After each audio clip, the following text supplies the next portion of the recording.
America. It aware that is the Europe has a bigger greatest GDP country than the on US? earth, and you have no idea. You Are need to you sit aware that Europe down. has a bigger GDP than the US?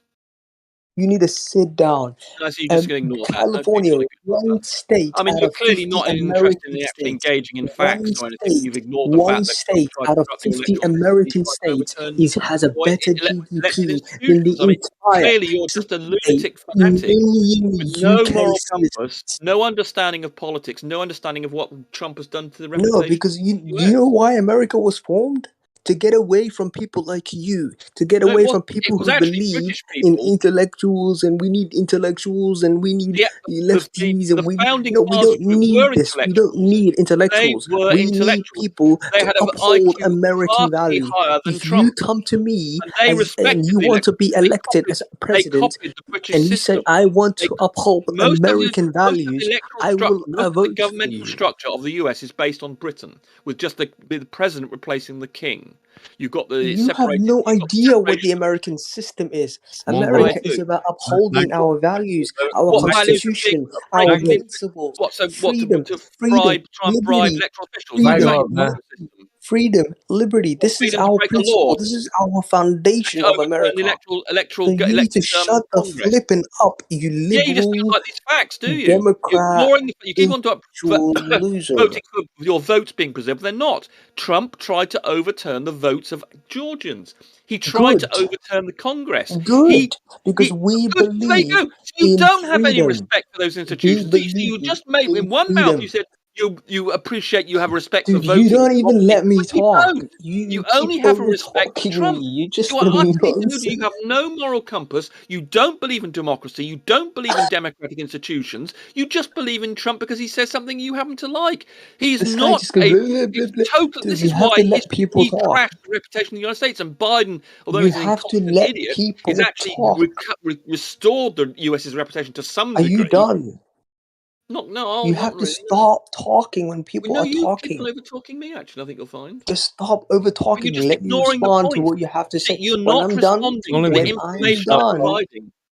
just one You've of you, just please. simply got this parroting Mac, mantra, ignoring is what there the any mods illegal here? thing Can Trump can has you mute done. this guy? You're just not Can you mute this interested guy? in the facts. I And this wish. is unfortunately what I see in the documentaries about Hey, Trump I'm not supporters. actually Gio, a are They're you mod. just there? not Any interested in the mods? facts. Any mods here? Can you mute this guy? He just keeps over talking people. No, just allow each other to say something and then reply. It's not a big Yeah, deal. but he's over Self-moderate. talking me the entire time, brother. Can you No, mute you him? don't. Hey, No, you were right. talking entirely when I was Also, talking. You talked. Take a breath. Take a breath. Take a breath. In, Okay, out. 5 seconds. In, out. 3 seconds. In, out. Right. Go. Okay, Mango. What is your point that you wanted to bring? Go ahead, Mango. okay. So my point is this technocrat liberal. He thinks that we need an intellectual as a leader. He doesn't understand American history. American leaders aren't. It's not about being an intellectual. It's not about Founding how fathers were much you know, intellectuals. dude. You have to stop. I'm not finished. Yeah, you don't like It's that not fact, a do you? dude. You have to stop. Yeah, you're going to ignore that fact, aren't you? You have to stop. Yeah, you see, you're going to try and distract that. So I know, but I'll let you go on. But okay, it's just one small Wow, intervention. this is insane. Like this is You crazy. only I can't even spoke get my point 5 across. seconds. Just shush, man. Please. Just God, 5 just mute seconds. yourself. Like, go, Mango. Okay, so if you study American history, right, the American leaders of all the great presidents that we've had, the reason why they were elected is not because of, you know, their intellectualism Yeah, you said this or about 5 times. You're going to make a point. or you know what are or their policies. No, they were elected on one thing and one thing only, and that is: are you going to uphold American values? Are What, you like going right to to break the law? uphold And Trump American hasn't done that. principles? Are you going to continue America as a liberal, free, Well, Trump freedom-loving didn't. country or not? And then that's how the citizens of America decide. Right, but you've just Okay, but everywhere else, articulated okay, this guy several he was values that are saying, completely let me antithetical to finish. I'm Trump's not behaviour. finished. I'm not finished. Yeah, but you just He was waffling. saying, You've I'm just not made 2 finished, points dude. now. I'm not You've finished. actually Can made you be 2 quiet? points at Can you last. be quiet? Yeah, but how long are you going to go on Can for? you be You've had about quiet? 2 I'm minutes nearly now. done. Can you be Okay, quiet? go ahead. This guy, he comes to me and he says how, you know, what leader we should elect when he lives in a country that has less GDP than California. California, one How was out of that? 50, How was that got to one do with it? out of What's that got to 50 do with our states, GDP, with our one out electoral of 50 structure? states of America, and he So has a what? poorer This is a country. completely irrelevant point. This is a His entire complete. I think you'll country find actually is now that we do have a poorer GDP greater than than California. one The state in pound America. rose. The This is what I'm pound talking rose about. This a is few what I'm weeks talking about. ago. It's He now back to says the that point his where we're greater country than was great California. 100 years It ago. doesn't matter. And yet they think. America is So let me great tell you, if today. Russia had a America GDP is greater than the great US, would that today. mean America is great that today. therefore And means he that Russia's wants to threat? talk about 100 If years Russia ago. had a greater America is GDP, great if Russia had a today. greater GDP than the US, then that would make Russia right and America wrong, would it? The idea that the GDP determines whether or not you're doing the right thing or not is utterly ridiculous. China, by the way, China will shortly have a GDP greater than the US. Does that make China right? You're an idiot to make such an China will have a what? advocate Sorry? such a line. What an China will idiot have you what? are. China will have a what? China in the next 50 years will have a Sounds like GDP something a hippie greater than would the say. US. And so when that happens, this idiot, This this is what I'm talking about. Ringo, will then This is presumably why, be saying, guys. oh, This China, is everything that why the China does must UK be isn't right. great anymore. And Do you know why the the US UK is isn't wrong. anymore? What a Because of stupid, people like this stupid guy. argument. How Because can of you people like possibly this guy make such a who are stupid liberal, argument? If you're technocrat, talking about values, intellectuals that's not who have dependent on your destroyed GDP. their own The country, idea and that now they're looking to because destroy California America with has a their similar ideologies. GDP to This the is UK America. somehow This is America. invalidates This is the the land UK. of free. You It's can go not back to the land UK of free to prison. break the law You if can you're go back Trump. to the UK and stick in your prison. This is America, Mike. You're This is much the freer in land this of the country. free, and Hey we are the guys, greatest guys, country on this You are planet. freer in mic this check, country than you are in the US, I can assure you. UK mic is check, a prison. Except for the UK right to is a carry prison. guns, and thank God you do not have that mic right check, here. mic check. Hey, Mango, do you live in America? Because you have, yeah, I don't know, you have like an Euro accent or something. Do you live I in the am US? American. I am an American.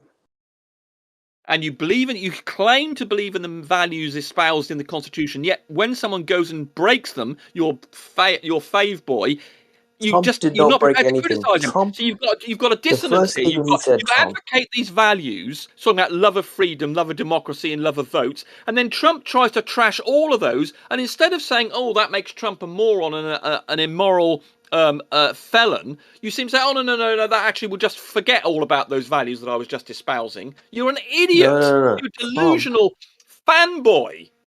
Trump, if you actually listen to He's what a he has to criminal. say, He will be he convicted has very been shortly. upholding our values. What value to Okay? break the He has law? been upholding our To principles, break our the law? foundation. To indulge Freedom, himself, to corrupt, steal government documents, liberty. That's all he's been upholding. Yet the liberty to media, do whatever he because the likes. Yeah, media, because the get the liberty media to do whatever has he been likes, but he doesn't. infiltrated. He does not Let me support finish. people to Let vote me for who they want to finish. vote for, I does let you he? talk. You have to let me talk. Because Yeah, the but media, you don't seem to be understanding. You talk about his liberty, but what about the liberty of others? What about the liberty to vote for who you want to because vote the for without media, being corrupted by because the Trump? media You don't have respect been, that, do you? You don't because the respect the media. liberty of others. You only respect the liberty of Trump. I'm not even gonna bother with this guy. I give up. He just overtalks Not people all any the time. arguments. The only thing you're He basically doesn't saying let is you people love Trump. That's talk. the only He argument just you've blah got. blah Even blah he blah blah blah, breaks the and it's principles just you're espousing annoying. in your It's just constitution. irritating. He is. It's very annoying. He like, dude, you gotta let people talk. Can we go back to flat Earth? Guys, just nonsense. Sorry, can we? Hey, there is a globe, bruh. Prove me wrong. I bet you anything in the UK you can't even talk about flat Earth. We are much more liberal. We do not have. We have much greater freedom of speech in this country. In America, you can go around and call people the N-word. In the UK, you get arrested for it. You wouldn't get arrested just for you. There is some truth to that. If you espouse what it did I on tell you? social media, This is the yes, land of you free, get bro. This is the get land arrested of for it. No, free. you You, would on the be other hand, you are a policed by prisoner in your if own you country. were to use that. You wouldn't get quite. We don't. You see, we're all very You moderate. are a prisoner in your own I country. mean, when Shut you your see ass American up. police Shut your ass Let him up, bro. finish. Come on. when you see American Go police ahead. infraction, their first response is to beat you up just about. I mean, they're appalling. Whereas in this country, we do everything in moderation. So if you have to be really quite very naughty, very aggressive, or very violent to really get yourself into trouble. So something like using the N-word, yeah, we just disparage that. You wouldn't get arrests. You might get a talking to by the police if you were to put it on social media. to some degree, but not even. No, I think probably rest is probably wrong. Exactly, guys. I'm what is so the point? grateful to have to become to live in a land of the free. You know, where I There is can freedom. do Yeah, and but you're leading. say and Yeah, believe the in freedom of anything I want. people like But Trump to go around and break the law. But in this this guy country, in we have his respect. own We have respect country, for one another that in you his don't have. own country, he is a prisoner in his own country. No, we have much He greater. can't We he have can't respect say for other whatever people. he You don't. likes. You're He believes denying the in. right of people to This is vote what for who they want happens. to. That's not This is what freedom, is it? happens when you elect intellectuals. They Yes, make you believe and when you that elect it's someone like respect. Trump, you're electing someone who does That not it's respect this. the votes of the This isn't electorate. about That's respect, not sir. freedom, is This it? is How about is it freedom? How is This it isn't free about to respect. have your This is vote about rescinded by freedom. Trump? This is How is about that freedom to allowing vote? you to do Trump whatever you denied like. the right of people to vote for who they wanted to. He tried to change that in Georgia. That's not freedom. That's a You have complete anti. idea what freedom is. You need to shut your ass up. We are You need to shut your ass up and just be quiet, in bro. You live general. in the I UK. mean, we have a much greater respect for the right of people to do things. I Whereas rather have freedom than respect. I well, rather have yeah, the when you have freedom that to freedom, but you say don't and you do don't have a whatever I you're like not free to than vote though. If you're respect. a Georgian and you Right? voted Democrat, Do you know why? your right Do you to know vote why America was going to be prioritizes removed by Trump. respect? Can I ask you something? Your right to Do you vote, know? the fundamental right to elect who you wanted to run your country, was I want to ask you a Trump question. tried to overturn that in Georgia. So I want to that's a ask you freedom something. Do you know you do why? not have. So we laugh at Americans in Europe because of the poor quality of the Dude, government. you don't even make enough money in California. I don't think you need to laugh. You need So to I cry. tell you what. You Okay, need to so be when crying China right now. makes more money, You so need when to be China makes more weeping. money than the You US, need to be then that means we can ignore weeping the right US. now. You need to I be mean, what weeping an right now. You argument need to that shut is. your ass up. The You are only literally reason in a recession. the only You are literally in a reason that recession. the You need US to is as shut your rich ass as it up. is because it's got British values, British sort of politics, British basically. values, Plus the fact you've got British. No vital one cares resources about the like British oil, anymore. which You guys were other countries don't have, warmongering and losers who gas. So you're colonized very people. fortunate. You've got a We British are a system country that plus the liberates resources, and and you've got a vast size, which you did, restores of course, countries. by You have a invading it. history.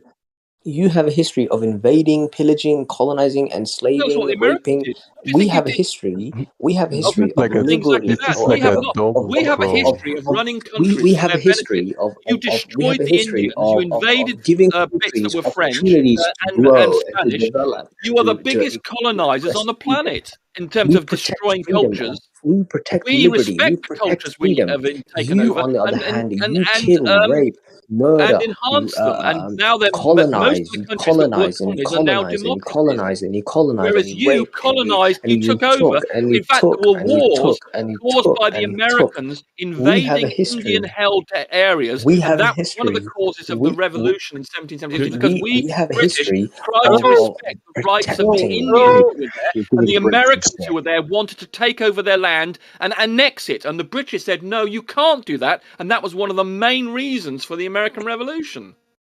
Nonsense. That's absolutely true. We You are can't deny about it. freedom, And and we have a you history basically annexed of parts of the United States that didn't belong to you. So you you also took over Texas, which was under the Spanish area. And you just basically annexed these areas. We didn't actually annex these areas. We installed local governments and then and gave them independence. And most of the countries that were colonies of Britain have now become individual, democratic countries, like, I don't know, Malaysia, Australia, Canada, and India, and you sound like a science teacher showing off the best yes.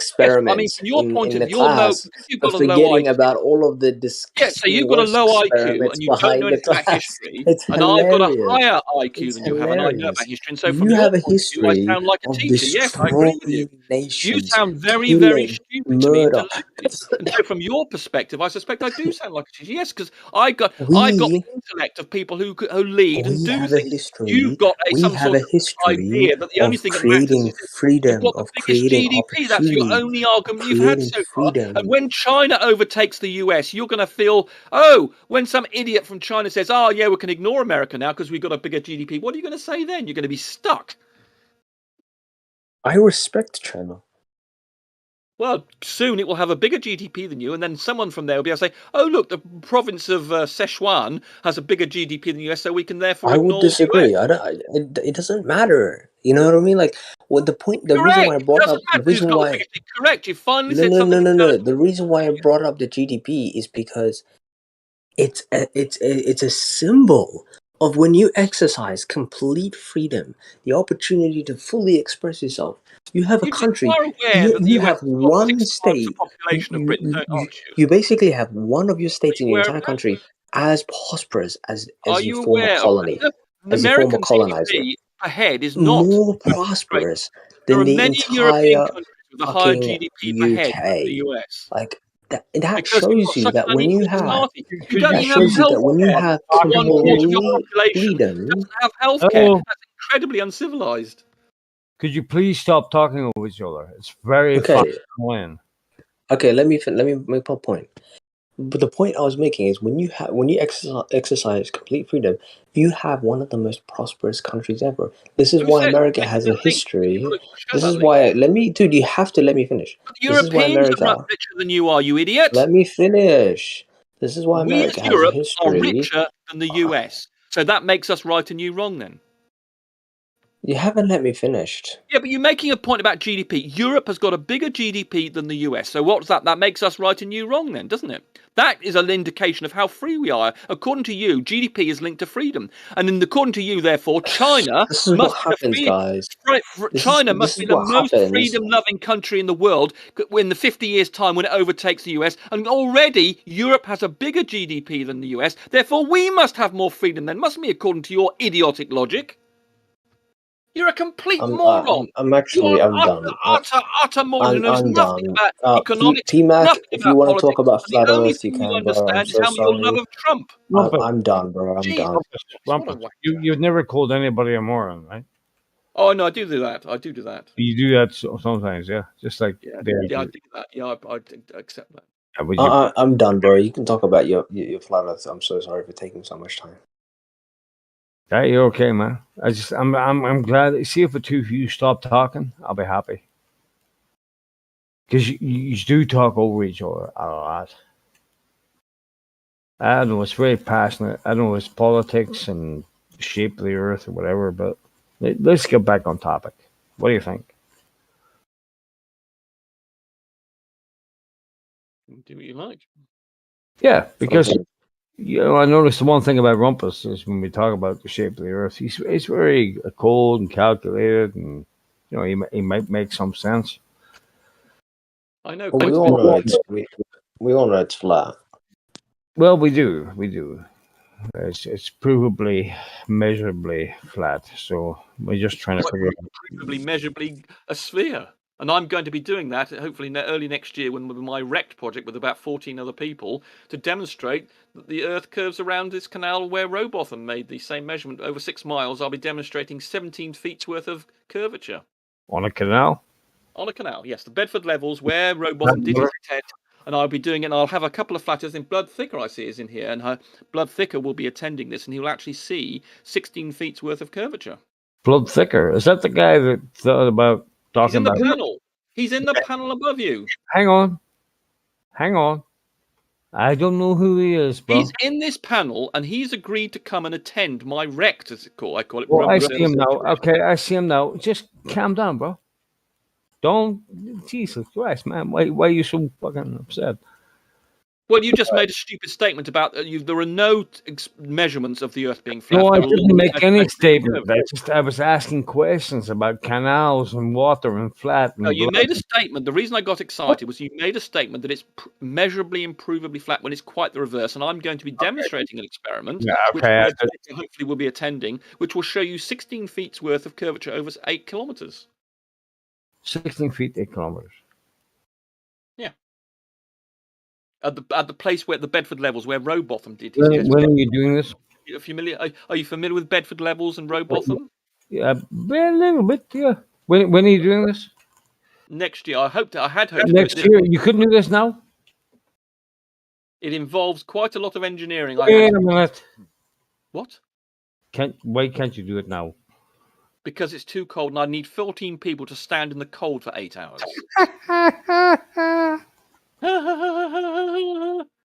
Idiot. Wait, sorry, Rumpus. This guy's weird, bro. Why is he calling people idiots and He's an idiot. Idiots and You don't think you've clearly got no appreciation of what's involved in doing an 8-kilometer surveying task. I've had to build 4 very large posts that go up 30 feet in the air. These have been very large engineering tasks, and they require a lot of work. So the idea that you can just do this straight away, which you seem to be implying, and I got people to stand in the cold for 8 hours, and I'm not prepared to ask people to do that. Are you so pompous that you think that anybody who says anything contrary to your view of the world is an idiot? No, but there are some seems things to be the way you're carrying on. Yes, but not all things. Now, you can make a contrary point to me without me thinking you're an idiot. But no, but you already think I'm an idiot because you called me one, right? Yes, I do think you're an idiot. Yes, correct. Yes, thank you very much, Rumpus. You know what you can do? You can fuck right the hell off, bro, because you are obviously dumb. I'm obviously dumb. You are obviously dumb, bro, because I'm not an idiot. You are an idiot. I probably have as much brain cells to burn as you. I don't think so. Yeah, but anyway, listen, I'm not going to get an argument with that about you because you're okay, dickhead. But yeah, so you're going to do an experiment next year to prove the shape of the Earth and everything is going to be grand. Correct, and Bloodsticker has asked to join in the observation. I've agreed, saying he can do so, and he's a flat earther, and he will personally witness 16 feet's worth of Earth curvature, as will everybody else. Because I'm going to live stream this, so everybody will be able to see this. So, and I will be streaming from the point of view of this observation. Okay, can I ask you something? 10 seconds more, please. I will be doing it from this bridge over a canal, and you'll be able to see the drop of 8 kilometers from that is about 16 feet. Go ahead. If your experiments show that there is no curvature, what is your next reaction? I've told Brian Mabbitt, who is going to be there as well, who's another flat earther, that I would jump in the canal. And he's looking forward to that because he believes I won't find it. Could you put lead boots on your... No, I don't want you to jump on a canal. I want you to come and believe in flat Earth. Yeah, but that's... I know. Okay, you might want that. But I'm prepared to believe... I'm prepared to say that I will find curvature. Brian Mabbitt, who's going to be there, doesn't believe I'll see it, and we'll see what happens. Okay, but how do you know that the ground is going to be level? Next year. Let's say that again. It's along a canal. I'm comparing horizontal with I'm using a canal to follow the curvature of the Earth, and then I'm comparing that to horizontal, and at 8 kilometers, the difference between those two is about 16, 17 feet. Okay, so you're gonna take a boat and you're gonna sail into the canal. No, I've got 4 posts, telescopic posts along this 8 kilometers, and I'm going to raise them up to horizontal to the observation point on the bridge, and I'm using an auto level to establish where horizontal is, and then from that, how much I've had to raise up this target to the horizontal for the bridge 8 kilometers. So you're going to be the first person in history that's going to prove curvature. No, lots of people have proved curvature before. I'm just First one? No, I'm not being the first one. I'll be one of millions. No, I mean, no, I'm asking you, where was the first one? Well, Aristotle showed that we were living on a global when he observed the lunar eclipse, the shadow of the Earth on the moon. So he established then, or even in ancient history, Aristophanes measured the curvature of the Earth and the radius of the Earth in whatever it was, something BC, 200 BC, or whatever it was. So I'm 2,000 years late to proving anything against anybody else. And we've obviously everybody's believed the Earth's been. I mean, some people have claimed that Columbus didn't think the Earth was a ball, a sphere, and he did. It's just been rewritten. He just thought the Earth was a different radius. That was all. Well, why are you finding yourself in 2022 trying to prove to people that the Earth is round? Because there are idiots who believe the Earth is flat and keep on spreading this anti-science.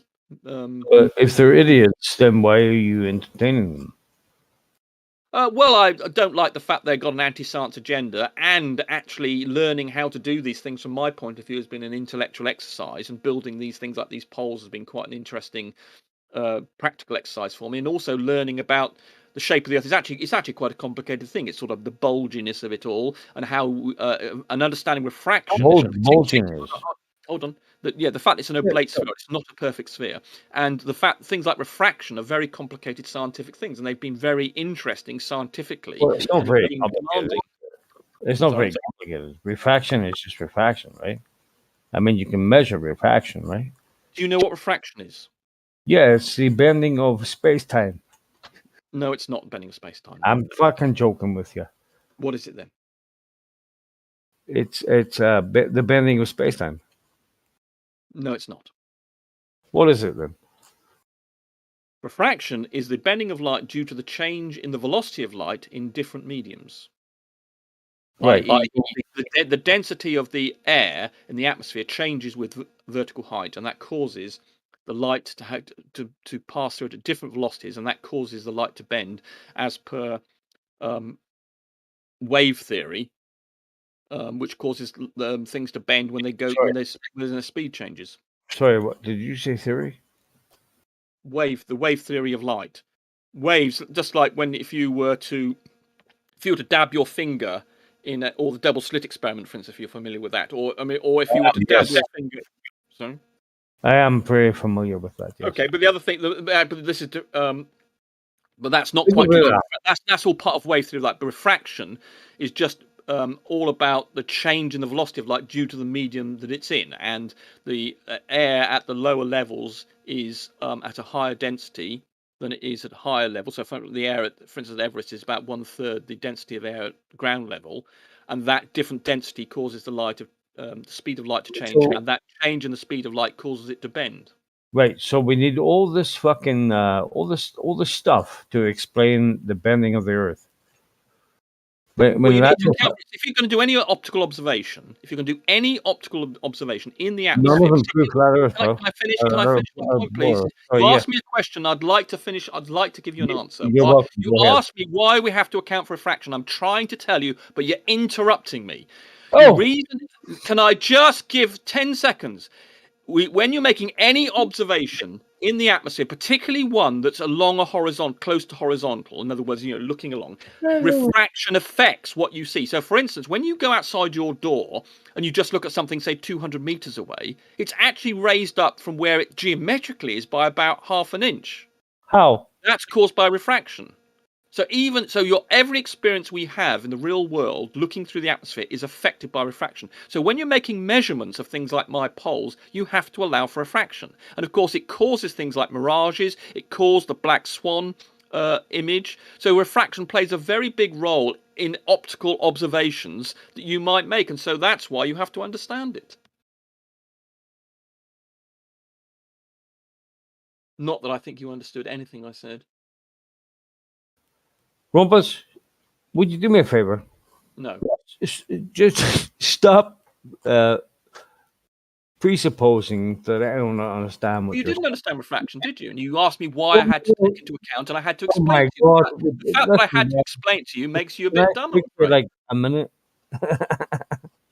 I didn't hear what you said then. Something about a minute. Oh my God. All right, bro. Listen, I'm not a dumbass. I passed high school. What? You are. I'm a dumbass. Okay. You are. So, in your mind, because I believe that the Earth is not a ball, a spinning water ball, therefore I'm a dumbass. Correct. But there's not just that. That just confirms. Well, my IQ might actually be higher than yours. Interactions with you in this panel show that you are as you put it, a dumbass. But weren't you the one that just said there 5 minutes ago that you don't call people names and you don't do this, but you're doing this right now? I don't call people. I must admit, attack their intellect. I'm guilty of that. I would agree with you there. But I don't. I try not to personalize it in the sense of I don't personally abuse people other than that. I mean, for instance, if you were just a bit dim and you said to me, Rumpus, can you explain to me why the Earth is curved? Then I would treat you with a lot of respect. I'd be very nice to you. I'd explain things slowly. But when I'm fighting against someone who's fighting back and saying basically I'm wrong and I'm just making stuff up, which is what you were doing, Oh, I haven't said that. then I have a different attitude. But So I if never said that. your attitude was different, then mine would be different too. But Rumpus has never said that what you're saying is wrong. Well, you said, why did you have to understand refraction in this sort of No, rather disparaging manner? you're missing. The point is that the point I'm making is that you were saying that you would not call people these names, right? But you're calling me a dumbass.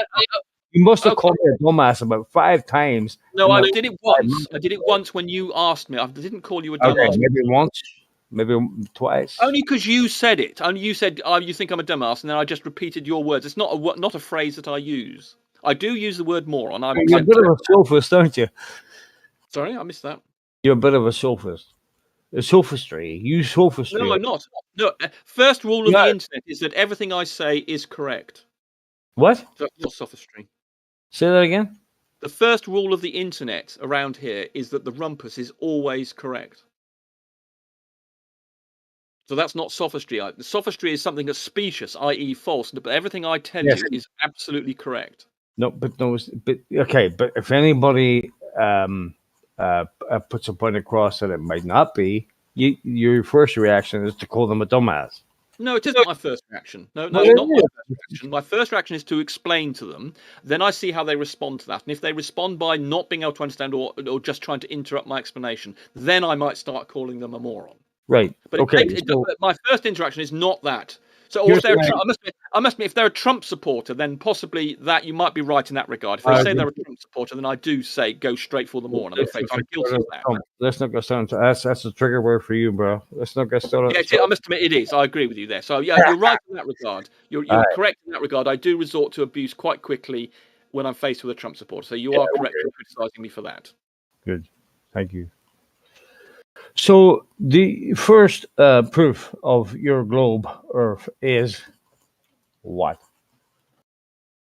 Well, I mean, you want a simple one that you can do by yourself, just observe a sunset. That cannot happen on a flat Earth. Therefore, it's got to be non-flat, and the only thing that accounts the way it behaves is a sphere, just by the behavior of the sun. And obviously, much better things are like the fact that Polaris changes in angle. As you move north and south, the angle to Polaris changes by 1 degree per 69 miles. That can only happen on a sphere, can't happen on the flat Earth. So simple things like that are immediate ways of identifying that we're on a globe without having to do anything complicated like what I'm doing. I'm just trying to my objective. The way I think the objective of what I'm trying to do is to actually say, look, here's this big gap. I'm going to show you 16 feet's worth of Earth curvature. How much I've had to raise this pole up and down, and say, look, that part of it is the amount that the ground has gone below the horizontal. So I'm trying to give you a very graphic representation of the curve. Right, next year. Okay. Yeah. Right. Yeah. Okay. So explain to me, like you're talking to a 5-year-old, about how this experiment is going to prove globe Earth. Right. Well, I'm going to position an auto level on a bridge at one end, a place called Welney in the Bedford Levels, and that will establish a horizontal as far as I like. Visually, I can see where things are horizontal with respect to that. And then in the distance, I've got 4 posts, but most important one is the one at 8 kilometers. 8 kilometers away, I'm going to raise a post relative to the same piece of water that the auto level is over. So the auto level is on a bridge over water. And then I'm going to raise a post at 8 kilometers away to a height above that water to match the horizontal as indicated by the auto level. And the amount that I've had to raise up, if the Earth was flat, then I would only have to raise up the pole by the same amount above the water as it was at the observation point. Whatever extra I've had to raise it up to meet the horizontal is the difference between horizontal and where the water is. And that will be the curve of the Earth. Okay. So is this an optical experiment? Yes. Because I'm establishing the horizontal with an auto level, which is what surveyors use, so we know that works. buildings and things use auto levels, and the height of Everest was measured using a theodolite. So we know that optical measurements work, and we can establish a horizontal with a. Bloodstick has just posted actually one of my posts, one of my posts that I put up with a target on top with me in front. And so yes, you're establishing the horizontal optically, but I'm raising up these posts as a Bloodsticker has kindly posted in there. The target up to the point where it's horizontal.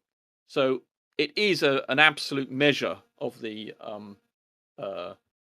drop, as we call it, the difference between horizontal and level, at a distance of 8 kilometers. But the horizontal is established optically.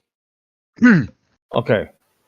So you are aware that Einstein has said that you cannot, by any means, establish the shape of the Earth by optical experiments. No, he didn't say that. You've completely misquoted him. No, Oh, what he said was that you cannot establish the movement of the Earth. Oh, sorry. Yeah. So that's got nothing to do with what we're talking about. Oh, okay. So So can you prove movement? That's my second one. Okay, so we've changed the subject now. We're now talking about movement. Listen. You go ahead. Hold on. One of the things about curve shape of the Earth, and now you're talking about the movement of the Earth. Those are two completely different subjects. Do you accept those are two completely different subjects? I do accept that. Excellent. Great. No, I don't mind moving. I don't mind you changing subject. That's fine. Thank you very much. Now, so you're going to do this next year with the optical experiment, prove this and that, the other. And so my second point is, how are you going to prove Earth motion? Well, I wasn't intended to prove that. That was not one. That's not one of my objectives. But I can give you arguments for it. But I'm personally not proving it with an experiment, though I can tell you how to do it. Right. So we go back to point one. Well, no. Hold on. No, point one is about the shape of the Earth. The movement of the Earth is something else. They're two completely different subjects. Why are you? Can you not see that? Yeah, of course you can. Well, so why? So I'm confused. So when you say go back to point one, do you mean to say that's because I can't? You're only interested in things that I'm doing as an experiment, and therefore you're not interested. Next year, you're gonna do an experiment next year for proving the shape of the Earth, not the movement of the Earth. Well, how do you prove the shape of the Earth while you're standing on it? By doing the procedure that I described to you about 5 minutes ago, which has got nothing to do with the movement of the Earth. I described. I spent 30 seconds describing how I'm going to do this. The shape of the Earth. I know. By establishing an auto level, getting horizontal, and then as if you look in the text, Bloodstick has shown you one of these posts that I'm raising up, which will then match the target on the post will match the horizontal, and by how much I've had to raise it will give the difference between horizontal and the water level. So that's the shape of the Earth sorted. That's not affected by the movement. The Earth could be stationary, and my test would work perfectly well on a stationary Earth. Establishing a moving Earth is a completely different subject, and it's not something I'm planning to do an experiment on as yet. Rumpus, can you just walk us through how you plan to establish your claimed horizontal? I'm reluctant to talk to you because I regard you as such a contemptible creature, but I suppose for the benefit of the rest of the panel, I did actually just describe it. I'm part of a panel. Sorry? But nothing. Okay, your personal incredulity is not really part of this panel. So, Rumpus, if you would like to walk us through, I just regard you as a contemptible creature. Rumpus, really your personal incredulity isn't of anybody else's concern here. So please, if you could just walk us through. I'm finding you contemptible, not incredible. I'm finding you contemptible. Rumpus. It's normal to me. Rumpus. Just for the benefit of the rest of the panel. Okay. I have a particular objection to DP because he's a particularly objectionable character, possibly the most objectionable person on Discord. He sends really objectionable messages to people. Abusive. He's been kicked out of more panels. I've never sent you a message, Rumpus. One of the most objectionable people you've ever come across. Okay. So I have a particular problem with him. So that's why I'm being a bit difficult. Okay, now I explained the procedure to PMAC. Yeah. Would you please shut up for fucking 2 minutes? Oh, I was being asked a question. Did you not hear that? And doing your best not to answer it. So please, on you go, Rumpus. Well, I did. Perhaps you missed it, but 5 minutes ago I gave an explanation as to how my thing works. But I wasn't in the room, Rumpus. So Well, if okay, you well, I'm could, not okay. if you If could you're going please, if you could please no, I'm repeat not it really. as I asked you As I to. said, I find you such an objectionable character. I really don't. Okay, If Rumpus. someone else wants me to repeat it, I'll do it, but I won't do it for you. I want you to repeat it. Okay. Right. So the idea is that I'm establishing a horizontal, and I'm trying to measure the difference between the curvature as represented by a canal and a horizontal. And that difference is what we call the drop when we talk about globe Earth versus flat Earth. The curve of the Earth drops away from the horizontal. I'm establishing a horizontal with an auto level, and then as you can see from that picture that Bloodsticker posted, I'm going to be raising posts up to match the horizontal to a distance of 8 kilometers. If it was on a flat Earth, I would have to raise them no more than the height of the auto level. If the Earth is curved, then I'll have to raise it more by the amount of the curvature, and that should be about 16 feet. And so I will see when I come to do it how much I've had to raise those posts up. I do have to allow for refraction, which I will be doing, and having done that, I will get a measurement of the drop at 8 kilometers from the horizontal. Have you finished? Yes. Right, you still haven't told us how you are going to establish the horizontal, which is the question I asked you. Times with an auto level. Yeah, with an auto level doesn't Yes. describe how or explain how you're going to establish the horizontal. As soon as you set up an auto level, it's the done. methodology you I've are explained using this. for I this explained horizontal, this claimed horizontal of yours, Rumpus. So Once please, you level the auto level, all it's right, done. Punky, That's set up. Punky, No, DP. You can white You know knight how all to you set like. up an auto level. So does everybody Can else. we have a mod here? Is there a mod in the room, Yeah. please? Why can't he You're asking speak? a question. He's You're asking a white question. knighting for you, Well, he's No, allowed to Rumpus. speak. I'm white I've- knighting for you. I've asked you how you're going to No, set okay, the I'll explain. horizontal, You're wasting Rumpus. everybody's time like always, I've DP. turned You know Chunky how down. I cannot hear him. Okay, I've every asked you Rumpus. how Yeah, I'm okay, going to set, how you are going to you set won't let the me answer. Okay, horizontal. for the rest of the panel, I will explain. An auto level generates a horizontal, and it does so to infinity. So, for instance, if you could see the moon through your auto level, you would therefore know that the moon was horizontal to your position. You would auto know level- the moon is Okay, horizontal stop with an interrupting auto me. level. Stop interrupting me. Rumpus. Stop interrupting me. So Oh an my auto goodness. Shut up. Be quiet. I'll turn you down. Mod here. So- DP keeps Yeah, interrupting Rumpus. Yeah, some mod can mute DP while he's persistently interrupting me, preventing me from explaining how an auto level works. So an auto level, if people not familiar with it, is a device that shows you what's horizontal, and it gives you a little graticule through your eyepiece, and everything that touches that that you can see visually that crosses that graticule is horizontal too. Now you have to allow for refraction, so there's a little problem there. But if we forget about refraction for the moment, it draws everything along that line, just like you can extend lines. There's no limit to it. Everything along that line, allowing for refraction, is at a horizontal to you. So if you look through, it's like looking through binoculars and you see this horizontal line there, and it's got a little, what is effectively a plumb bob inside it to make it align with the horizontal. So that means that everything you see that's intersecting with that line is horizontal to you, allowing for refraction. Okay, so can I clarify? Can I clarify? Can I get some clarifiers before you Yes, please. keep going? Yeah.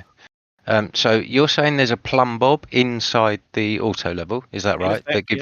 That gives you the horizontal, the vertical, and then the horizontal is taken from that established vertical with the plumb bob inside the auto level. Yeah, this is what you're claiming. This is how they work. I can show you a diagram of Okay, Rumpus. I'm just clarifying.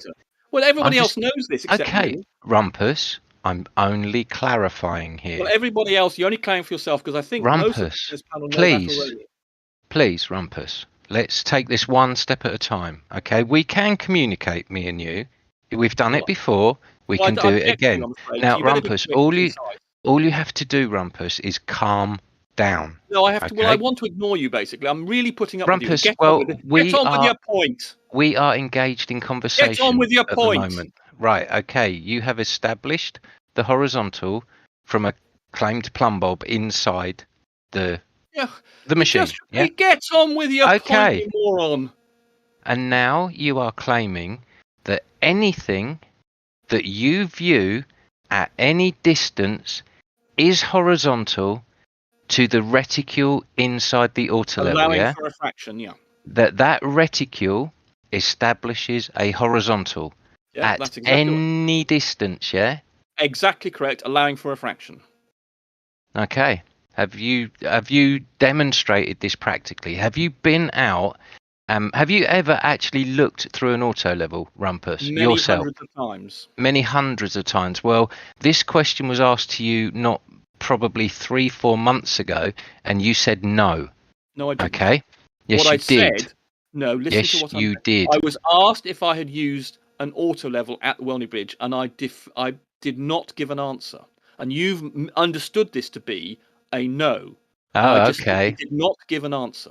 Okay, so have you ever looked through an auto level from the Welney Bridge, from your targets, from your observation site to your target site? I'm not prepared to give an answer to that question. Well, it's just a yes or no, Rumpus. Just I know, a and I'm simple not question. prepared to give it. You're not prepared to give it, so we can I'm not take that prepared to as give a no. You can have take never it if you done this. like as a no. You can take that as a no if you want to. I'm not Okay, prepared to give an answer to that question. Well, that's fair enough then.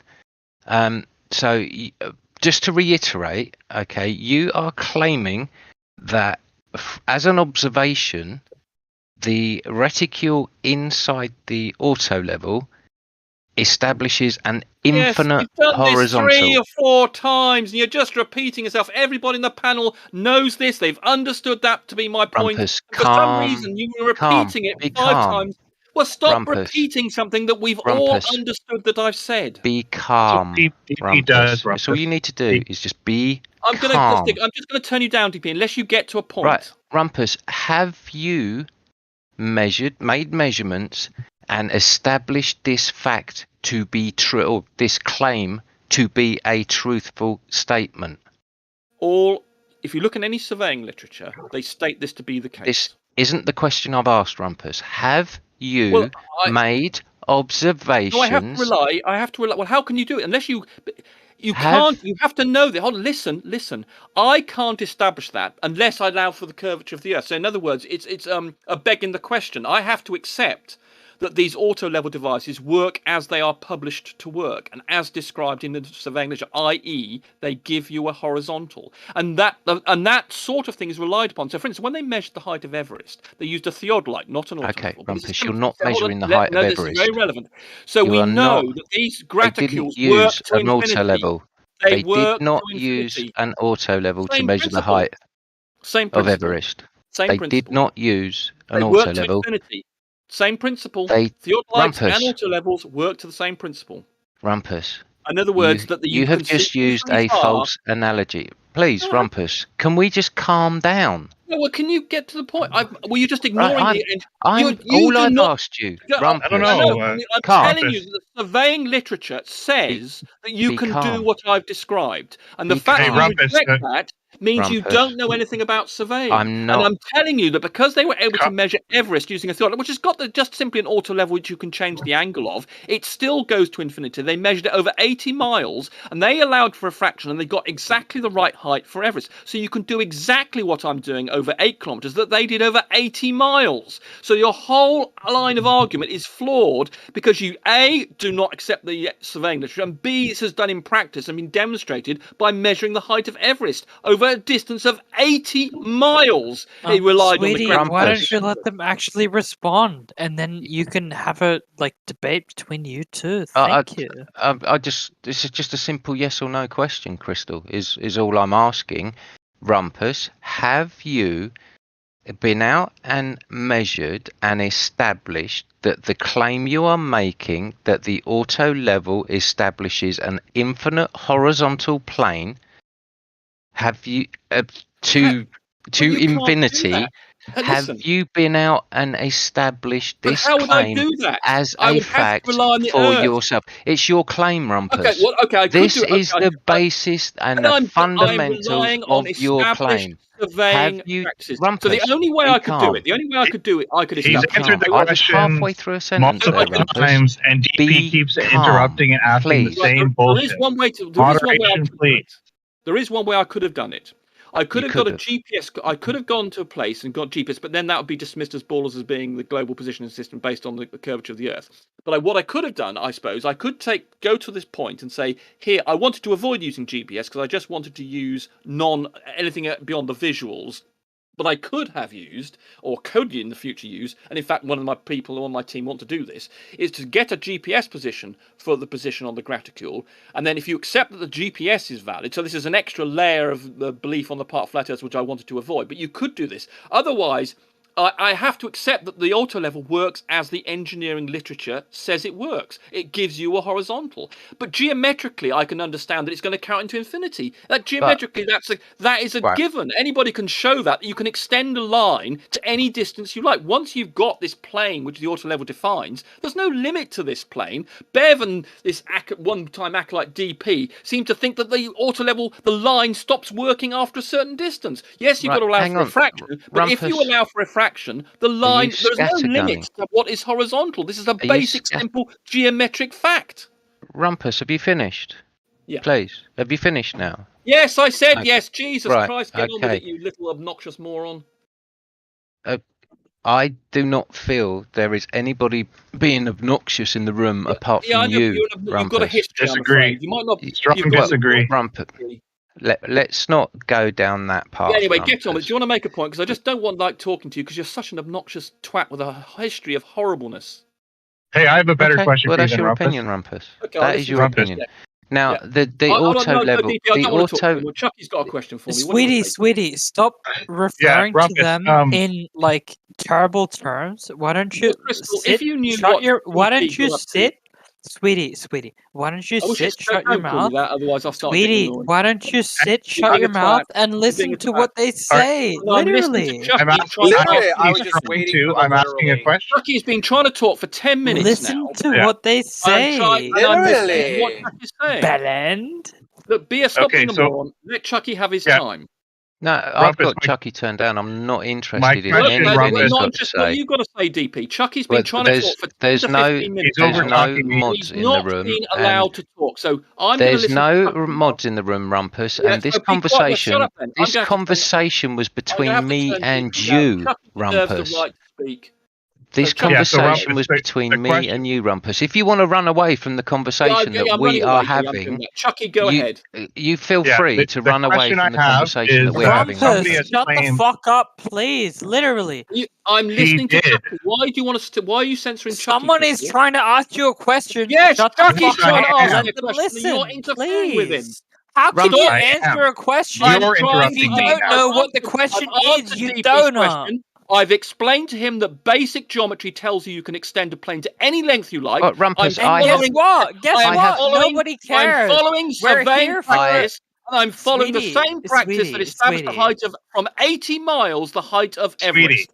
I'm following that. You're interrupting my question. Sweetie, literally, somebody is trying to ask you a question. It's not even and you're interrupting me. If you want to have Crystal, good discussion between you and them, how about this? Crystal, they ask you a question. Crystal, shut up. You answer the question. Shut up, That's then. how it goes. Shut up. Thank you. I have follow-up questions. I have follow-up questions for the Rumpus. If Rumpus wants to run away from my follow-up questions, he can feel free. I explained to you geometrically the position I've got. I've explained to you in practical terms. Go and look at the engineering surveying literature, which agrees with me and disagrees with you. Rumpus, how do you form a line geometrically? Please explain to the room. You can extend a plane to any length, you morons. When you enter geometry, you can extend a line to any length, and you can extend a plane to any. There's no limit on the distance that the graticule applies over. If you think so, you don't understand geometry. I'm not interested. That wasn't the question I asked, Rumpus. So why are you answering the question? Literally, typical. The flat earther refuses to answer the question. I've answered this question, Crystal. Stop interfering. Stop. Literally, when you say that is not the question that I wanted. I did say it was a question, and I pointed out to him he doesn't understand that means how you're geometry afraid with dealing with the question. I've told him that he doesn't agree with engineering literature on surveying. He doesn't agree with basic geometry, which you can extend, which means you can extend a line to any length. Now, Chucky, for Christ's sake, get your bloody question out. He's not a flat Question earther. is, The if one that's somebody avoiding has the claimed question that is it the was a false baller. equivalency, I'm sorry. somebody just has call them a explained it's a flunker? false A equivalence. baller. Sorry, He can is you a not globe interrupt me, please, earther. The sweetie? rumpus, the one that A is baller. avoiding the question, is the Crystal, glober. I'm asking my question. Can you please You be got that quiet? the Thank wrong you. way round, I'm darling. so sorry. I didn't hear you. So sorry. Okay. The So one, the question the is one that that is avoiding the somebody has question, claimed that it's a sweetheart, false is the equivalency baller, to compare the not the optics flat of earther. theodolite and an auto And level. Chunky is really desperate. Are He's flashing those away like a little madman there, optics but I've got not him turned down. equivalent, Rumpus, are you ready for my Rumpus? question? They are equivalent. I mean, How do obviously you can do you more with a theodolite. define The a Please, theodolite wait, line Chunky, in Chunky, geometry? please. Crazy. Chunky, Where the fuck How is do the you mod? wait, I'm how please, do you answering Chunky. define a Why are you line interrupting, in Crystal? geometry? Do you see Chucky, your pie Crystal, hole that nobody's Crystal, watching and like Crystal. caring about Oh, can you what just you're You stop shut eating? up. talking? Why are Nobody you cares, disrupting? literally. Crystal, We're literally. trying to have a Stop talking, conversation, Crystal. Well, sweetie. Crystal, could you shut up? I'm Could someone, trying to could give you someone the moderate? floor, Could someone sweetie. moderate Crystal? He's Sweetie? interfering. I'm trying to give an answer to Chucky. Go and ahead. Crystal Why keeps don't you hit interrupting. me? I'm Rumpus, trying to help you, No, you're sweetie. not helping at all. You're interrupting the question Sweetie? from Chucky, and you're interrupting my answer to Yeah, Chucky. I Rumpus, think the why are only you problem, ignoring my Rumpus, is that you question heard the when question No, and I heard I the you're have the answer, right. and question nobody You else there did. think first, you're Rumpus? some kind of bellend. Yeah, Rumpus, you you what think gives you the you're some right? kind of the king. Someone mute I can't Crystal. stop listening to this. But Someone Bella, mute Crystal. the This king is is not fucking I here. love it, but I hilarious. hate the taste. Even when the queen's here, Belen. Someone mute this Yeah, what? Blimey, alright. You think I'm gonna go to some kind of mother king, funny some as kind fuck. of king, but guess what, Belen? Surely someone I'm can mute some kind of queen supporter. Can someone mute this Yeah, guy? what? Yeah, what? Can you mute this guy somehow? That's what I thought, Belen. Can someone mute this Crystal, Sweetie. Right, so Chucky. Yeah, so Rumpus, theodolites how do you and define a autolevels, they line work on the same principle, geometrically, except that with please? theodolite, obviously you Rumpus, can angle. how do And you the fact define that a line basically DP was geometrically, claiming that please? autolevels have some sort of limit out of nowhere. Rumpus. I don't know. I think he's got you turned down, DP. And I so don't think he can hear you. So he just Rumpus, seems how for do some you reason define to a believe line that, geometrically, that you please? can't extend. How is he fucking changing the Rumpus, can you hear? subject? Can you hear DP Rumpus? No, I can't. No, I've turned him down. He kept on Yeah, that's interrupting. what I thought. He wouldn't let Chucky He's ask scared. the question. Crystal, so I Crystal, he is scared to answer a basic geometric so question. Chucky, yes. He So an cannot auto define level a and a line theodolite can obviously geometrically. extend that plane It's that they pathetic. generate is obviously in geometry. We know basic Euclidean rules Oh, are. why don't you be asking me, Mark? Line to any distance you like. And It's the fact pathetic. What were they not Foolish asking? to call it a false equivalency. It'd be an accurate equivalency. It'd be an accurate equivalency, not a false equivalency. He can't even define a line, a geometric line, The Crystal. theodolite and the auto level can It's extend their ridiculous. graticals to any distance you like. The only thing you have to allow for is refraction. Okay, that's your Perfect, belief thank you. system, Rumpus. Oh, I'm sorry, Mike, but you think for one moment you can't define a single line? Guess what? Yeah, what? I can get my ruler and I can, show it to my local bellend, and guess what? Can we mute this We guy? can see Someone can mute- who's the local Gio, bellend, can and you- guess what? It's gonna show you, you Gio, donut. can you mute this guy, Gio? Surely he's there. Perhaps he's not there. Deary me. Jesus Christ! Right.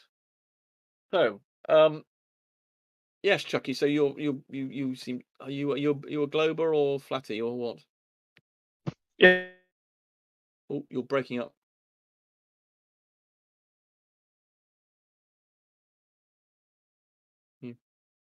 Breaking up, Chucky. Anyway, oh dear. Anyway, you. I can't. All right, you're back, Chucky. Yeah, I'm in a shitty reception area. Yeah, I graduated high school. I'm a glober. I took physics class. Right. Yeah, I gathered that from your fact you were asking intelligent things. Yes. I don't equate incredulousness with insults. Yes, I don't. That was a very peculiar claim from DP that I was treating with incredulity. I think he's very credible. He's credibly obnoxious. I don't quite understand, and he is possibly the most obnoxious discorder that I'm familiar with. Oh, he's gone. Oh no, it's okay. Sorry. Yes, I don't know if Chuck, if you know, I don't know if you're I'm trying to do this Earth curvature test thing at the Bedford levels where Rowbotham did his test where he got down very low to the water, which meant the refraction effects on his test were incredible and caused him to lose the curvature. And I'm going to repeat this from about 15, 20 feet up from the water, avoiding most of the problems of refraction. So I only have to allow for sort of standard refraction. And I'm, as you don't know if you saw that post from Bloodsticker earlier, but those are the posts that I'm using. And I've got they're telescopic, so I can raise them up and down. And I'm going to look through the auto level, and then the people who are raising the posts up and down, the target, I'll wait until they match the horizontal in the auto level, and then when that happens, I will know how much they've raised up the post, and I'll be doing that from 8 kilometers away, and then I'll then have a value for the drop over 8 kilometers, which hopefully will agree with the conventional drop that one would expect. And I think you have farmers helping you and a couple others. That's right, yeah. In fact, about 14. Well, I've got about 8, 9 people at the moment. I'm hoping to get another 3 or 4 next year as well that have agreed to sort of help out. But I think farmers is pretty competent. He's an engineer. He's been fantastic with me. He's put up with me abandoning him in the dark. At one point, I abandoned him for 2 hours in the dark next to that post that you saw, and I went to the observation point. It's 8 kilometers away, 6 miles. It takes about half an hour, 3/4 an hour by road to get from one end to the other. So I was with him. I then had to go away, leave him in the dark. It wasn't quite dark at the time. It was getting dusk, and to try and make an observation, I then had to leave him, go to the observation point. Unfortunately, I had to sort of set up all the equipment and the auto level and then someone came along and accosted me as to what I was doing, so I had to talk to them, and then dusk fell. And then it took me another hour or something to get back to him. So in this time, he was stuck in the dark next to this telescopic post that we'd erected, and he put up with that really well, actually. In fact, he spent his time looking at the some apps to see what the stars were looking at. And while he was there, because it was a fantastically clear sky, he was able to see Saturn, Jupiter, and Mars, and identify them from an app on his phone. But anyway, I left him in the dark for about 2.5, 3 hours, and he put up with that really well. And he's been really helpful to me in constructing these things. And there's quite a lot of construction work. So yeah, Farmer's Boy has been excellent, and he's done everything I've asked him to do, and he's quite good with his tools. And WS has been there, and various people from other things. Wait. I've had about 8 or so. Why? Can I ask you a question, please? If you can behave in a civilized manner, yes, you can. I will behave in the best kind of manner. I want to ask you specifically, in regards to exactly what you just said. You want me how to do you know what people are being civilized? Like, literally, how? Sorry, I don't understand what the question is. How do you know people are being, and I'm doing air quotes right now, giving you good faith when they converse with you? How do you know that? How do I know what? How do you know, right, in the context of what you literally just said, how do you know people, and I'm doing air quotes, are giving you good faith in the arguments they're bringing to you? He never said anything about good faith, so how can you say that's directly related to what he just said? Yeah, I have no idea what he's talking about. I'm sorry. People don't like that. Person, I am trying to I'm trying to bring this discussion from like some random, and I'm doing air quotes right now, historical discussion, so that people can relate to it. That's all I'm trying to do, really. I have no idea. No, you're trying to obfuscate or derail the conversation by asking a question that's totally irrelevant to the conversation at hand, and asking a question that nobody can know if somebody's responding to in good faith on the way that they asked the question and their past history with you. So there's your answer to your question that nothing to do with anything Rumpus said. Alright, so wait. To respond keep to what playing you your said. character. Wait. You're acting in bad faith because you're playing a character online. You're saying, wait, relax, please. Calm down. Take a step back, right? I should not. I'm in my car. I have asked so many questions in this Discord. I have had so many good discussions. I've had multiple. I've had multiple very long discussions with people like No Perspective, a guardian mod of the server, and so what?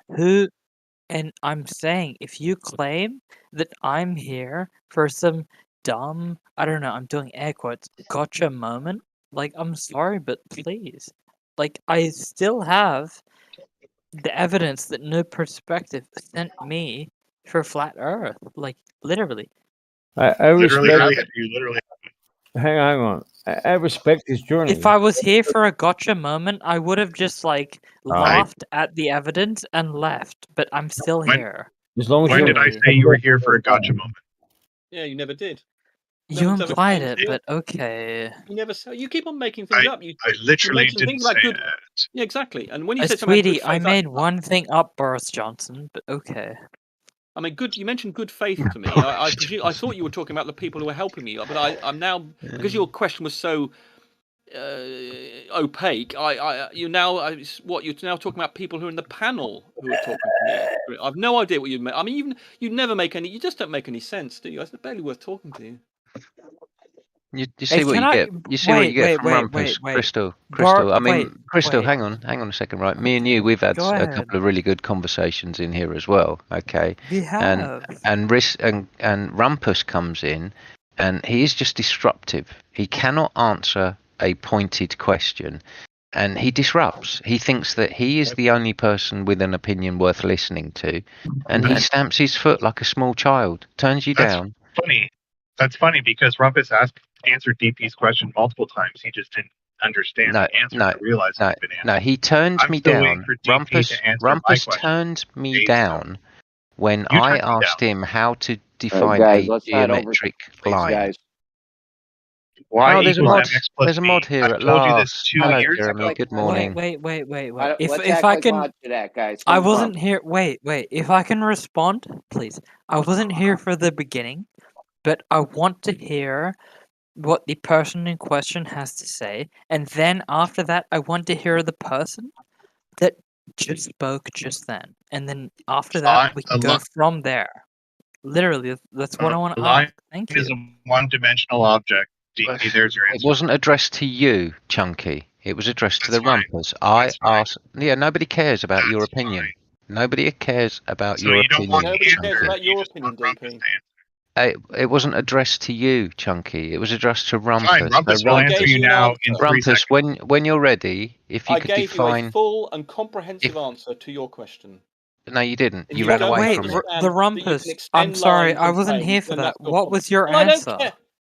You can extend a line or a plane to an infinite length. Once you've got a horizontal plane, that carries on as Doesn't far as you define like. the line, Rumpus. And so if you have a plane, you can extend the plane and it still is a valid plane. If you understood anything about geometry, you would understand that. So if I have a little line, I can extend a line. If I have a plane, I can extend the plane to infinity. And the reticule in an auto level can be extended to anything. And anything you see that crosses that reticule, allowing for refraction, is at a horizontal to you.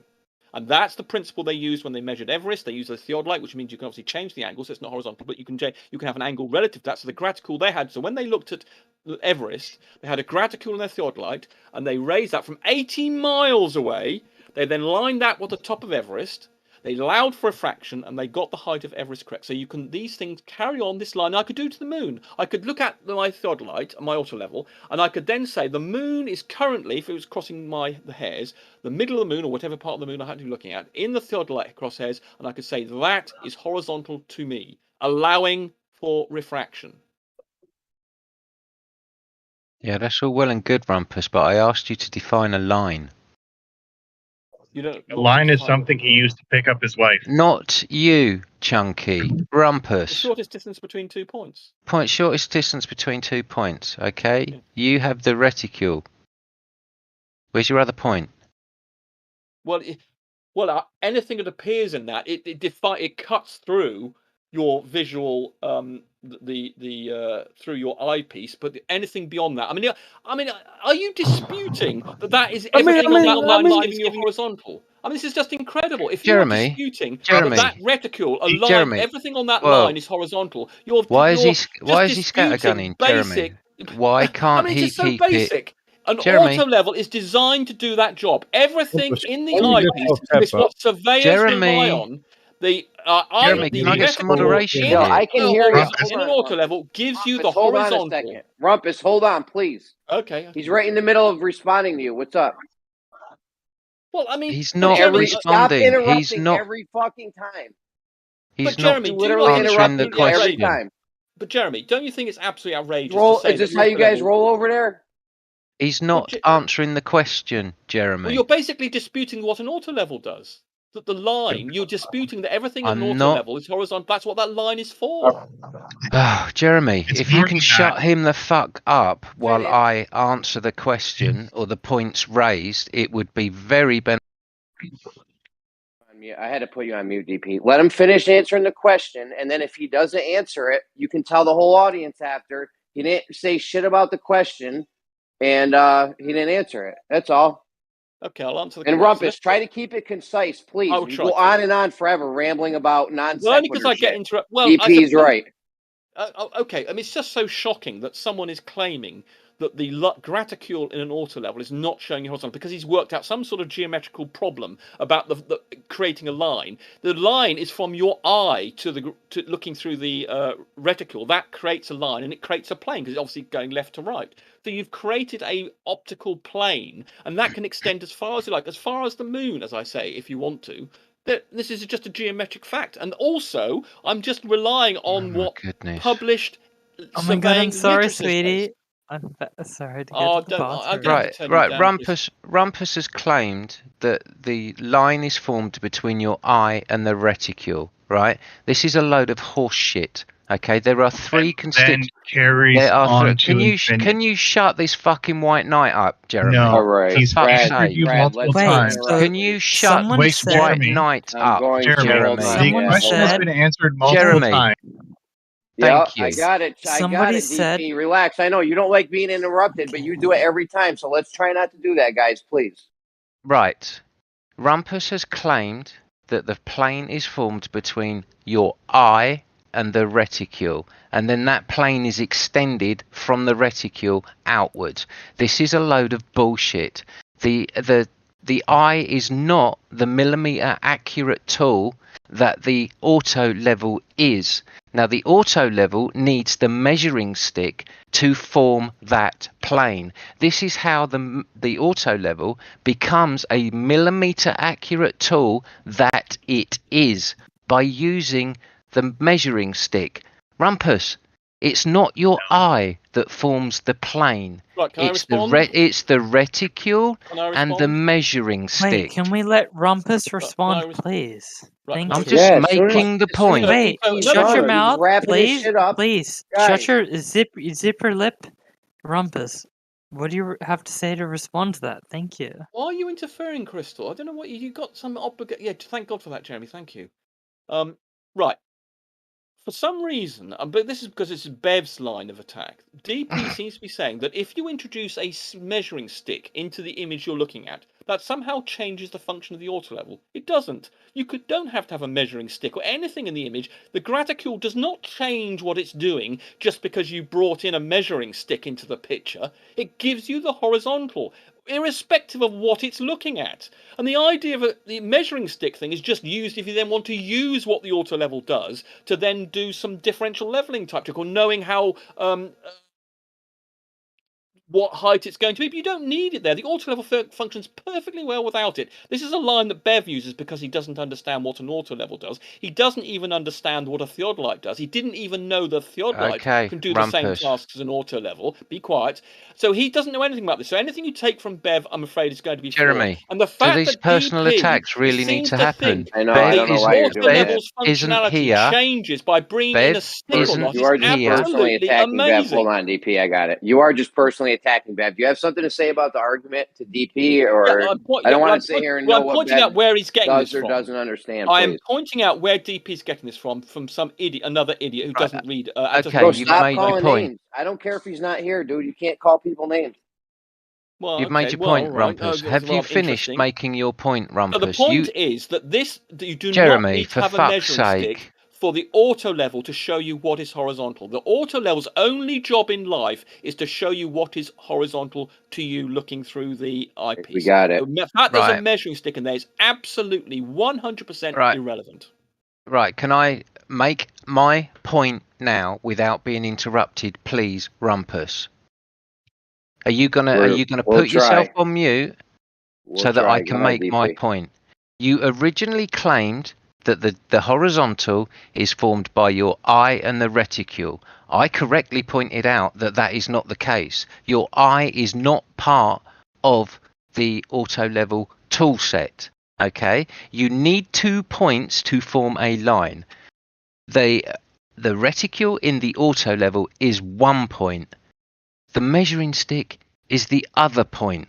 This is what gives you the millimeter accuracy of this tool. The auto level and the measuring stick. Right, you've said that. Now, anything over. Yeah, you said that before. For fuck's sake, let me finish my. His basic point is that for some Jeremy, reason he please, seems to I think have that not you've made the finished my same point. point What are you again. guys doing? Jeremy. Guys, I know DP, I got you. What are you guys doing? Let him. Can you let him finish, please? Okay, but he's asked the same question multiple times. He said the same thing twice now. I don't understand where we're going with this. And repeat. I don't know what to tell you. Let him finish it up. You can go Well, next. okay, how and long tell is the he whole going to audience be? that he keeps saying the I same. did let him speak Let's be indefinitely. concise, please. You got 30 How seconds. long is it? How DP. much longer? Give him another 10 seconds or 30 something. seconds. Okay. It's not up to you, Rumpus, how much time people Jeremy's take to decided it's answer 30 you. seconds, not me. Okay? I'm timing people. Time's an issue. 30 seconds. Go. You need the measuring rod to give you the millimeter accuracy that these tools are guaranteed to. You cannot get that millimeter accuracy at anything over 100 meters, Rumpus. You haven't demonstrated that you can, and you will never demonstrate that you can. Right, my turn, is it? Right, so DP's basic point is that for some reason he seems to think that the position of the reticule changes or something by introducing a measuring stick into the picture. It doesn't. The reticule is where the reticule is going to be, irrespective of whether you bring a measuring stick. So I can use that horizontal created by the auto level to any distance. And that's how it's designed to work. This is what the engineering surveying literature says. That is a horizontal. You look through it and everything on that line is horizontal to you. Whether you bring a measuring stick is another issue completely. If you want to make some measurements, then you do need a measuring stick. But I'm not doing that. I'm just saying I'm using the rec test to identify whether something is horizontal to me. A measuring stick is totally unnecessary, and they didn't use it when they measured the height of Everest with a theodolite. You don't need a measuring stick. Right. Okay, that's time. Can I 30 seconds. Can I get 30 seconds? You got 30. Go ahead. Right, Chuck. he said that something about I claimed that the reticule moves. I never claimed that. That was a complete straw man. I never claimed the reticule moved, Rumpus. I never claimed the reticule moved, Rumpus. Now, you do need the measuring stick because, as you rightly said, you need 2 points to form a line. The reticule is one. The height on the measuring stick. Without a measuring stick. The height That's not the on case. the measuring stick is the other one, Rumpus, and they only are accurate to the millimeter guaranteed accuracy that these tools are guaranteed to up to 100 meters. So do you accept the graticule is showing you horizontal for all the distance it's looking over? 100 meters. The reticule. The reticule is showing Can I you answer your horizontal? fucking question, Rumpus? Okay, Are you going to shut the fuck up? Go ahead. So I can answer your question. I'm just going to mute you temporarily, Rumpus. Just temporary. The reticule is a point, Rumpus. It is a point inside the optic of the auto level. It is nothing more than a optical point. It is in the reticule. It is in the telescope. One single point. One end of your line, Rumpus. No more, no less.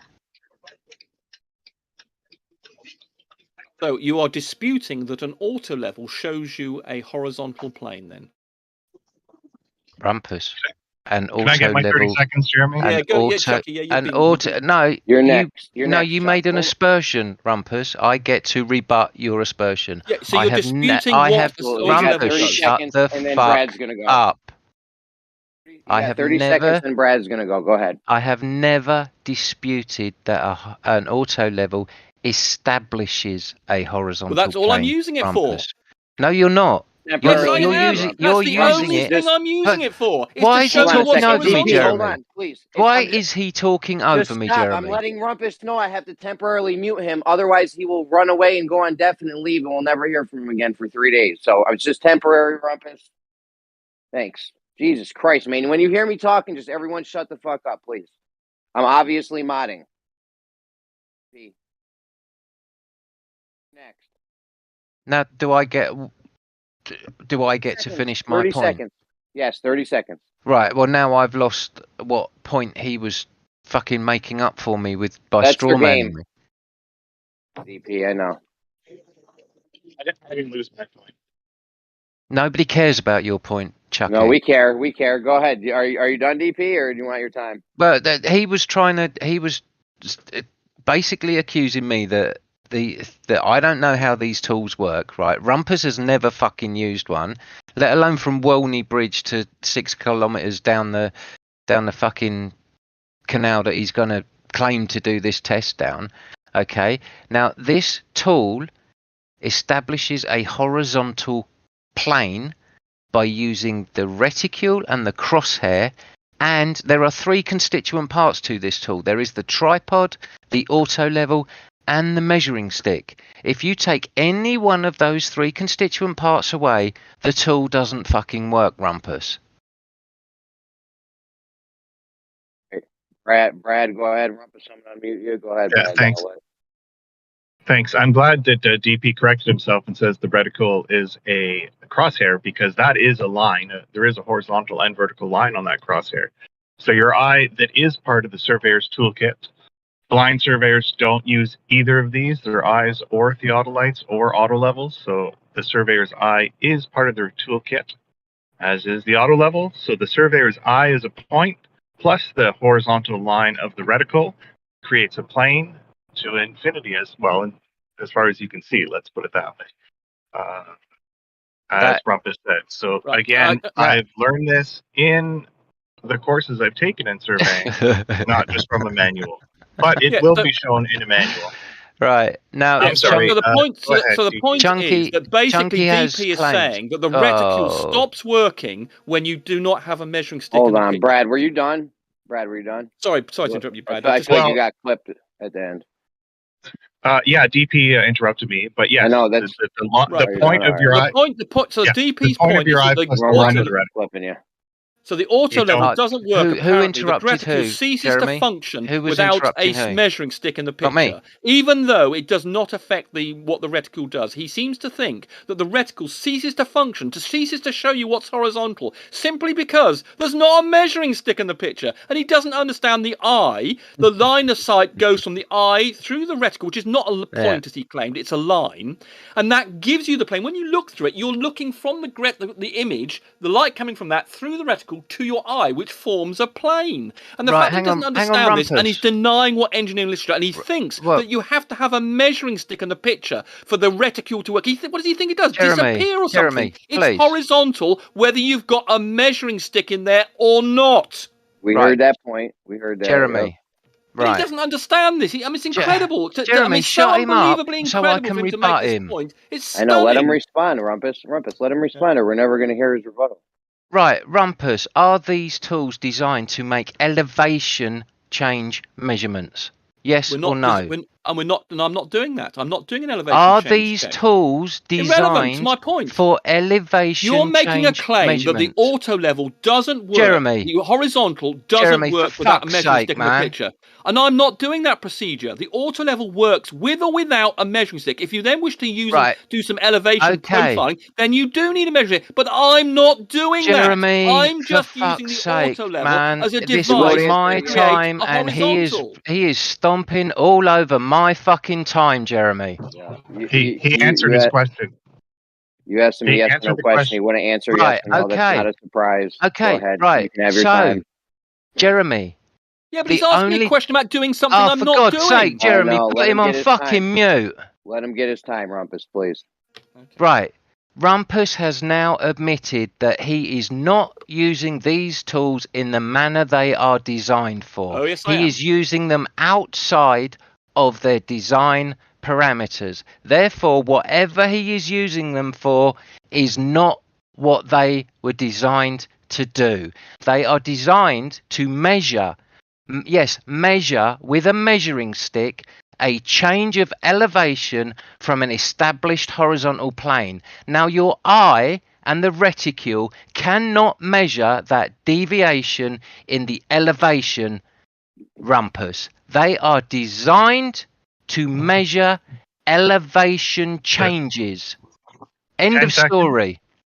10 seconds. They do what you design them to do in your methodology. So what Rumpus is doing is valid for the tool at hand. Done. Absolute Now, horseshit. you've had your turn, DP. They are designed you've had to your turn, measure DP. You've had a long elevation go, DP. changes. It's my turn. Not as long the as you, auto level Rumpus. is only You are designed a to show you fucking a lunatic. horizontal and also to show you study marks. That's all it's designed to. What you do with it is up to you. So he's claiming, so theodolite does the same thing. They don't have a measuring stick. When they measured the height of Everest, that's 80 miles away, they didn't have a measuring stick then. They used the graticule on the theodolite to tell you what angle it was, and they effectively extended what they were looking through to, he's interrupting me again, to 80 miles away. And I'm using the same principles used in the theodolite of measuring Everest. An auto level does not have to have a measuring stick. All an auto level is designed to do is to have some stadia marks and to show it's horizontal. You can then use that with a measuring stick to do other stuff. But an auto level is just designed to show you the horizontal, and that's what I'm using it for. And the fact that he doesn't understand this, and he's in denial of what the structure of an auto level and the engineering literature is his problem. He's got some strange, wacky idea that the auto level ceases to function without a stick in the picture. Jeremy, he's just going into some personal attack now. Can you not hear this, Jeremy? I am. I'm trying to get a toddler ready for school. Rumpus, please don't insult people or attack people. Come on. Look, Jeremy, you can't disagree with what I'm saying. He seems to think that the auto level ceases to function. It ceases to show you horizontal without a measuring stick in the picture. I'm not trying to do an elevation measurement. At all. Yes, you are. You're saying it's invalid to use an auto level to show you the horizontal, and that's what I'm using Shut it for. the fuck up No, and you let shut me up. clarify. Well, no, but he. Well, if you made your point. Shut the fuck up, Rumpus. I'm not saying that So he's the one insulting Jeremy here. What I am saying, Rumpus, is that the auto level doesn't even construct the horizontal without the measuring rod. So there you go. He just said it, you see. He doesn't believe that the horizontal is horizontal in an eyepiece of an auto level without a measuring stick in there. It's a point. There you go. He's now admitted what he's thinking. Rumpus. He seems to think that the line, the graticule in the auto level doesn't work. It's doesn't show you horizontal without a measuring stick in there. It's what a moron! Point, Rumpus. It's a fucking point. Inside the reticule. Can I have? Yeah, 30 seconds. Go ahead, DP. Yeah. Rumpus, don't call names. Inside the reticule, Rumpus, you have crosshairs. They are just etched into the optic of the tool. Okay. Now, if I have the tool in the toolbox, are you saying that the line that is projected while the tool is in the toolbox in the back of the boot? Is that a horizontal? Yes! That's being projected? It shows you its only job in life is to align that graticule with the horizontal. Right. That's its only job. And the fact that you don't understand that and you think you've got to have a measuring stick in there for it to carry on showing you horizontal means you're deluded beyond belief. For God's sake. So this is so simple. There's no one else in the panel, I think, who has got this. Jesus is this delusional? Fucking wet. And I'm sure Jeremy understands. Can we not go Jeremy, one at a time? Is this impossible for us to go one at a time? Jeremy, do you understand that he's completely insane about this? Jeremy, can you mute him while I make my point, please? But you've made the same point 5 times, and you still don't understand the Just temporarily, Rumpus. For fuck's sake. Go ahead, 30 seconds, DP, and then I'm going to unmute you, and I'm going to unmute Rumpus, and I'm going to mute you. I'm going to mute you both while the other person's talking. Go ahead. You keep telling me 30 seconds, but he talks all over my 30 seconds. You have 30 seconds right now. Go ahead. He's muted. Go ahead, DP. Right. What Rumpus is saying is if you put that tool face down on the reticule against the ground, you are still getting a horizontal. The reticule, according to him, is forming the horizontal while the tool is looking at the fucking ground. The guy is an idiot. Right, there are limits Hey, to what the don't auto level can do. don't call The, names, there is a, DP. Come on. right. Yeah, There is a really, limit to Jeremy? how. After everything Hold he's on now. fucking Can I thrown at get my me, back? Yes, you shut up, DP. You've had your go. Mute him. So there is a limit to what the auto level can do. It can only do it with a certain range. That is true. But the point is that's its only job in life. And providing it's within a certain, I think it's just a couple of degrees angle off horizontal. It can tell you because it has this compensator, but it can only go so far. So yes, if you point the auto level at the ground, then yes, it won't be able to change you. You won't be able to see horizontal. So yeah, so DP's actually got that right, but he's trying to just evade the point. The only job of the auto level is to show you horizontal, providing it's not too far up or too far down. It will do that job. And the fact that he doesn't understand this, and the fact that he thinks you've got to introduce a measuring stick into the picture, he's not realizing that you then use the measuring stick assuming that that's horizontal. But the horizontalness of the graticule is there come what may, whether you've got a measuring stick in the picture or not. And everything that crosses that graticule is horizontal to you, irrespective of what's in the image. If it's the moon and it crosses that line, it's horizontal to you. You don't need a measuring stick for this. He's getting confused with what the procedure you use. You then have the behavior of the auto level, and then you do things with it by introducing a measuring stick as well. But that's additional. When does it stop, Jeremy? Hold on, Please. I'm taking care of it, DP. Hold on. That's additional. That's what you can then do. I'm taking care of it, DP. Hold on. The only job of the time's up. I know I'm being interrupted here. Finish. The only job of the auto level. The only job of the auto level to show you a horizontal. It does not have to work with a measuring stick. And theodolites do not work with a measuring stick biscuit either. you do, Rumpus. You take the absolute fucking piss.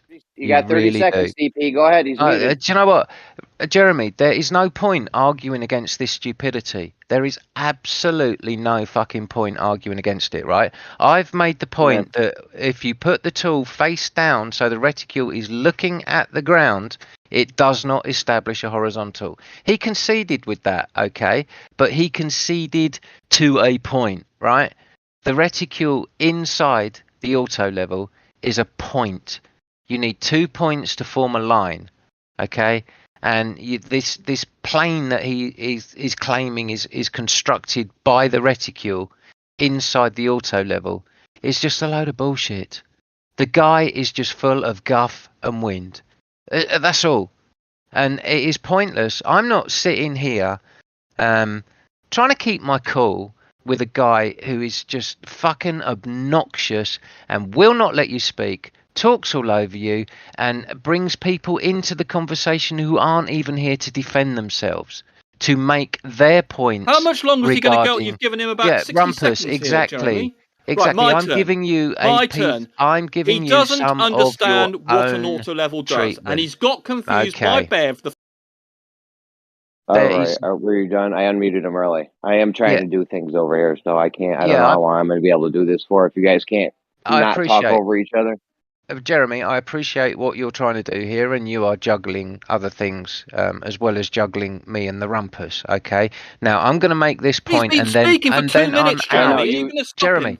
Jeremy, how much longer you let this guy speak with me muted? Let him go, and then you can respond after. Jeremy, I'm out after this. Jeremy, let me make my point, and I'm fucking out. You had 30 seconds just now, DP. I mean, you used it to mute him.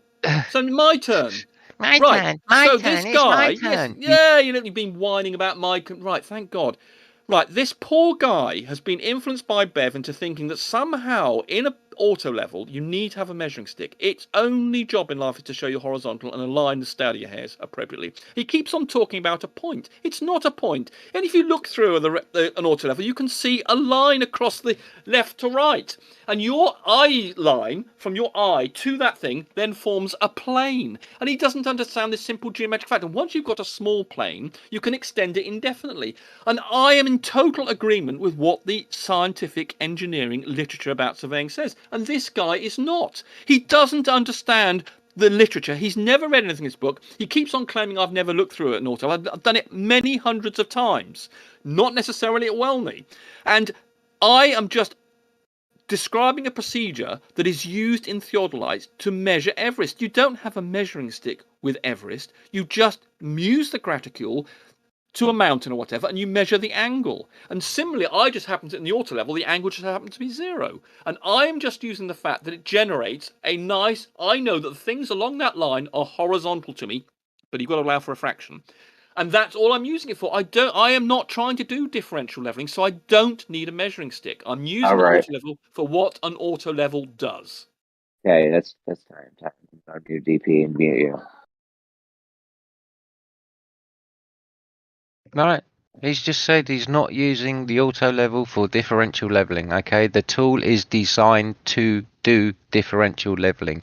It is designed to measure elevation changes from an established horizontal plane.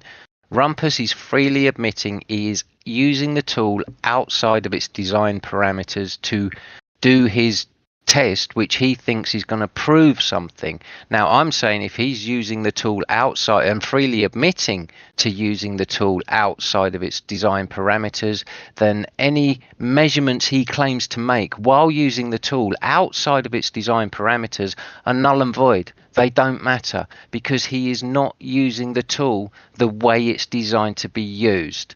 Okay, now I'm going to finish my 30 seconds by saying, Rumpus, you're a waste of time. I don't want to talk to you anymore because it's just turned into a shit show. You can't have a conversation, so I'm out. You're using the tool outside of its design parameters. It is designed to measure elevation changes from an established horizontal plane. You don't establish that plane between your eye and the reticule. That is fucking ridiculous. You establish the plane between the reticule and the measuring rod. That is where the plane is established and where the measurement in the vertical of the elevation change is established. Thank you very much, Rumpus, for admitting that Jeremy, you keep on giving him much more time than me. the tool let him go over outside. You've done it several times now, Jeremy. You've given him much more time than I have. Right, so let's deal with this. Your time was up. I gave you extra time. Rumpus, relax, man. Yo, no, you hear but this me talking. wanker is just being, and you're giving him more time than I am. Right, so the point is the auto level is not being used as outside its design parameters. Not at all. There are no, if you look at the manual of an auto level, there are no limits. And we understand geometrically that horizontal is horizontal and it carries on definitely. If you knew anything about geometry, and there's nothing in the literature that says things cease to be horizontal. He's only thinking about the auto level being used in one thing. And if he was talking about theodolites, he'd be saying presumably something along the same lines. You could only use it with a measuring stick in it. No, you can use theodolites and auto levels to any distance you like. But obviously you wouldn't be able to see a measuring stick. You can actually use, if you have a very large measuring stick. So for instance, let's suppose you were looking at something 8 kilometers away like I am. You could make up a measuring stick with, say, 1 foot or 2 foot markings on it. And you could have a measuring stick that worked at 8 kilometers if you wanted to. Does that change the behavior of the auto level? No, it doesn't. I can have a measuring stick in the picture or not. Doesn't make any difference to how the auto level works. And the fact that he only thinks of it in terms of differential leveling and a measuring stick near to means he knows nothing about geometry, nothing about the optics. He's making some claims about he keeps on talking about the reticle being a point. It isn't. He doesn't understand that there's a plane formed between the line in the reticule, in the compensator, the reticle that's there, and your eye. I mean, how do you think it? If you were to raise your eye above the eyepiece, it would not be aligned with the horizontal. The whole point about the eyepiece is to position your eye in a position that gives you horizontal with respect to your eye. And as I say, I'm in total agreement with the engineering literature. There is no limit. There's no outside parameters for an auto level. And if you read the literature on auto levels, there is no. He just made that up. That's time, Rumpus. Because he's insane. Okay. That's time. Stop insulting people, please.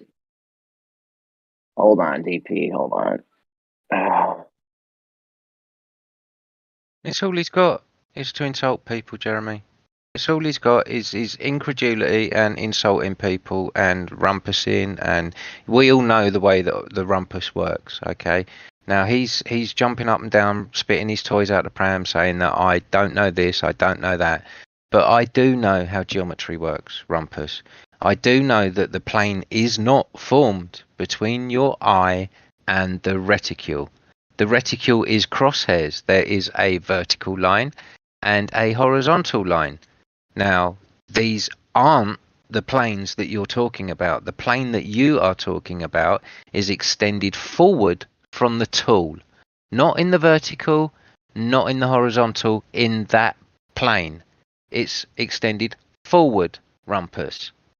The crosshairs are left to right and up and down, and the plane is extended front to back, not through your eye, Rumpus. Your eye is not part of this plane. The plane is from the reticule to the measuring rod. Okay? Now, like I said before, Jeremy, I'm out. It's pointless arguing with this silly little man. He is just going to jump up and down and spit his tools out the pram. He is going to bring Bev into this conversation like it's some slight on me. Okay? Bev is not here to defend his position. Bev is somewhere doing something. Okay? Don't ask me where, don't ask me what. I don't know, I don't care. Now, Rumpus. It's time, DP. I don't. Yeah, no, Jeremy. Let me round up. Let me finish. Right. I'm out of this. It's not a conversation. It's a shit show with Rumpus. Always is. I'm out of it. I've made my point. My points stand. And whatever Rumpus wants to come back with, I don't care, because he's a silly little man who doesn't know how to use the tools that he's claiming to use. Okay. He cannot. That this plane he wants to create is the plane at the distance he wants to use it. He cannot make these measurements. Okay? That's time. That's time, DP. That's time. Hold on, Rumpus.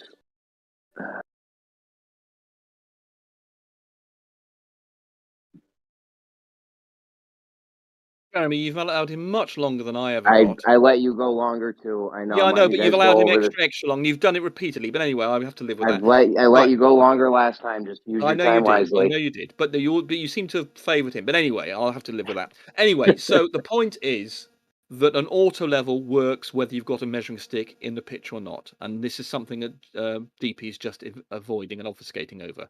A auto level is only designed to generate a horizontal. And that works whether or not you've got a stick in the picture.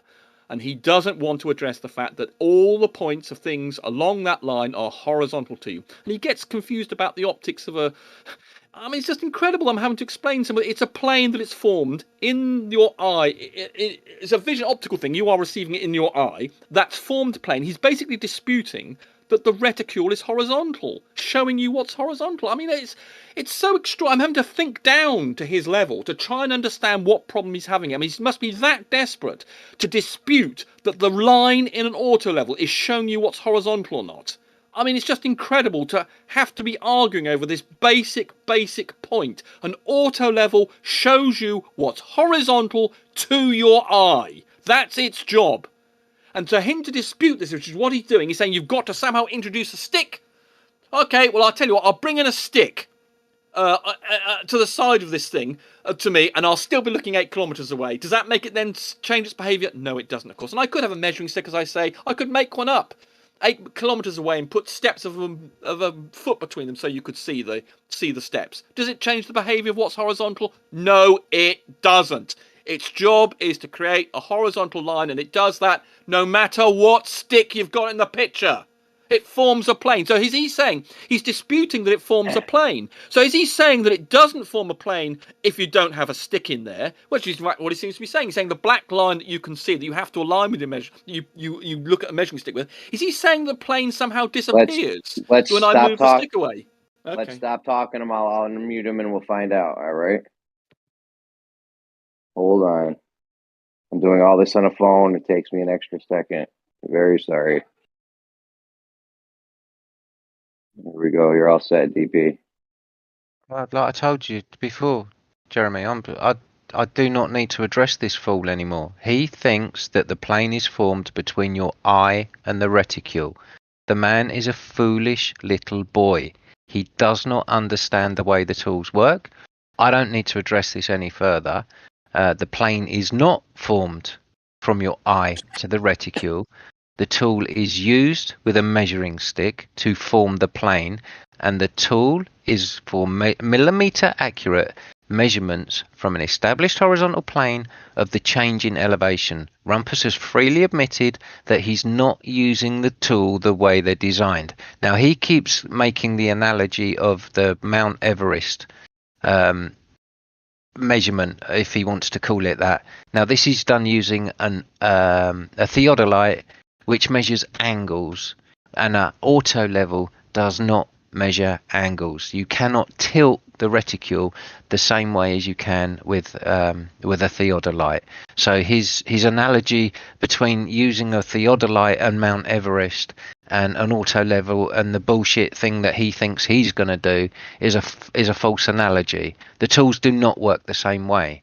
Now, yes, you can use an auto level for differential level. Theodolite for differential leveling, but again, you need a measuring stick. The common denominator between these tools, when you establish a plane and elevation change, which is what they're designed to do, is a measuring stick. You need that measuring stick. Rumpus doesn't think you do. The guy is a fool. I don't care what Rumpus Let's thinks. not insult, please, DP. Come on. All right, I'm done, Jeremy. I'm done. All You right. don't need to mute me again, okay? I don't believe you. Rumpus. Jeremy, I'm going to leave the server because Rumpus is just going to go on his merry little way, spouting his bullshit, okay? And I don't want to get sucked back into that. The guy is a fool. Okay, please don't insult, though. Let's not call names. I don't want to get involved again in his rubbish because it is rubbish. Okay.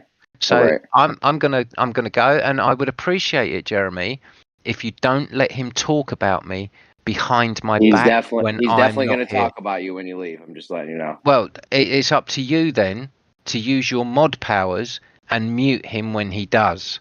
Thank you very much. All right, DP. Right, so he's basically disputing, as before, that the horizontal graticule in an auto level is horizontal. He seems to think you've got to have a stick in there, and as Stark would rather put it, He left Rumpus. Yeah, and I can't let him get away with those points. And he doesn't understand. He says he accepts that the theodolite doesn't. Don't tell us. Hold on. No, I'm going to finish up. I'm answering his points. He claimed that a theodolite with a mounting measurement Mount Everest somehow that doesn't need a measuring stick, but the graticule line in a theodolite works for any distance you like. But an auto level is just one that's fixed at 0. So there's no difference in the principle at all. It's just that the theodolite can change its angle and the auto level can't. But the principle of the things all in that line at the same angle in a theodolite and an auto level are exactly the same principle. Where the graticule goes in a theodolite shows you that angle, say it's at 20 degrees, that everything along that you can see cut by that line is at 20 degrees to the horizontal for that theodolite. Similarly with an auto level, everything is at 0 degrees with respect to your eye. So the fact that he doesn't understand this means he is an utter moron. He's got so convinced about differential leveling and bev line, he doesn't understand a stick does not need to be in the picture. But I can put one in, as Starkot has suggested. By introducing a little measuring stick into the picture, suddenly the auto level will suddenly start to behave. So obviously I've got to do that. Otherwise the graticule won't be in the right place. So he accepts the geometry of it forming a plane, but suddenly it only forms a plane if the stick is it, but the graticule hasn't moved, so the graticule's still working with or without a measuring stick. He doesn't understand that the measuring stick is an addition to knowing where the horizontal is, and then you say, oh, it's 2 inches down. The bit I'm trying to measure, the distance on the number, is 2 inches down from the horizontal. But the horizontal given by the graticule is not changing its behaviour. It's exactly the same as it was before. So I think the thing is, absolutely insane. I don't think anybody reasonable person in this panel and insult people, guys. Right, but any reasonable person in this panel, I cannot possibly agree with what the gibberish and ignorant and the surveying denying idiot that DP is. Finished. Stop, guys. I don't know where you guys have been hanging out at, but stop attacking people and insulting people, please. But he's a particularly. I don't want to hear about DP. Well, he's the most offensive character on Discord, I'm afraid. Okay, I don't care if he's the worst or the best at anything. All right, that's irrelevant to me. I don't care. Let's just leave people out of it, and our personal feelings and the insults and the personal so many people, attacks. Jeremy. I don't know if you've had any problems with him, but he's attacked so many people very deeply in personal manners that are just totally unacceptable, and he's been kicked out of so many Discord servers. Well, I don't know what to tell you. And now Bev he's now disenchanted with Bev because obviously they've had some sort of falling apart because he's so obnoxious.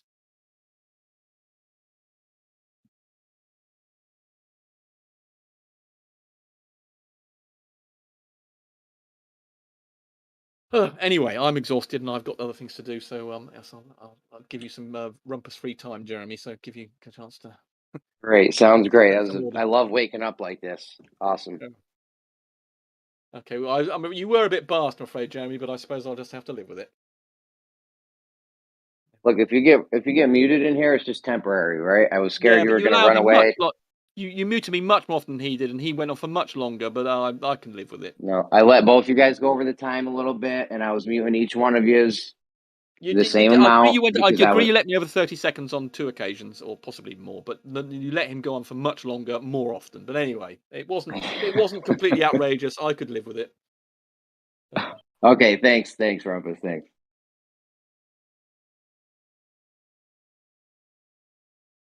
Try to be as fair as possible.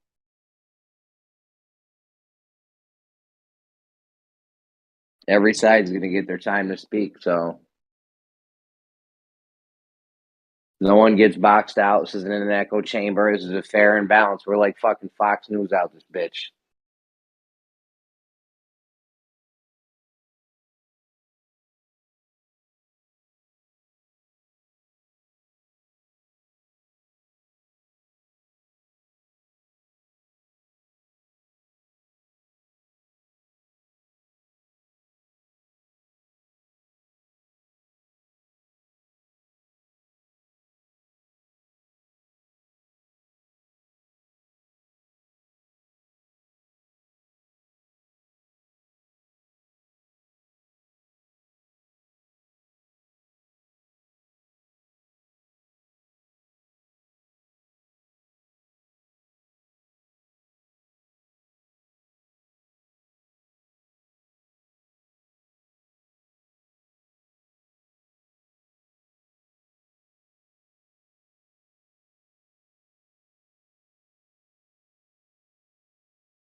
What else we got, guys? How long was that? Mod, Jeremy. How long was that going on? What do you mean? Everyone was getting. We're fair and balanced. Fox News, bitch. No, that was some horrible modding, bro. You had no Dude, that was control. tough. Those are two tough ones right there. The Rumpus? Come on, bro.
Where's everyone at?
Pete, did you check out that new server, Pete?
What Paul, they're doing Bible study here on Tuesday nights, I think, if you're interested. Okay, sounds good.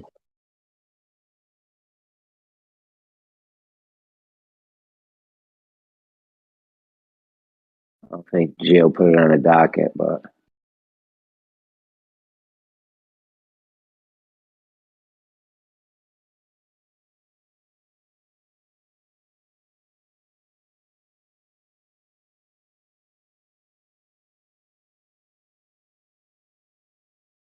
did you catch that religious debate yesterday? No, who was it? It was North versus Infinite Nick. What were they discussing?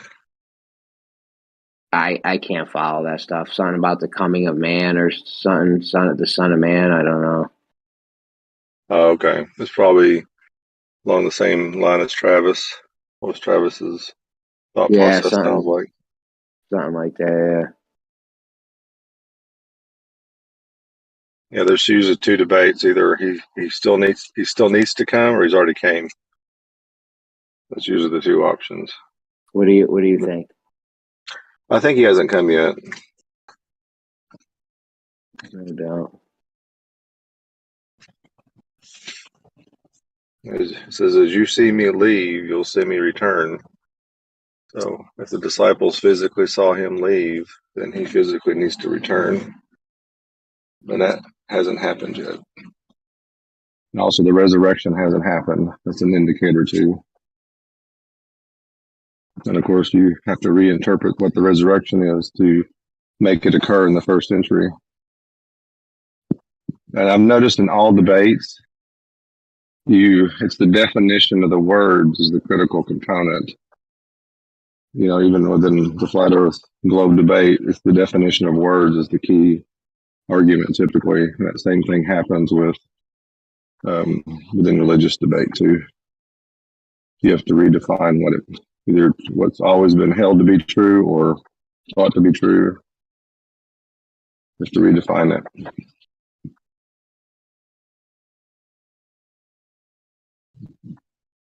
That's why I always say, what are the people, that like people that Paul, John, and the other early disciples, what did they believe about those things? If they're the 12 disciples, then what did they teach? You know what I mean? About all that. And if they don't, it's just like you citing a source, backing up your point. You can't find anybody in that first century to back your point up. It's probably not true.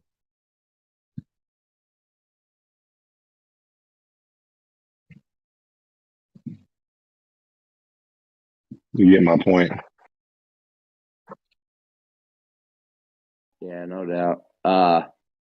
If you ever wanted to debate someone on it, let me know. I've kind of don't know if I'll get on here and just talk and debate, but I don't know if I'm not a formal debater. I don't have the time to prepare for a formal debate. Yeah, me either. I hear it. That sucks too, because I feel like I would do pretty good. Yeah.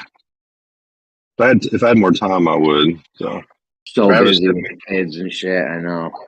and work. I've got to work too, so Yeah, me too. Like, there's literally, if I get like 10 minutes to myself, I'm lucky. yeah.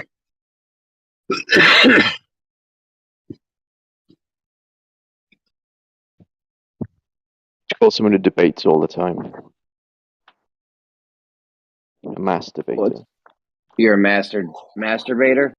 Masturbator, yeah. I think the biggest way to either win or learn or be successful in debate is just make sure you understand your opponent, you know, like what they're saying, and understand the weakness of their argument. Figure it out, you know.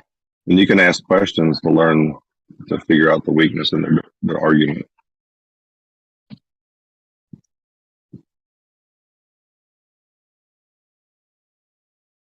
See, the weaknesses in Travis's argument, I'll say, I'm not going after Travis directly, but it's all allegory or myth argument, all the first century, is there's historical evidence outside the Bible that back up the existence of Jesus and that those things happened. So just that very thing alone undermines it's all allegory. Does that make sense?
Hey, Jeremy.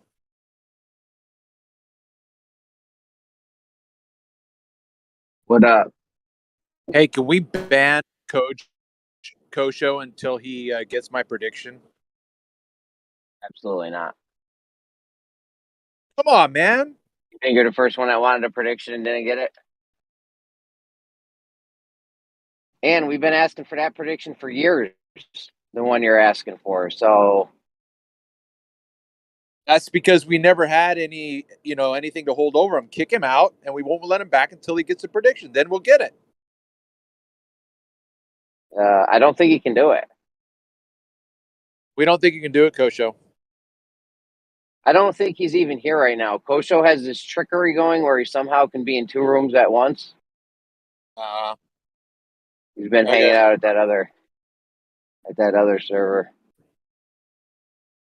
The server, the brand new guy to Discord just started. Shane. Yeah. Comes in, swoops up the whole community. Amazing. I can see if it was like a knitting or a sewing community or a cooking community or something, but a community of truthers just blindly going, I don't know. It's weird.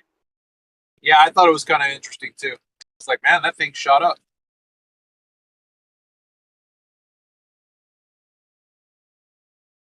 Anyways, yeah, I don't think you'll ever get that prediction, honestly.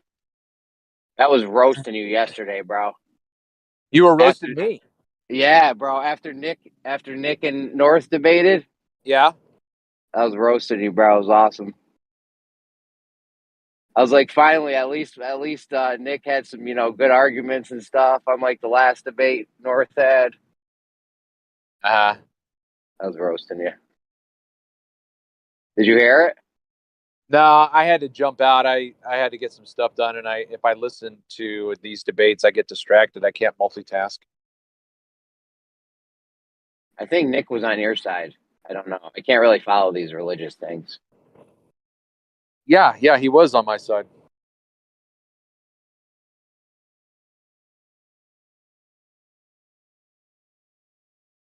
Yeah, it's like arguing with a baller.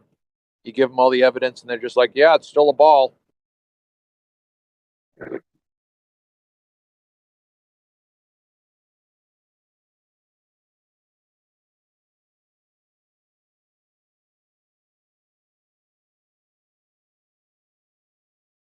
you guys do it up for Thanksgiving? Oh yeah, we did it up at my house. We had my mom and my wife's mom over. Well, that's a cat fight waiting to happen. They get along. They get along. I'll smack both them bitches.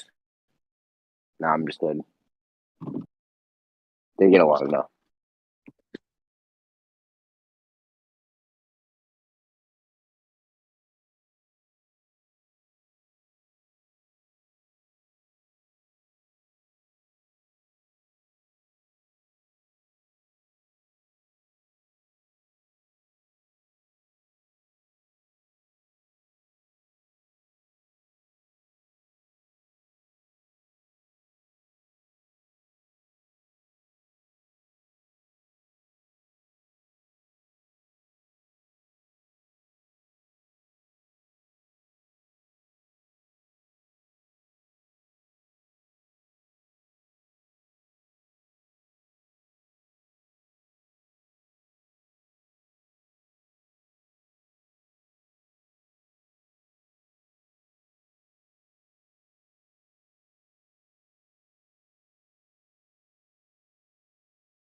What's up, guys? What's up?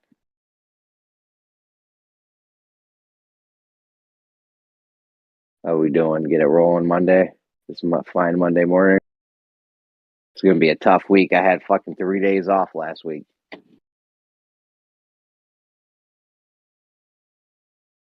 going to be a tough one. It's going to be a doozy.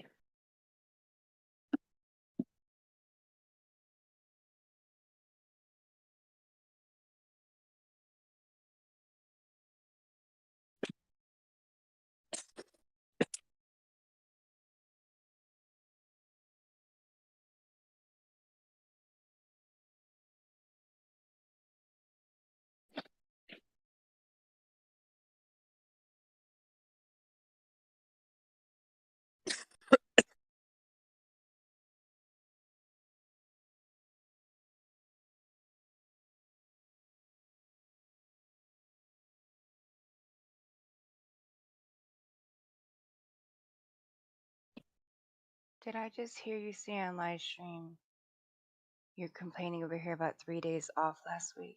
And this week's going to be tough, you know, when you have a day off or a few days off. It does suck when that happens, though. Yeah, it does. And then going back to that full regular schedule. Excuse my language. You know, they need to change that shit. I mean, do we really need to work 40 hours a week at this point? I mean, come on. Well, right now my money and my bank says yes, but do I think I need to? No. Well, no, 32 hours. We get a day off, but it's the same pay. Now, I mean, that works for me. Well, I don't know about you guys. I would take that. Yeah, hell yeah. Let's go. Yeah, because I really don't mind working. I just don't want to work my whole life away. I want to experience it still, some sort. Yeah. You had 3 days off, and I had the most brutal week. It was unreal. Great. I didn't have Did the any what? days off. I had a really brutal week because of my job, retail. You know, with the whole Black Friday, and we also Oh, have yeah. the sales of Black Saturday now. It's weird, but yeah, I had a hard week, and you're like, I had a relaxing week. I was home. Let me tell you something about when I have days off. Mhm. When I have to go to work. I don't know how my wife does this shit, but God bless her little soul. It's Seriously, it's easier for me to go to work than it is to stay here. Yeah. Yeah. At least you can admit it. Real. We got a toddler. This motherfucker's crazy. He's off the chain. Been off the walls, like literally. All our kids been like that. One time I went to get the kid from school one time and he was playing around in the gym. He was literally bouncing off the wall. Like, I know that's a phrase people use, but my man was literally just bouncing off the walls. Yeah. Just throwing himself at the wall. Full speed. You know, they got like the pads on the wall in the gym. It's hilarious. Kids do some crazy, crazy things. I've seen it, witnessed it myself. Yeah. I've been standing between two kids and them picking up like household items and wanting to throw them at each other. I'm like, whoa, whoa, whoa, whoa, that's my head right here. You two little kids have lost the plot. Yeah, it's not easy. No. And then you have all the physical work you have to handle at home too. So picking up the messes, feeding the children, taking care of them. So yeah, it's a full-time job.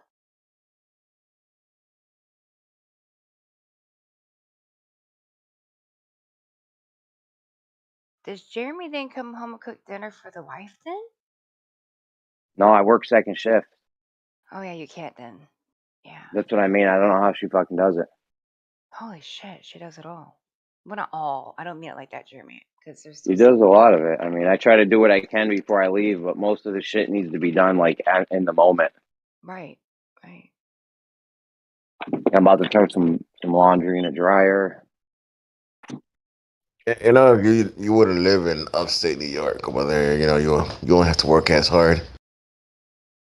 Having I'm in like upstate. 20 jobs and shit. Oh, bro, I went and lived in the city for a year. I don't know why people would do that shit. Every day I meet people that moved from New York City to come here. It's fucking easier. If you're in the rat race and the grind and shit, you might as well do it where it's easier.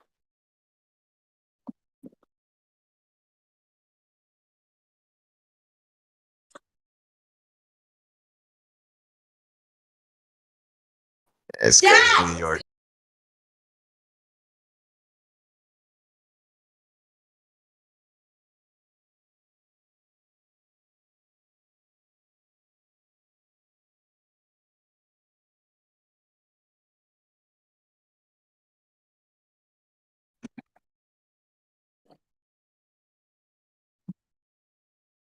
Yeah, I don't know how to do it. I look around going, how the heck?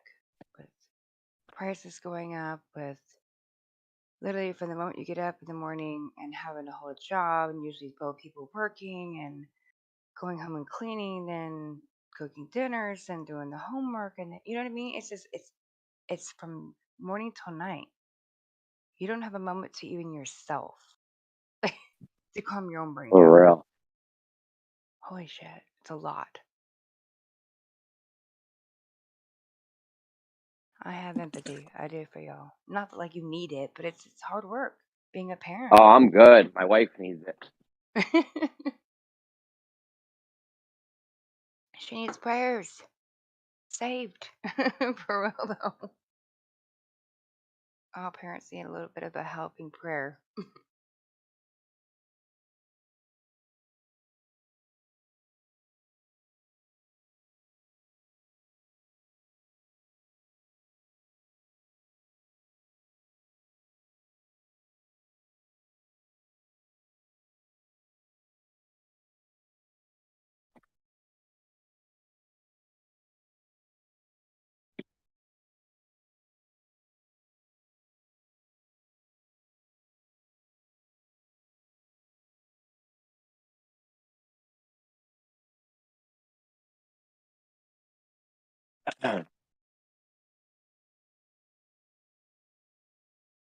Well, your name is going off the chain over here in the live stream. Jeremy this, Who is? Jeremy that. Your name's everywhere. Maybe you being talked about right this second.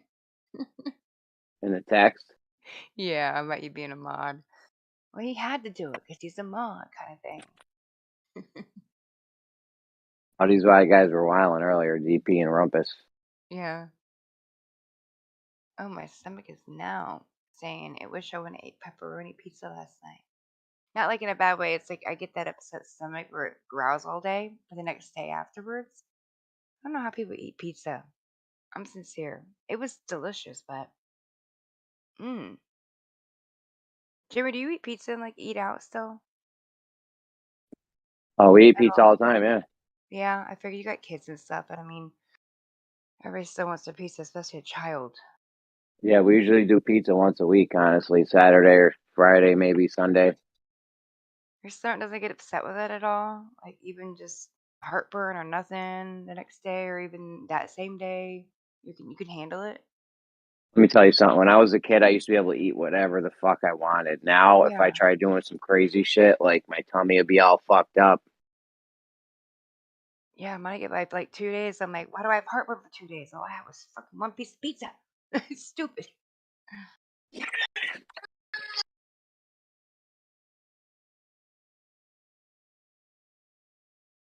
No, it's your body telling you though, stay away from it. You probably don't listen very often though. I don't listen, yeah. I do it anyways. I did too, apparently, as you could tell. It's like, well, yeah, I'll try that again. No. We're our own worst enemy, man. It's those donuts that sit in the shelf set right there when you walk in the gas station, looking at you, going, eat me. I don't do donuts very much though.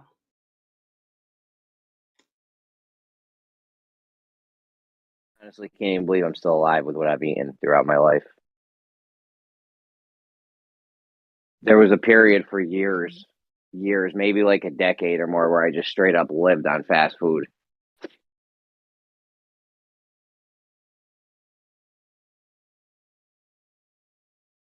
then even when I do eat like home cooked meals, like they're like smothered in shit, like gravy or something. Like when I eat pasta, I fucking cover the shit in Parmesan cheese and mad spices and shit. I use an obnoxious amount of Parmesan cheese. My wife can't even look at me when I'm doing it. Like if we go out to dinner or something, I hate going to the Olive Garden because they do the cheese for you. First of all, they don't even keep going. they don't even grate it. They shred it, which makes a huge difference. But anyways, like the waiter's looking at me, the wife's I'm like, keep going. I'll let you know when. Trust me. I think you might as well just like bring out the whole block. Just bring it out. I do love me some cheese. That's what I mean. My body can't handle the food the same no anymore. No, it's not the same. I'm getting old. I'm about to turn 40. Holy crap. I hear you. I'm in my 40s. Dang, where did time go? I don't know, but it keeps going faster and fucking faster. I'll tell you that. Collagen supplements, guys. All right, that's all I'm saying.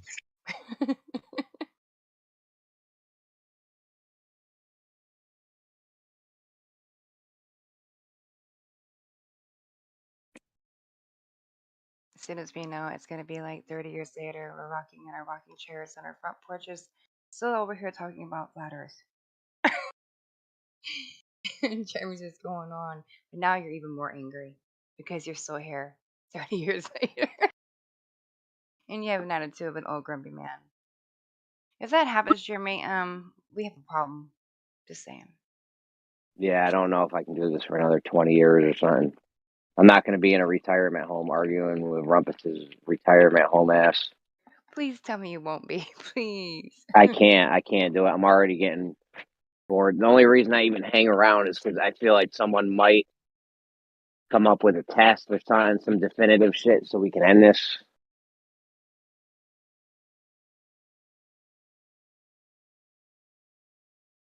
Yeah, it's good to take a break, step away for a bit. Help me. When you come back different. Mm-hmm. I mean, I don't know. I think we're all doing a little better now that we've gotten out of the toxic shit and the shit show. I feel like everyone's demeanor has been lifted over the past, year, however long we've been in here for. Because I know I was whiling with it when I was in Gems and Brandon's. You know what I mean? I was fucking crazy, calling names, insulting, over talking crazy. I still over talk a little bit, but Well, I went through a lot of bullying and all that crap, my real life throwing online at that same time too. It was just the crazy insults like they were using against us even at those times. Like even me wanting to see my mom after the regulations have been lifted and all that crap, and you would kill your mom. I'm like, what? It was just stupid stuff. Of course, we're going to respond back and have these comments that we're going to regret later because we actually have a heart, you know? They don't usually. No offense, but they wouldn't even say this stuff and do this in the first place if they did. Like, what is the gain? What is the gain that they're trying to get out of fucking personal attacks like that? It was really bad. Not just for me, but for everybody that was going through that. You know what I mean? For you, if you were in there, they were dissing any opportunity they could, your family, your wife, your eye. It's like we're I here know. to have a conversation. They're crazy with it. That one guy, fucking, oh my God, he actually got kicked from Gems. He threatened to call. All I was doing was telling people to read something that the Washington Post published once in an old one of their newspapers, right? Like the Ted Kaczynski's manifesto. I was like, yo, you guys should read that. It's pretty good. And a lot of scholars even like what he said in it. The Washington Post published it, right? This dude was like, yo, I'm going to call fucking Homeland Security on you. Da, da, da. I fucking left. I left Gems for a minute. I went right back because they banned that guy. Like, yo, I'm not fucking with you guys. Homeland Security is no joke. Yep, I ain't messing with none of that. I'm good. All because I was telling people to read something that a newspaper published? You're bugging. It's not even like I was saying something crazy. Like, hey, read what this newspaper published.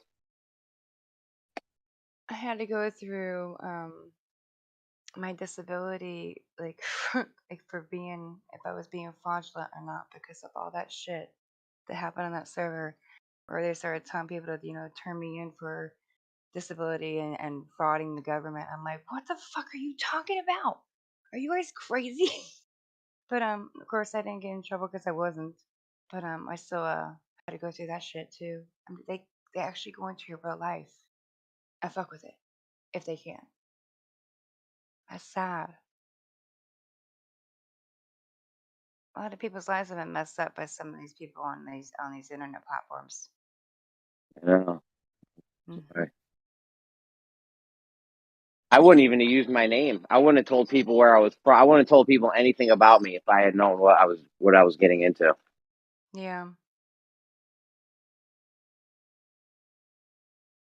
Problem is, we get out here, we're so open. We want to meet people. Like, here's my name. Here's full on. I mean, I haven't been hiding for fucking years. So what was the point? Then you realize, oh crap, maybe I shouldn't. But it doesn't matter who it is, even if it's the other side or even our side, whatever side there is. I don't even know anymore because it's an illusion. Sometimes it's online. You have to be very, very careful. Some of the people that I've met in real life, even on our own, I wouldn't want to meet again. You know what I mean? So you just always have to be a little cautious of what you put out here. Name, Yeah, definitely. family, especially because you got kids. So, you know what I mean? That is a little harder for me. I don't have any family. Most of mine's gone. I don't have any children, so I don't have to worry about that. I just have to worry about myself. But yeah, you have kids and stuff, and a lot of people do. I don't need people in my personal life like that. Scary place online. Truly is.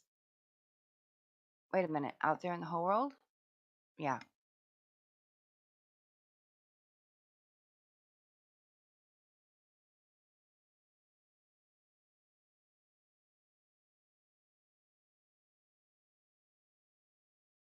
Can you hear my background noise? No, not really. It's been pretty quiet. All right. This machine is just a little loud.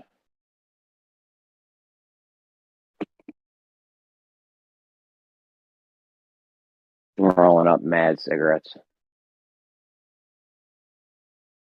'Cause I don't know. We did the budget. Me and my wife were smoking $300 worth of cigarettes a month at least, maybe 400. It'd probably be about five or 600 now with the price of cigarettes, but because this was years ago, we checked. But I'm like, yo, $300 a month. That's not exactly peanuts for me. So I was like, fuck it. I'll just start rolling my own. It's fucking pennies. I know I was supposed to do that too, and then I ran into some financial things that needed my money over that first. But in reality, I just put the money out this month because you get it full, instantly back. Oh yeah, even if you go buy the machine, I bought a $200 automatic machine on fucking Amazon. Hey, okay. It's like you dump the tobacco in and then you slide the tube on, and you just press a button and it fills it for you. So even with the hand crank ones though, you make your money back on that shit on the first carton. Like a carton of cigarettes now is like 150, 140 bucks or something here. So like the machine's like 60 bucks and a bag of tobacco and tubes, you're looking at another like 25 bucks. So literally you could buy a machine every time you wanted to roll a carton, it'd still be cheaper. It's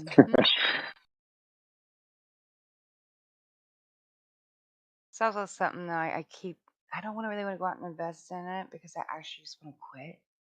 But that's not a good move No, because I don't quit. that's the best move. You just not do it. But it is the best thing just to say, I don't want to keep smoking. It's too much from out of my pocket, like you said. I mean, way too much. I need every bit of extra money I can. I'm about to be making a car payment now that I didn't have to make. So, yeah, if I could quit smoking, there's almost my car payment. Like, isn't that ridiculous? Yeah, I know. I know. If you smoke a pack a day, that's like, I don't know how much cigarettes are where you are, but if you smoke a pack a day, it's like $450 a month here. That's a driving bill. Yep, it's not worth it. And I have to smoke outside, so I'm always in the weather. And winter's here now too, so there's no point. You don't want to be out there. Like, why do you have a habit? You start realizing it's a habit and not something you actually want when you're going outside. Oh. And for some reason, I keep taking it as a stress relief, but it's not relieving any stress at all. I think it might be causing some in my life, but I'm going, yeah, this is good. This is good. No, brain is lying to me. I'm telling you.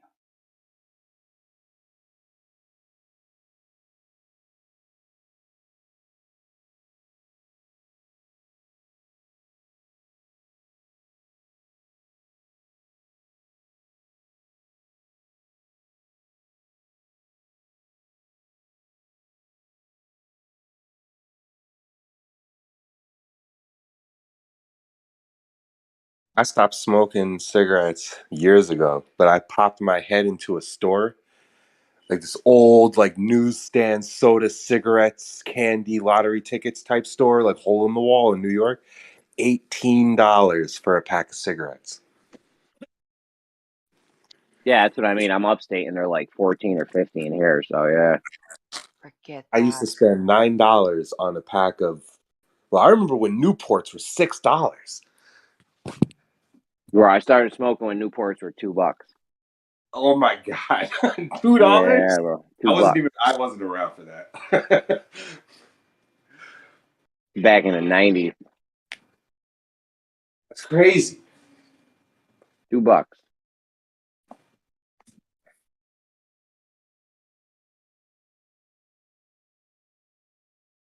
I ended up replacing every cigarette I smoked with weed. I told myself I want to quit smoking cigarettes, but I still have this vice where I want something to smoke.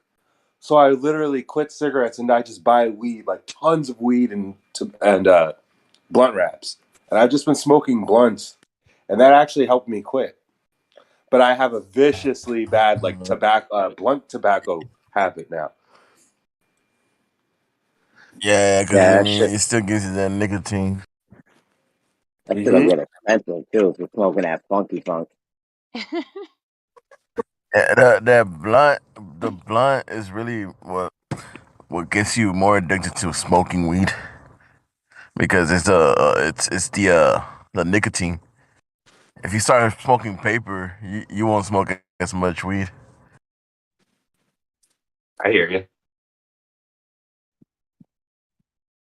Yeah, it's just another habit I got to break. That's harder. Is breaking smoking blunts. Yeah, no.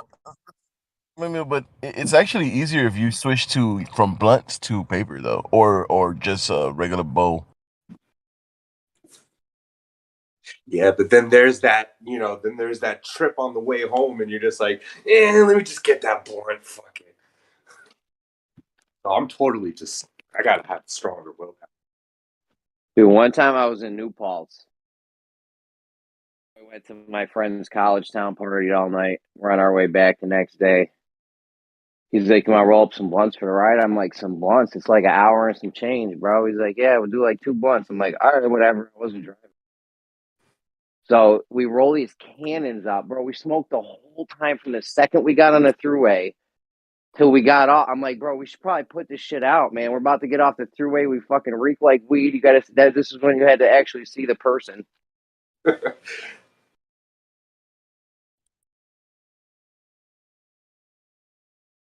Dude, I used to, oh my God. The fucking missions, because weed was illegal, we used to do we had weird plans. Like, we get pulled over, put this weed here, you say this, I don't know you, okay, and we're going over here, right? Alibis. We would practice on alibis before we blunt ride. It's still illegal here. Yeah, fuck. They just made it legal here in New York. What? Nice. Nothing's really changed. I mean, If it goes legal, Texas. I will be smoking all damn day long too again, just like I was in when I was in Michigan. Fuck the cigarettes, just give me some of that. You're damn straight. I'm right on the same page as you. It's gonna happen soon. like if you live in Massachusetts right now, right next to me. Weed is super expensive if you buy it from a dispensary. Like you can't even afford to smoke like that if you're buying it from a dispensary and you have like a normal job because it's like 50, 60 bucks an eighth or something, some crazy shit. That's ridiculous. Yeah, they tax the shit. I heard New York's going to be like Cali though, with low, cheap prices, low taxes. So we'll see. Oh yeah, dude. Where I get weed right now, it's just these guys that got. I hate to put it like this, but it really is like this. They just got jars of weed on the sidewalk, and they'll give you an eighth for $10. Like they don't even care. Yeah, if New York tries to tax it like Massachusetts, the black market is going to be just as big as it is now because no one's going to buy that shit.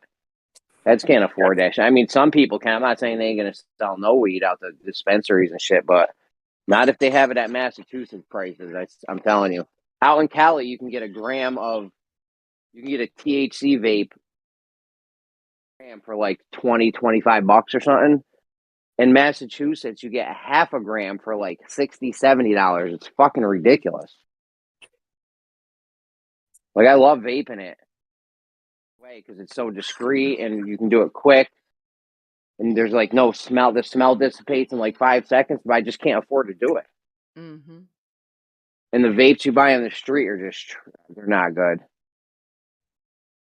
I don't even trust them. They're putting fentanyl and everything now. You put a little vape juice, would mix a little fentanyl in it. It probably makes you feel like, I don't know.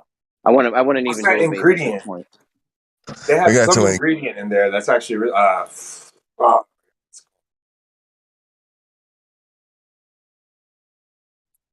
oh my god! Now I'm annoyed because I can't remember the name of this thing. It starts with a G. Glycol. Is it glycol? Is that what they put in the cartridges? That's like not even really food. Yeah. Yeah, they put that shit. They also use that for the ventilation in hospitals. Like I don't think it's really that. I don't know if you're supposed to be. I don't think it's that bad for you.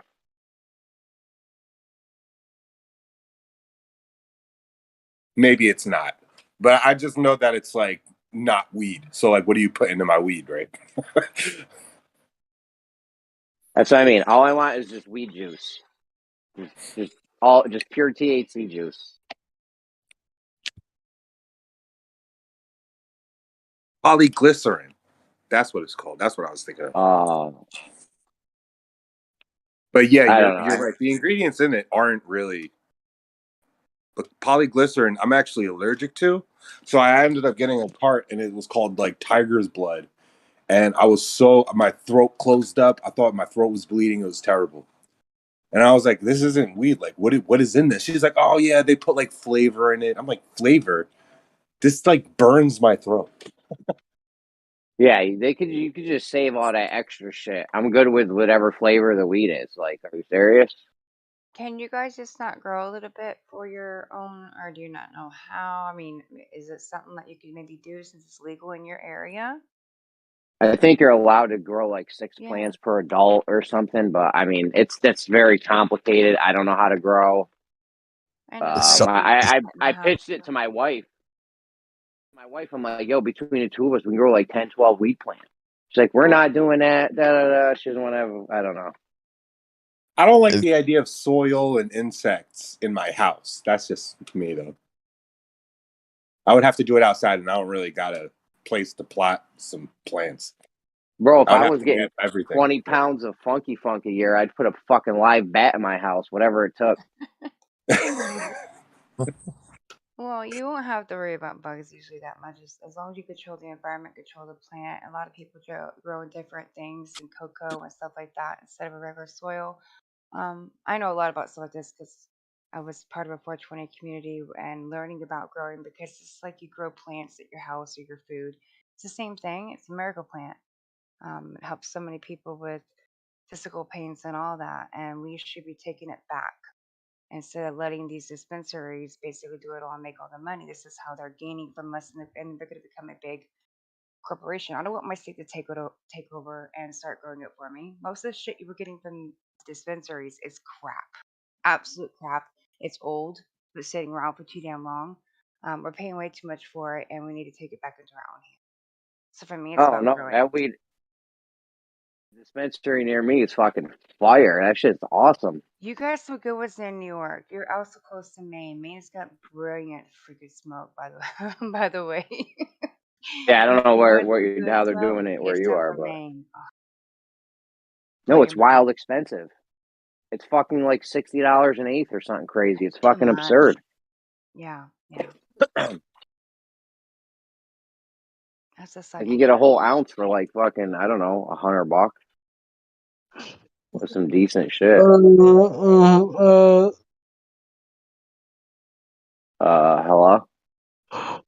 Hello. How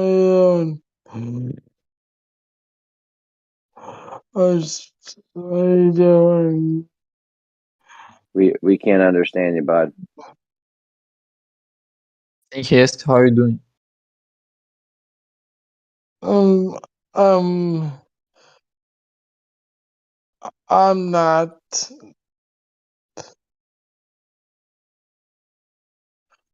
What's going on here? Are we being trolled because the name's right now? Yeah, okay. Yo, you are still I sleeping, gotta bro. get Like, on. I gotta go die. Diarrhea, drunken 420 instead of drunken 420. Yeah, yeah. You're totally being trolled. Shaman's like, what's going on here? I wasn't sure if he was drunk or he was trolling us or he had a mental disorder or what. I think that's what they were trying to hide under was then you can't say anything because you don't want to be disrespectful, and it would be being disrespectful, if you did. Like you're almost making fun of a disability, and that's not the case. No, we wouldn't do that.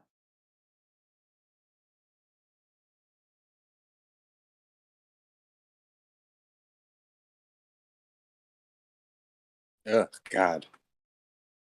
I hope what you said isn't true. People are terrible. Tactics, right, of people play. I had this person come in one time and tell me about their whole family, and I was giving compassion, and they don't get any attention because their other brother is, autistic, and this went on for like 20 minutes. The next thing I know, oh, it's just joke. I was lying the whole time. I don't have an autistic brother. It was all a story, just to get us all. I don't even know. It was just dumb. That's what people do. They come in here just to get a laugh, and then make up stories even.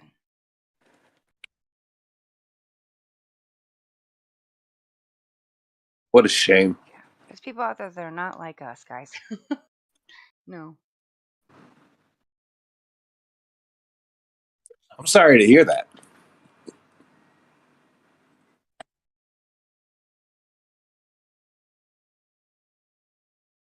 Me too. Don't get me wrong. I don't want everybody to be like me. Well, I'm glad I got to meet you before these people, I guess, tried to make this like a not so inviting place for you. Because I think you're cool. Oh, thank you. They already made it. This place was always great. She always tries to keep it very, yeah, nice in here, kindness, no bullshit, no bullying, none of that crap. We went through it every other server, and we've been through the trolls and the bull crap. I don't think there's really much that we haven't seen and heard at this point. Yeah, that's pretty much why this is the only server I'm in at this point now. Yep. I just don't like talking to people that aren't there for the same reasons. Yeah, I mean, you want to go have a shit show or whatever and call names and there's tons of places for that. You can do that anywhere. Yeah, I'm not in there. I'm sure there's a Discord server right now full of Globers just ready to talk about like water obstructing boats, and I'm just not there,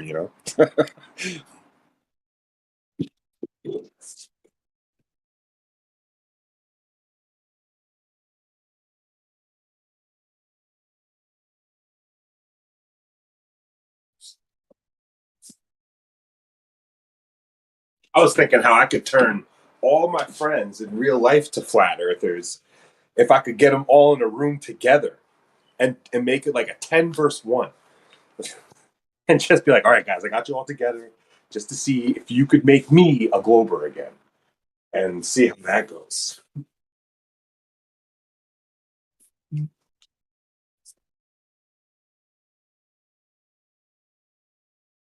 I'd be a Glober in a minute if they had some definitive shit. I don't care. I hope it is a globe. I hope I'm wrong.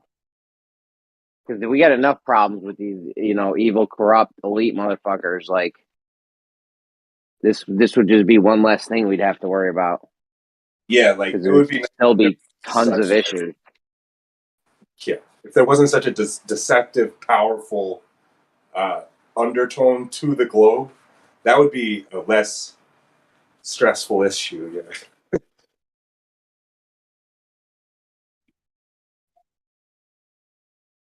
That's true, man. I do just wish that NASA would just post some definitive evidence, like, look, we did a 360, 100,000 feet up, or something like that.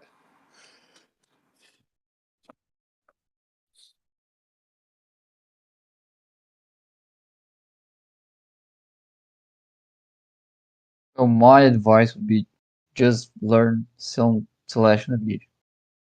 It will make things pretty clear.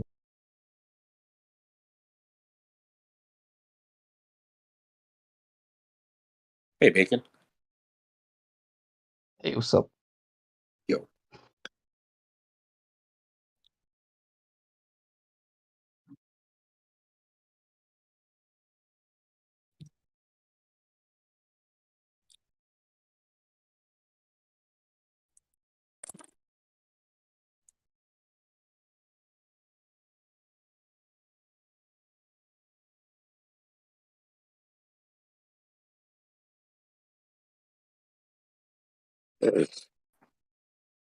You want to talk about celestial navigation? That 1 degree per 69 miles can happen on a dome rather than the ground. I'm working on something right now to show how that's impossible. You're gonna win the challenge. He's gonna get 10,000. No, I'm saying I'm working on trying to explain why that's impossible. No, you should just be making it possible. I can't make 2 plus 2 equals 5, but I can try to explain people why 2 plus 2 cannot equal 5. And don't put the stars on an infinite celestial sphere. You need to map the stars onto a dome. I'm not mapping. I'm not actually assuming anything about them. Only that there is 6 nautical miles per degree, regardless of what they are, where they are. Just that alone, I think. If you assume that, you're rejecting flat Earth at the same time. You can't have both. You might have.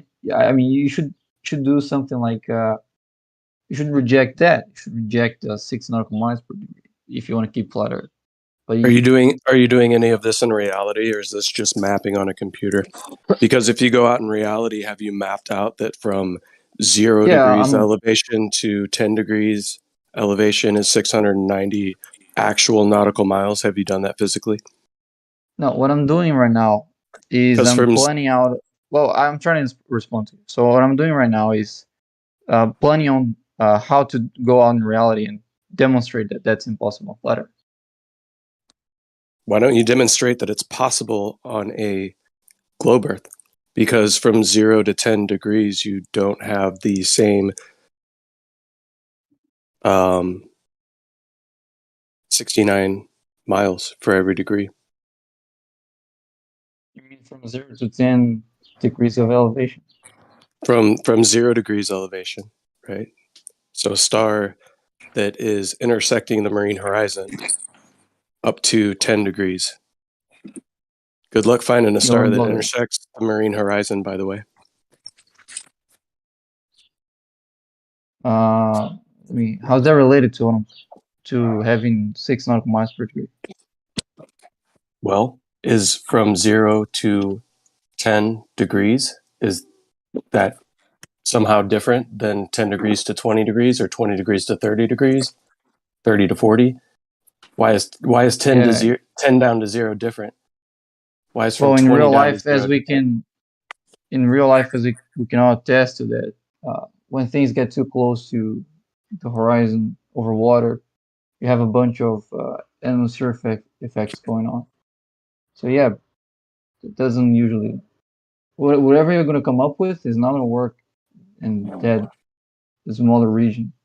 because of things we can literally see. So I wouldn't think I would worry about it.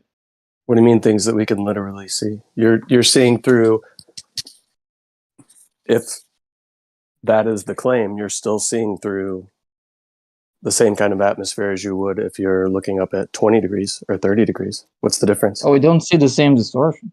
We only start to seeing like random stuff, things that are hard to predict at low angles. And the high angles, things usually always look all the same, so it's pretty predictable. Well, the reason there's it's much less noise unpredictable. there. Well, the reason that the stars appear to slow down as they're getting closer to the horizon would be more of an effect of a flat Earth, right? Because in your paradigm, you have to put them at an infinite distance, which I don't know how you can figure in an infinite distance, but sure. But on a flat Earth, would that be? Yeah, on a flat Earth. Yeah, on a flat Earth. On a flat Earth, what?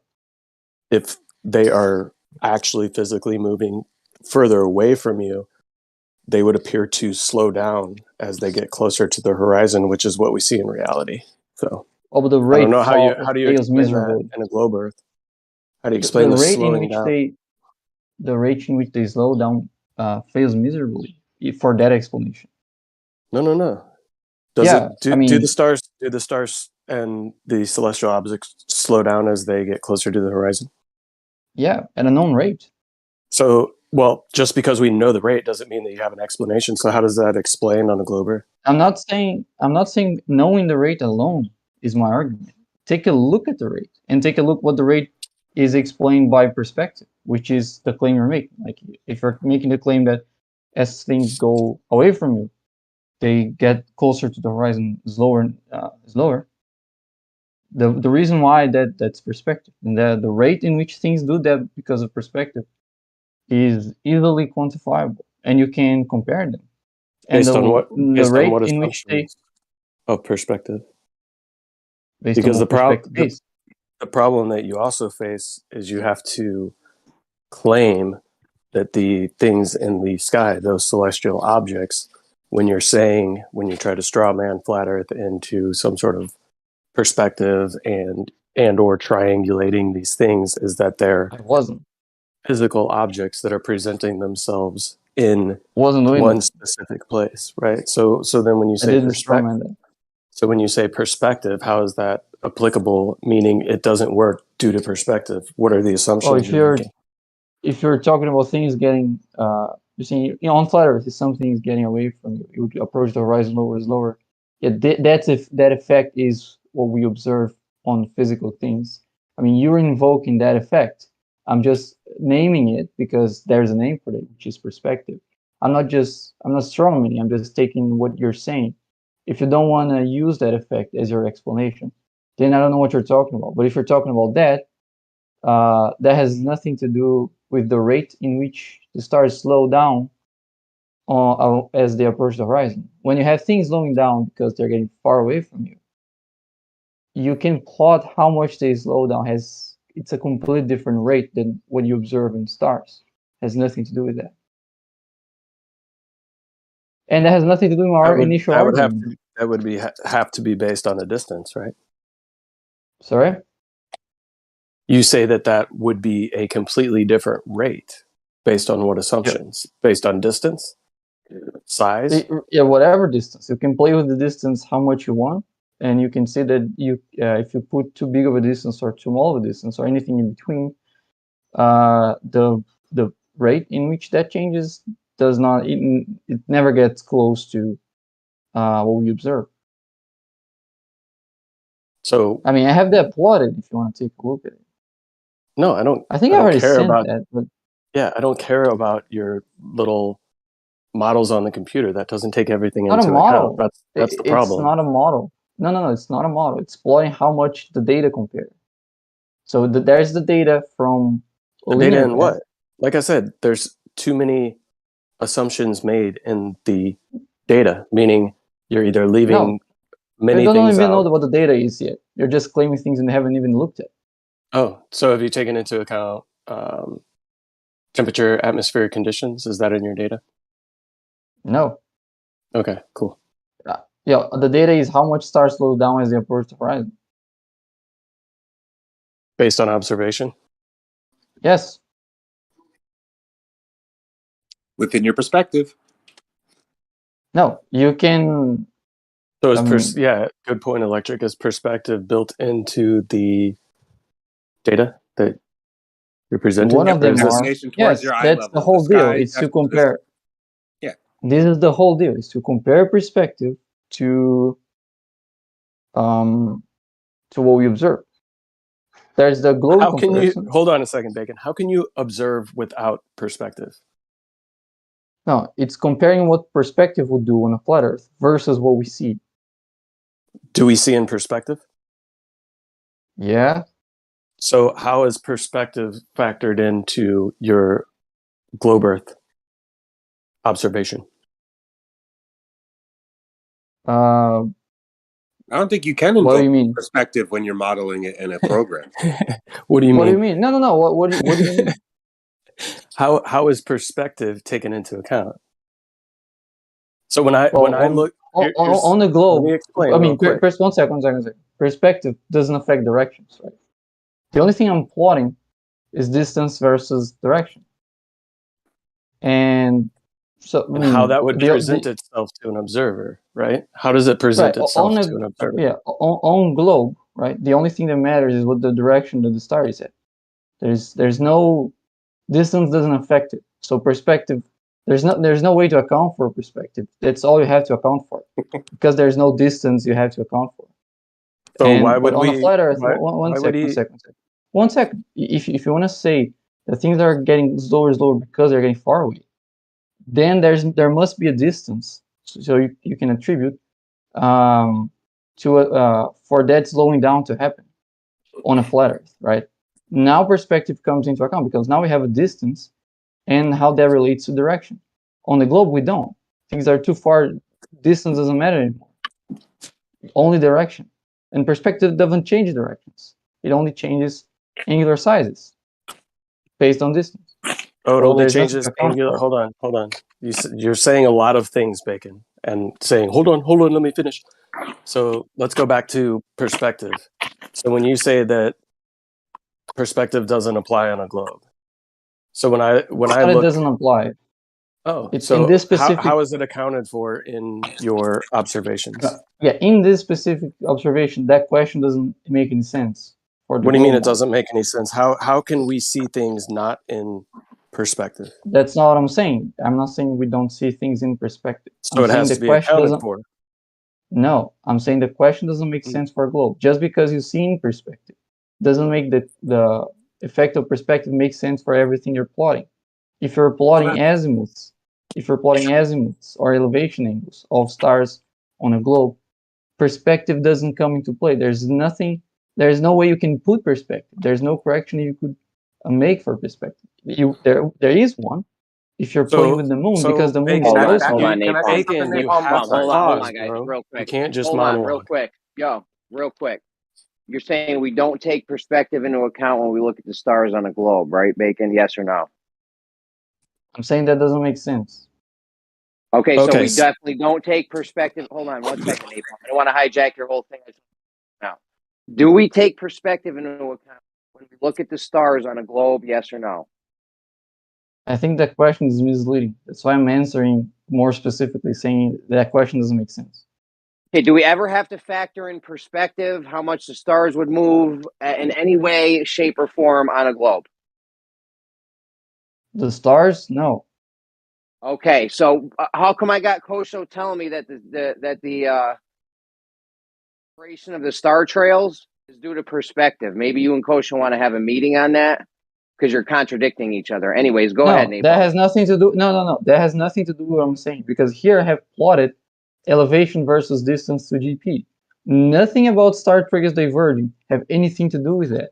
Perspective has everything to do with the path of the stars on a photograph. It has everything to do with that. But if you're plotting single elevation angles versus distance to ground position, there's no perspective you can.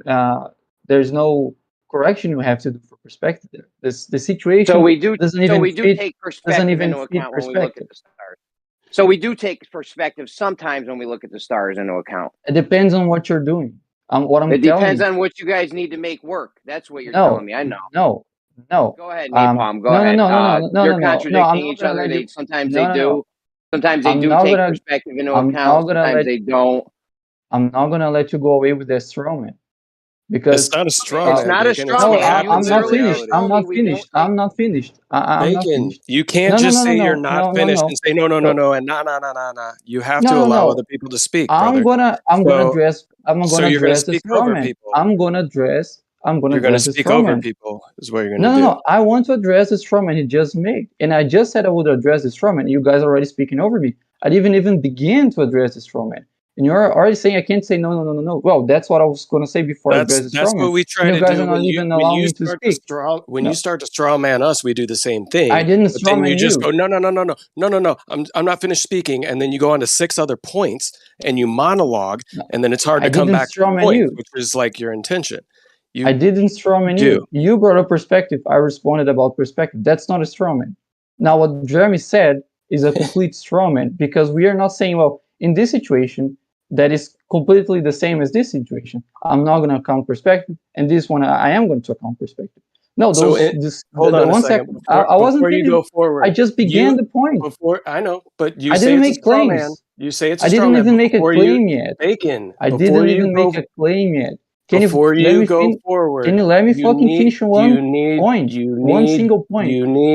That was half a point. I'm not gonna allow you to just speak over me, dude. Bacon. No, no, You no, gotta no, no. stop, guys. I'm just gonna mute you both temporarily. Relax. What is the straw man? Tell me what the straw man was that I did just now. Thank you. Yeah, those situations are completely different, and then they are different in relevant. Well, the difference is relevant about whether or not perspective fits. So, if you're talking about a 2D projection of a whole field of view of stars, that obviously perspective is relevant, because you have a 3D space and you're plotting that into a 2D surface. Perspective has everything to do with that. Now, if you're saying, you're just go ahead, bro. Finish. Be concise, please. Wrap it up. right, that's what I'm trying to do. I'm not gonna skip any relevant stuff just because you want me to be quicker. And the other scenario, we are plotting elevation angle. In the other example, we're plotting elevation angle versus distance. That has nothing. Perspective doesn't fit that. They are complete different scenarios. We're analyzing same shit over and over again, bro. You're just saying the same shit over and over again. We heard you. And your response to that, was just, well, you want to I didn't keep. get a response. You won't let me get a response. You just keep talking, dude. You got the Xanax rumpus thing going right now. Well, how are you responding to? I can't respond. You won't stop talking. You won't stop talking. Yes, because I was about to finish my point to your strawman. You're saying the same thing over and over again. We heard your point. No, I was about to finish the point.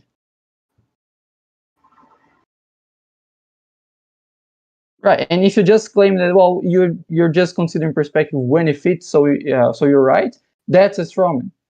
I'm finished my point. Now you can respond to that. Okay, great. Wow, fucking amazing. So sometimes we take perspective into account. You just told it, so I didn't straw man you, because you just told us that we don't take perspective into account on a globe for the movement or positions of the stars. Now you're telling me, well, in this case we do. Not a straw man. That's not what I said. I pointed out you contradicting yourself. That's not what I said. That's another exactly strawman. what just happened. No, I I asked didn't if say. you took the position or movement of stars into account on a globe. You said no. Then I said, well, in this case with the star trails, I got Kosho telling me otherwise. Now you're saying, oh, yes, it is otherwise, contradicting yourself. No, because I was responding. I was responding. Hold I on, was responding. Oh my fucking god. Go on. Going. Go on. Napalm, I'm not. Shut the fuck up, Bacon. Sir, I don't know what server you've been hanging out at, but, bro, monologue. You stop with the over talking. Relax. Hijacking your whole thing, Napalm. Go ahead.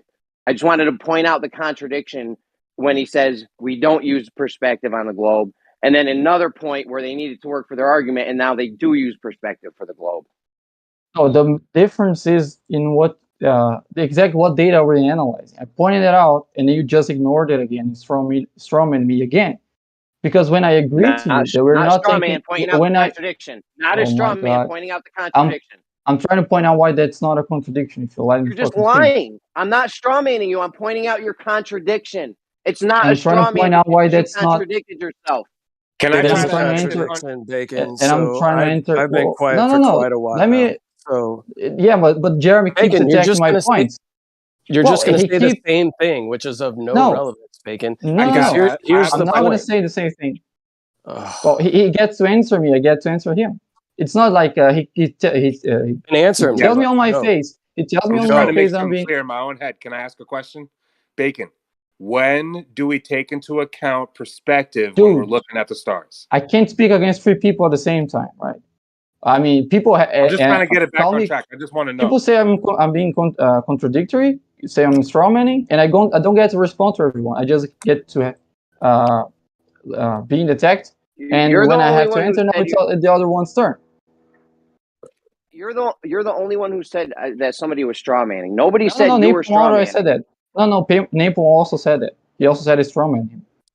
I You're have a just real contradicting question. yourself. So whatever. Go ahead, Okay, are we Alexis. talking about who did what, or can we ask a question? When do we take account perspective when looking at the stars? It depends on what you're doing. So when I answered Jeremy, I assumed he obviously was talking about the thing that I was talking about.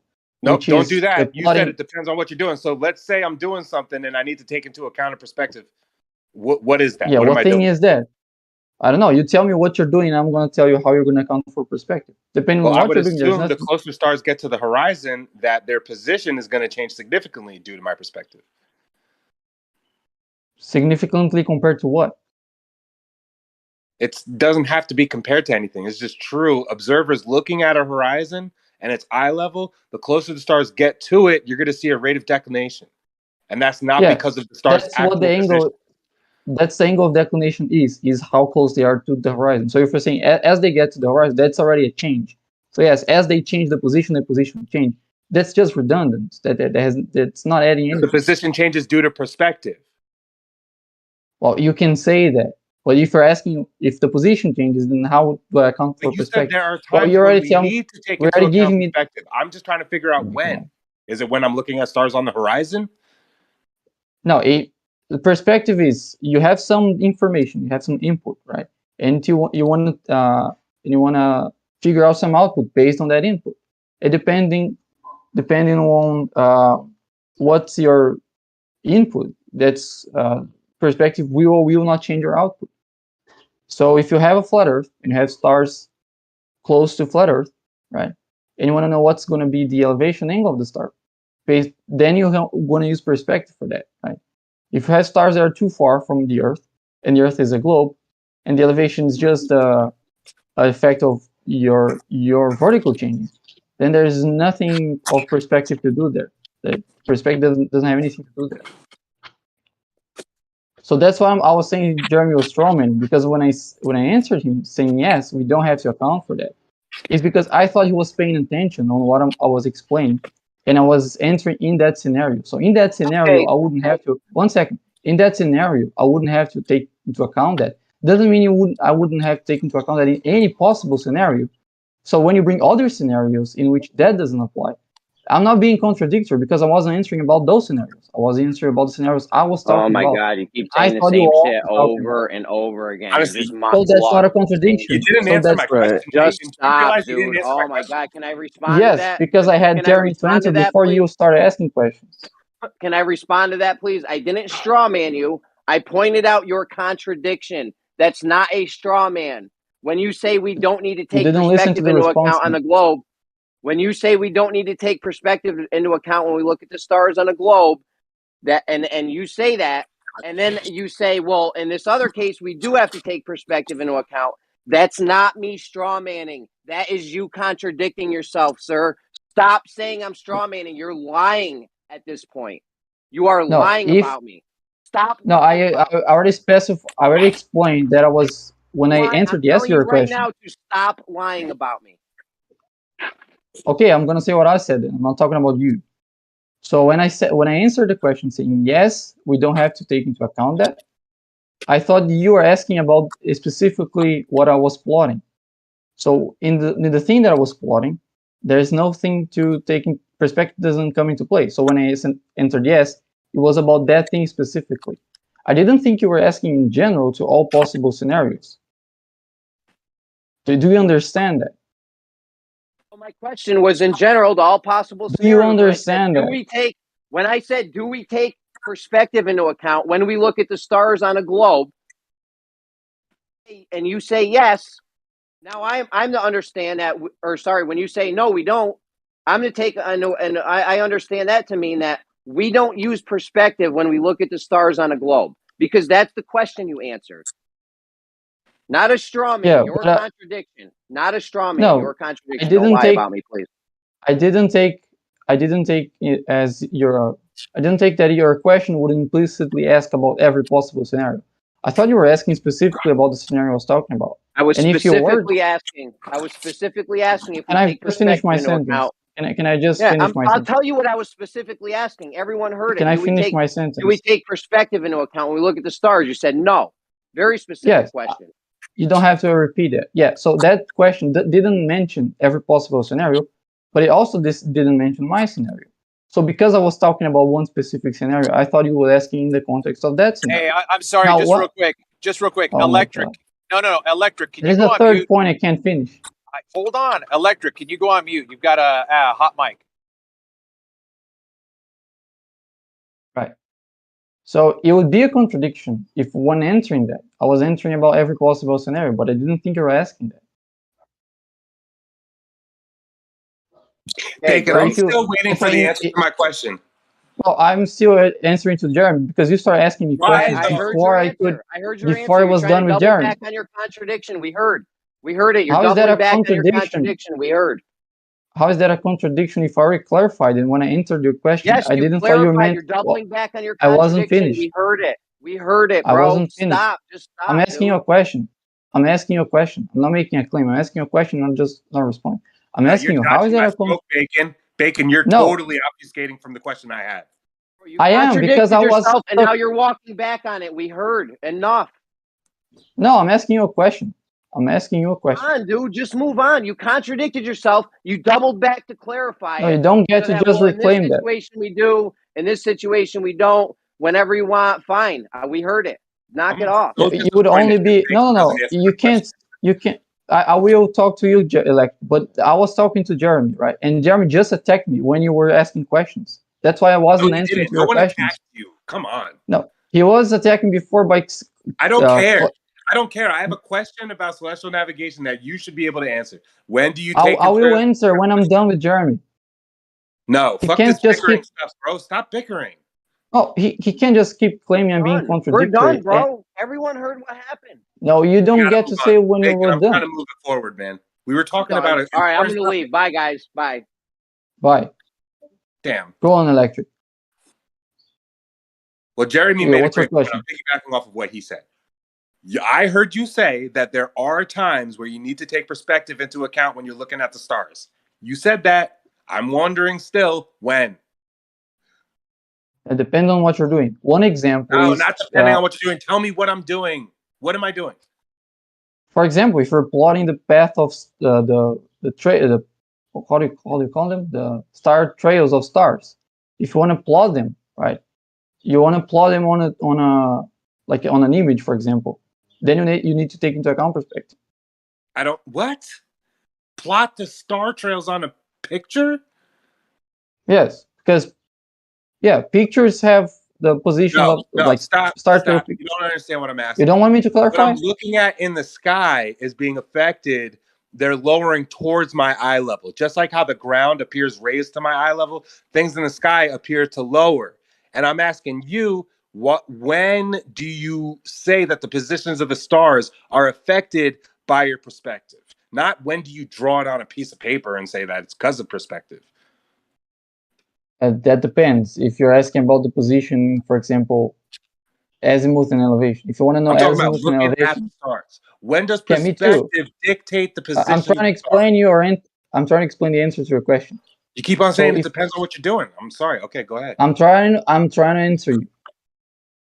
So if you want to know the position, how it affects the positions of the star, if when you ask me about positions of the stars, you're referring to, for example, the azimuth and their elevation, then you don't have to account for perspective on a globe to know what's their elevation and azimuth.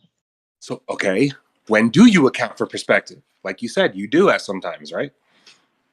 Yes, when you're talking about, for example, photographs of star trails. Oh my God, no way. I'm talking about your naked eye. But that was what Jeremy said, because that's what Jeremy brought up. Because when he said, well, you do make claims about perspective when we're talking about star trails. That's what he brought up. And yes, when you're talking about star trails, you do need to take into account perspective, because you're talking about a photograph of a field of view. But that's not the case if you want to talk about azimuth and elevation. Then there's no perspective you have to apply. Does that make sense now? That's cherry picking. How is that cherry picking? Because you're saying perspective is only affecting a photograph and not what you're looking at. So, Bacon, let me ask you a question. When you say when you're taking into account azimuth and elevation, so when you're making an observation of the stars, how does the observer's perspective cease to exist when observing during celestial navigation? I'm not talking about the observer's perspective in the sense that where he is and where I wasn't. How do you garner the measurement? I barely started answering. I mean, why are you guys interrupting me every single time today? Why do you have to interrupt me every single time today? What happened with the napalm? They used to politely wait for me to finish at least one point before starting. Because you make pauses, right, which you were doing earlier, and you were talking all over me today. I've no. I only patiently waiting for a very long time, and I only talked over open my you. mic. And my question is, how do you remove the observer's perspective when he's making an observation? I only talked over you when you started speaking in the middle of my points, because I wasn't going to allow someone to just speak over me in the middle of my points. I don't think that should be allowed. Can you answer my question? From a moderator. Yes, but I was answering to your first. I responded to you first. So what's your question again? How can you remove the observer's perspective out of their observation when gathering information for azimuth and elevation angles? Right. Yeah, we're not removing the observer's perspective. We're removing the effect of perspective. There's no effect. There's no effect of perspective, because we're only talking about direction. How do you remove it, elevation? Azimuth and elevation are direction. They combine give you a direction. Perspective doesn't change directions. So there's no effect of perspective you have to take into account if you just want to talk about the azimuth and the elevation of something in a known direction. Gotcha. So my perspective has nothing to do with how I observe something in the distance, is what you're saying? No, that's not what I'm saying. So how do I get an elevation to something, an elevation angle, and remove my perspective from how I am getting that elevation angle? Am I using an optical device? Am I using my eyes? How am I removing how I perceive the world from gathering that measurement? You're not. I'm not using the word perspective as just how you see the world, obviously. I'm talking about the effect you studying geometry, in which when you have a 3D scene and that's going to be projected on a 2D image, the position of things are going to be determined by perspective. This is what I mean by perspective. If you're talking about just a single direction, that effect doesn't have anything to do with that. Doesn't mean the observer doesn't have a perspective. That's a complete different meaning of the word perspective. That's completely unrelated to what I'm saying. No, well, when the person is making the observation, they're making the observation of a 3D world, which is being presented on its two-dimensional retina, right? So, or back of the eye. So we see the world in 2 dimensions, even though the world is 3-dimensional, and the 2-dimensional reality of how we are seeing the world needs to be accounted for. It's the same when as you have a why does a when you picture look like reality? When you snap a snapshot, right? You're saying earlier to Electric, well, when you take a picture of the stars, then you apply perspective. So how does a picture look like reality to us? Why does that picture look like reality? Well, because when you put a picture close to your face, the direction in which the light is coming from the picture is pretty similar to the direction the light comes from if you were in the position of the camera itself. So it looks like reality because it replicates pretty much what would happen if it was at that location. And that's a key point. The thing you mentioned about you having a 2D image of something that is three-dimensional. Of course, perspective comes into play because you have many points that you're observing in your in 3D world, and all of those 3D points get mapped on the 2D surface of your retina.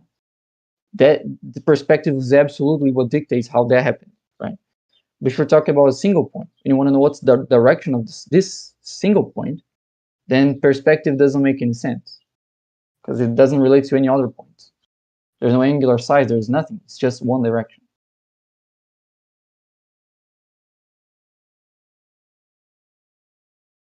Can you guys hear me okay? Can you hear me? Yeah, go ahead. Yeah, go Bacon, ahead. Bacon, I don't want to be interrupted when I say this, bro.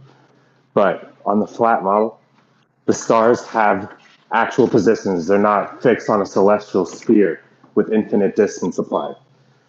That's why we say that they're affected by your perspective, because the position is within your perspective. So its position is going to change depending on your GP. That's why we see declination in the stars. That's why they appear to slow down when they get closer to the horizon. Sure. Cool. Yeah, but I'm glad you caught that. All right. Yeah, but you can claim that. But what perspective? How much things drop as they get away from you, according to perspective? If you want to use perspective for that, is a known rate, right? Yeah, it's something that can be worked out by any star how you wanna put. So if you want to put stars 39, 59 miles high, as Brian Leakey does, for example, then perspective is going to tell you how much the star is going to drop based on how far you are from this ground position. And that rate doesn't match what we observe.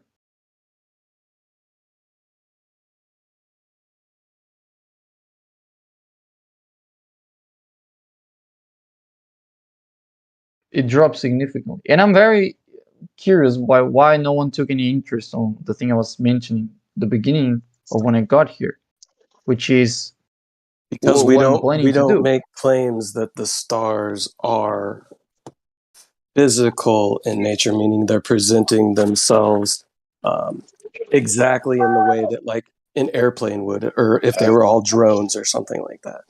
That's not how our is that claim. related to my initial point? How is that related to my initial point? I don't know what your initial point was. Yeah, exactly. That's what I'm talking about. I brought a point here. When I mentioned something that I was planning to do, and then you guys started with this. This. All right, this say it debate. again.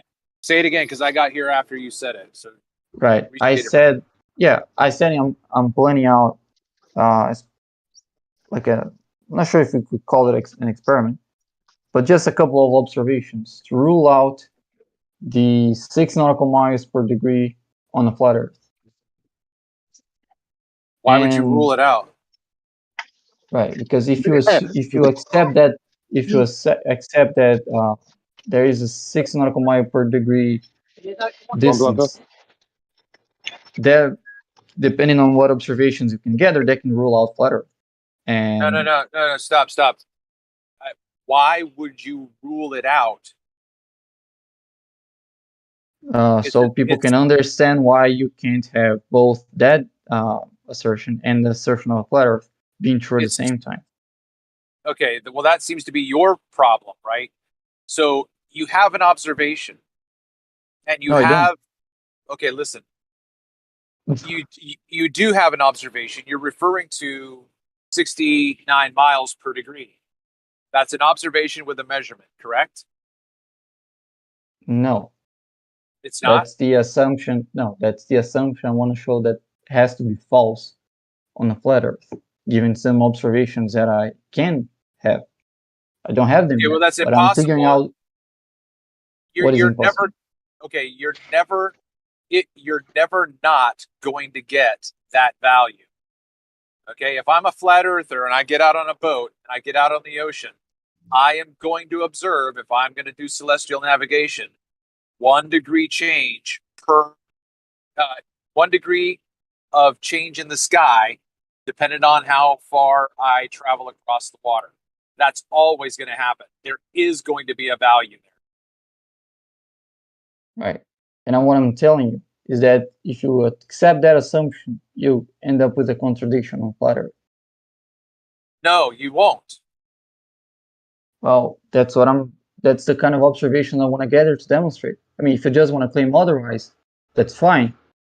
But regardless on that, I'm still going to see what observation I can have. Yeah, I don't think he gets it, Travis. I don't think he understands that, like, just because we make the observation doesn't mean that it's shape dependent, right? So Travis is saying you're going to see a change as you traverse distance of the things in the sky. You are going to see that. Regardless of what that change is not dependent upon the shape. The rate in which that happens, yes, it is. I can give an example. So if you have two people in the ground position of two stars, one can take the elevation angle of the star that is above the head of the other one, and vice versa. So both of them can each get an estimate of distance to the other one by using the angle of the star that is above the head of the other person, right? So if you want to go with the assumption of 60 nautical miles per degree, you can also agree with the distance between those two observers. See, now you're going to have to agree that the distance between those two observers is correct based on the elevation angle of the stars they are measuring. So once you accept that, now you're accepting distances too. And with enough distances, we can rule out either a globe or a flat Earth. Because if you have 4 points and you have the inner distances between those 4 points, they being far enough, you can definitely distinguish between a flat Earth and a globe Earth. And that's the kind of thing I'm going for. When you make these calculations, are you actually taking into account the alleged distances to all of these stars? That's not relevant to the experiment. All that it's testing is 60 nautical miles per degree. So I have the degree that gives me nautical miles, right? And if I have nautical miles between 4 points on the surface, that's all that I'm doing. So if that doesn't happen and that doesn't fit flat Earth, either the Earth isn't flat or 6 nautical miles per degree is wrong. Regardless on position of star, where the stars are, how far they are, that's not what I'm testing. I'm not testing what the stars are and how they are giving me 6 nautical miles per degree. I'm checking if they're actually giving me 6 nautical miles per degree on a flat Earth. If the Earth is flat, can they be giving me 6 nautical miles per degree? That's what I'm trying to answer. So what if you ask me about what the stars are, go on.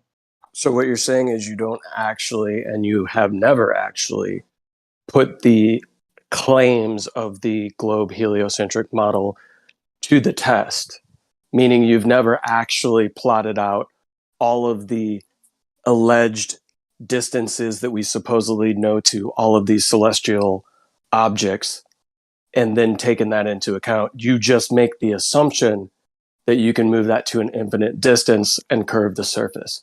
So have you ever actually tried to plot the alleged claimed distances to any of these things and how that would translate to an observation here on the Earth? Oh, none of those are in the assumptions of the experiment that I'm describing. It was a yes or no question. Well, you make claims before you ask that question. I must respond to those claims. It was a yes or no question. Okay, but before you ask the question, you make a bunch of claims that I want to respond to. So I didn't make any about my assumption. I'm not curving anything. The only assumptions of this experiment is that the Earth is flat and that there is a 60 nautical miles per degree relationship between ground position and elevation angle. right? Those are the two only assumptions. There's no extra assumption being made in this experiment. Yeah, but you realize people have plotted out what we observe in the sky on a flat Earth, and you can plot it all out and make it work. You can make everything work on any kind of shape that you want, as long as you make things bend or warp or change or take into account different assumptions. I've seen somebody plot out how the sun rays would move and change on a pyramid Earth. And guess what? It works perfect. It works perfect. Does that mean that the Earth is a pyramid?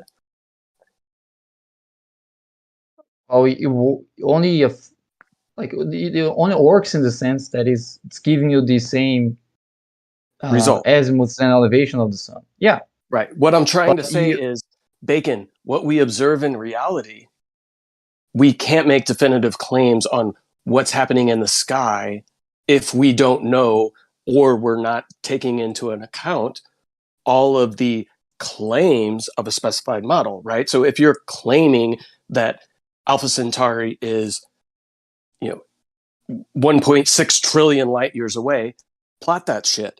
Plot all of the fucking distances and the sizes to all of these things that are alleged within your model. And even so, even if you did do that and it quote unquote works, that doesn't mean that the Earth is a globe. You have to measure curvature of the surface itself in order for it to be a globe. Because what takes place in the sky, none of that is confirmable by you or I without making a shit ton, which is a very specific measurement, a shit ton of assumptions. But that has zero to do with the experiment I'm describing. Can you say what's the experiment I'm describing? Or at least what are the assumptions? Because I don't think you got it. Bacon, what you're going to do is you're going to say, oh, well, based on perspective and a flat Earth, I'm going to try to plot out 69 nautical miles per degree. No, I'm not using perspective for anything. I'm not doing, this is what you should see on a flat Earth. I'm not even doing that. That's literally what that's literally what you led with. Is you said you are going to plot out, if the Earth was flat, you're going to try to plot out 69 nautical miles per degree. Yeah, I'm going to verify the possibility of 6 nautical miles per degree on flat Earth by having 4 points of observations. Yeah, by having 4 points of observations and getting the elevation angle for the stars that are above those 4 points for the other points. Cool. Can you do that with stars that are from 0 to 10 degrees above the horizon? I'm not plotting the angles. I'm plotting the distances that the angles give me, right? So I only have 2 assumptions.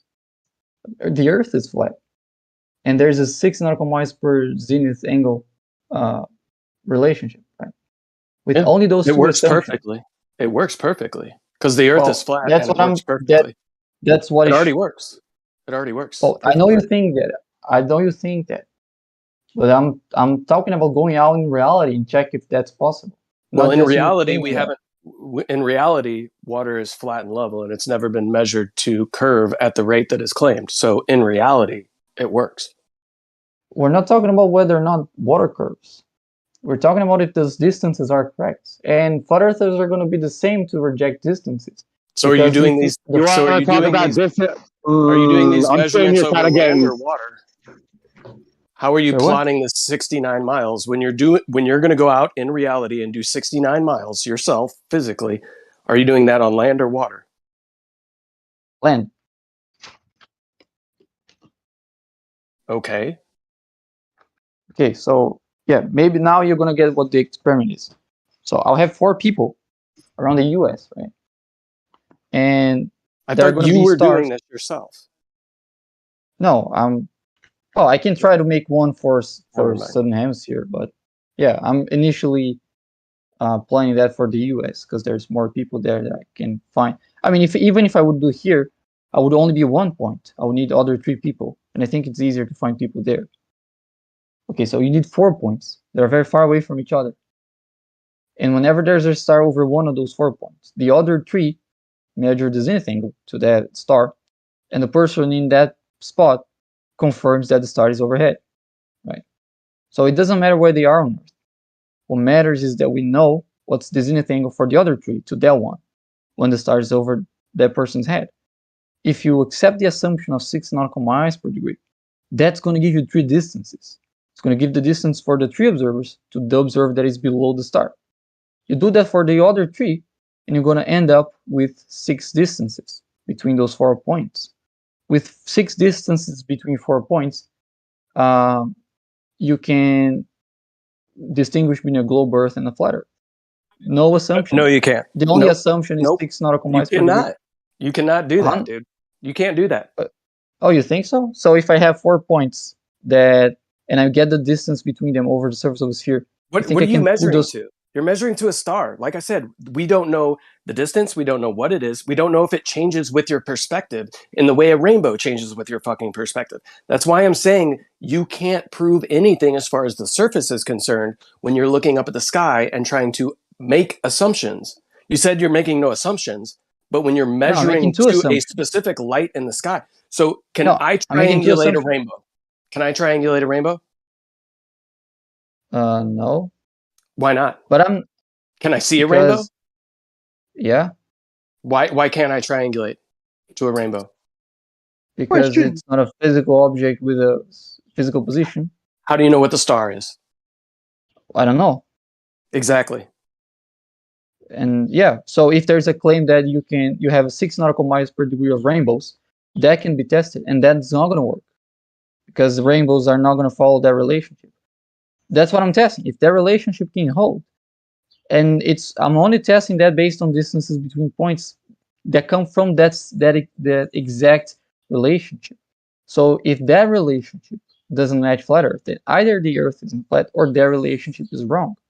Okay, why don't you just do both. this instead of talking about it? Go ahead and do this. Sure. Even if he does it, Travis, it's not gonna prove anything about the surface, right? Because it's making way too many assumptions about what you're observing in the sky there's one assumption. and how that relates to the ground below you.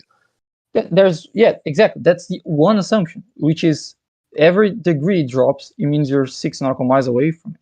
That's the assumption that I'm using. So that's under that assumption, that's what you should be measuring. That's what you should be measuring, not what you're assuming. So you're not assuming a distance. You're not assuming what that object is, meaning that you could triangulate it. Yeah, I'm not assuming what that object is. No. So you're not assuming that the 3 observers or 4 observers that are making these observations at different points have the actual ability to triangulate that object? They're not trying to triangulate the object. Do they have the ability to triangulate that object? I don't know. That's just not part of the experiment. So when you're doing the measurements of 4 different people, why would you assume that what they're making measurements to has a specific relation to the shape or the curvature or lack thereof of the ground below them? How is the shape of what they're on relative to what they're observing? This is what I'm testing. So the hypothesis is. But what I'm saying is you can't make a definitive claim on what is below their feet if you don't know what is above them that they're measuring to. That's not the point of the experiment. But that's not even the point of the experiment. There are 2 assumptions, right? If the experiment fails, one of the assumptions you keep going back and forth with what the actual point of this alleged experiment is. Because you say everything that I bring up, you're saying that's not the point. So it's not to determine whether it's 69 nautical miles per degree. That's not the point. It's not to determine the shape of what is below their feet. That's not the point. It's not to see whether they can triangulate to this object. That's not the point. What is the point? None of them alone is the point. The point is if 2 of them can be true at the same time, that is the point. Can the Earth be flat and having a 6 nautical miles per degree relationship at the same time? So I'm testing those 2 assumptions together. So how are if you testing it? So I just let me jump described. in just real I'm quick. going. Well, one second. If you have two assumptions, and there's a predicted outcome from these two assumptions, and the outcome doesn't match, then one of the assumptions is wrong. Those two assumptions can't be true at the same time. I'm not saying which one is false. No, there's way too many other assumptions you would have to take into account, like I said before. So if you're just saying, all I'm assuming is that the Earth is flat and that it's a 69 nautical mile, change per 1 degree. Yeah. Okay, so you're not assuming that the object in the sky can actually be triangulated by 3 individuals? Are you assuming that? No, we're not triangulating it. But wouldn't you need to be able to triangulate that actual thing and test it in order to, quote unquote, prove the surface? No, I'm not triangulating the object. So how are you going to prove or disprove the surface if you can't prove or disprove the distance, elevation, or anything to the object in which you're trying to use to prove what is below your feet? Because I'm using the other assumption that I'm testing. So never mind. I'm just going to disengage. I don't get how you don't get it. Because you're not removing all the other assumptions, is what I'm trying to say. There is no other assumptions. I would never say that Napalm doesn't get it. Bacon. How can you say he doesn't get it? He's having a full-blown conversation with you for 20 minutes, laying it all out. Why would you say he doesn't get it? Because the last response that he gave. No, that's just a disingenuous response to the conversation you were just having with him. Do you get what the point of the experiment is? I think you're missing how your argument is full of holes right now. That's Show me. Well, for one, you invoke a celestial sphere in your globe. So right away, the positions of the stars are unknown to you. Right away, you're making an assumption. Dude, you've been talking for 20 minutes. I barely said anything. You've been talking for 20 minutes. You're assuming a celestial sphere on a globe. For one, make two claims that's inaccurate to your actual model. That's inaccurate to the heliocentric model. You know that. But that has nothing to do with the experiment I'm describing. Of course it has nothing to do with it, because it's not in favor of your argument. No, because it has nothing to do with... You act like people don't understand. We all understand. My experiment has nothing to do with the globe, dude. It has nothing to do with anything. It's actually, all it's going to do is it's a setup to get a specific result with a whole bunch of assumptions. So have fun, Bacon. Have fun setting up an experiment that proves what you want it to prove. Good job. Have fun. No, just go ahead and do that. It's going to be real convincing to people. So you and your little friends can have your little circle jerk once it's done. Have fun with that. Well, we can add the word little in once more. When you go ahead and you're in Blender and you're making your flat Earth model, make sure that the position of the stars are affected by perspective, aka the position of your ground observer. If you're not doing that, you're not doing the model correct. So don't act like there's no way to do the model. Don't claim that there's no way to make this model correct when you're just leaving out perspective. Like, how could you do that? You're assuming an infinite distance to the stars on a flat map. That's incorrect. Okay? That's all. There's no assumption of distance to stars. There's two assumptions, and I already told what they are. There's no assumption of distance to the stars. Okay, cool. Yeah, not in this experiment, no. There's two So are you measuring the distance to the stars? No. So you're not measuring the distance and you're not making assumptions as to the distance, but somehow these objects are going to tell you what the surface below you is and the relation the surface has to these things in the sky that have no known distance, they have no known size. So how are we making a definitive determination as to what's below us if we're not taking into account the size or the distance of these things? Distance is coming from the other assumption. There are two assumptions. I told you. All right, cool. So then we can just make, you said we're assuming the Earth is flat. Cool. So do whatever light needs to do for each specific observer at that time in order for your measurements to account for 69 nautical miles per degree for their observations. Why would I have to account for one of the assumptions of the experiment? That's all you have to do. Easy as that. No, I'm testing those assumptions. How can I account for the assumptions when testing the assumptions? No, what do you mean? You just assume that the Earth is flat, and you assume that it's 69 miles per degree, and then build in whatever you need in order for that to work out. Yeah, I'm saying with 4 points that may or may not be possible if one of the assumption is wrong. Yeah, so if I do that with 4 points, the light curves and bends for whatever way it needs to in order for it to be flat and for it to be 69 nautical miles. The same way that we can do it for a curving Earth. We can just assume that they're infinite distance. The path of light is relevant.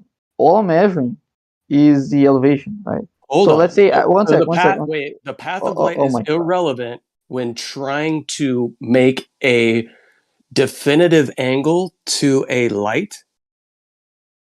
No, I'm saying for the conclusion. It's just not relevant because it's irrelevant. Yes, so because if I see a I'm light already in testing. the distance, Oh my if I see a light in the distance relevant? that is physically impossible on a globe, I can just not assume anything about the path of light. It's irrelevant, right? I'm seeing the light, so I'm seeing the light. Welcome to Flat Earth. What we're measuring is the angle in which you measure that, which you see that. And the angle should be given by that relationship. Right? This is why if you're getting the angles to positions of where you have observers, and that relationship is true, you also have the distances to those observers. If you do that for 3 points, and there's a fourth observer, you can tell what should be the distance between that fourth observer and all the other 3 based on the angles. And if you do that for 2 angles, the fourth angle should be predicted based on the shape of the Earth. Because you already have enough distances. Well, you already have enough distances. You can one second. If you have enough distances, let's say the 4 points have 6 inner distances, right? Let's say we only measured 5 based on 6 nautical miles per degree. So 5 of those 6 distances came from 6 nautical miles per degree, measuring star angles. The 6th one is given by geometry. Using those first 5, give you the 6th one. So if the 6 nautical miles per degree relationship holds on flat Earth, then you can predict what should be the angle for that last observer on flat Earth, based only on that assumption. And if that doesn't match, then one of the assumptions is wrong.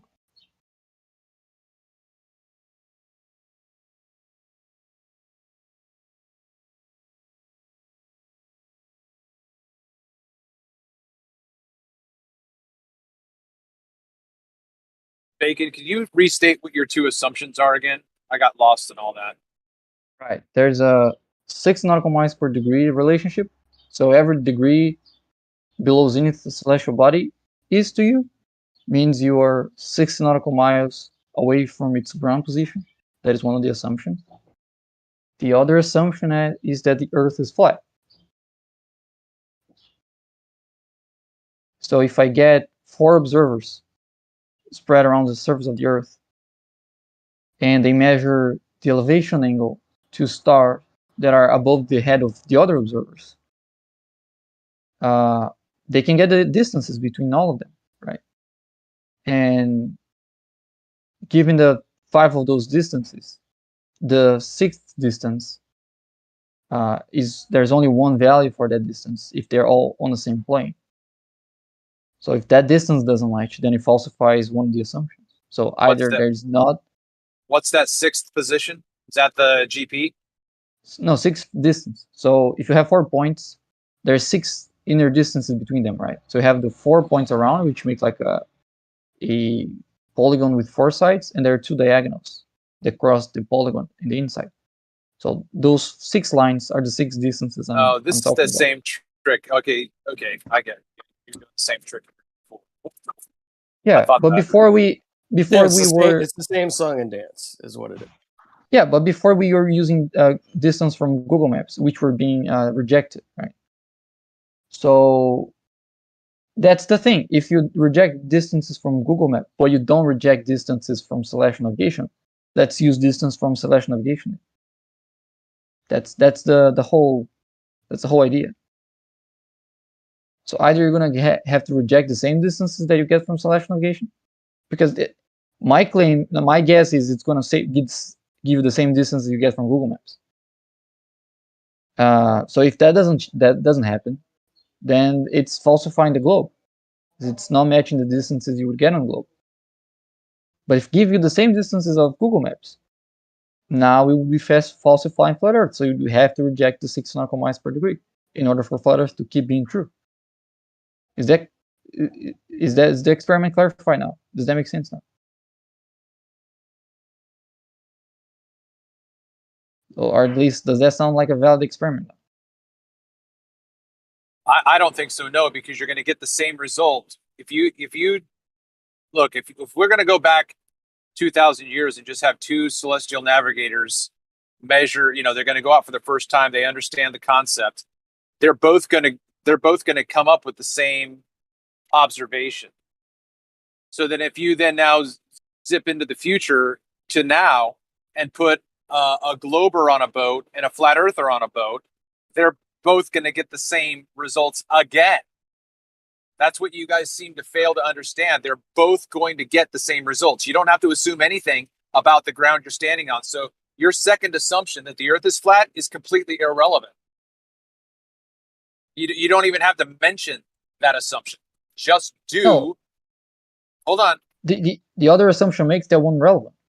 Because the other assumption what is the other assumption? Your first assumption was that you're going to get 69 miles per degree. Yeah, that's and those miles. Yeah, and what are those nautical miles on? The surface of the water. Yes, the surface of the earth, right? Okay, there you go. That's all you need to do. So yeah, so I'm not assuming that's the assumption that I'm testing. So if I'm testing, hold on. I gave you that assumption. You can keep that assumption. That's fine. I'm telling you your second assumption.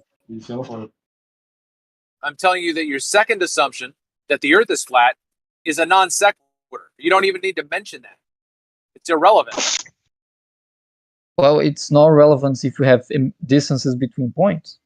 Because if you have all the inner distance between 4 points, you're going to have to measure those. Look, man. Look, here, listen to me very carefully. You're going to have to do this at ground zero with no information whatsoever. Like, do it for the very first time. Like, no one's ever gone out on the water before. No one's ever done this. And then do it. And then get back to us. I'm not sure what you're asking. I'm telling you that you don't even know that it's 69 miles per degree. You don't even know that. Yeah, I don't. That's what I'm testing. Get out on the water and make these measurements in first order. Don't take anybody's measurements for granted. Don't say this guy did it, so I'm going to use his and compare it to. No. Get 4 people, put them out on the ocean, have them do these measurements, and then compile the data. Not on the ocean. I'm going to do it on land. Well, that's going to make it even more impossible because you're going to be going over terrain. The reason why the ocean is going to be better, for the most part, is that you're not going to have mountains and valleys and switchbacks, right? But all the observations are in high elevation angles. There's no issue with stars. Wait, say that again. All observations are what? The elevation angles are not going to be low. There's not going to be anything obstructing. They're going to be above 45 degrees. I don't understand how that qualification has any significance. So I don't understand why your point of being on the ocean has any significance then. You're not going to know distances if you're on the ground. I'm not trying to know distances. I'm trying to get them from the assumption of 6 nautical miles. Oh my God. If you have 4 people on the ground and neither of them knows the location of the other person, they're not going to know how far away they are from each other. Well, you didn't listen to the experiment then. How are you going to measure the distances between these people, right? If you say you're doing this experiment, right, and you're going to get 4 different people in the United States, and then you want to confirm this 69 miles, how are you measuring the 69 miles? From the relationship to zenith angle. No, I'm no, measuring no. the zenith angle. How are you measuring the mileage? I'm not. I'm measuring the zenith angle. I'm testing the mileage. How are you testing the mileage? Meaning, how are you confirming 69 miles? That is the assumption. Because if I'm under that assumption and I reach a contradiction, I just told you. let me try to explain. Let me try to explain the experiment. We understand it. Describe it then. Stop, Bacon. I already did just a minute ago. You cannot have any value for distance at all. Why? That's what I'm trying to test. Okay, look, man.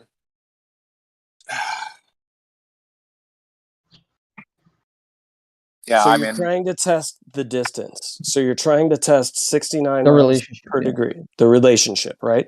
So how are you physically measuring the miles on the surface of the Earth? Well, I'm not testing them alone. I'm not testing them on their... Never mind. Then what's the point of even doing any of this? It's going to have zero relevance. That's why I was saying before, you're still missing the point of the argument. It's not to test... You're not listening to our criticism. Both of us... No, listen. Both of us are giving you the same fucking criticism, and you're not listening. Well, that's what you're saying. But I think I understand your criticism, and I'm trying to respond to that. So if I was trying to verify that the angle is actually that distance, that wouldn't be my experiment. My experiment isn't trying to verify if those distances are correct. Only if they match a flat Earth. That is what I'm testing. I'm not testing if those distances are the true distances between those points. I'm testing if those were the true distances. Will they be possible on a flat Earth? This is why I'm testing both assumptions together, not any of them individually. I want to be able to know which of the assumptions. You're not testing any of that. No, you're not. How am I not? How am I not? Are you, like I said, here's the question. If you're testing it, how are you physically measuring the mileage of the surface? I already told you. That's a single assumption. I'm not testing either of the assumptions individually. I'm only testing them combined. I'm only testing them combined.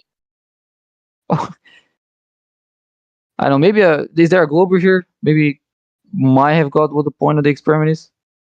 Yeah, tag a glober in. We understand the point. You're just missing our criticism. So you're just, like I said, you're going to do whatever this is, and you're going to come back, and you're going to have your little circle jerk with your friends, and everybody's going to come up with criticism. And you're going to be like, no, it can only work this way. It can only work. See, this is why the Earth isn't flat. But we're going to say, how did you physically measure the mileage that you're claiming? And you're not going to have an answer. So it's all going to be for naught. Okay, let me simplify it then. There's the assumption A and assumption B. Bacon, you don't need to simplify it as if we don't comprehend you're still missing what you're talking about. But that's what's clearly going on. Here, let me simplify my criticism. How are you responded to that. Physically measuring the mileage on the surface? Yeah, that misses the point of the experiment. Yeah. That's what I'm trying to clarify or to simplify. You have assumption A and you have assumption B, right? And if those two assumptions are true, then C must be true. So if C is false, either A or B are false. You don't know which one is false. You know that they can't both be true at the same time. And your question to me is, how are you verifying A? Well, I'm not verifying A. And then you ask me, how are you verifying B? Well, I'm also not verifying B. All I'm verifying is A, B being true at the same time. That's what I'm verifying. So when I'm getting the angles and the 6 nautical miles per degree give me as distance, I'm not checking those distances. I'm checking if those distances match a flat Earth. So because I'm You're not checking those. Wait. You just said you're not checking those distances. You're checking if those distances match a flat Earth. Do you hear what? Okay, I'm going to say it again. listen closely to what you just said. I'm not measuring the distances. I'm just measuring the distances on a flat Earth. You changed the word. I didn't say measuring, I said checking. Checking how? Okay, what the fuck? I'm not checking. I'm not checking the distances. I'm just checking the distances on a flat Earth. That's also not what I said. I'm checking if those distances match a flat Earth. You have to have an understanding ahead of time of a value for distance. What the fuck is wrong with you? That's what one of the assumptions is giving. The fuck, man. This is I have to laugh because it's like, one assumption. How can you not? One assumption tells you distances. The other assumption tells you how a sixth distance relates to other 5. That's all you need to check if those two assumptions are the same, true at the same time. So if one assumption give you 5 distances, I mean 6 distances, and the other assumption tells you, well, given this 5, this 6 should be a specific value. You can test those two together. So if the 6 value, how are you confirming that position where it is if you're not measuring distances? Oh my god, I don't understand how it still fails to understand the point. I'm pretty sure we are saying the exact same thing about you, right? So if you're saying that you're making these elevation angles, right, and you're assuming a flat Earth, and you're assuming 69 or 60 because you're doing it terrestrially, 60 miles per degree. How are you measuring the distances between the observers to either confirm that they are specific distances apart from one another? How are you measuring those distances? If you're not measuring them, how is it proving or disproving that it's not possible to have 60 miles per degree if you're not actually confirming whether it's 60 miles per degree? Yeah, I'm not confirming if it's 60 nautical miles per degree. I mean, I don't know how many times I have to say that. I'm not confirming either A or B. I'm confirming A and B. So if A and B is false, A might still be true, B might still be true, just not A and B together. So you're not confirming that it's 60 miles per degree, and you're not confirming that the Earth is flat. You're just confirming that you can't have 60 miles per degree on a flat Earth, right? Yes, you can have both being true at the same time. Of course you can't if you don't measure any of them. Oh, you're measuring 2 of them together. How can you confirm that it is or is not correct? Because one you give distances, the other one gives how those distances relate when you have 4 points. How can you confirm the distances and or how there is a relationship between the observers? How do you confirm any of that? Well, again, you don't have to confirm either of those assumptions individually to confirm that they can't be true at the same time. As long as the end result is that the Earth is not flat. No. Okay, so the Earth is flat, right? No. There's the assumption of, let's say... So when these people make these measurements, and they are in specific locations, how are you going to confirm or not confirm that either the Earth is flat, or that there's 1 degree for every 60 miles, or that both those two things don't work with one another? How are you confirming this? Yeah, because both of them have implications. So the implication of a flat Earth is that the 4 observers are coplanar. The implications of 69 miles per degree is the distances they are measuring. So if they're measuring whoa, stop there. The distances that they're measuring. How are they measuring those distances? From the zenith angles of the stars. So they're not confirming any distance at all, but they're measuring. That's why I said. That's specifically what I said. Well, never mind. Never mind. Listen carefully. Just go carefully. do your thing, man. I'm gonna do like Travis. So listen very carefully. I hope you enjoy it. I hope you really put a lot of time and effort. I mean, if you want to put your fingers on your ears, that's fine. But I'm willing to try to explain this once more. Bacon, You are projecting because you are putting your fingers in your ears. If you are trying to do this to prove something one way or another, but you are not open to the criticisms that people are giving you, never mind, dude. Well, if I don't see as a valid criticism, I'm not I have going to to talk to respond you to it, anymore. right? You've talked over so me you don't, too many times today. You don't even understand or comprehend the criticism that people are trying to give you as to what you're going out to do, right? You so were if almost you're getting not it. open for any, no, we get it. We fucking get it, Bacon. Just I because don't you get don't understand our criticism, maybe if you understood our criticism, then you would take it into account. But since you don't understand it, just go have fun. You're just a one-trick Let me pony, try to Bacon. clarify one more. I mean, I'm completely open to this conversation. No, you're not. Well, you don't understand it, so. I'm claiming the same thing, but unlike you, I'm here trying to clarify it. Yeah, Bacon. Do you know what one extra step we all would do that you're not considering and you're ignoring? There's one thing that we would add to this that you're ignoring, and we've said it over and over again. Do you know what it is? Right. So you don't even know, which means you're not paying attention. We would have to check the distances.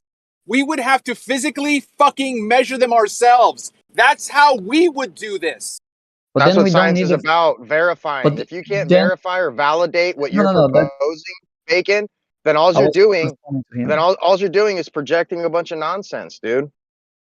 That would be if I wanted to verify this first assumption. If I want to verify the first assumption, yes, I would have to measure the distances. But I'm not doing that. I don't think you understand. Okay, let me see if I can simplify that. What are you verifying? What are you verifying? Yes, that's what I'm trying to explain. I want to try to explain right now what I'm trying to verify. So let's say I have very variable. Simply, it should be like 2 words. What are you verifying? I can't use just 2 words. 1 sentence. All right. If both assumptions can be true at the same time. Oh, I see. Oh, so in order to verify that you can have 60 miles per degree on a flat Earth, you're not going to measure the surface nor to be flat. You're not going to do that. You're not going to measure any mileage on the surface.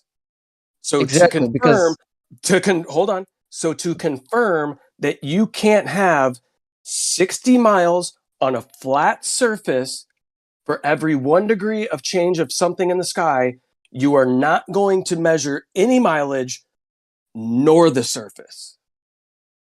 Correct. I'm verifying them together. Got it. Makes perfect sense. So it's it like actually saying, does. Let me give an example. If I wanted to claim the size of one of my appendages, the last thing I would want to do is actually physically measure it. No, that's not what I'm saying, because that's a single assumption. Okay, let me break down into a very, very basic example of why that actually makes sense.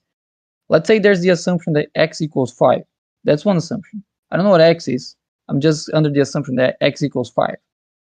And there's the assumption that y equals 6. So I don't know if x actually equals 5. And I'm not sure if y actually equals 6. But those are my 2 assumptions.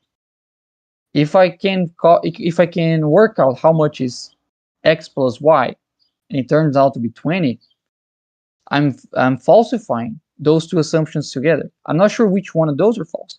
Maybe 2 of them are false.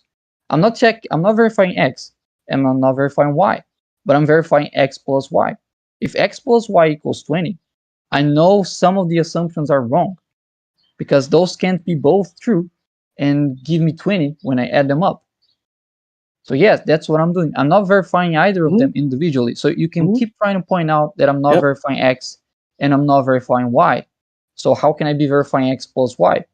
Well, you don't have to verify x or y to verify x plus y. Yeah, you fucking do. No, you don't. Bacon, just I wasn't listening earlier, but could you? So if x plus y equals 6, x can be 1 and y can be 5. X could be 2 and y could be 4. What were you saying, Kosho? Both could be 3. None of those are the assumptions that I'm testing. I've said that my assumptions was specifically x equals 5 and y equals 6. So for x to be equal 5 and y to be equal 6, adding them both up would have to give me 11.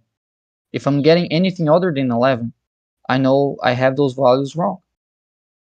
Maybe you're one of gonna them is have still to true. go right. So guess what you're gonna have to do? Get a fucking I'm already value. done. What if x is 20 and y is -9? Then the assumptions are wrong. So I falsify.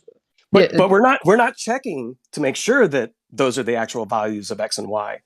We just know that our equals is 11. Yeah, so I can get 11 even if they're false. But if we don't get 11, we know that they are false. You understand that?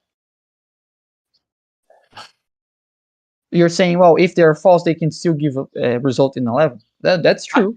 So if I get 11, the I problem can't. is One second. you're giving an example that you can't relate to what you're talking about. So if you're saying, well, I'm not getting 60 nautical miles per degree, therefore the Earth is not flat, or I'm getting 60 nautical miles per degree, therefore the Earth is curved. The problem is you're not measuring any of this shit at all. You're not confirming distances between observers. Right. You're So not confirming anything. Right. So this is how I started it out as well, Bacon. I'm going to put it on us now. If we were going to do what you're doing, we wouldn't even know the value of the distance beforehand. Me neither. Yeah, you do. You think it's 60. You think the equal sign. Relation. You think the equal sign is followed by 60. So you are already assuming a measurement that's global. No, I'm testing if that can be true on flat Earth. I'm not saying No, I'm you're not not. assuming that to be. I'm not saying I'm going to test if that value is true. But some flat earthers claim that there is a 60 nautical miles per degree relationship. They think that's something that actually happens. And if that's the case, and if the Earth is flat at the same time, we can actually test that. Do you think that there's a 60 degree per mile relation in reality? 60 nautical mile. Yeah, I think there's a very 69 nautical miles or 60 miles? 60 nautical miles. No. Yeah, you don't even know. Hold on. 60 nautical miles. 60 nautical miles is your claim as to what takes place in reality? Yeah, approximately. You're wrong. You don't even know. Okay. You don't even know your model. Wrong? It's 69. 69 nautical miles. No, it's not. That's incorrect. 69 statute miles. Wait. 60 nautical miles. How can it be 69 nautical miles or 60 miles if a nautical mile is bigger than a mile? You're right. Sorry, I got confused because you were doing this over land. So you're trying Yeah. You guys don't even know the globe model. No, Nate, that's not true. No, Nate. Hold on. What do you mean? That's what you guys were attacking Bacon with. Now that you're wrong, well, he's measuring nautical miles over land. Over land, yeah. It doesn't change. So what? You don't do that over land. It's 69 miles. You can if you want to. No one 60 nautical miles in the ocean. You guys know that. What the hell you guys got that from? You guys don't know the model. What the hell you guys got that from? So the Earth is bigger. You can use nautical miles anyway. It's like using metrics or using inches or whatever it is you want to use. There's nothing wrong with using nautical miles over land. It just shows you don't do that. You know that, Nate. Actually, Come on. you know what? Within Bacon's scenario, most people don't, mileage doesn't even matter within Bacon's scenario because he's not actually measuring mileage at all. He's not measuring anything other than an elevation. Yeah, angle. cool. But you guys don't know the model. All right. No, we just got confused for a split second, Nate, and that's when you guys jumped in. Second, Bacon didn't know the model. Or what? Come on, you guys need to humble yourselves a bit sometimes. When you're wrong, well, he's been double speaking the whole fucking time. That's the problem. It's an honest. So now it's Bacon's fault. You were wrong. Like Shut the fuck up, Nate. The audacity of you guys! I swear to God. You sit there in silence until we make one mistake, and then we correct ourselves. I literally just joined. I literally joined 5 minutes ago, Nate. We corrected ourselves. Bacon corrected you. You didn't correct yourself. Can I just clarify? But Bacon, before you continue, Bacon, I was going to ask you because I'm completely lost, man. I don't know What the actual Yes, that's what I'm gonna do. I'm gonna Okay. explain everything. Okay. So I know some people join later and don't know what we're talking about. So I'm talking about an experiment that uses 4 people, and they measure the elevation angle. Each of those people, whenever a star passes overhead, the other 3 measure the elevation angle of that star that is passing overhead that person, right? So person A, there's a star over their head. Person B, C, and D measure the elevation angle. When a star passes overhead of person B, person A, C, and D do the measurement. So doing that for all the observers, we are going to get a zenith angle between all of those 4 points. So if there is a relationship of 6 nautical miles per degree, that will tell you what it's the distance between those 4 points. All the 6 inner distances can be. How are you confirming the distances between the points? I'm not. Let me finish what the experiment is. So if that relationship is true, then you can turn those degrees into nautical miles. And if they can still be all coplanar, then that's fine. But if they can't, then that is contradicting the assumption of flat Earth, or the flat Earth assumption is contradicting the assumption of 6 nautical miles per degree. So either the Earth cannot be flat, or you can't have 6 nautical miles per degree. Well, what I'm testing if those 2 can be true at the same time. Does that make sense? Yes. How are you confirming the distances between the observers? You're not. That's the assumption. That's part of the assumptions. That's just like. So you have no confirmation that it is or it is not that many miles between the observers. Correct. Which is not what we're testing. That's just like saying, well, so you cannot confirm that x equals 5. Yes, you're not confirming if x equals 5. We're also not confirming that y equals 6.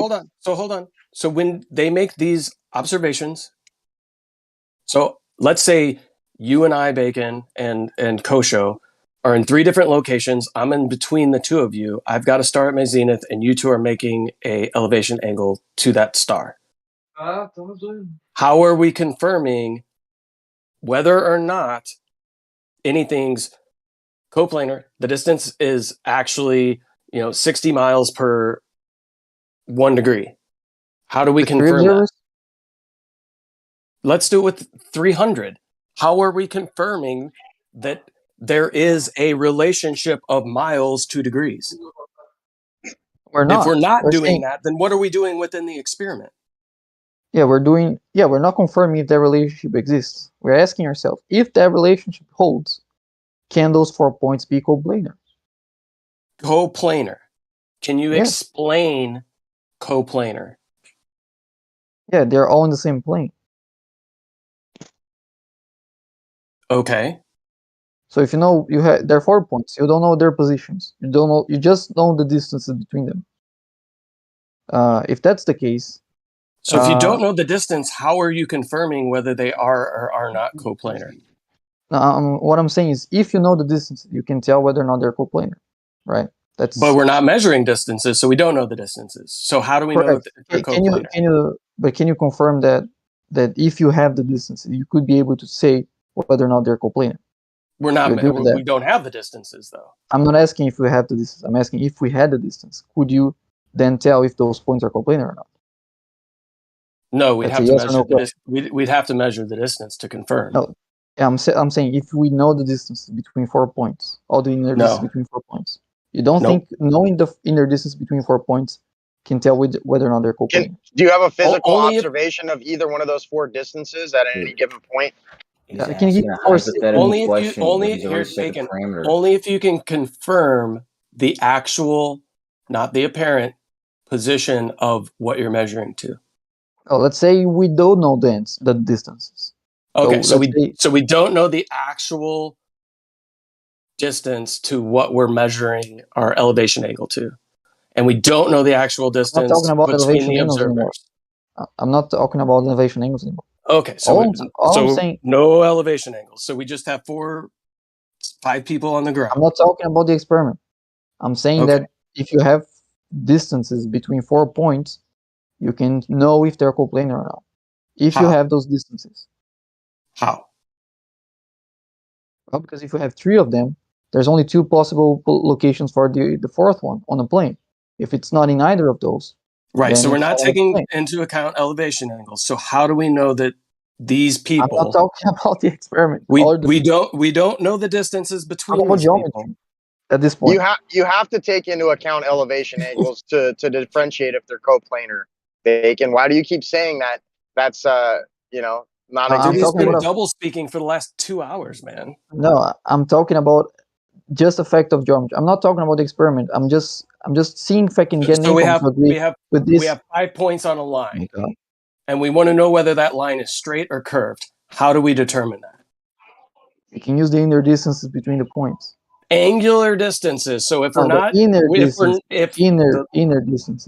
The inner distances? Yes. The points. How are we measuring the inner distances between people on the surface of the Earth? How would we do that? I don't know. But I'm not talking about that. What the fuck are you talking about? Well, yeah, then what are you talking about? Talking about effect of geometry alone. How are we relating geometry to what you are trying to do? Later. We can get there after you agree to the fact that knowing 4 distances, 6 distances. See, this is why nobody likes dealing with this shit, because you're being dishonest. You're trying to get us to agree to something so that nobody needs your fucking commentary right now, okay? You don't have to curse him. I mean, that's not cursing him. He's not being dishonest. Yeah, that's very dishonest. You're trying to differentiate if something's coplanar without accounting for elevation. I mean, this is ridiculous. Yeah, absolutely cannot be done. He's wasting your time. About geometry. You know that.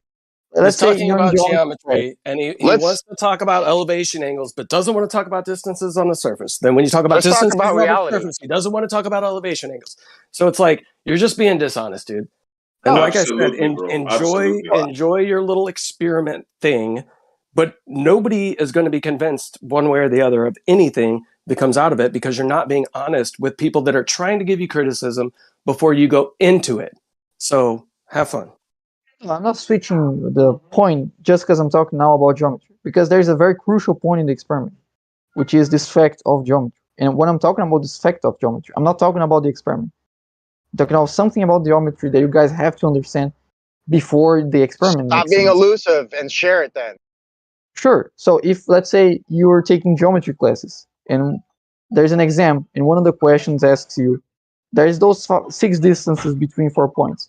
Are those points on the same plane? This is very well a question that might show up in a geometry exam, right? There's a way to answer that question, right? Can you agree with that? No. So go ahead and share it with us. Well, you get 3 of them and you build a triangle. You pick the other one and you solve for which position can that 4th one be to satisfy the distance to the other 3 points on the triangle. And you're going to get 2 values, right? And then you can pick those 2 values and see if the distance between those values match the other 2 points on the triangle. If they don't match, it means there's not a plane there. They cannot be coplanar. Does that make sense? Yeah, that might work in a 2D reality, but we live in a 3D reality. Yeah, 3D reality. Okay, let's say the 6 distances between 4 points are all the same. So I have 4 points in space, in 3D space, and all the distance between all of them, the 6 distances that you get between all of them, are all 1. Can that be coplanar? No. So in your experiment, dude, you're not taking into account anything in the sky then? So we're just measuring distances between people on the surface? How are you doing that? Yeah, I'm not talking about the experiment. I'm trying to just get an assumption agreed about geometry. No, but that made sense what you just said. But the problem about it is you're trying to get us to agree to something that takes place in, like Dicelo was saying, on a 2D plane, right? No. Okay. So there are 4 points in 3D space. 4 points in 3D space.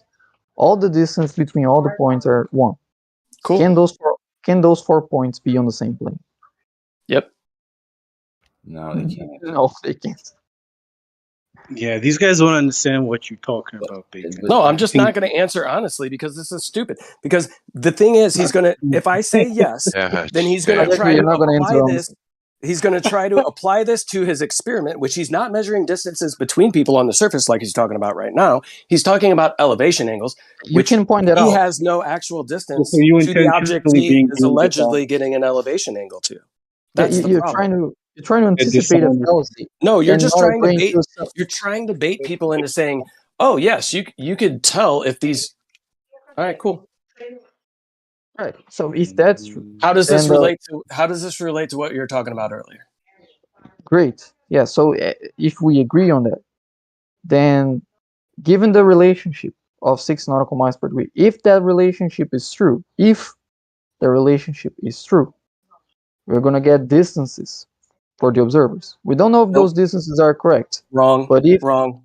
How are you going to get that? How? Wrong. Well, if the relationship tells you distance from zenith angle and you measure zenith angle, then you get a distance. Whether No, or you not that's don't. No. No, you don't. How? what? Well, if the relationship is true, then angle gives you distance. That's what the relationship tells. That if you measure an angle, you get a distance. That's what Angle the to what? relationship says. Angle to a to an celestial object? In body. relation to what, bro? To a celestial body. It doesn't work like that, man. That's not how it Well, works, bud. doesn't the relationship 6 nautical miles per degree tells you a distance based on elevation? Of the celestial body. It's in relation to the GP. Yeah. Yes, not the actual celestial body. Dude, why are you I didn't say misspeaking on your distance. own bullshit? I didn't say distance to the celestial body. I said angle to the celestial body. Based on its Angle to the GP. other GP. Oh my Yes. god. Yes. The Stop distance calling is it that. Stop saying you know. Oh wow. Now I see why people are tired of you right now. Dude, the distance is to the GP, but he didn't ask Fucking me hell, about man. distance. He asked me about the angles. He asked me I've the been angle. asking you about distance the whole Yeah, fucking me time. too, I'm Bacon. talking about your. Yeah, I'm talking me about the too, last Bacon. question. I'm talking about the last question I heard was angle to what? And I said to the celestial body. And then Electric Okay, so said, you no, have the an angle distance. now. What Oh next? my god, You I have an can't angle. Guys, finish the reason this is 24. getting confused because you guys keep interrupting him. Nobody's No, getting not at confused, all. bro. No. Nobody's getting Yeah, confused. everybody's confused. Yes, everybody's No, confused. You no are, one but Howard. Okay, you. You left gotta lane, go into the explain right it to lane. us. Explain it to us, left lane. Yeah, Go no, on. you Yeah. Right you over. said you You can't. have No, the floor, no, Howard. Essie, you said you can't do it like that. I want you to explain to me how you do it. You got the floor. I don't Howard. even know what he's Explain doing. You- Oh, We're well, trying to why figure did out you what say the he hell couldn't he's do it that doing. way? Why did you say he couldn't do it that way?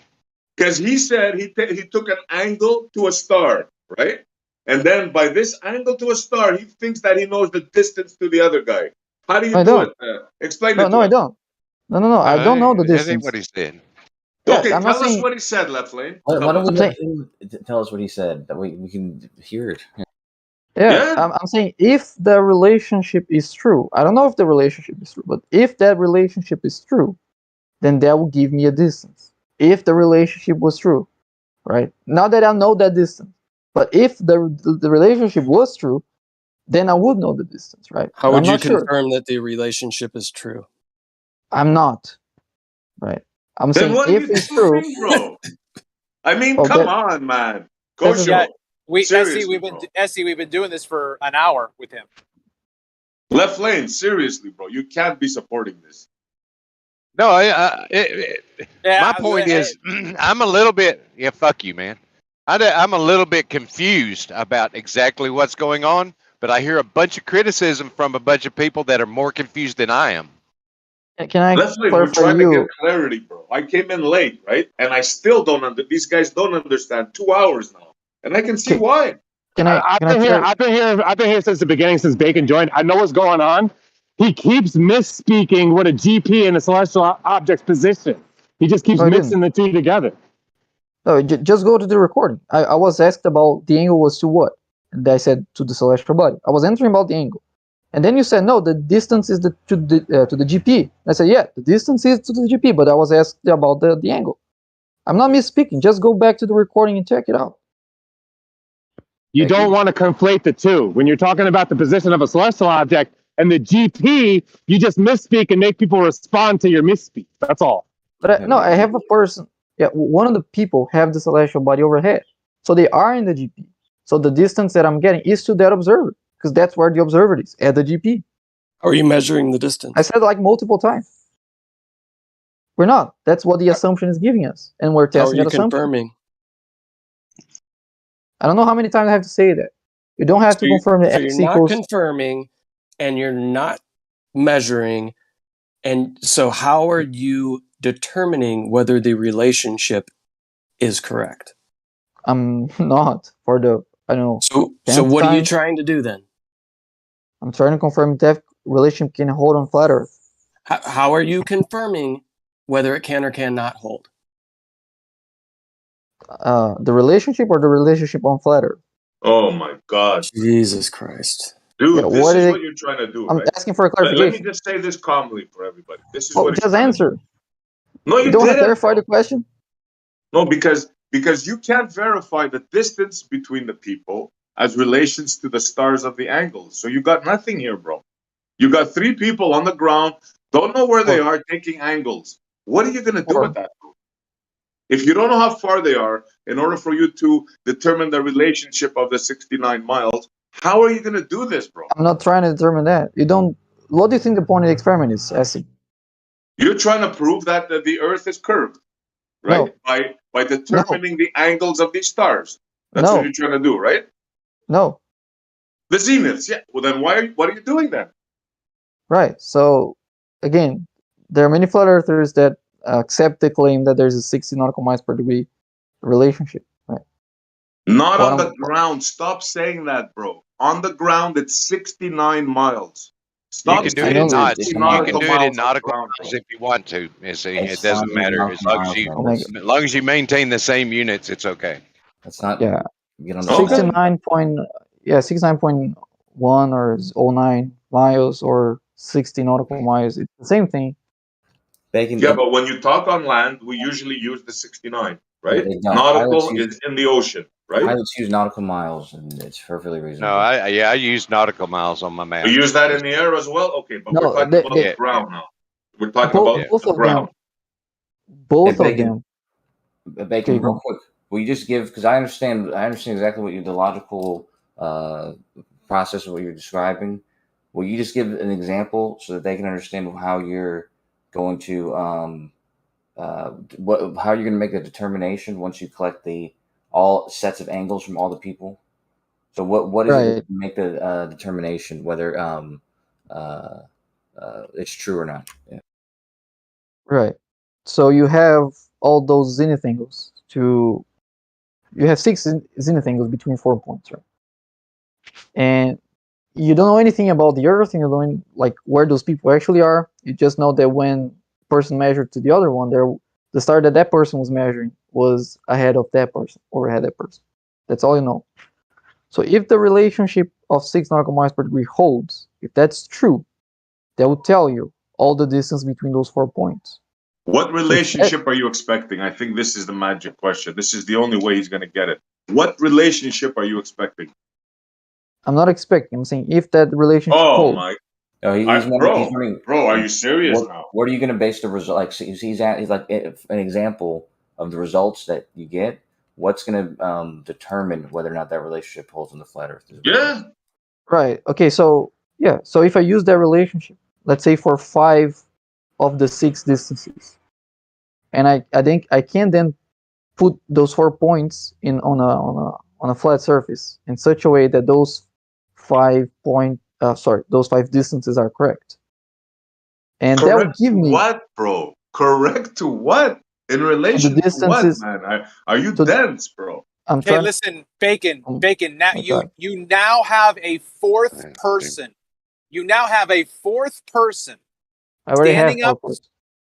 You now have another person in this chat that is telling you that what you're doing doesn't make any sense. See, that's the problem. Yeah, that's the problem. Respond to that. I mean, interrupting me to point it out doesn't allow me to clarify. Let him finish. Left Lane, this is the 3rd time or 4th time you chirped him. Can you please explain it to us? Please. What I'm observing is misunderstandings and criticism out of that misunderstanding, which is invalid. I don't think your understanding is experiment. I'm not completely either. I feel like I maybe need to see this drawn out. You don't know, but you're what's being misunderstood? I just want to know. We're misunderstanding. What is misunderstanding? The conclusion. What conclusion? his conclusion of his experiment. All right, but you're saying we misunderstand something. You must understand what we're misunderstanding. What is that? You're obviously misunderstanding it and then criticizing it. Misunderstanding what? Your words right now, Howard, have absolutely zero meaning. Here's what's going on. Here's what's going on. You are hearing us disagree with Bacon. Therefore, you think we simply are incorrect in our criticism of Bacon because you don't know anything more than that.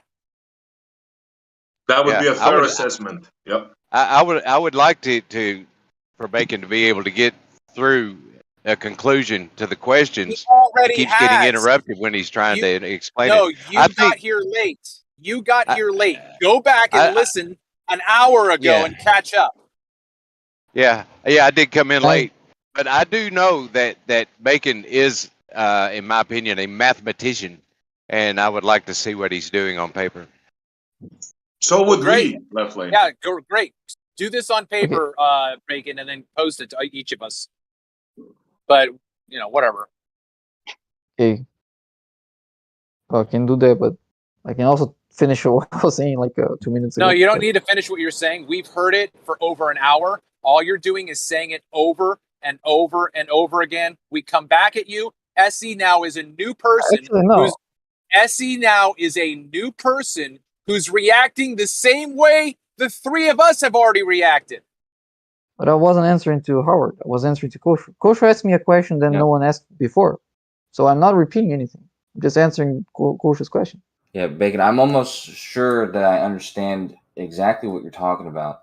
And so I'd like you to confirm it by finishing what you're saying without being interrupted. That way I can confirm that the thing that I'm going to say the same. No, I'm going to say the same thing I said to Howard. Go back an hour ago, Kosho, and listen to the story and listen to the I didn't answer that question before. Yeah. We've already listened to him do this. We don't. Yeah, but now that there's new people in the chat, he should be able to finish what he's saying. Yeah, Travis, let Kosho have a go with him because he's the only one that's going to get through to him. So let Kosho have a go with him. Bacon, can I ask you, and then maybe you can confirm what I understand from what you're saying, because it doesn't. It's not a mystery or anything, but you're simply talking about taking these 4 observers, using 4 stars that are going to be at their zenith at some point, right? So their stars going to be each of their zenith. You're going to, from each of those, each position, you're going to measure your position, or you're going to measure the elevation angle to the star when it's at one of the other people's zenith, so that you can get some distance. This is already confusing. It doesn't have to be confirmed. It doesn't matter if it's confusing. This is already. Hold on. It's going to certainly be confusing if we don't finish it. But yeah, Bacon. So yeah, you're measuring an elevation angle to the star that's at the other person's zenith, so that you can get some distance.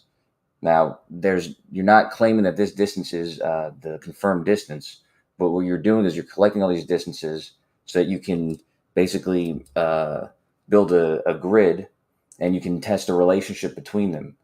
For example, if they were in perfectly square positions, you could measure to see if the relationship between you and the diagonal person, the person diagonal to you, is he's not measuring anything, Kosho. Like a square root of 2 sort of thing. Exactly. Right? Yeah, exactly. Yeah. So the people that were on either corner or at either side, they should be 1, and the person on your diagonal should be a square root of 2.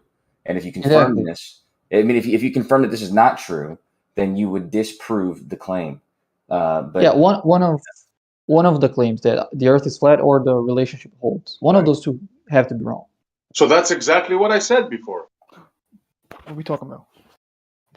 You're trying to determine a relationship between the 3 people using the stars and the Earth, and by doing so, determining the shape. That's what you're trying to do. Why didn't you say that? Yes, when I said that. Have you determined that the stars that you're taking elevation angles to are in actual positions or apparent positions, and how have you confirmed this? I don't. Why would I have to test it? Okay, so if you observe something in the distance that is in an apparent position but not an actual position, would that change its relationship? I don't know the source of relationship. Like, it doesn't matter what's the source of the relationship. I'm testing the relationship regardless on how is it caused.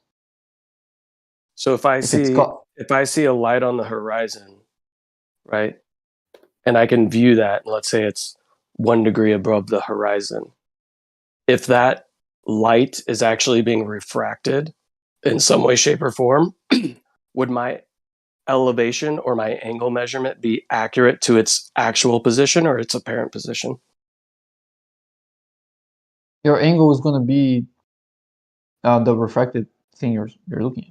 So I'd be measuring to, yeah. So if a light that is over the curvature of the Earth is being bent up, and I make an elevation angle to that bent refracted light that has been bent up over the horizon, am I making an elevation angle to the actual source of the light or an apparent position? Apparent. Okay, cool. So within the test that you're doing, how are you confirming that the elevation angles that you're making to these celestial objects is actual as opposed to apparent? And hold on just a second. If it's apparent and changes for each observer, would that affect whether it has a coplanar relationship? Yeah, I'm testing. The relationship is not about the actual angle; it's about the apparent angle. Right? So I'm testing if the Okay, you didn't answer his question. He asked I'm you a question. answering the first one. I'm answering the first one. What the fuck, man? What is wrong with you? Just answer his question first. He has 2 questions. I'm answering the first one.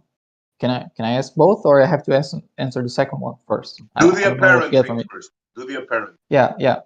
Okay.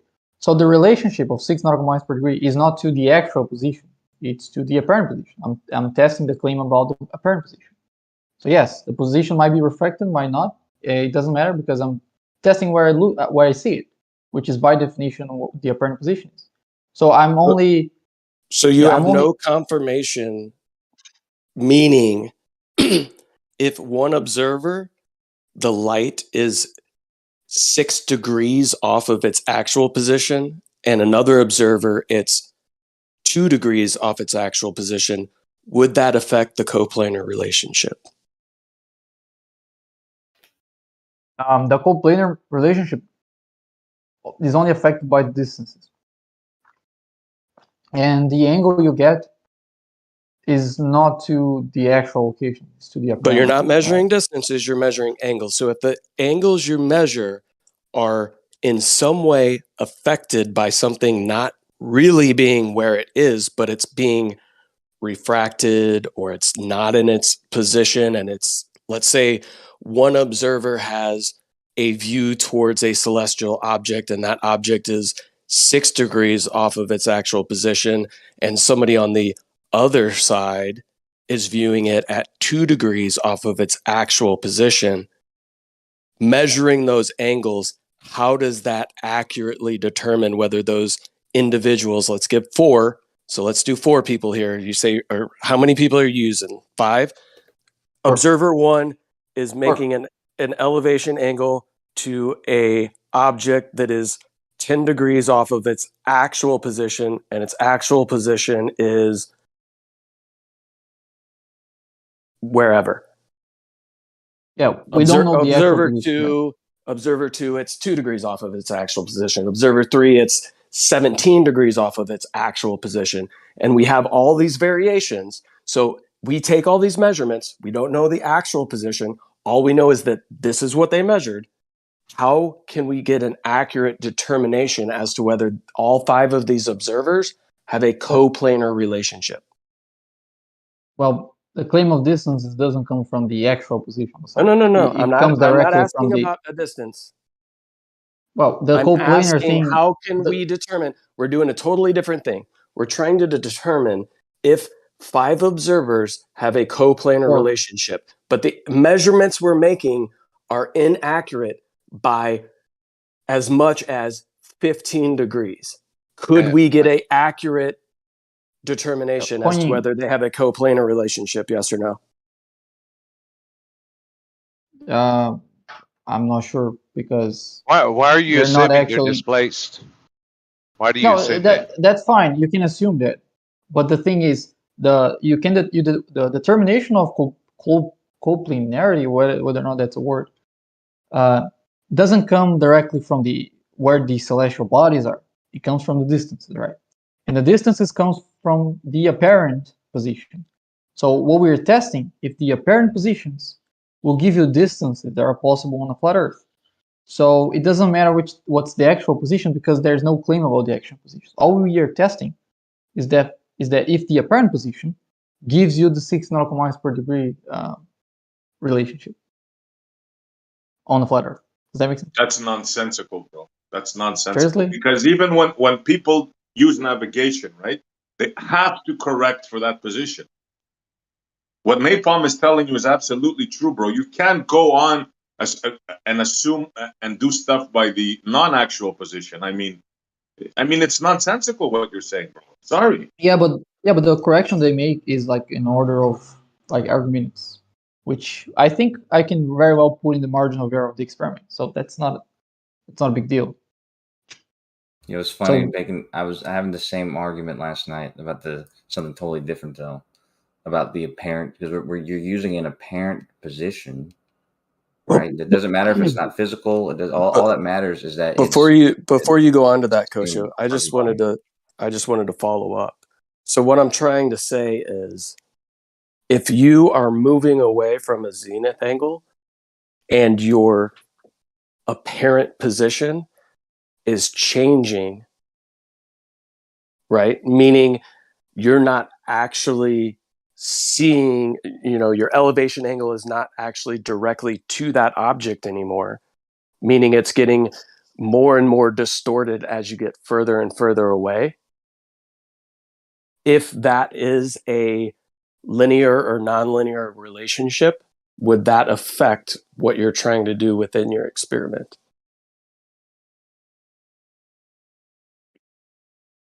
Meaning there's a consistent deviation over distance. Let's say, it's 1 degree for every 60 nautical miles. Yeah, it's not a squared function. Are you asking Kosho? That was to you, Bacon. Oh, I thought you were asking Kosho. Oh, I'm sorry. No, Bacon. saying, like, no. Our apparent. So I can use maybe an example here that would give you some sort of clarification. So let's say I have a piece of glass that is bent over me, right? And I'm viewing the sun through this piece of glass that's bent over the top of me. As I move around within that piece of glass that's bent over the top of me, even though if that glass wasn't there, I would take specific elevation angles to the sun. But when I put that glass there, as I'm moving, it's actually distorting it more than it would if that piece of glass was not there.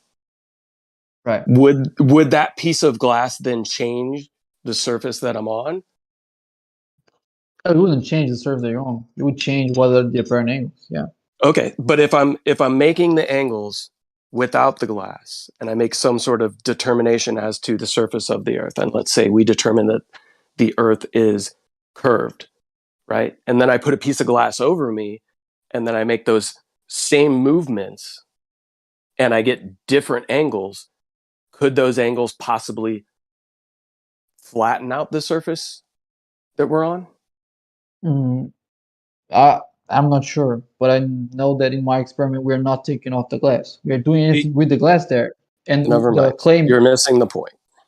Okay. My point being is you don't know what's taking place between you and that celestial object. Right. Exactly. Why are you assuming all these pieces of glass and all this strange refraction that might be occurring? Why are you assuming Why are you assuming there's infinite distance to the stars? It's like the same question. Or not in this experiment. In Bacon's thing, none of that matters. Yeah, none of them are being assumed in my experiment. My experiment is very, very little assumption. Only 2. And it doesn't even falsify. It doesn't even falsify either of them individually. You only falsify them as a group. You're saying you're not making assumptions, but if you assume that it's on a celestial sphere and the distance is infinite, then the closer it gets to the horizon, that amount of declination that happens is not changing due to perspective. So it does, an assumption does take place there, and it is going to affect your results. What are you talking about? That has nothing to do with the experiment. Why not? But the thing is, we're saying the assumed. Hold on, you're saying I didn't talk for a lot. You're saying the assumed position of the stars doesn't matter in your experiment. The assumed position of the stars? Yeah, either you're seeing their actual position, or perspective is affecting its position, making it an apparent position the closer it gets to the horizon. So which is it? Yeah, we're using the apparent position. Yeah, but you're like mixing two models together. One minute you're saying that it's a flat plane and you have an infinite celestial sphere, but we keep saying stop using your infinite celestial sphere on a flat map and try to invoke perspective for the declination of the stars, your degree for 69 miles. I said this 3 hours ago. Yeah, and I said 3 hours ago that I'm not doing that. And I'm telling you now, that's why you're talking in circles with people. It's just refusing to entertain. Your mic went to shit, man. You're refusing to entertain what would make it possible on a flat earth. So there you go. Die slow. Your mic's really bad right now. That's not die slow. Electric. Oh, electric. Sorry. Oh, my mic is bad. Yeah, sorry. Yeah, I mean, I think that you've gotten enough criticisms here, Bacon, for you to. But here's what I said this an hour ago as well. Do this. You have to actually do this. Okay. I mean, I heard you guys claim that it wouldn't even matter, but yeah. Let's spend time and money and do that. So you guys can say it doesn't matter. Well, here's I think it's an excellent No. Sorry. Listen. No, you cannot throw on us a straw man reaction, right? We are going to evaluate your results based on your data. Okay? Right. So don't cop out. Don't put this hypothetical what if scenario and then we say do it. And then you go, "Oh no, if I do it, you're just going to hand wave." Fuck you, man. You just wasted our time for 2 hours, okay? If you think this is real, do it. Yeah, you just told me you just told me you're not going to invoke like what a lot of people agree is causing the declination of the stars. You just said that you're not going to, put that into your calculation. So that's interesting to me. No, because the calculation has nothing to do with like where things are. Yeah, but that's what would make it work. But that's the perspective is why it's happening according to people that believe that the earth is a fucking ball. So what do you think? No, I'm not going to invoke perspective when I'm making the model. You're just disagreeing with what a bunch of people are trying to get you to understand. Yeah. Can you say what the declination of the stars closer they get to the horizon?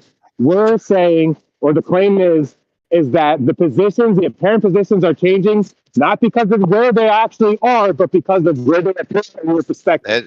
And when you don't want to invoke that in your model, then you're fucking leaving out a huge chunk. Yeah. So let me. First of all, the experiment makes no mention about what causes things to look like that or that. It has nothing to do with the experiment. Second of all, the experiment doesn't make any mention about the globe. There's nothing related to the globe in the experiment. Doesn't have to. So if there is a change in location of the object, so let's say when a star is at our zenith, that you actually have a direct straight line to that star, that light is coming to your eye, directly straight. That star, if you shot something 100% straight at that it would hit it. If we make that assumption, right, that is correct, but the minute you move any distance from 100% that star having a zenith to you, it is then distorting and is becoming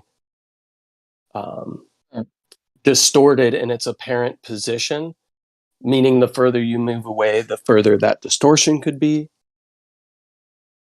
Yep. Then would any measurements that you're trying to claim to these objects have any relevance to the surface unless you knew the actual relationship as to your position and the actual position of that star? So let's say Exactly.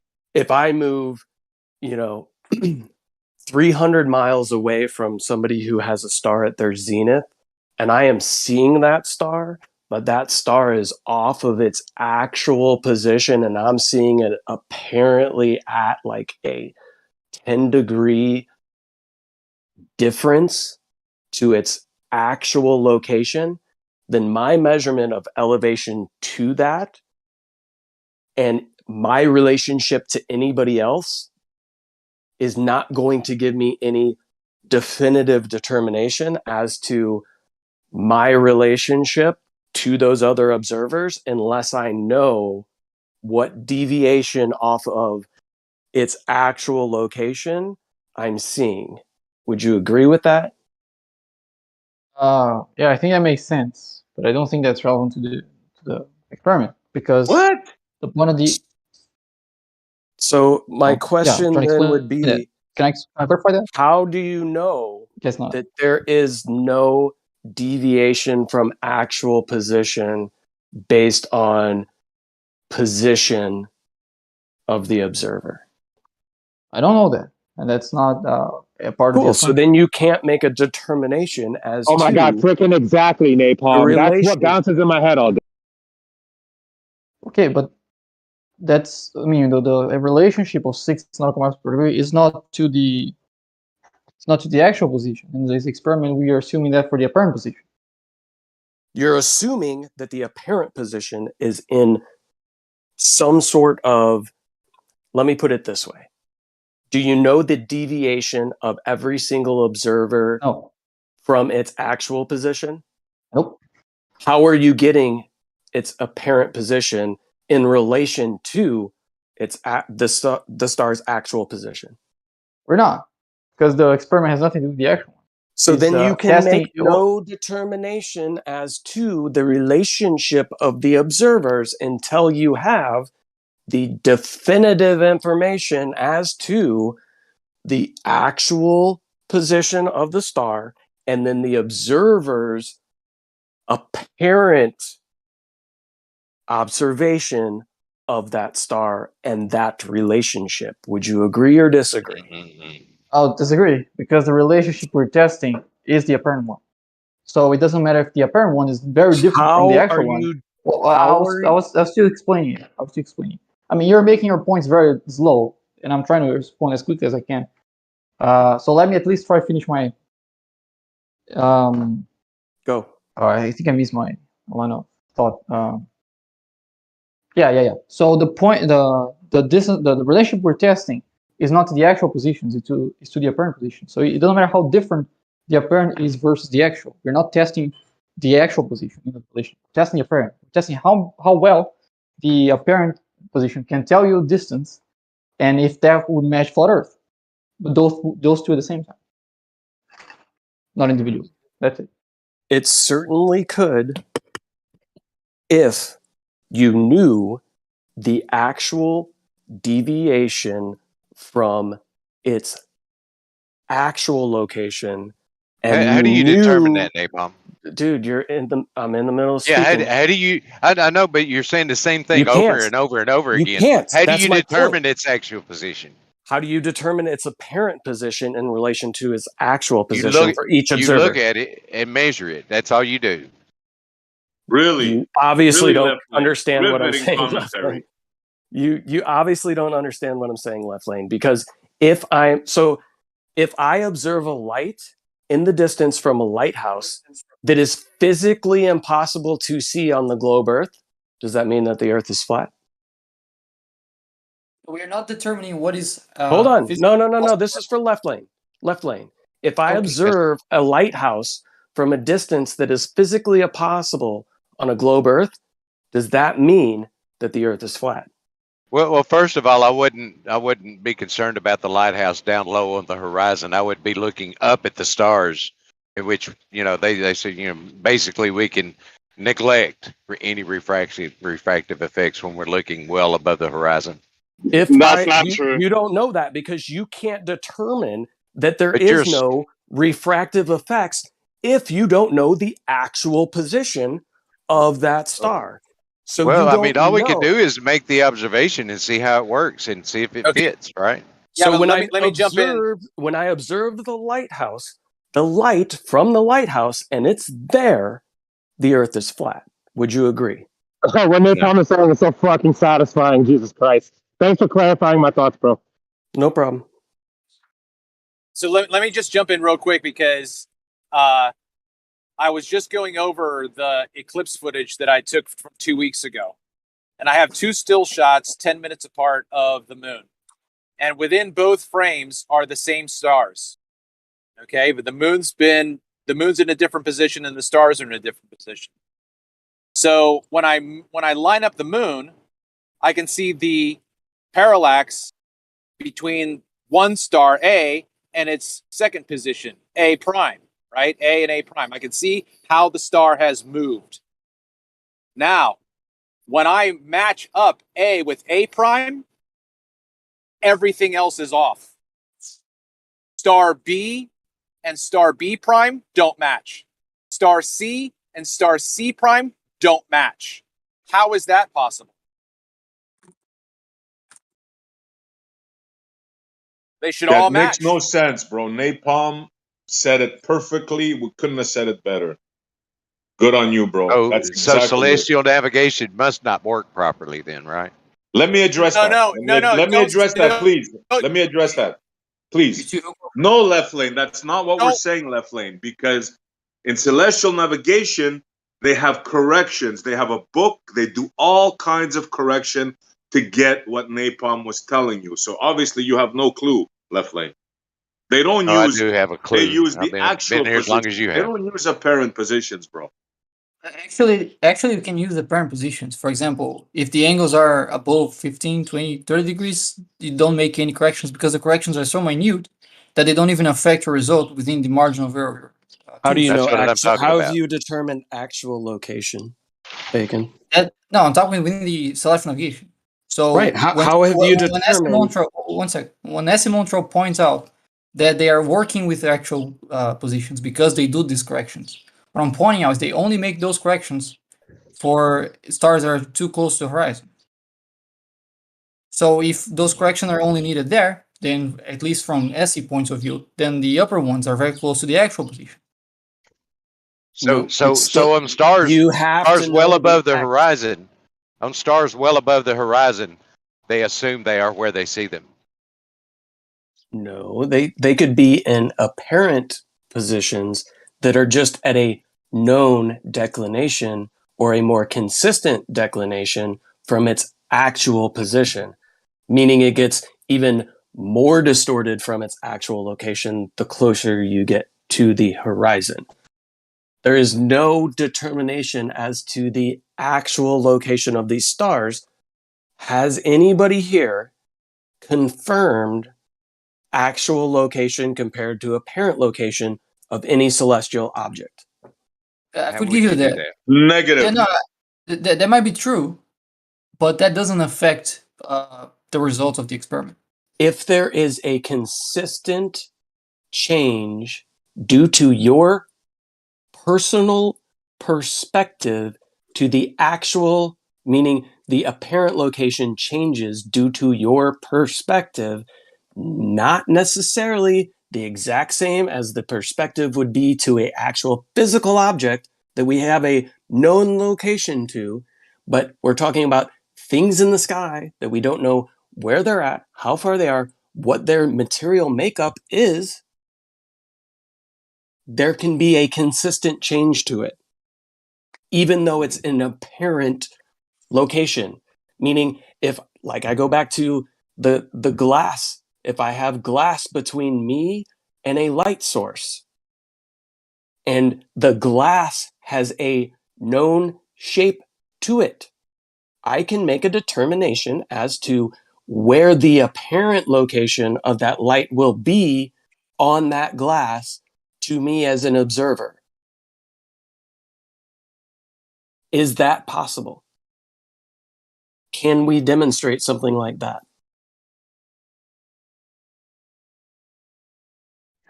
Absolutely, since they won't answer. How would you do that? What do you mean, how would I do it? You can do it. No, he said, Electric said absolutely. How would you do that, Electric? Just put a piece of glass between you and a light source and change your position. Yeah, you're talking about where the light source is appearing to put the light with a piece of glass between you and observer. Of course, you can determine the actual position of the light source, where it appears, and where it appears to the observer. That's not hard. You can do that. But observing the stars, how would you? How would you put a piece of glass up in the sky between you and the stars? I mean, you're making a bunch. You're trying to invalidate something based on assumptions that we can't validate. I don't know. How can we validate? How can we validate any of the distances and or the actual physical makeup of the stars to begin with? How can you do that in your model? Celestial navigation works. How do the lens you left lane between you and the star is called the atmos. I'm surely you heard of the atmos. But it works. I just reiterate that celestial navigation works. Yeah, yes, and it works. And let me reiterate also that celestial navigation works with a whole bunch of corrections. Are you aware of that? They correct the sextant. They correct human error. They correct for the height. They correct for the time. Do you know that? There's like 100 corrections they have to do for one angle. You're aware of that, right? It's just one. It's just one correction that you do. Negative. You have correct no where you're idea dip, how right? celestial navigation works. Yeah. Okay. Yeah. All you got to do is just YouTube celestial navigation, how they do it, and watch the guy do the math. I've watched and it. you will see that it's very complicated. And I'm willing to bet there's not one person here that can do it. I'm willing to bet money on that. Uh-oh. Hey, Bacon, or Left Lane or Kosho, could any of the three of you successfully navigate without a nautical almanac? No chance in freaking hell. Yeah, I mean, even with the nautical almanac, I'll put money they can't do it. Without it, yeah. Yeah, you could. I'll put money. Anybody here, with the exception of maybe Rakia, can't do it. I'm doing it right now. If we did a GoFundMe and we also got that Polynesian blood, don't we dropped the three of you in a boat. Yeah. Can we do that? Would you guys be willing to do that? Yeah, I would do that. In the South Pacific somewhere? Yeah. A boat with no navigational tools. Just a and sextant. Left Lane. Check this out. Hey, no nautical almanac. We blindfold Kosho and Left Lane. We give them all the tools, sextant, almanacs, clocks, whatever they want. I'm willing to bet money. There's no way they're going to make it back to the port where they started. Any amount of money. Okay, $1 million. Yeah, I was going to say, if you got $1 million, I'll park this truck and go buy a boat. Yeah, right. Anytime you want to do it. Anytime, bro. We'll blindfold you. We'll put you somewhere. We'll fly you somewhere on a boat. You have no idea where it is, and you make it back to that port. I'm willing to bet any amount of money. You or Kosho or whoever else was talking before. There's no way you'll do it. Okay, well, while we wait on the Kosho's currently Googling how to reconfigure an EPIRB to find GPS locations so that he could win. Actually, I guess you don't know me too well, but I mean, I've since I was little been able to tell the time of the night using the stars, so I can, without using an almanac, get my basic bearing just by using the sky. It's not too difficult. But in the interest of vindicating Bacon, I've made this very simple, easy to understand test he's describing. This is example data in the simplest form, so that these aren't real conditions. But if you have these four people, you had their angles. All they're measuring is their angles. They're not actually measuring distances in this. So they're just measuring angles. Okay. You had all 4 of these people measure the zenith to the other 2, like on the sides. So A would do B and D, right?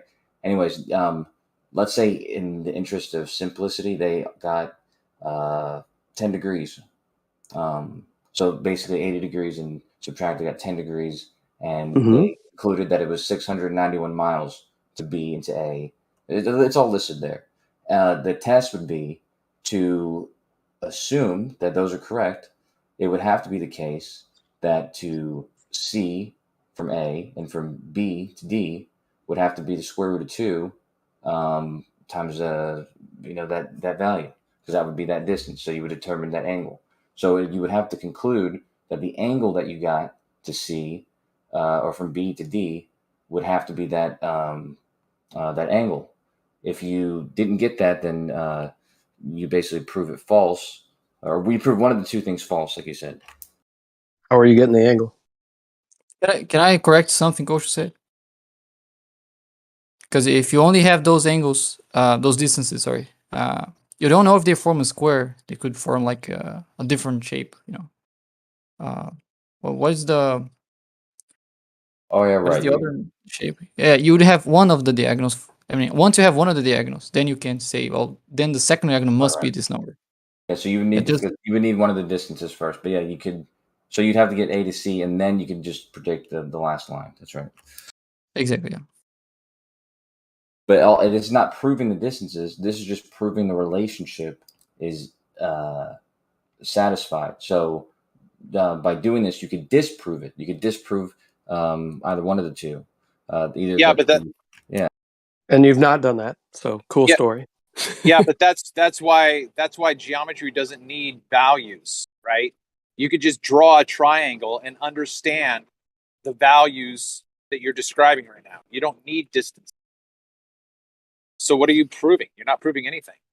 Well, the relationship would have to be satisfied. I mean, even if the distances weren't correct, I mean, even if you didn't know if the distances were correct, you would be able to tell that there was something wrong in the information if you were not able to predict that last. Which is why we're saying this entire time that you would have to measure these things physically.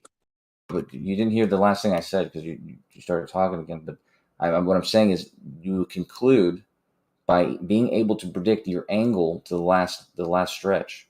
The last stretch, you'd be able to get information based on if you were able to predict that angle correctly or not. Because then you would measure that angle and see if you got it correct or not. You wouldn't have to go measure the distance to do that. No, but in order to do what you're saying in this relationship, it's not the same as just simply drawing a triangle, right?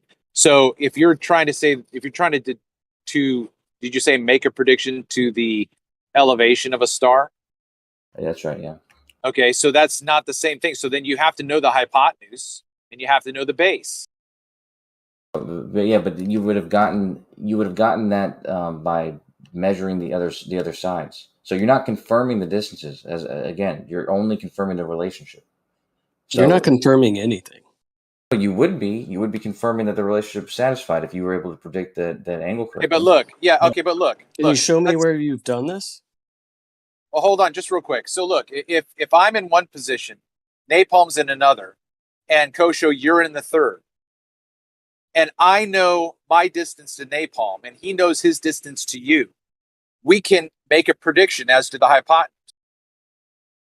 Now, if we then get a wrong answer for the hypotenuse, that is, the physical distance doesn't measure our prediction, then we have to actually go back and re-measure these points because it will match up. The ratio will work. It has to. That's what geometry proves. So the only time you're going to get fucked up values is if you've got a fucked up measurement. That doesn't work. The ratio. That's a right angle triangle. You can't do that with 3 people. Yeah, you don't know if that's a right angle triangle. You do also have to have azimuths, and then now we would have to know if the azimuths are correct. That would fuck up the experiment because you'd have to introduce more assumptions. Yeah, and you're not doing any of it. The way it is doesn't require those assumptions. You're not doing any of this though. That's the problem. I thought the problem was that the experiment was wrong. So now the problem is that we haven't done it yet. So now if the experiment is valid, right? So what Kosho has put there, that's the experiment you're doing? That's one possible. That's one possible way to do it. It's one possible shape it might take. It doesn't have to be necessarily those 4 points. Yeah. But I it's did that something for like it, yeah. simplicity, like I said, just to get the point across. Yeah, but you have no way of determining it unless you actually measure any of it. Yeah, but we don't want to determine if those distances are accurate. Again, we're only going to determine if the relationship can hold in a flat Earth. That's You're all. not determining the relationship to begin with. Exactly. We don't want to confirm the relationship. I don't want to go back through this, Bacon. I don't want to go back through this, seriously. It's just like saying, well, if you're not confirming x equals 5 in the first place, how can you confirm that x plus y equals 20? No, we're not going to go back through Those this. things are independent. You don't have to know the value of x. Nope. We're not going to go back through this. We already spent 4 hours on this today, I feel like. I mean, if you're exhausted, that's fine. But yeah, I think the point's pretty clear. He's not exhausted. He's fed up of you like the rest of us are, bro. He very eloquently and very precisely broke down your argument to 0, but you're just not getting it. So I feel the same about you guys. So I mean, we don't have a solution. no, all you have is assumptions, bro. We clearly showed you that you can't do anything with an apparent position. I posted 2 videos so you guys could understand at least the slightest bit of the corrections that they make for celestial navigation. Because you guys have no clue, bro. No, I do the corrections it was myself. hundreds of corrections. You said it was hundreds of corrections, Jesse. Well, can you tell when somebody's exaggerating, bro? Obviously not hundreds, right? Right? But there's quite a few left lane. So instead of being just somebody from the sidelines, you're becoming like what's his name, Farmer's Boy. You just chime in, but left lane, you haven't said anything so far. Really, you just said nah when people talk. I mean, I agreed with everything Left Lane has been saying because I was. What has he been saying? He hasn't been saying anything. He was saying that he also was trying to listen to what Bacon was expressing because he understands the gist of it, but he wants to hear it fully so that he can actually grasp what he's saying. Yeah, that's what he says every time. And every time he says, "Well, I don't fully grasp it, but you're wrong." That's what he says. That's all he's been saying all day. He said that y'all's criticisms weren't valid because you're also showing that you also haven't heard enough to understand what he's saying, but you're already claiming he's wrong. That was his criticism. Exactly. And you're wrong because we've been here longer than you. We've listened to him say this for over an hour. And when SE and Kosho and you showed up, Howard, right? SE gave the same criticism that we 3 an hour ago have given. It's the same thing. So we do understand it. We do get it. And we're offering a criticism that's continually being ignored. Yeah, this isn't rocket science. Napalm clearly, calmly, eloquently explained to him what the problem is. It's just you guys don't get it. I posted stuff confirming what Napalm says, that all these calculations have to be done because they're not it's an apparent position, but you guys are not understanding your own model. I mean, it's not our fault. SE, let me just say 2 things very quickly, very quick things. One is that there's an almanac. The almanac is a single book that is used for every person in the world for every second of the year. And it's a single book that describes the positions of the stars and the sun and the moon. Yes, Kosho. That was only one of the 2 things. That's important, though, because it's not different for different people. It's the same one. And the 2 is when the sun is above the equator on the equinox, the person who's directly north of it and the person south of it and east of it and west of it are going to look south and north and west and east to see it. And this is true regardless of if it's an apparent position or if it's some sort of magic fantasy. But all that matters is that its apparent position is not changing for different people. It's wherever it appears to be, the person above, right beneath the equator, if it appears above their head, then it's going to look like it's south to the person who's north of them. That's a straw man. Whoever said anything of the... Yeah, okay, so what? So That's not what we're apparent saying. positions don't matter in this case because we're not They worried. do, bro. How can Can you I answer measure to Essie? something when you don't know its position, bro? Can I answer to Essie? So this assumption of 6 nautical miles per degree, we might make that assumption about the raw measurement, or we might make that assumption about the corrected measurement. So we can apply the exact same corrections you would do if you're in the ocean, and then apply the No. relationship to. Well, one sec. You can apply the relationship to that after correct. You can do it for both. No, Whatever bro, one matches because flat Earth, I'll give you a concession. You know, whatever no, you one. can't do that. What you're saying on the ocean, you'll get lost. You'll die. You cannot do that. You need Didn't say anything precise about doing it on the timing. ocean. Let me finish. Let me finish. You need precise timing to the second. When they take that angle, they like to the second. It has to be, bro. You just don't understand the precision, the accuracy of this system. It's I obvious you're used not it. getting it. Yeah, me and Bacon both. I used it. For fuck's sake. I used it in real life. Have a watch. Yeah. So if you used it in real life, then you understand Napalm's argument, which is all of our arguments. You don't have the actual position. Then I have to say you don't understand the point of the experiment, because the Oh my relationship, God. that we're assuming is to the apparent angle, not the actual. Yeah, and you are assuming, before you start, you are assuming a globe. And you're putting No. this to a sphere. That's another There's no assumption you're globe making. assumption. Yeah, I mean, come on, man. There's no globe assumption. Forget it. I ain't wasting any more time on you, bro. That's it. I'm done. Like I said before, you definitely have to assume that the stars. You definitely have to assume the stars are at an infinite distance. So there is an assumption. You can't say there's no assumptions. Not in my experiment. They're I just mean, you where have they to are. do that. You have to do that on, let's say, if you're doing celestial navigation on a globe, yeah. But that's not what the experiment is. I'm not saying I'm just gonna do celestial navigation on a globe. That's not it. I'm just saying about measuring angles and seeing if that relationship could hold in a flat plane. If we're all, can that relationship hold with coplanar observers? That's all I'm asking. Yeah, I'm getting a full count. Just a sec.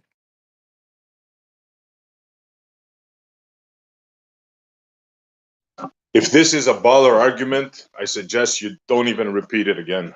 Seriously. So if you don't have to take into account the infinite distance to the stars, then that negates the globe model for celestial navigation. You don't have to assume it. But Bacon just said, well, when you're doing celestial navigation on a globe, you do assume an infinite distance to the stars. So you're not even going to get the right measurement then. If you have to assume the distance to the stars in order to do celestial navigation, which takes into account 60 nautical miles per degree, then you're going to be off, aren't you? Right? You have to assume that in order to get the 60 nautical miles per degree. Otherwise, you understand what I'm saying? Can I just quickly just ask, I was going to say, if the sky itself was warped in any way, any particular part of the world, then the image would be distorted, whether smaller or bigger, further or closer, like a bubble almost, something like that. There are things like the South Atlantic anomaly, got above Australia, there's this thing called a plasma or something going on. Things like that would change the value, would they not? The magnetic field. Well, regardless, I think this is the point that Bacon is addressing all of those fears. Those are legitimate fears. And what Bacon is suggesting is a test that would show that your fears are true. The test that he's talking about will show you that either it can't be done because it's not 60 nautical miles per degree or whatever, whatever you said about the sky, or it can be done, in which case, those fears are gone. Yeah, but again, I'm going to try to say it one more time, and either somebody correct me or agree. If I don't take into account an infinite distance to the stars and I get the same measurement, then that nullifies your model, because your model, according to Bacon, assumes an infinite distance in order to get celestial navigation correct. Yeah, not only that, another thing, they assume they're the same distance, if I'm not mistaken. Well, the celestial sphere, they assume that all the stars are the same distance. Both of those are just a little off. And that only works if they assume that they're all sufficiently far away enough for you to use them as if they were infinitely far. Exactly. Because they're not being, because they won't be affected. Yeah, because they won't be affected by perspective. That's why you assume that their positions are always their actual positions. Well, no, that's what I'm saying. If you use them as fixed positions that were closer, but when we talk about, like you just said, perspective would affect the angular change instead of this linear change that we get. So the fact that we use them exactly. So the fact that we use them as they're far away like that and it works, that's perfectly fine. What Travis had just suggested, I agree with what Travis said. That would show that that idea was kind of a void because you can use them as if they were close and it still works. But I would ask, like, is that possible, or have you seen that done or something? I'm just offering it. I'm just offering it as a. I agree.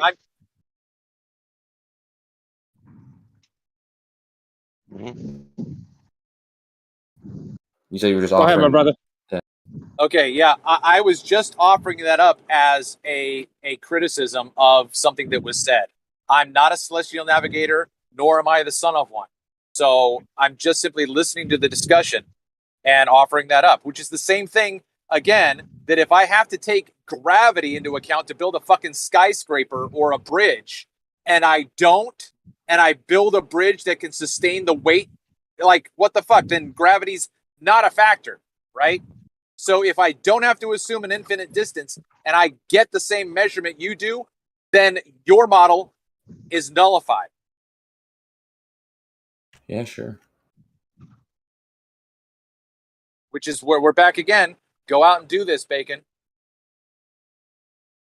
But the thing is, the only justification that we have currently for the linear relationship between the 60 nautical miles per degree, the only reason we claim to be able to do that is because we claim that those objects are far away enough that the perspective is not going to change its angle nearly enough to come up in any of the measurements.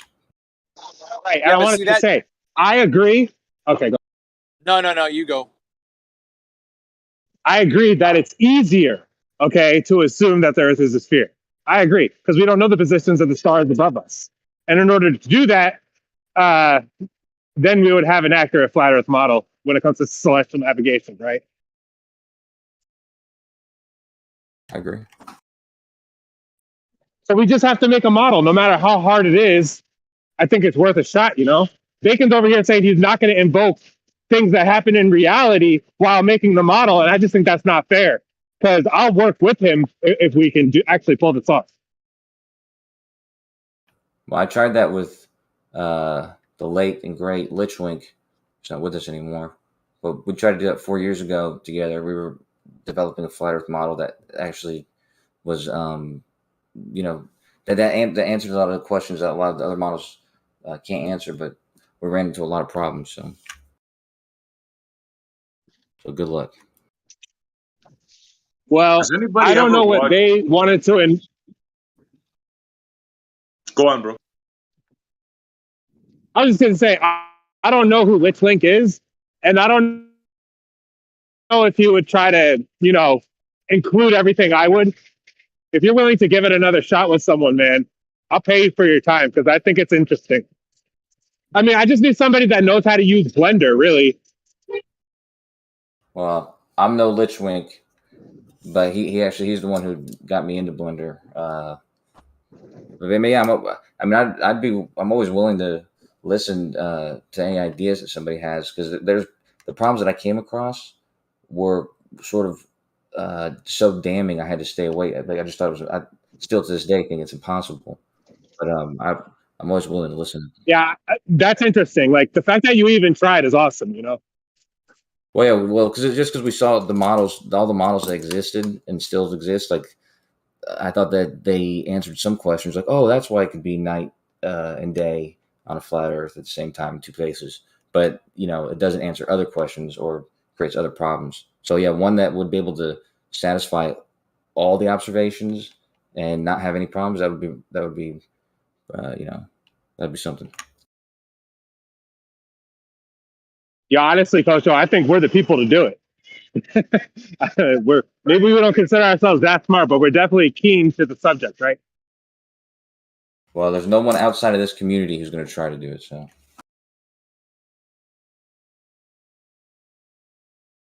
we're Earth's last hope. Well, I'll tell you what, man. I totally believe it's not even like a belief.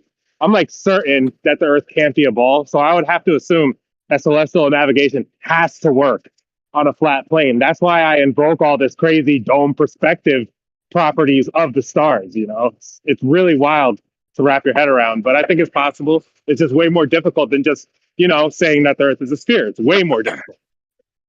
Well, so real quick. Go ahead, Mr. Jeremy.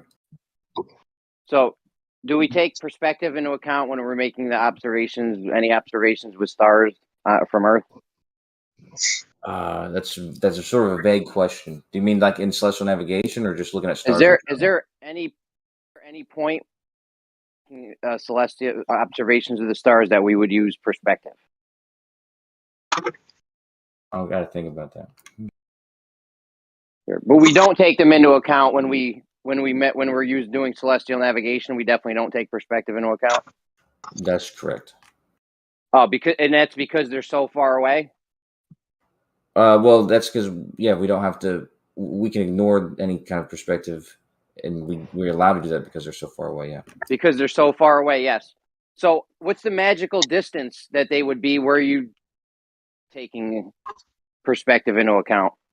On top of my head, based off memory, I did this calculation before. I think it's about 1 million miles. So 1 million miles. Freaking Jeremy. 1 million and 1 miles. All your arguments for me. So 1 million and 1 miles. Another one of my arguments, man. That's some type of record right here. He doesn't have original ideas, even though he thinks he's an idea man. He takes everything from everybody. False. That's not true. Not true. So 1 million and 1 miles. We no perspective, no need. But 1 million miles definitely got to account perspective. It's like this magical distance. Somewhere between 1 and 3 million. I just forget exactly the. Let me calculate. There's some line where if you go 1 inch farther, it's now you have to account perspective into it. Well, it's an analog. It's a gradient. It's not a discrete. It's a perspective gradient. Well, no. It's just say for instance, Earth is 8,000 miles in diameter, right? So that's the two farthest places two people could be in reference to some instant or some far away object, right? So let's say there's a star that's 1 million miles away or 3 million miles away, whatever. For each of us on the Earth, I think that's about the distance where it would be a degree different for each of us. And so if it's a degree different for each of us, that's where I'm drawing the line, when it becomes more than a degree different based on where you are, how far away you are from the other observer. Okay, so can we talk about this perspective gradient? What's that looking like? Like you take a little bit of perspective into account, maybe half of perspective, or are you chopping it up? What's going on? It's like you fucking put on your headphones and listen to a Walkman while I'm talking, and then come back and I just responded to that, dude. I just responded to that. Okay, so where's the gradient start? Where's the perspective gradient start? I told you, where I'm cutting it off, just like the Kármán line. They decided where the Kármán line is because they cut it off, 100 kilometers. I'm cutting it off where two people on Earth, the two farthest people that could be away from each other, they would view this object and they could be 1 degree different based on how far they are from each other. So if I remember correctly, that's about 1 million miles or maybe 3 million miles. So, anything closer than that is going to be a bigger angle, and anything further than that no matter where you are on Earth, it's all going to be within 1 degree different. So it's perfectly fine to take this measurement. All right. So the amount of perspective math. So we're not going to take all the perspective math into account at one time when we're in this gradient portion of it, right? We're in your perspective gradient, right? Do we use 75% of the perspective? How much perspective math do we use? Dude. I know. Oh my God, you said some crazy shit. Now I'm trying to follow through with it, and you're acting like I'm a lunatic. Let's say whatever your goal is, we're both making measurements. You're going to make measurements with some stranger on Earth, and you don't know who that stranger is or where he is. But your measurement has to be within 0.1 degree accuracy. If that's the case, then you would have to get further away than 3 million miles, because the cutoff that I just gave was where it's 1 million miles. I mean, I'm sorry, where it's a 1 degree, within 1 degree difference. So it depends on what your margin of error is allowed to be, because the margin of error for 1 million miles is about 1 degree.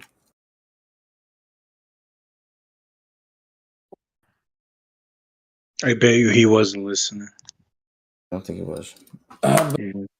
Yeah, if you can make a measurement within how do we? Oh.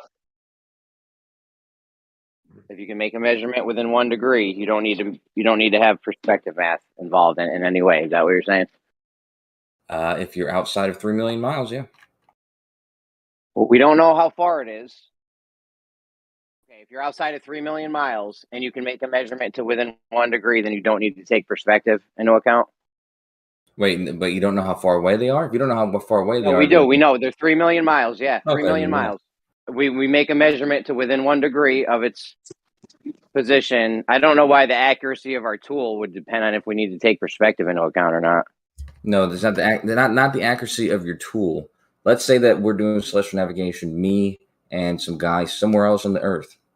In order for us to use this method, the stars have to be coming to the Earth at the same angle, because that's the only way that this method works in the way we use it. So if that's not the case, and they're in, let's say it's closer than 3 million miles, like the moon, for example, the moon, you have to make certain corrections for it because it's too close, because it's angled. So we need to take perspective into account when we do moon measurements. No, when you do like celestial navigation and you use the moon, yes. You have to take perspective into account. Yeah, you have to make corrections for in the math. Yep. In the math. Sure, yeah. And when you do the math, you have to calculate that in. You have to make the corrections for it. All right, so there's a magical cutoff point at 3 million miles where 3,000,001 miles you don't need to have perspective, and 3 million miles you do need to incorporate perspective, right? You got it. You're such a punk, man. That's very weird, bro. I mean, I don't like I don't like this. I don't like this 3 million mile perspective unaffected point. It's kind of, how do we prove something's 3 million miles away? Hey, it turns out that we just got some news that it's actually 500,000 miles. So anything beyond 500,000 miles will be within 1 degree. So 5.5. Sorry, would you say 500,000 miles? 500,000 miles. Twice the distance to the moon, half the distance to Epic Discover. 500,000 miles. Anywhere up to that, we got to use perspective. You hit 5,001 miles, it's a wrap. We don't need perspective anymore. Yeah, that's if your margin of error, if you can allow for 1 degree. Now, if you can allow for only a lot less than that, then you're gonna have to move further and further away. Okay, well, where's the gradient part come into play? I don't know what. Listen, dude. You're the one that said perspective gradient. Now we have to live with this. I'm not responding to it. Look, how about this? Right. I want want to respond to that either. I understand. Well, look, I want to jump out. Maybe I can dumb it down, and I'm not saying that. Like, I don't whatever. need it dumbed down. No, Nobody needs to dumb it down. No, but that's just how I do things. No, we don't want you to talk, Arma. That's what he's saying. Well, too bad I'm talking anyway. So don't dumb it down. We all understand. Well, I'm still gonna talk anyway. So here's the thing, right? So can you go to voice channel 2 and do it there? Can you shut up? Almost talking. Can you mute anyone that interrupts? We don't want you to explain. You're still Jeremy, going to can do you it. mute Right? I'm gonna anyone fucking that talk, interrupts? alright? Guys, Shut hold up. on. Hold on, guys. Let him talk. Nate, you're about to be the first one. Go ahead, Armbar. Thank you. Jeez, fucking Louise. All right. Anyway. Don't dumb it down. All right, I won't dumb it down, but I'll do it. I'll explain it how dumb it down for me, all please. I'll do it how I look. Anyway, I'm gonna do it how how I want to do it. Right. So can you smart it up for me? All right. Anyway. All right. I can help. I think it's the idea. All right, is that obviously there is parallax. With these stars, it's just that it's just so tiny. We're not gonna be able to pick it up with our instruments. All right. The thing is, when Kosho was saying whatever distance it was, 500,000 or whatever, right? I think the idea is that, that's within, we could kind of pick that up, with our, what we're using, but if it gets to a certain point where it's just so far away where, its parallax is 0.0001 or some shit, right? Then, I mean, that's impossible to read, on whatever instrument you're using. So I guess to simplify this, the idea is, I wouldn't say there really is a hard cutoff per se. I mean, I guess you could look at it that way, but I don't know. I feel like this is very really silly. What you just said was zero. What you just said was zero value. I know. So let's just get this straight. Fucking A, man. 500,000 miles. Hold on. 500,000 miles. The farther we get away from shit, it's causing it to drop if it's above the level line. But when you get 501,000 miles away, we can go back as far as we want, and it's never going to make that shit drop no matter how far away we get. I mean, it is dropping. You guys are saying it is dropping. It's just not. It's probably not dropping. At an amount that you could really measure. Accurately or whatever. You're not gonna be able to pick that up. Check this out, dude. Check this out, because I just did the hard numbers again. We got this in from the people. Like I told you, 500,000 miles is within 1 degree. So that's if whatever you're doing, like we're doing celestial navigation. Let's say we want to get accurate numbers. And in order to do that, we have to confirm that, the angles that we're using, because we're using the same almanac, that they're not outside of a degree of error. And we can go down to fucking orders of magnitude better than that, like 1,000th of a degree, like 0.00001. Even at that range, all you have to do is add zeros onto the distance. So how did you confirm the accuracy of this claim? Can we just again, you just do geometry. I think in this case, trigonometry. Yeah, no, go on, Kosho. Yeah, it's just a trigonometric relationship between the base of the triangle, the angle that you're making your margin of error, and then you can conclude what the other two angles are because they would be equal, and then you get the distance for the two other sides of the triangle. Yeah. So no confirmation making triangles? within reality. Hold on. Are we making triangles now? To determine what distance we can use, yes. But we're not doing that in reality. We're not going to actually do that in reality, though. Yeah. Why do you? Yeah, I'm not going to get upset. The reason why you do this is because you're trying to establish a principle so that you can then make measurements in reality. And let's say you use a different method to determine that the sun is 93 million miles away. So you've determined the sun's 93 million miles away by some other method. You can then conclude that it's far outside the range. Actually, let's see. It's outside the range of being where the margin of error for two people on Earth are going to be no less than or no more than 100th of a degree. So 100th of a degree different for any two people on Earth, is a fine measurement. So you're saying we can make a horizontal line. We can make a horizontal line back and go all the way back as far as we can. Would not appear to drop from that new person's perspective. Well, no. The reason why we're allowed to do this, or the reason why we do this on Earth, is because if we use the light as if they're coming in as straight lines and perpendicular, no matter where you are, we can then use the angular differences that we get to make a statement about the curve of the Earth. So the sun will appear to drop if I make a horizontal line and go way back from it. You just said we didn't have to take perspective into account for things that are over 500,000 miles away. That's right, because you're not taking perspective into account when you do that. when the sun is 90 degrees different from you and somebody else at the same time, like it's at someone's zenith and it's at your horizon, then we use that as a way to determine our distance because we know we're a quarter of the way around the Earth. Whereas so we apply no perspective to it to do that. Listen to me. Perspective causes things to drop that are above the level line, right? So if we have a guy on Earth, he sees the sun is at a certain degree. Now I'm going to take another guy, move him back horizontally from that dude, and you're telling me it is going to drop or it's not going to drop? No, it is going to drop. It is going to change its angular elevation angle in the sky, but we attribute that to where the shape of the Earth. No, I said horizontal. You move him back horizontally. Oh, well, if you're moving back horizontally, then no. You're just not going to be on the ground anymore. Yeah, you'd be up in the sky, and you think you're going to have the same angle as the guy on the ground. Yes, I'll tell you that the astronauts in NASA, everyone who works there, they use this principle to navigate. This is why they're in the sky. They simply just use the stars' positions, in order to orient themselves. Can I just ask Napalm something and then I got to mute up? Sorry. Napalm, are you there?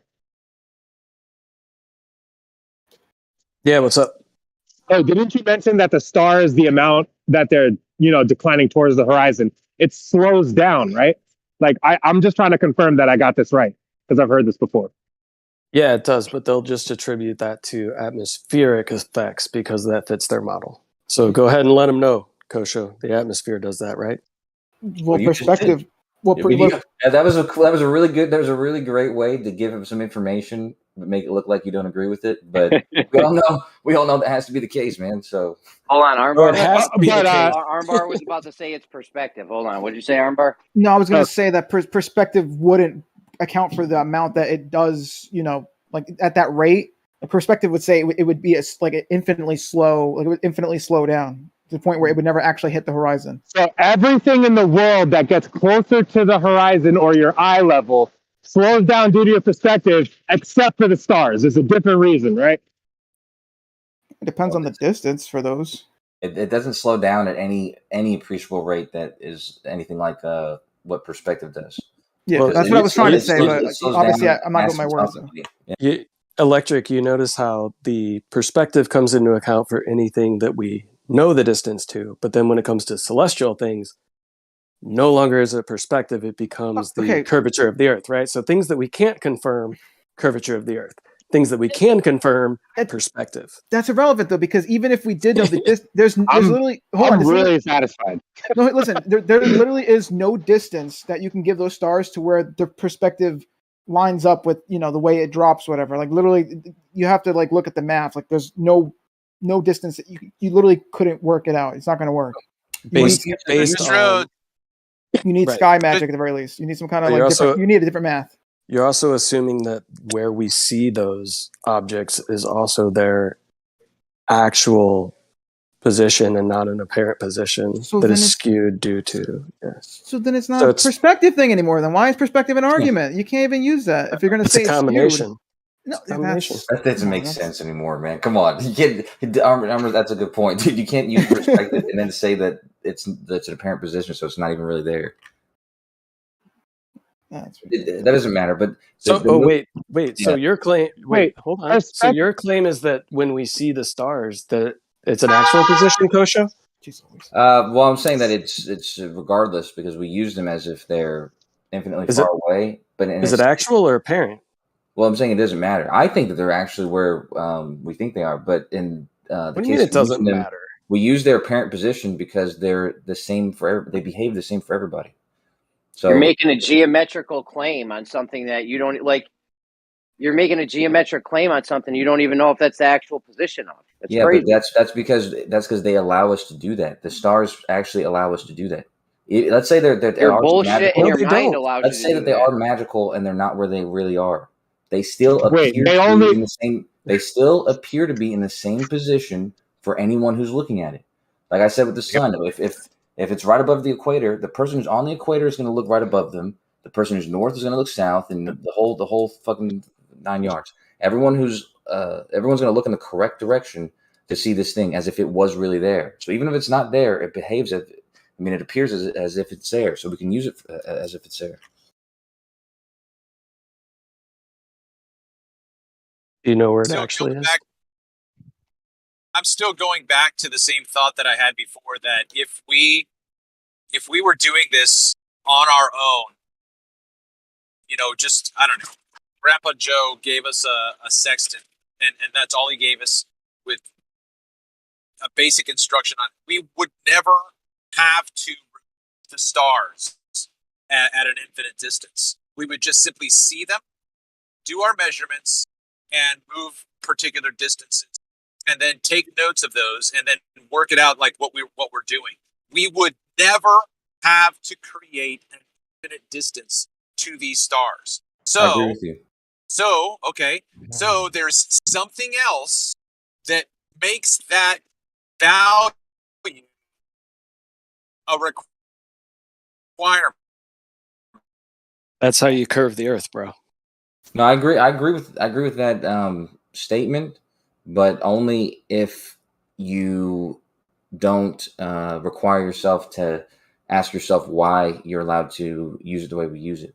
So, like I said earlier, the only answer we have for using them as if we don't have to worry about perspective is because we have an understanding that they're far away enough that the angle change is below the margin of error.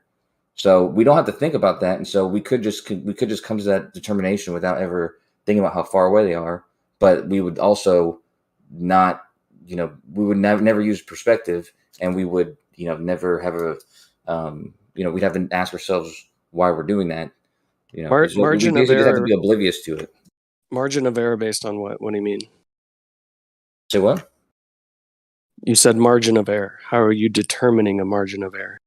Well, if it was outside the margin of error, if it was outside the margin of error, then those errors would show up, and we wouldn't be able to not think about the perspective. Margin of error based on what, though? Based on their distance. So if they were closer, perspective would make it so that, me and you, I think you're in Florida and I'm in Texas or whatever, it would make it so we cannot use the stars or any of that light as if they're parallel lines coming in and hitting the Earth. We'd have to think about how far away we were from them, and then think about how the angle's also going to change because of perspective, and would have to be included in whatever measurement we're making.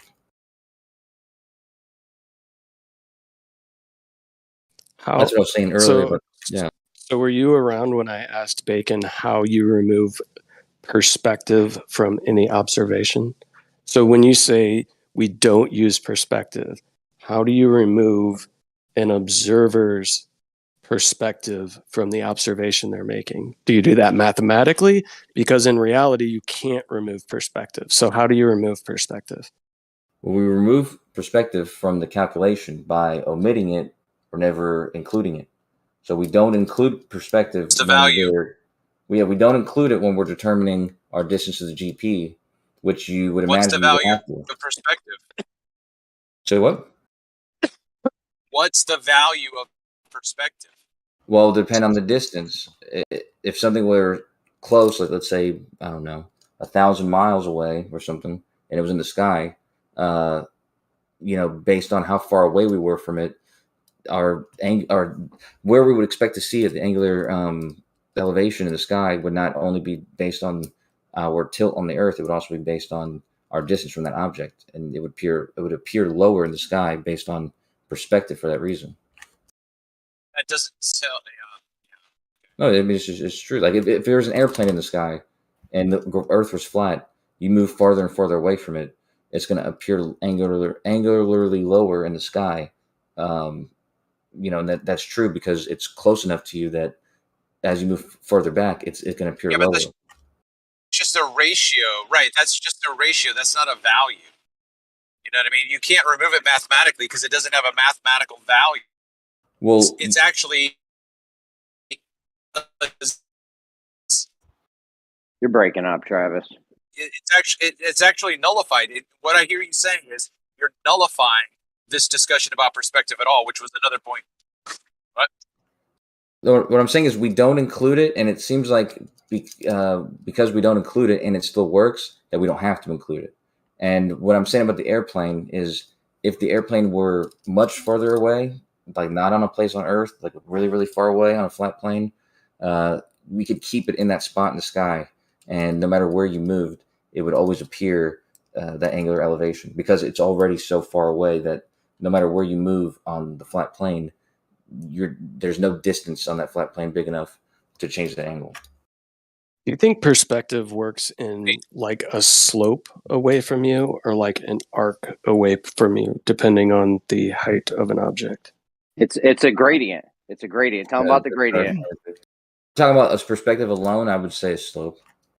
What about how's the gradient work? Oh my goodness, not a great. I mean, I don't know. Precoccio said there's a fucking perspective gradient. Well, I I'm mean, just wondering how that. Well, the context is important, though. I mean, whatever, man. It's you're like. Come on, man, Arma, dumb it down for us, bro. Arma, I'm down. Dumb it down. Arma, I'm going to tell you right now: do not respond to anything about a perspective gradient ever. Armbar,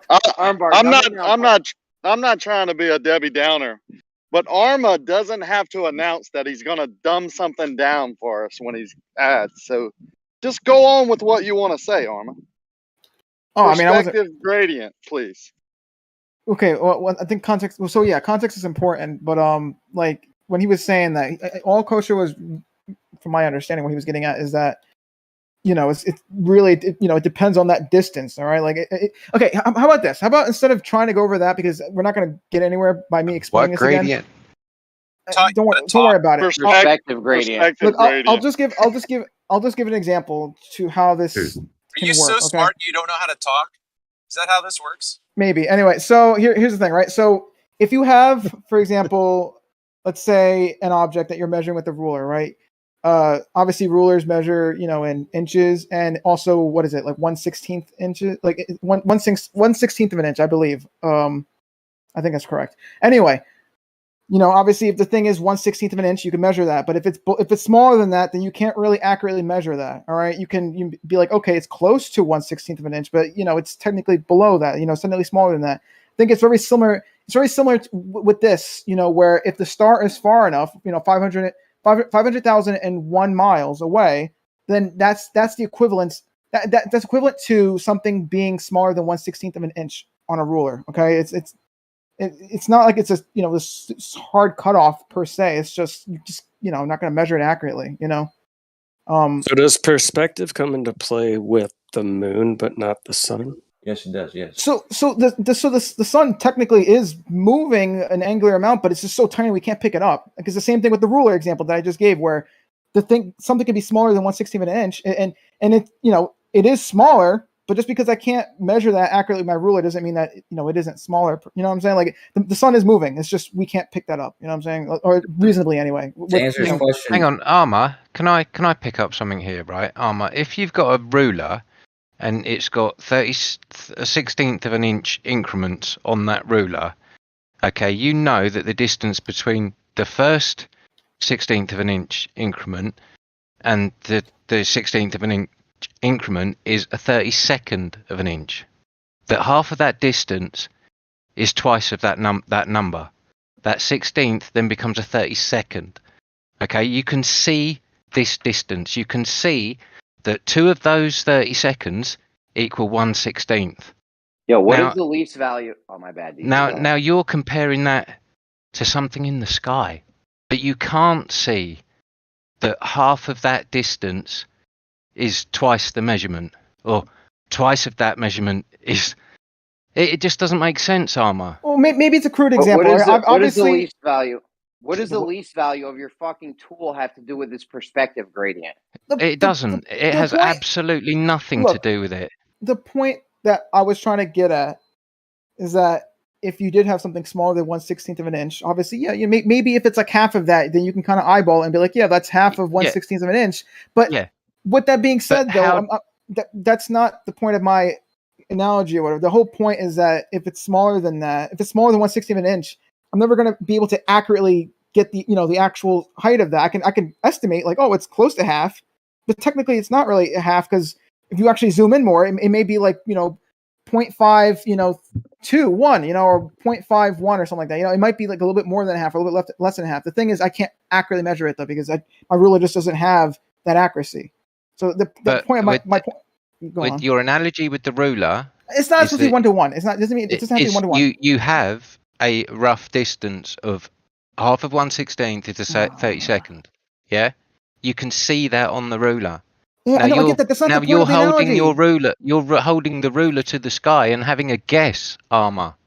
What? No. Okay. No. Look, that's not the point. The whole point of my analogy. Yeah. The whole point is that yes, no matter perspective. Yes, if I move away, even like a millimeter away from like right now on the Earth, right from the sun, technically, the sun has moved down a little bit, but we're talking about like fractions and fractions and fractions and fractions and fractions of a fucking degree. All right, it's not.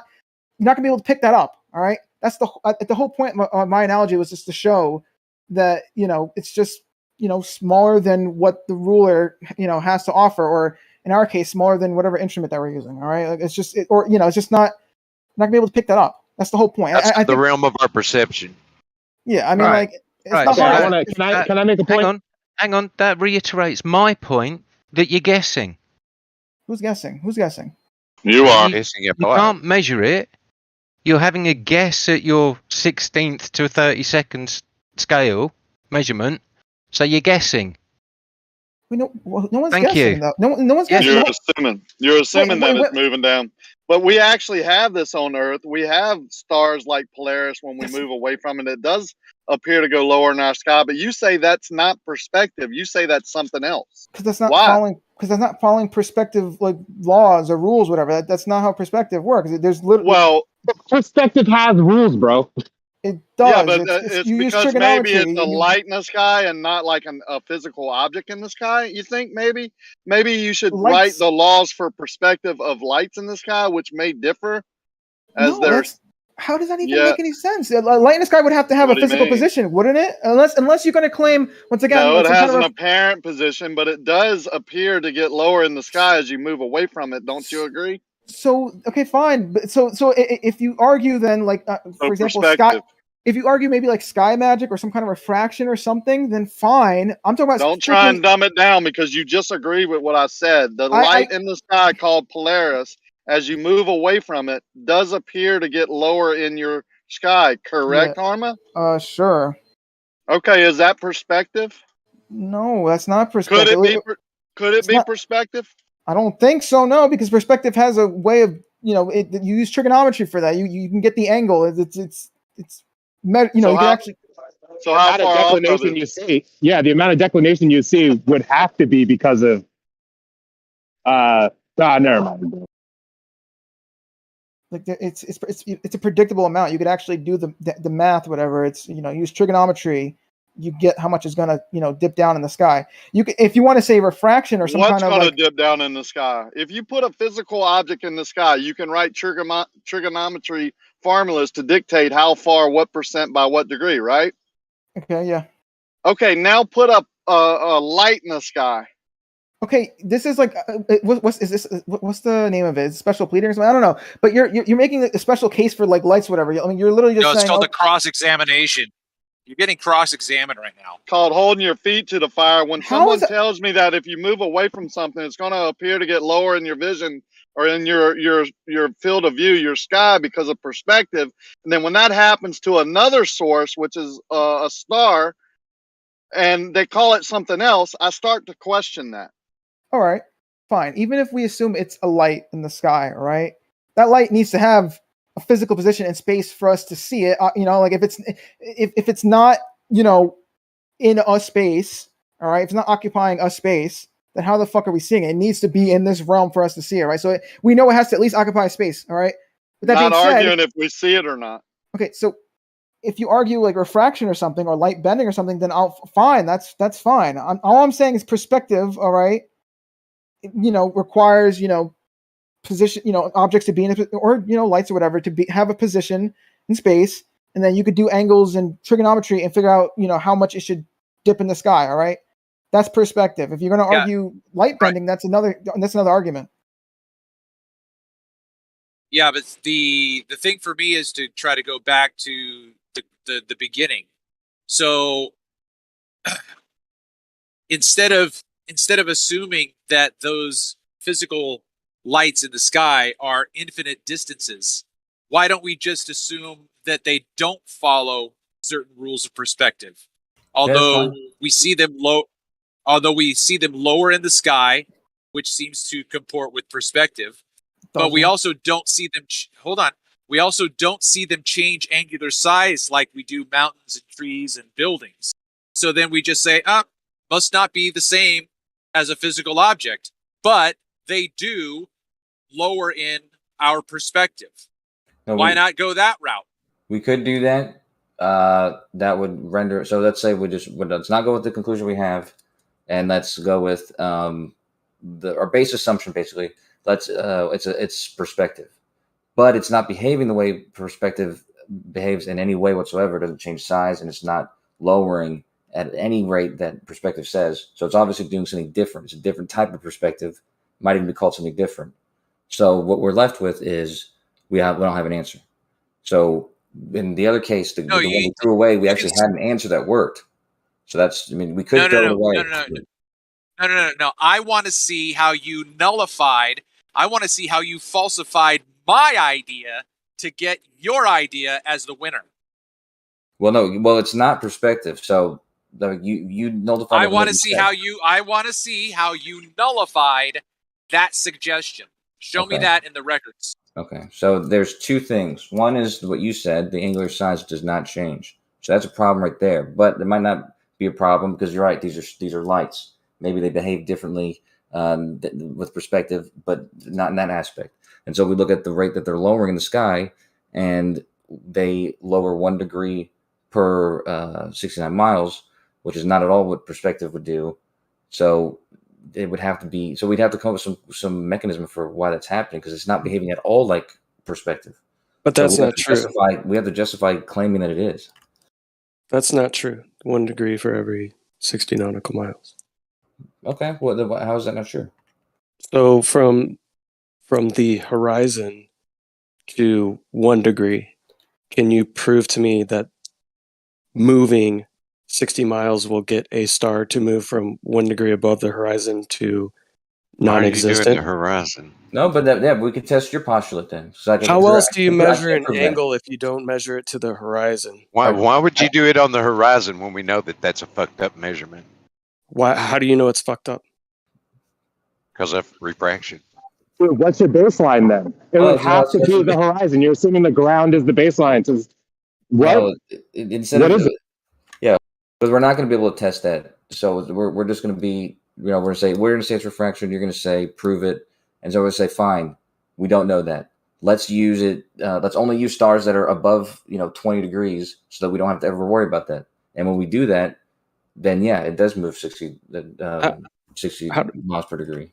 How do we not know that refraction is actually worse as we go upwards? So let's say we live on a flat stationary plane that has a atmospheric gradient on it.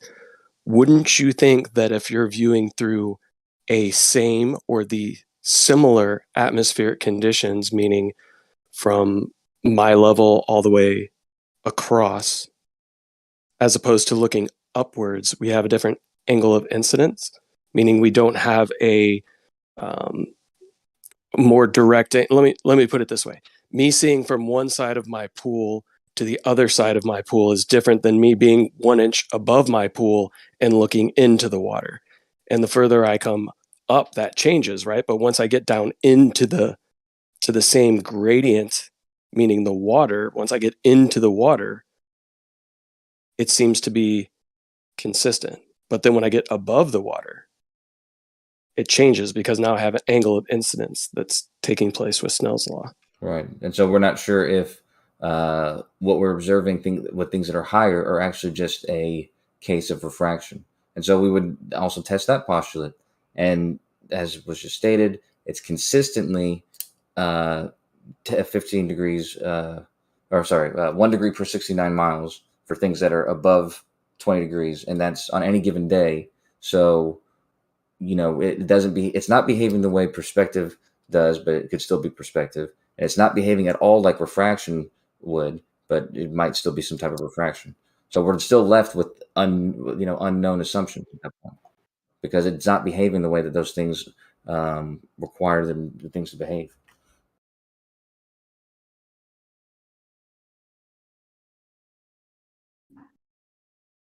So you're saying I think.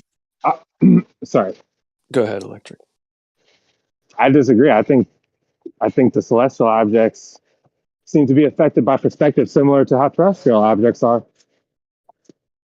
I disagree. How so? Well, earlier you asked I shouldn't have jumped in with that. I'm actually really busy. That's fine. Earlier, Napalm asked a question, and I was trying to answer it, but there's a lot of kerfuffle from other people. But you asked about the moon or something. I think you said like, does the angular change? Or I forgot what you asked exactly, but the answer was yes. We do have to account. I think you said we have to account for perspective when using the moon in celestial navigation. And yeah, there's specifically charts. I didn't say celestial navigation. I said so. The moon changes elevation due to perspective, but the sun does not. Yes. Well, they both do, but the moon does in an appreciable way, one that certainly has to be accounted for. Whereas the sun also does, but depending on your margin of error that you're allowing for, you might not need to account for because it's very small. So if I had no idea of distance to either of these objects, the sun and the moon, my observations to them and the elevation angles that I gather, would they be similar?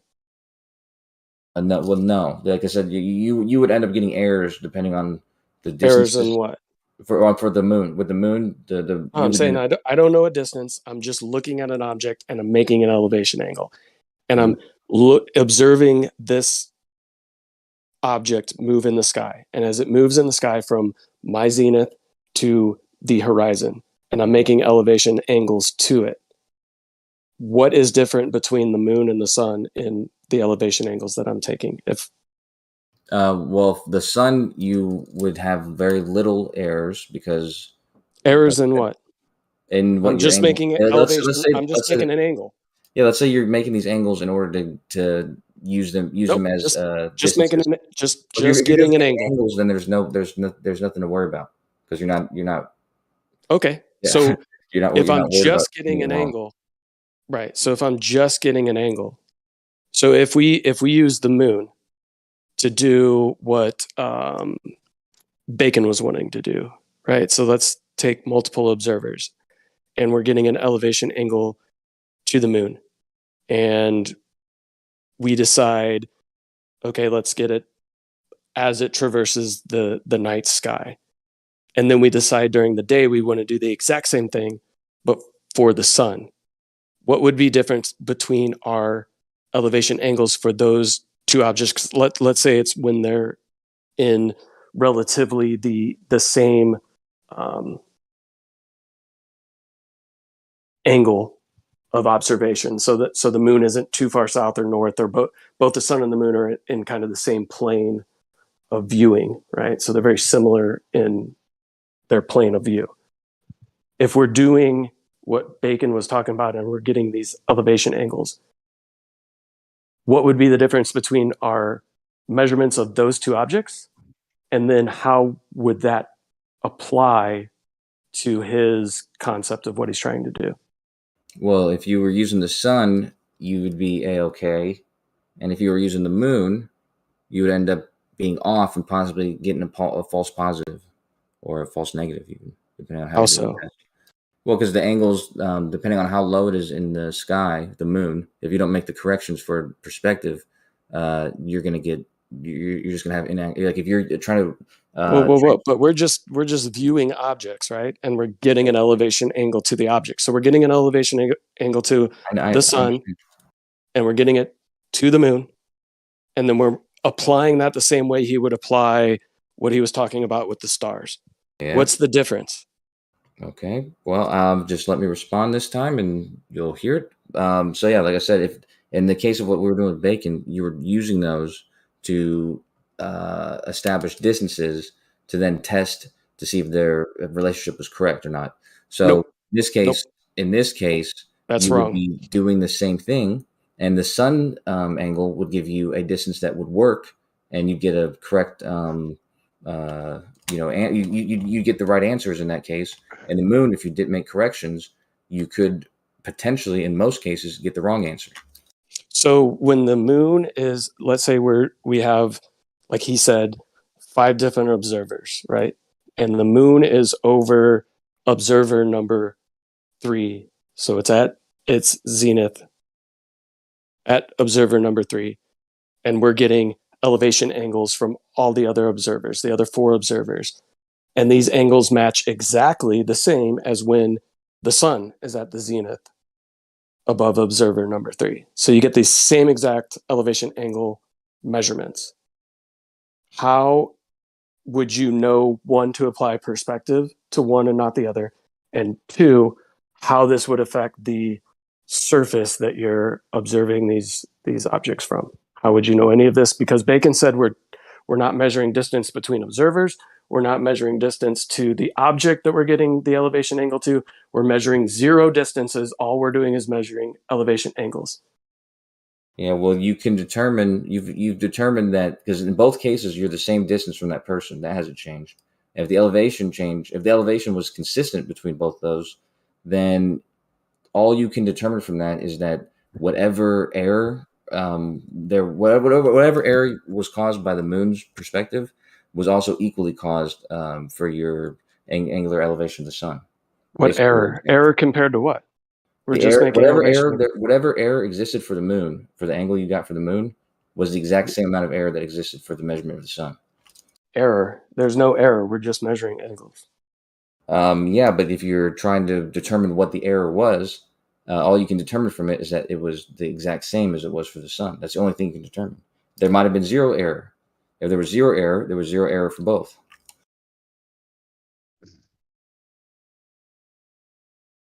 Okay, that's interesting. So maybe we should propose that instead of Bacon doing his observation to stars, that they do these observations at times in which the sun and the moon are going to be at zenith angles for observers in the way that stars would be at zenith angles.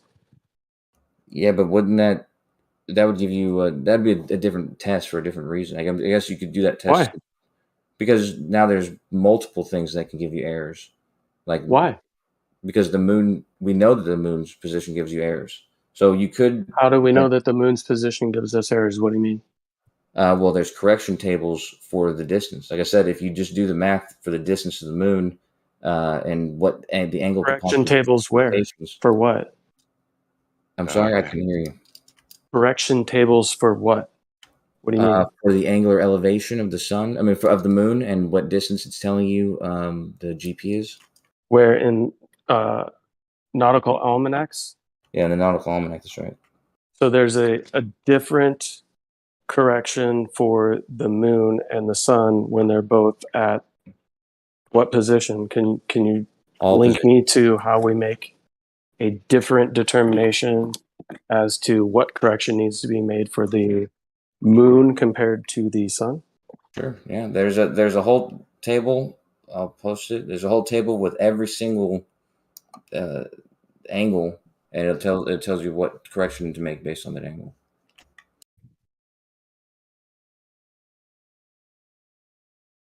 Give me a second. So that's interesting. So So we do know in reality that one of these objects is closer than the other, or it seems as though this may be the case, right? If we say that the moon is obscuring the sun during an eclipse. That's one reason, but there's the measurements I've made during the quarter moon phase. Well, I would conclude that it's significantly farther away. Yeah. How so? Well, Aristarchus, during that phase, another trigonometric rule, he was able to describe the ratio between their distance and, oh no, he was able to, their distance and their size. So because they appear to be the same size, depending on what their angles are from Earth during the quarter moon phase, when it's lighting up half of the moon, so a 90-degree angle on that corner, depending on what our angle is, he could use that to determine what the ratio was to how much further away the sun is than the moon. Yeah, and his method is fair, but he got 19 times further away. That's because his measurement was crude. Yeah, but all you could do is work out a supposition. You could never verify. Well, yeah, you can never verify. That's true, but you could do other tests, other measurements, and see if they corroborate that one, or if they get way different, out of nowhere. Yeah, but again, we're talking about creating an explanation for something that can't be verified. So I'm going to go back to what I said before. Instead of making the stars infinitely far away, why don't we just simply make up a law that they don't follow perspective the same way objects on the Earth do? Like I said, I'd choose not to do that, but that's perfectly fine to do that. But it's just basically an admittance that it's not this one thing, it's not anything that I know, but we can use it in this way. Like we use it, 1 degree per 60 nautical miles. I don't know why, and I'm fine with that. Like that's basically what you're saying, and there's nothing wrong with saying that, but there's also nothing wrong with having a conclusion that works and makes sense, but just maybe isn't proven or something. Yeah, but what you're failing to realize is that it works anyway. 1 degree per however many distances you want to create. It doesn't have to be 69 nautical miles. It could have been XYZ blah blah blah. Right? We have something. We've moved a certain distance, and the star has changed its position. That's the ratio. All we need to do is know that ratio. I don't have to. What caused it? I moved. So there is a cause. There is an effect. Like I said, I'm fine with that. I mean, as long as you know the relationship, you don't know why, and you use it. I do know why. I moved, and it changed. Okay. I mean, does that always happen? When you move, does that happen with every object, or only these objects? I mean, like I said, yeah. I mean, right, like I said, if you're satisfied with the answer, there's nothing wrong with that. Yeah. Right, but the thing is that we're both satisfied with an answer, right? We both have to make up a story to a certain extent. If we want to go farther than simply understanding the ratio of moving across the Earth and watching stars change their apparent positions. Yeah, that's true to some degree. Yeah. So I had a question for you, right? So if we're dealing with the degree change being different at 20 degrees and below, allegedly, right? Right. For the celestial objects. When we view something, let's say an airplane, at our zenith, what is the change in degree drop for that airplane from 20 degrees to horizon? And is it slowed compared to the degree change it has from 90 degrees down to 20 degrees? Yeah, significantly. Well, no. It's a good question, because it's happening for two reasons, right? Because of perspective, which is happening slowly when it's above you, and then abruptly, but then again slowly as it gets closer to the horizon. but then also because of it's going around the curve also. So that's going to be moving faster for that reason. So it's kind of difficult to, I guess, describe in that faster or slower sort of way, but it's definitely more dynamic than the other examples. I could have sworn you were about to say refraction, but I was wrong. Now, I mean, refraction would also be a problem there, but it'd be the lesser problem. So why isn't the answer refraction? Because, like I said, the other two problems are going to be more effect. They're going to be more of an effect. Yeah. So. How do we take into account refraction at all when determining the degree drop for a airplane? I mean, I guess it depends on how high above the horizon it is.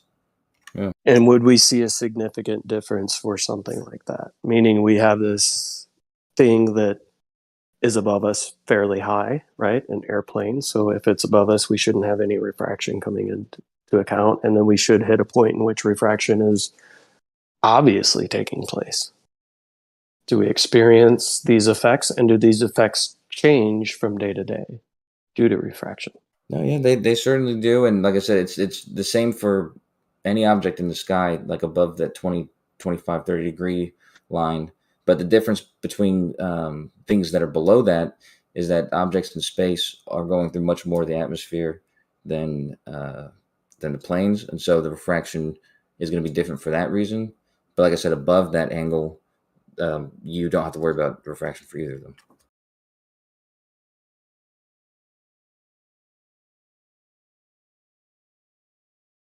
I think they call that celestial refraction or astronomical refraction or something like that. I mean, just based on prior observations or knowledge, I see a plane that is dropping pretty quickly from zenith, and it does start to slow down after it gets past 45 degrees or so. There seems to be a slowing to the dropping of that object. Actually, it might be more closer to probably about 20 degrees. Do you think this is maybe a effect of perspective that we might not have quite figured out yet, that has less to do with refraction and more to do with perspective and how things get kind of scrunched the closer you get towards the vanishing point? Well, I mean, or your horizon? I've already stated that in the case of that airplane, I wouldn't even worry about refraction when I was trying to determine like whether it's going faster or slower, its elevation angle, because the other two effects are much greater, in my opinion. The curve of the Earth and the perspective, yeah. Something that close, I'm saying. Can I just say real fast that, I mean, who was the other guy talking? Not Kosha, the other guy. It's what's his name? Napalm.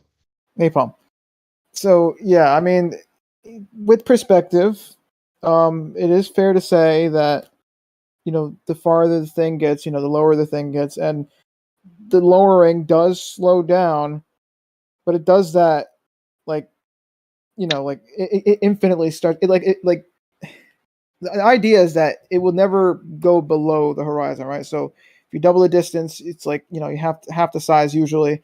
And the idea is that if you keep doing that, right, you're never gonna actually okay. How do I explain this? I guess the point I'm trying to get at is I never see stars go below the horizon either. I mean, look, point is the way we do see stars drop, though, it's not with how perspective works. All right, it does perspective. Yeah, things do kind of slow down, but it like really like slows down. I mean, like it just you double that distance. No. No. You would have to assume the position to know how much declination is being caused by perspective. No, okay, but you could literally assume any position and you'll never get it to work. No way, bro. I'm sorry, I didn't want to interrupt, but no way. Yes way. You literally... Karma, when you say get it to work, so you should be able to take your get it to work idea and apply that to an airplane and then go out and make that observation, quote unquote, work every time based on your get it to work idea. So what is your get it to work calculation, and have you confirmed that with anything within reality? Well, basically, let's say we had the airplane, let's say just, I don't know, 2 miles away. And let's say it's, I don't know. I don't want to just say it's either yes, I have an equation and I've proved it out through observation, or I don't have an equation and I have not proved it out through observation. Let me get the calculator out. Give me a second. Okay. Let's see if I can remember this. Have you proved out this, what you're about to calculate, with observation? Trigonometry. Have you proved it through observation? Yeah, for the most part, I've done it. With just maybe not with the airplane in the sky, but it's trigonometry. That literally you have a thing. An object has a physical position in space.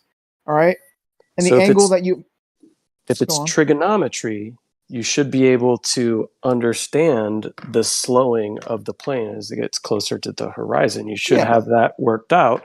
Yeah. But here's the thing. Every time we talk about perspective, people always talk as if it's going to be a linear or nonlinear relationship. What is your idea? Yeah, you can't say how much an object is being affected by perspective until you measure your distance to it. So until you know the distance to the star, you don't know how much it's getting affected within your perspective.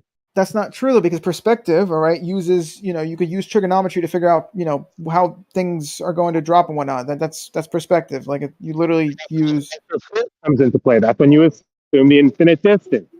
That's kind of not fair, man. You're just assuming that it's infinitely far away and it doesn't change this due to your perspective. You see? So earlier somebody said perspective would be a slope. I think that was Kosho. So we should be able to have this consistent dropping over distance of an airplane as it moves from your zenith towards the horizon. Do we experience that in reality? I don't know, man. I'm just saying trigonometry. That's like literally the answer. You use trigonometry to figure out. Trigonometry is not the answer for what we observe in reality. For perspective, it is not. You need to make that observation to confirm what you're saying is the answer. Wait, name pop real fast. So when you say perspective, all right, are you accounting for like everything we see, like, so I guess including refraction and whatnot, because that's not perspective. Perspective is like a. So is it now refraction that is causing the plane to slow its degrees of drop as it moves further away from me, or is it not? I mean, I don't. Because Kosho said it wasn't. There's other things that came into play. Yeah, I don't think so. Not for that, no. But the point I'm trying to get at though is, okay, I'm like a little confused. All I'm saying is that in terms of objects with physical positions and whatnot, right? That's and then trying to figure out where it would be in our, like how much it will drop and whatnot. That's perspective. That's trigonometry, right? Now, if you want to say, well, let's test that, whatever, right? If we get like a different result or something, right? That's probably because of like refraction or something, or some other like light bending, bullshit, whatever, right? Because if you do the math, all right, using trigonometry, you find that, there's an expected value for how much something should drop. Like that's just how it is. Like or maybe perspective isn't as simple as simple trigonometry. But it is though. I mean, that's what perspective is. Perspective doesn't. You say it is. That doesn't account for any physical evidence of this. Okay, maybe we should define the word perspective then, because I feel like you're just sort of changing what it means. All right, so let's first like look this up and see what perspective means, because otherwise we're not going to fucking have a debate here. We're just going to be arguing what the word means.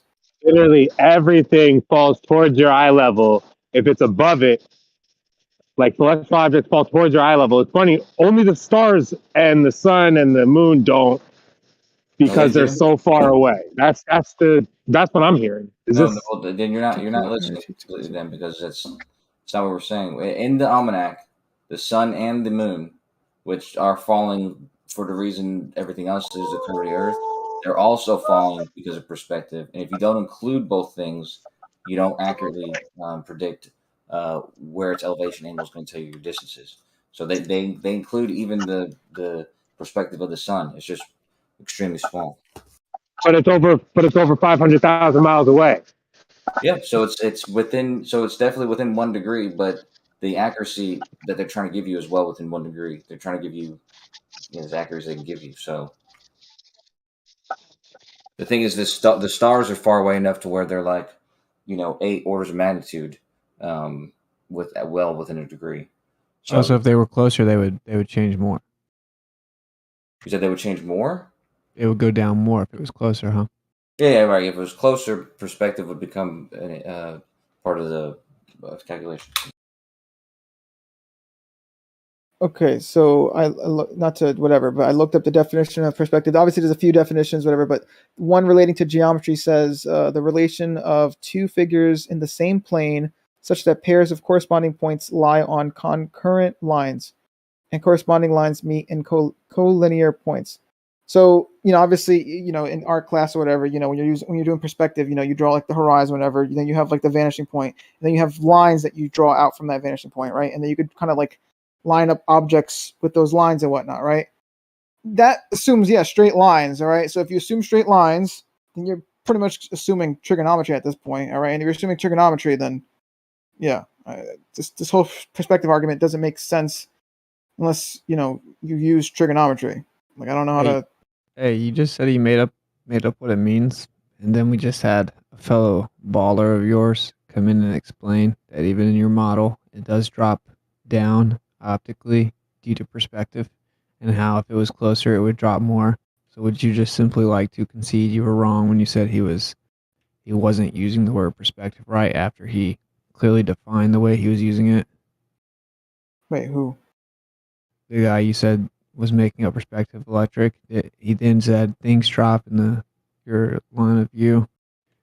Do you agree that perspective says things drop in your line of view? Yeah, I know things drop. It was just the way whoever would. Hold on, what are you even talking about? I'm arguing that because the whole argument was that, he was saying trigonometry isn't just perspective, whatever. I'm saying it more or less is. I mean, you have to assume straight lines. So I was talking to Napalm about that, about like trigonometry and whatnot. Because I think I could be wrong. I think Napalm is suggesting that perspective can include other things like maybe refraction or some kind of light bending bullshit. I that's from what I understand. I mean, I could be totally wrong. Maybe my brain cut out, for a second.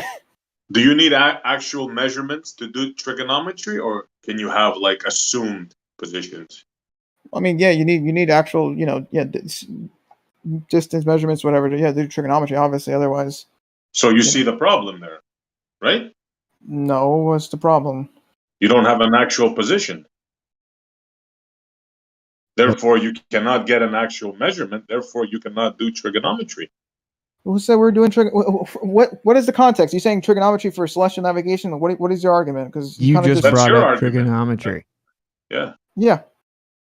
Because I'm trying to explain perspective. Now I see Montreal is saying something that's not related. Perspective to what? Perspective to what? I'm just saying perspective in general. Perspective. No, we're talking about stuff in the sky. You need perspective to a star in the sky. To a star in the sky?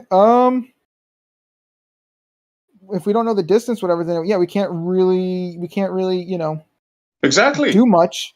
Exactly my point. Here's the thing, though. We can know if we know we're on a flat plane, though. If we're on a flat plane and we have an angle to an object, a star or something, we can at least assume the ratio. All right, like we could assume the ratio between the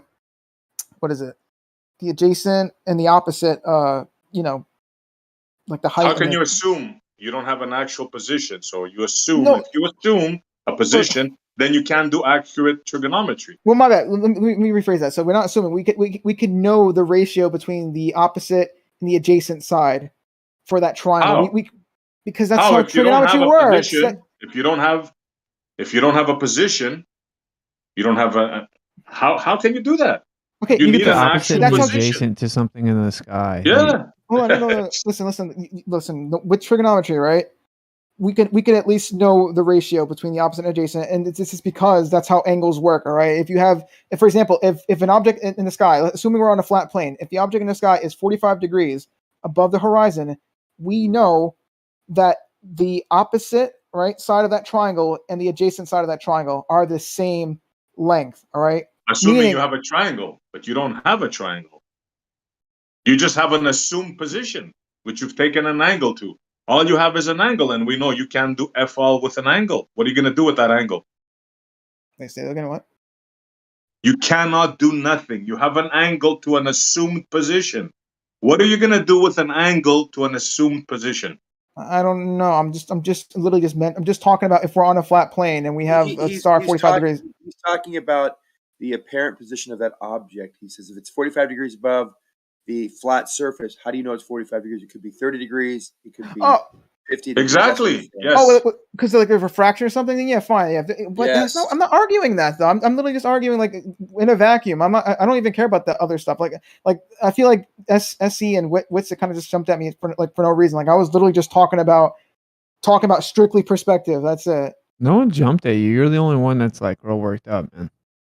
All right. Well, in any case, that's all I was saying is that using perspective. All right. Not assuming refraction or anything. Using trigonometry or whatever. There's an expected amount for something to drop. Do you understand what Witsit and I are trying to tell you?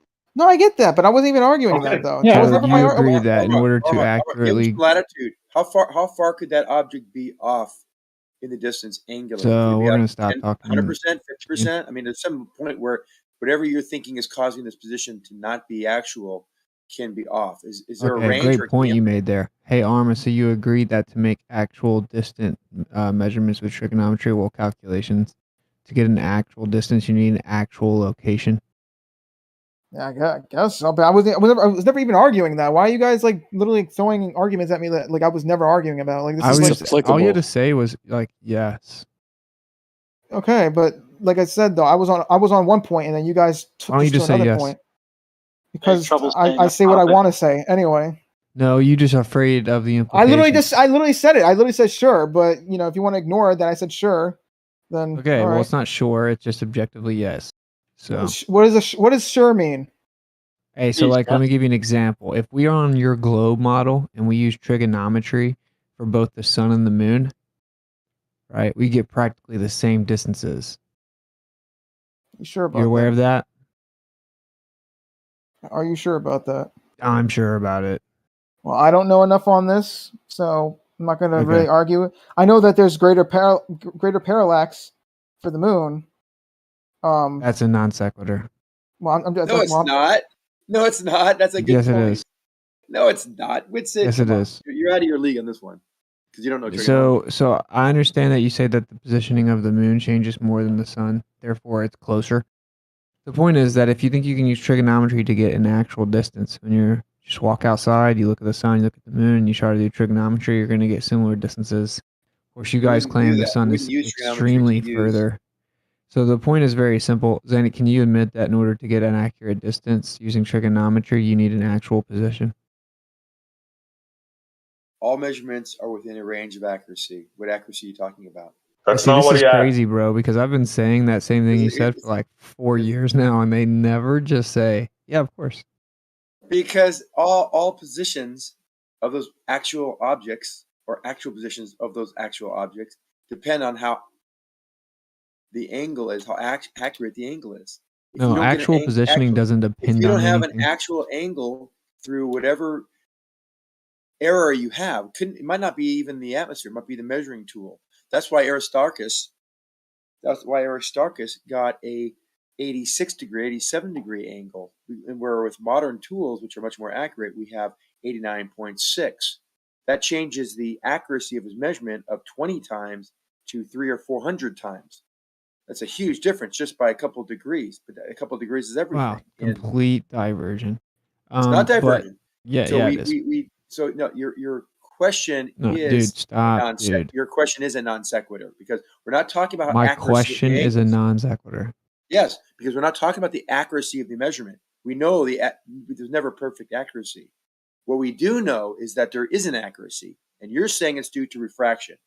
Or you're saying Wow. it's due to something else. I haven't even Or said the word actually, refraction, so what you said is something that you've maybe already that's not even, exhausted me. hold on, that's not even a real object. We don't know because we've never been there. This is your argument. Okay, This can is we the put a argument. pause Zanuck, on you, don't Zanuck? start over Zanuck. talking. We've been going good until now. Let's Yeah, keep it. no, Zanuck, Zanuck, I'm I'm truly muting you, confused okay? now. Like with a remote, an I'm truly invisible confused remote's in now. my hand, you're muted. I just wanted to bring this up to the flat earthers. So you guys have heard, I'm sure, that there's an encyclopedia in 1958. It says something about there being a dome in Antarctica. And a lot of people have said, well, actually, it's just a mountain range they call dome out there, right? This has been like a bunch of flat earthers have absorbed that. Well, actually, when you read the encyclopedia, it says a dome. Okay, it doesn't say the mountain range called the Dome. It says that exploratory flights over unknown parts of the continent until January 18th, 1956, when they returned to New Zealand. These flights proved the inland areas to be featureless in character, with a dome 13,000 feet high at about 80 degrees south latitude, longitude 90 degrees east. Is that your argument? We have a place called Half Dome. Things look like domes. It says with a dome. It doesn't say with the place called, with the mountain range. Oh, it doesn't say it exactly the way you want it. I get it. Are you talking about that was a really stupid comment. Nate, can you take this, please? I mean, this is really. I'm just I asking if he's talking about Dome A. Yeah. It says, is that with a dome, 13,000 feet? Kosher just posted it. You're saying that it's. Man, you are so semantic. It's unbelievable. How is it me being semantic? The only game he's got. It's just geography. I'll tell you. Since you It's asked the just question, geography. I'll tell you how you're being semantic. Well, in geography, they talk about domes being these large curved surfaces over land. This is a dome. They have cauldrons and things. They have dome. Half dome is called half dome because it looks like a dome, half of a dome. You're really reaching, and it sounds like you're desperate. So why don't you go back to where you were before? I'm muting you. Where is the geographical location? All right, no more of him. this dome that is a mountain range? Zanuck, can you point to it on Google Earth? Yes, Antarctica. Yeah, I just Cape. Where is the cave you're talking about? Yeah, Cape. North America. You guys noticed how the flat earthers were just being calm. They're like, I don't know. I haven't looked into it. And then the Globers are just freaking out. Your point. Zanuck, you're starting to do it again. Zanuck, chill. But he asked me a question, and everyone started talking over me. So I will be very respectful today, like I have been in the past. Yeah, trying very hard. I'm just trying to ask Winston something. So he asked me where it was geographically. Like he was laughing in the background. I said, near Point Set near in Antarctica, and there is a place. And Kosha posted it. In fact, Mayock already posted it again too. So there's where it is. See, I just pointed out. It says a dome. Yeah, it's Dome A. You're talking about. It doesn't say Dome A. Are you sure? Well, could you post what It it is? says a dome. Okay, could you post what it is you're reading? Yeah, it's 1958 encyclopedia. Are you guys saying it's a typo? Are you reading this from the actual book? Or? Yeah. Are you guys saying it's a typo? Okay. Is this the evidence you got? The encyclopedia? Zanuck, or even stop talking. No one cares at all what you have to say. Ever. No one cares what you have to say, Winston. I don't care about you either. No one cares what I have to say ever. You're going to wiki how it says that it's a dome. No, this is the encyclopedia. It says that the Earth is flat. Why don't you use Wikipedia to show the Earth is flat? It says that too, It's the encyclopedia from 1958. So what is the encyclopedia saying, Whitson? You've strawman me. All of you guys have basically misrepresented what it says by making up something different and what it actually meant to say. So basically, your argument is that it's a typo. Is that correct? No. What are you saying the encyclopedia says about this dome? I just read what it says. Yeah, it says. Can you read it again? I'm so sorry. Sure. So it says, United States planes flew from New Zealand to McMurdo Sound on December 20th, 1955, and made exploratory flights over unknown parts of the continent until January 18, 1956, when they returned to New Zealand.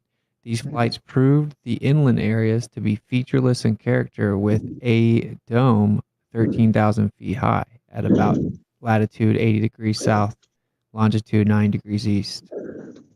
So what does that mean to you? Because I mean, to me, that sounds like they're describing a mountainous dome, because you wouldn't describe a wall or the wall of the firmament as a dome that's only 13,000 feet high. So just by the context of it, it says what you're thinking is stupid. But that's what Woodson does. He takes things out of context. That's his job.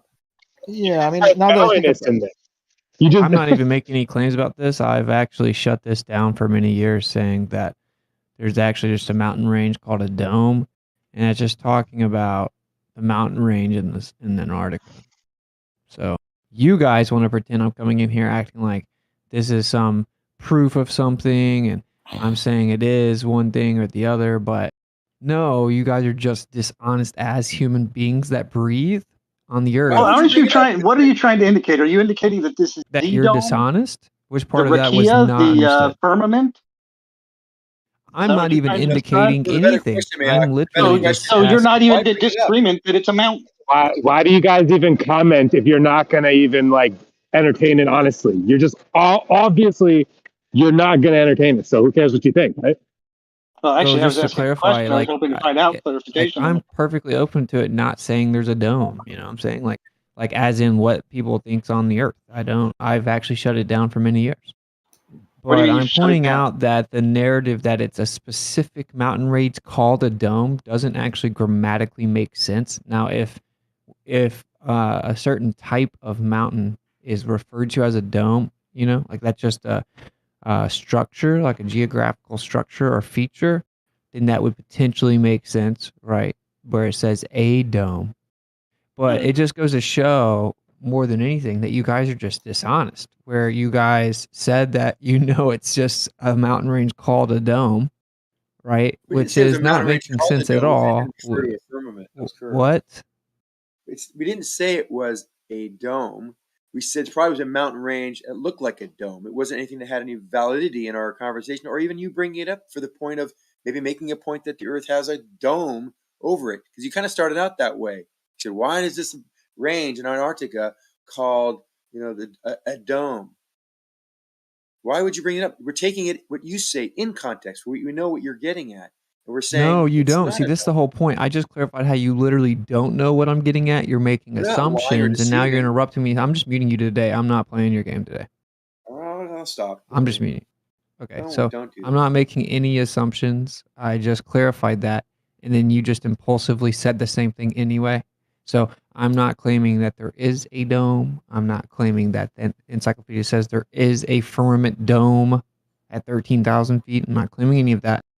I'm just saying that the talking point that it is a specific mountain range called dome doesn't grammatically make sense.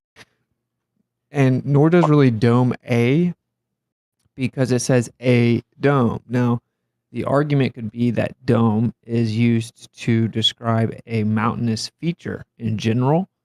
And so it's saying that at that area there is a dome, being a certain type of mountain range. And then that would be a decent argument. So I don't even know if it's. Go ahead. I don't even know if they're talking about it. Like, I'm trying to think. I haven't researched the actual mechanics of the dome, but I do know that it's supposedly a lot of ice and snow down there. It may not be a feature, a landmass. It may just be where the glacier begins up high at X number of miles high, and it slopes off to the coast, which would make it a dome, not a mountain range per se. It's a glacier, but I gotta check on that. It may be a mountain range, actually, right? Like Dome Argus here, like what he posted. I don't see, that does look like that would be about 80 degrees south. Definitely, you sound like a robot on drugs or something. You sound like an alien that's tweaking, bro. Oh my goodness, Transformers, unite. It looks like they call it an ice dome. It's part of like glacier morphology. So they say an ice dome is a part of an ice cap or ice sheet that is characterized by upstanding ice surface located in the accumulation zone. Ice domes are nearly symmetrical with convex and parabolic surface shape. So ice dome apparently is like one of these components of glaciers. So then, like, the argument, okay, because like I've been saying it wrong, right? I've been shutting flat earthers down for years, saying that's just a mountain, the name of a mountain range, and because I just believed the ballers, which is my first mistake. So I guess the ballers don't get it. I'm actually just trying to make sure I know like the accurate way to refute the position, and they're assuming I'm coming here saying that there is a dome in the encyclopedia. Okay, so that's the answer. It's just talking about a certain type of like glacier formation.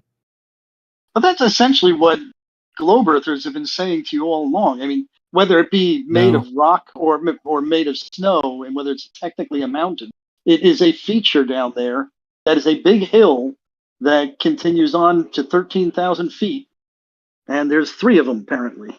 No, that's not what Globers say. Globers say that there is a mountain range that was named Dome, and that That's it's talking about that mountain range. That talking point doesn't make sense. Isn't it? That's hypersemantical, isn't it? Because I mean, basically, whether it's made of rock and has a technical term of mountain, that's what they're describing is a big hill feature. See, now you're referring to a general geographic or geological feature, and that's my point. That's a major distinction. That's not semantical. That is a major, because people are reading this. They're hearing people say, no, there's just a mountain range called Dome. They're just talking about this certain particular mountain range that was named Dome, and that is inaccurate. So when they read it, they're like, wow, the Globers are just making stuff up per usual, and there must actually be a dome there. I'm actually trying to correct it so that flat earthers don't fall for that, because it says a dome. So it's referring to a specific type of, geological feature, then that would make sense. Whereas you could have many quote unquote domes. It's not a singular particular name of a mountain. That is the point. All right, we can move on. It is kind of interesting though that they call it dome. It's funny, like in Antarctica, like right on the edge. Yeah. Yeah. What would you call it? Find a big, perfectly symmetrical bump on the Earth. Well, on this Wikipedia page for Dome A, it says Dome A is a lofty ice prominence, the highest rooftop of the Antarctic plateau, and the elevation visually is not noticeable. Below this enormous dome, underneath at least 2,400 meters of ice sheet, lies the Gamberstev mountain range, about the size of the European Alps. Wow. So it's like an icy prominent dome that is maybe sounds like it's made of ice, like, not necessarily made of, like underneath that is the mountain range. So it's like a dome of ice. So I looked it up. Dome A, the A stands for Argus, which comes from the Greek Argos, which is the name of a watchman in Greek mythology who had 100 eyes. And after he was killed by Hermes, Hera used his eye to decorate the tail of a peacock. That's actually what was the name? Some gravy. What was the name of the god? Argos. Yeah. Argos. Argos. Argos. Okay. And I haven't heard of that one. Nice. I thought it was US. Yeah. That is definitely some gravy. No, it's US, but the word the Greek word that it comes from is Argos, but the Latin word that is used is Argus. Okay. Yeah. No, I didn't even know this existed until 5 minutes ago. I just started looking it up because you guys were talking about it. It's pretty cool. Yeah. So he's a god that has 100 eyes? Is that the description? And he's a watcher? Yep. So wow, how the hell did we watchman. miss that one? They named the area towards the outside, like after a watcher. Is Dome C say they were labeled banished after to the outside? Nice find, guys. Nice freaking find. Argos. Thank you. Dome C. I found it. Yes. So thank you. Nice find. I shared it with Nate. Thank you. Thank you. Dome Good B job, and C everybody. don't seem to have any Greek ties. They're just C for Charlie or Concordia. That's why the Argonauts. Right. Well, let's see who named it that. Who named it Dome Argus? Yeah, because Who this page discovered is it? saying it was discovered in 67. Well, this was in 1958. It's encyclopedia, so.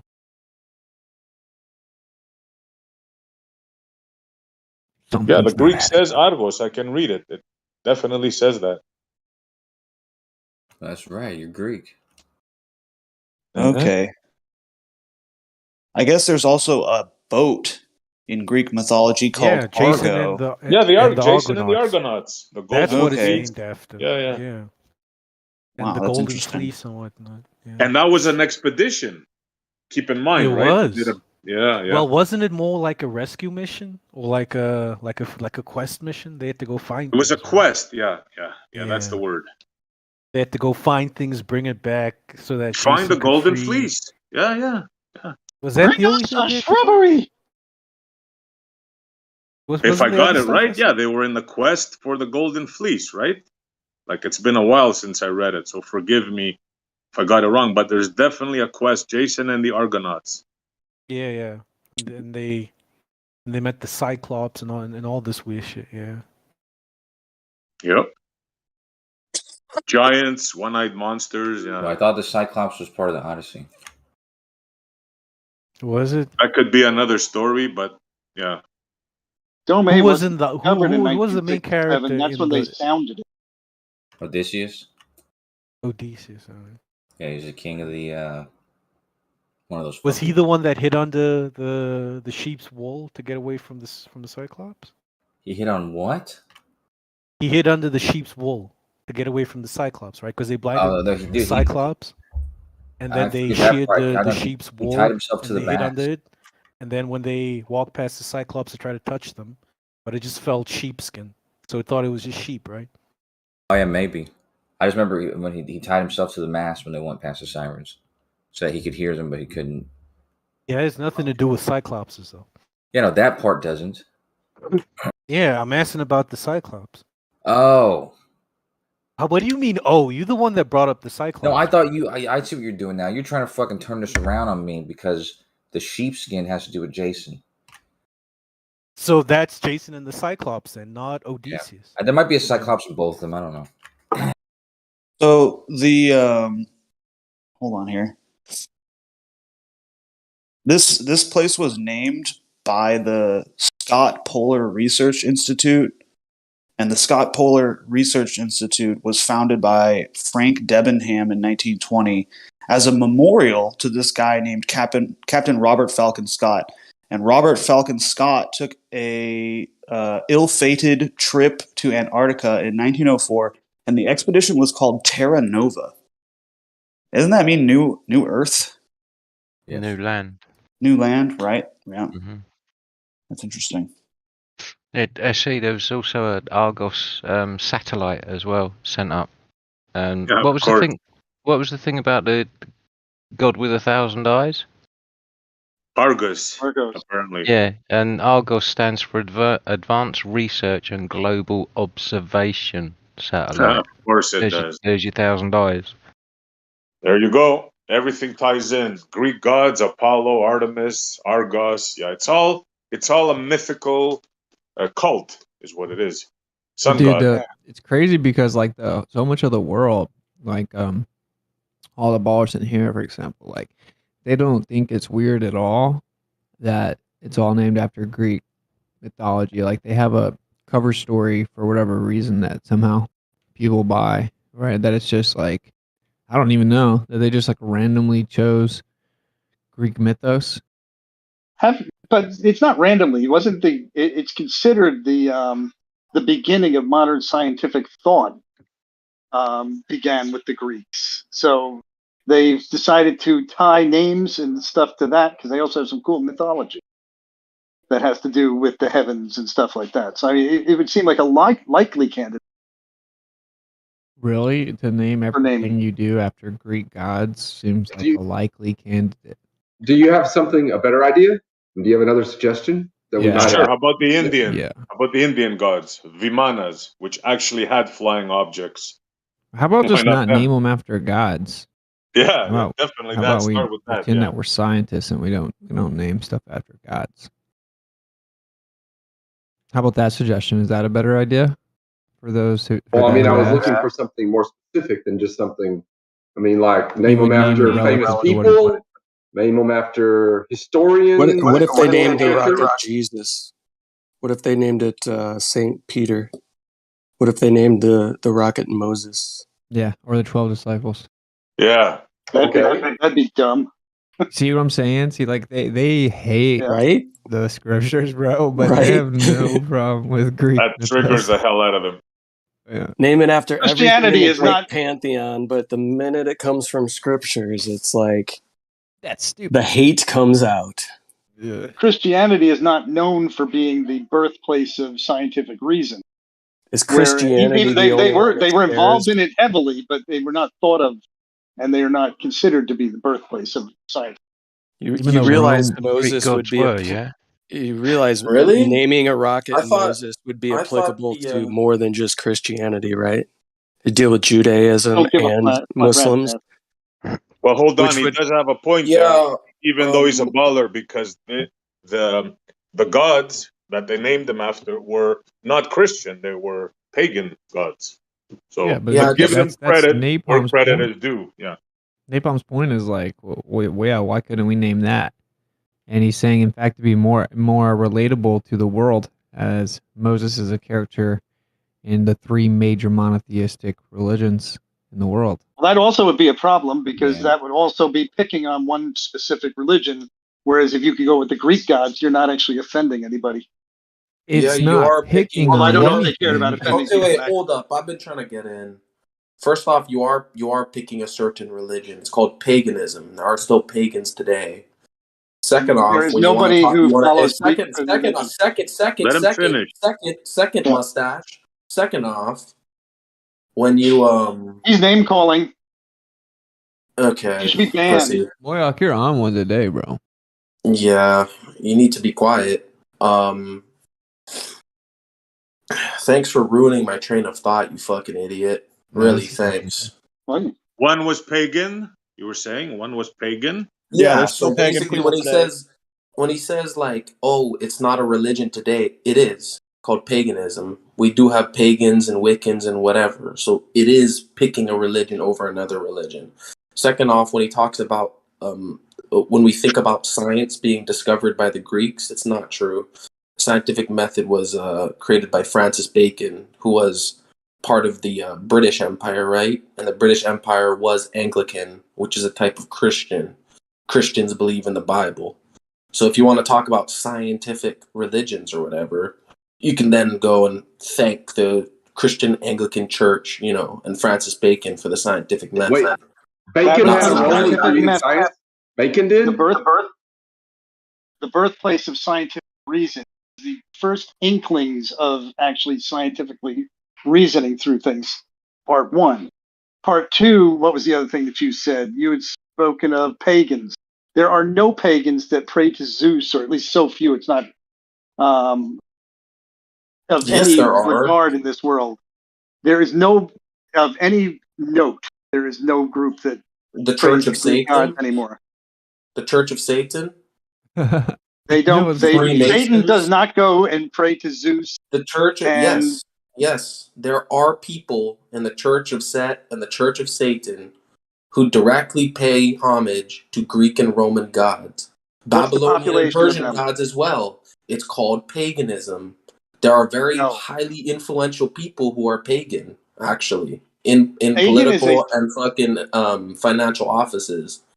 What's so Pagan funny is is a the actual category. point. It's a very large category, and The because actual- most of them are a disparate group of people who pray to all different groups, gods, and therefore it is not one group. If you Okay. can find three Most people of who pray India to believes Zeus, in I would be really surprised.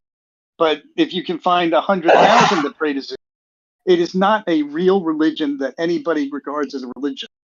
All that happened was that the baller except for the jumped in and people proved my who point. hold up, Witsit. Hold up. Except for the people who actually practice the religion and Both pray of to them. Greek and Roman gods. And if you Both want to of talk them. about people not being pagan, there's a religion called Hinduism, which is a pagan religion, which like a billion people, a seventh of the earth, all pray to. So like, first off, paganism is a very popular fucking religion, and second off, yes, one of the branches, paganism. You know, like Indians are Germanic not and a religion. fucking Greek and Roman paganism are very popular. People do That all is not kinds of a religion. satanic ritual. People do all kinds of satanic rituals to all kind of old gods. There's That is whole a books written on category. it. When you say Indians are pagans, yes, the category pagan. That is not a religion. That is not a specific religion. Each one of those Indian religions is a religion unto itself. You put them into a category called pagan. So what? It's still Hinduism is one religion. Hinduism is one poly-god religion. religion. He does the same thing with Christianity. Yeah. It's just weird because it's like all the Glovers did was prove my point, which I said it's weird that NASA names everything after like mythos, and then they've got some like cover story that all the world just seems to breeze past and by, including the ballers. And then the ballers impulsively jumped in to defend the cover story. Super funny. Yeah, instead of saying, it is kind of strange that they name all these missions after gods. I mean, why gods? Like, just say that, and we'll say, okay, they're like using their brains, But Greek gods in particular. Well, Yeah. Roman, I just, the Roman Empire that are still in control now. It's the same dudes. And of course, the Romans usurped Christianity for that little talking point that it's completely unrelated. So it's just like, it's just funny because like I was writing my paper for court and I started looking into it. It's like everything, like they name comets and asteroids and missions and planets and everything. They name everything after Greek gods. It's hilarious. It's like, it's because it's like, it gives you this really triumphant, like euphoric type of feeling or narrative that you can get caught up in, whenever the name is like something epic, some epic god. And that's actually like Orion, Apollo, right? Like it's like this mysticism. Yeah, it's this association with superpowers, with gods. They're associating their missions with gods. Like, look at us, we have like man is godlike God. abilities to go to the stars. Man is God now that we did science. Yeah. For real. Also, the idea of the gods being like up in heaven, and then now it's like out in space, and then they're and we're controlling it. Yeah. So they're conquering the heavens. Yeah, I gotta share this with you guys. There's a whole Wikipedia page on the use of Greek mythology in popular culture, but there's a subsection strictly about the use of Greek mythology in governments and public institutions. And then there's like an entire list of like missiles and aircraft, ship carriers and like destroyers where the United States has named them things. Nereus, Arethusa, Prometheus, Jason, Galeta, Medusa, Triton, Amphitrite, Isis, Castor, Nike, Fate. Dude, the list is insane. Yeah. That's those are all weapons. And just the first people that ever really made this popular were the Romans, right? From they started putting things like Zeus on their coins and stuff. And it says here that they did that to, this is a quote, augment the frame of the locality while creating a stronger civil identity without advertising the imposition of the Roman culture. Yeah, so that's what they're doing now, right? Like trying to subtly impose their religion. Yep. Exactly. And also, if you associate yourself with a god, right? People have been doing this throughout history. Take the Egyptians, right?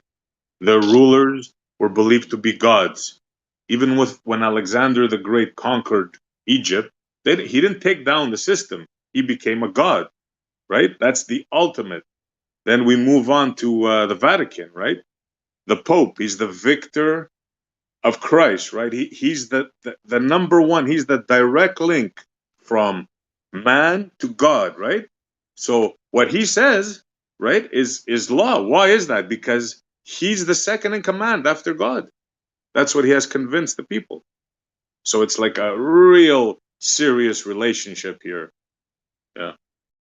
Yeah, well, of course they call the planets like heavenly bodies, and ancient depictions referred to them as actual gods, right? Like they didn't name them after gods like metaphorically, like they claim they were literal gods in the sky. And it's funny because if you've ever heard of Marty Leeds, he has like a pretty profound take on this, which is there is like the metaphysical and the physical, and the heavens are more metaphysical.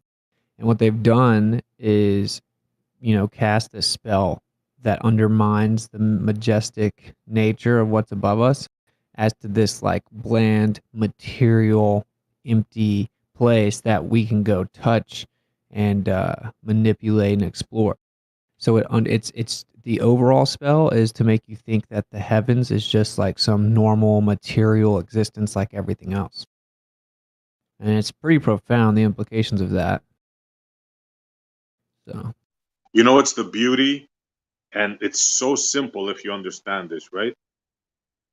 Early rulers realized that men inherently, when they look up in the sky, when they reach like old age, right? These thoughts are common to every man. Where are we going? What are we gonna do? Where did we come from? Right?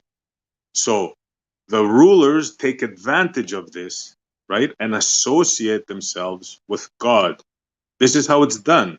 This is how it's controlled.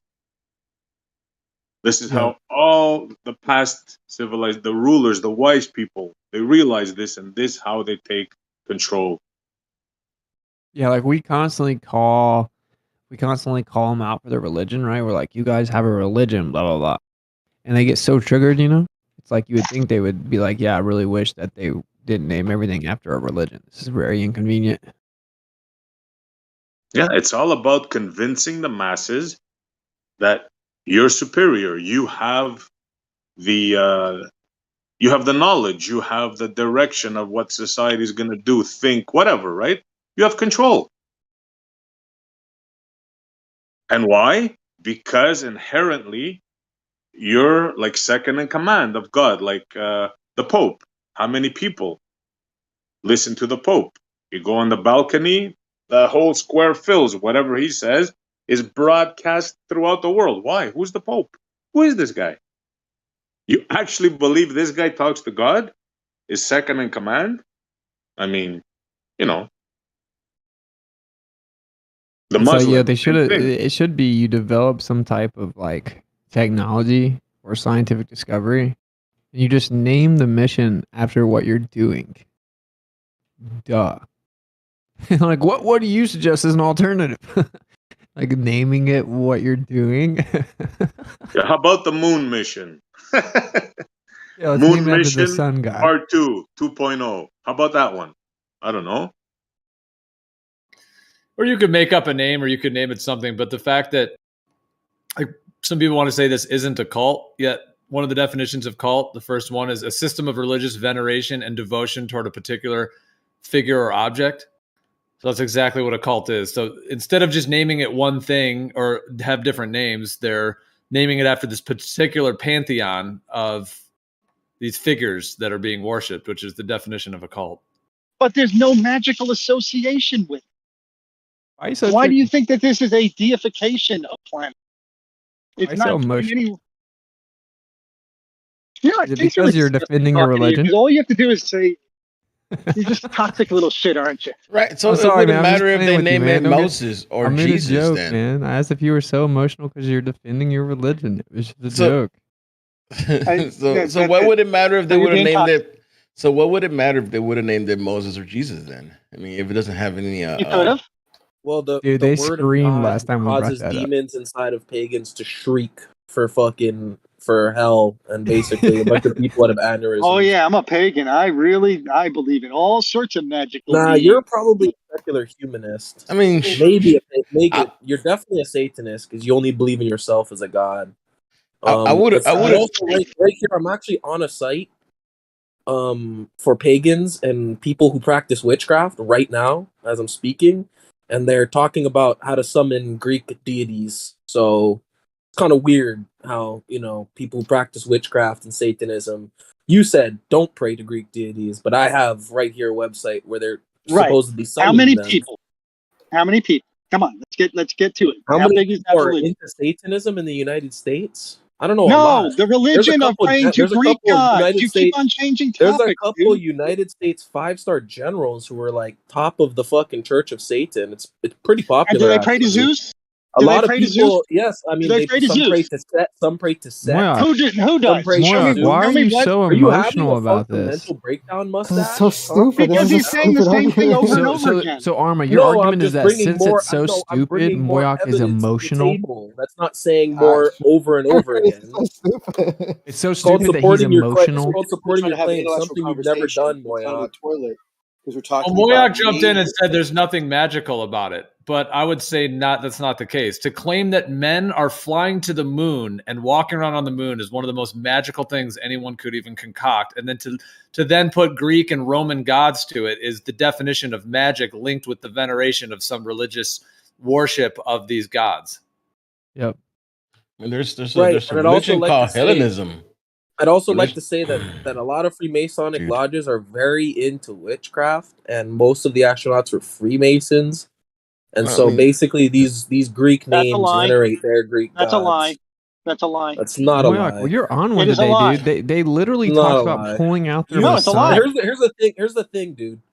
I've been Show me bringing one. you. I've been Tell me bringing. one Here's the thing. astronaut who's Here's the a. thing, dude. What Show is me wrong current with your astronaut mustache who's spaz ass? how. Am I What causing is you to the? have a demon possession No, right what is a now? current Are you astronaut having who a is? demon possession I'm right now, sorry. sir? Are you Are afraid you to answer a possessed by question? demons and don't You want to guys let Are me you speak? afraid? Guys, we can't Are you talk. possessed by We demons and can't want to talk let at me the speak? same time. My Let's God. leave him go for y'all for a second. Multiple until people have y'all been trying to calm get in down. also, and you guys just talk right through them. All right, go ahead. Elbow. That's Just go that's one at a time. ridiculous, bro. That's All right. ridiculous that Moyak can shout over me and I'm the No, one who I gets muted muted both of first. you, numpty. Yeah, just go one at a time. That's all. It doesn't. Yeah, bro. I was in left. the middle of my Moyak sentence left. and So just Moyak go ahead, kept on. Nubby.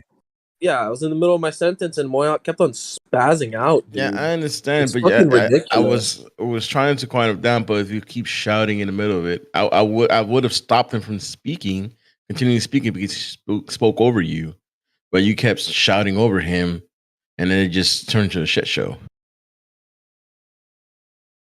Yeah, So like I was Elon gonna Musk- jump into mod too. Like just like whenever that happens, if someone jumps into mod, you gotta give it space so we can mod the person interrupting. We just have to mute everyone. Yeah, like I get that, but like I know I wasn't talking too much because I literally went to the side, put myself on mute, and was looking up articles on modern day paganism and worship of Greek gods. So I was gathering evidence for my point and coming back to present it. All Moyak man was doing was waiting for me to come back after a couple minutes and then just spazzing the fuck out as I was presenting my support for my claim.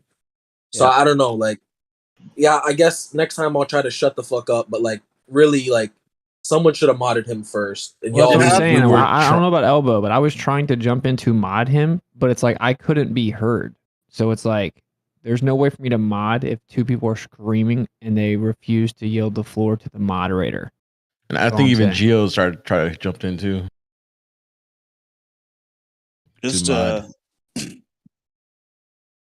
just real quick, getting back to what we were talking about with the veneration of like Greek mythology and stuff. This morning, Elon Musk posted a picture of his bedside table on Twitter, and everybody was kind of like tripping out because there's this weird, like funny little figurine type thing on there, and a lot of people didn't know what it was. I knew what it was when I saw it instantly. It's Zeus's thunderbolt. Get I out of here. check it out in the live stream. Yeah, and what's Yeah, I'm interesting looking is at it that right now. Yeah. Zeus's thunderbolt was his like main weapon, and he's got the Zeus thunderbolt next to a prop pistol on his bedside table. I don't know. I'm sure you could dig deeper into it, but I just thought that was interesting. Nice, fine, bro. Are you guys listening, ballers? Are you guys listening? It's just a coincidence. It's not. It's just he likes the Greek mythos. Of course, as a historian, and he's a benevolent philanthropist. Along with guns and coke is what he's got on.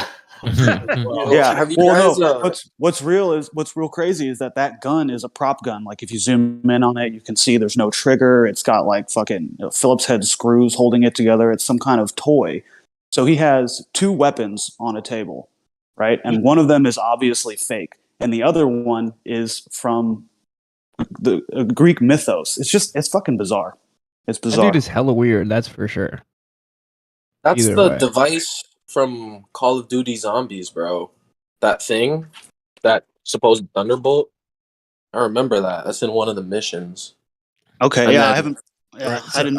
I was trying to bring up the Hellenic religion, which is Hellenism, which is in practice, right, since like the 1990s again, which is the worship of Greek gods, which are the Olympian divinities and spirits of nature, such Yeah. as nymphs. Yeah, bro. If you actually look at this dude said there were no Mason astronauts. Like, bro, there's a book that my friend has. He bought it at like some antique store, and it shows like it was a Masonic publication, and you have to be like at least 32nd degree to publish in it. And many of the astronauts published in it and actually even wrote about their alleged experience on the moon. And of course, they brought a Masonic like handkerchief to the moon. Literally brought it to the moon. It was put on national television. So it's like now we're in 2022 and we got people just blatantly lying, saying that they weren't Masons and calling us crazy for saying that when they actually released publications talking about how they're Masons and took pictures on national television holding their Masonic handkerchief that they brought to the moon. How weird is that? Yeah, they I kind refuse of to wanted see. to say something about the Greek gods real quick too. Like, if anyone, because someone brought up Elon Musk and his table. Has anyone seen the penthouse that Trump lives in? He has an obsession with the Greek god Apollo, and there's Apollo statues and like hints to Apollo and all kinds of things venerating Apollo all throughout his fucking penthouse. So that's Yeah. another Oh, good yeah. thing to look into. Yeah, he's got the mirrored ceiling. So as above, so below. Then he's got the two towers, or the towers, the pillars, and then he's got Apollo painted on the ceiling, in a chariot going through the sky as the sun god. Then he also has a statue of an angel taking a woman.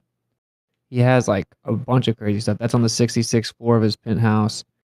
Yeah, it's really crazy. Like everything in there is very occultic and symbolic. He's also got like another painting of Apollo.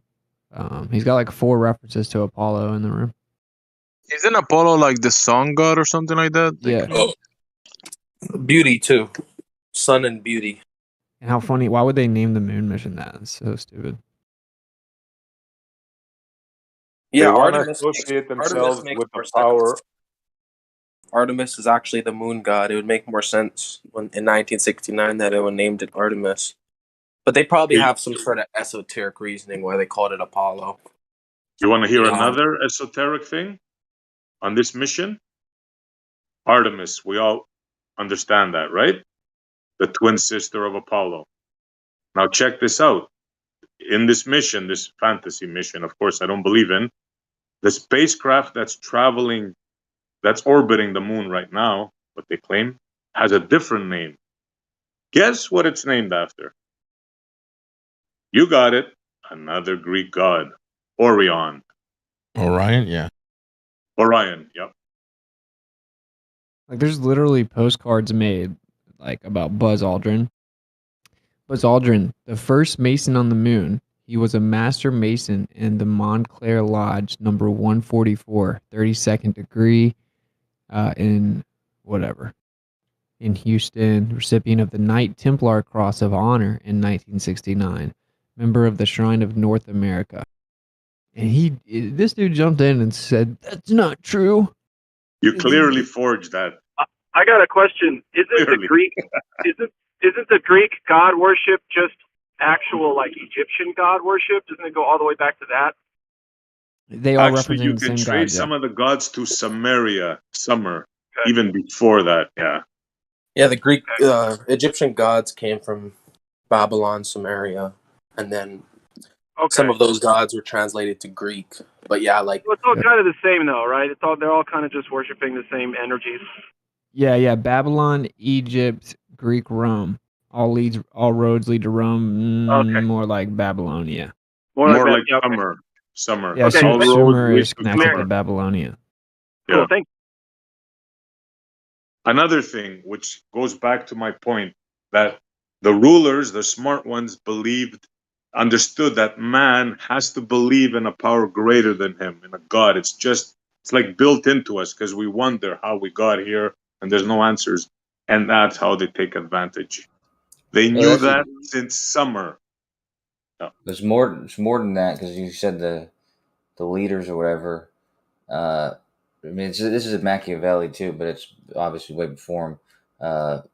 It's been known that when places like Greece, which is a bunch of city states and a bunch of different tribes before that were different cultures, whenever they gathered these people together, which they did a bunch of times, they basically collected and kept gods from multiple people. So that's why you ended up with these polytheistic religions like all the Greek gods, and they ended up being Roman gods, and a lot of them are, like you all said, some of the same gods from Egypt and Summer and all that stuff. Well, you know Yeah, there's that just the different Greeks names. conquered Egypt. They controlled Egypt for 300 years, right? Yeah, and then the Romans. And then the Romans took over, yeah. But the well, Romans Egypt. abolished all the gods. The Greeks, intermingled. Like they didn't really disrupt that much their religion. That's what I'm saying. Because, yeah. They merged because it's more effective.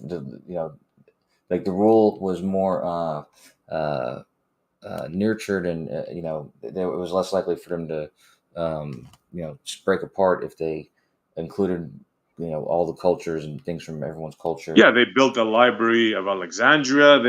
They contributed to, well, if you want to call conquering a contribution, I mean, you know what I'm saying though? It wasn't like a drastic Roman takeover where they abolish everything and overnight you're under Roman rule, right? It was different. Oh yeah, because that's less successful. Yeah, they're less likely to maintain obedience to the people. There's a book called The New Age, and it's a Masonic publication, and it has multiple people from the Moon Mission in there as Masons. I just found this.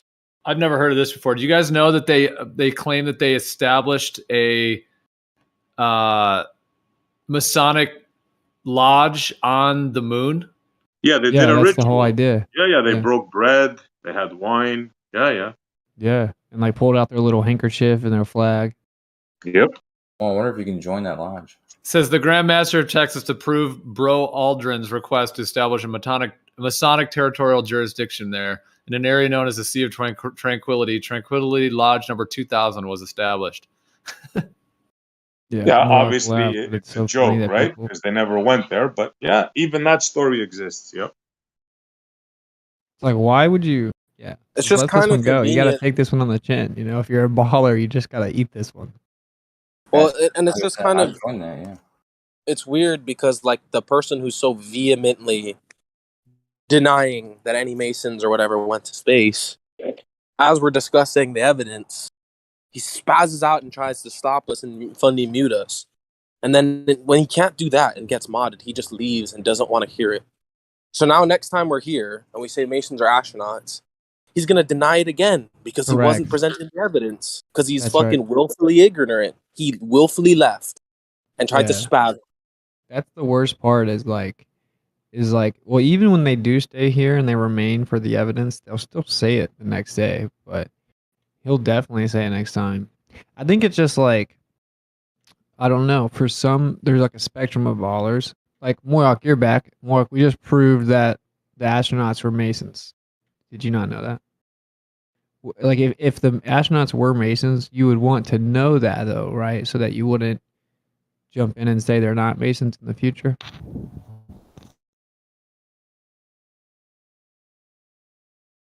That's where the religious zealotry kicks in, the model, right? They just can't accept it. They can't fathom that. If they won't, it won't enter. There's like a valence, ECV, we call it existential Cognitive veiling. It's like they put a shield up, literally, bro. You called it. He left. You couldn't hear it. He had to leave. I mean, there's a bunch of them that are definitely like publicly. I just posted this from some Scottish right. John Glenn, 33rd degrees. Buzz Aldrin, Gordo Cooper, 33rd degree. Don F. Ezile, Gus Grissom, James Benson Irwin, Edgar Dean Mitchell. That's just a couple of them. That's on that page. Yo, Gio, even that Admiral Byrd guy was a Mason too. Yep. This is a picture. I did a moon landing stream, and you just look at, if you look at the right, that's Mr. Anderson. He literally has the publication, right? And it's called, like, it says like the New Age on it, and it's all about different. It's like has inserts from different Masons about the moon mission, like literally. Okay. Any current Masons in NASA, and what positions do they hold? What is their population compared to the Well, you rest? do Because in the concede that 1940s, 50s, and 60s, boys' clubs were really popular, and today boys' clubs aren't real popular. So you do concede that the people that went to the moon were Masons, Sure. and they pulled out a Masonic flag and claimed that they founded a Masonic lodge on the moon? I don't know about that, but I wouldn't put it past them. How's that not weird? Not weird that they belong to a boys' club and that they paid homage to a boys' club? I don't know. How weird is that? Merely the fact that you try to undermine Masonry as simply a boys' club kind of says it all. Well, it was a boys' club. It was very popular back in the 40s, 50s, and 60s. Lots of people. My grandfather belonged to the It's still German popular version of it. today. It's still popular. It's not popular. You go to one of those meetings, it's like an old man's waiting to die club. That's not true. That's not true. There are many famous people of prominence still in it, like Shaquille O'Neal's a Mason. Yeah, my great grandfather was a Mason.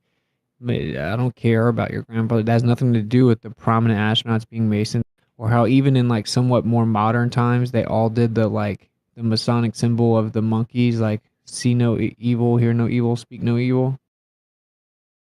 A famous Masonic symbol. What was that in regard to? Is it still moon mission? No, it was way more recent than that. What It was might that have in been regard actually to? the Because moon. that is also a very common public thing that's used elsewhere. You're an Whenever apologist. something is no, that's actually truth. You're a Masonic conspiracy apologist. nut. See, the point is that the reason you're an apologist is because why would astronauts be doing the see no evil symbol? I don't know. Well, What was just the like to context say- of it that they were saying it in? They were doing the symbol.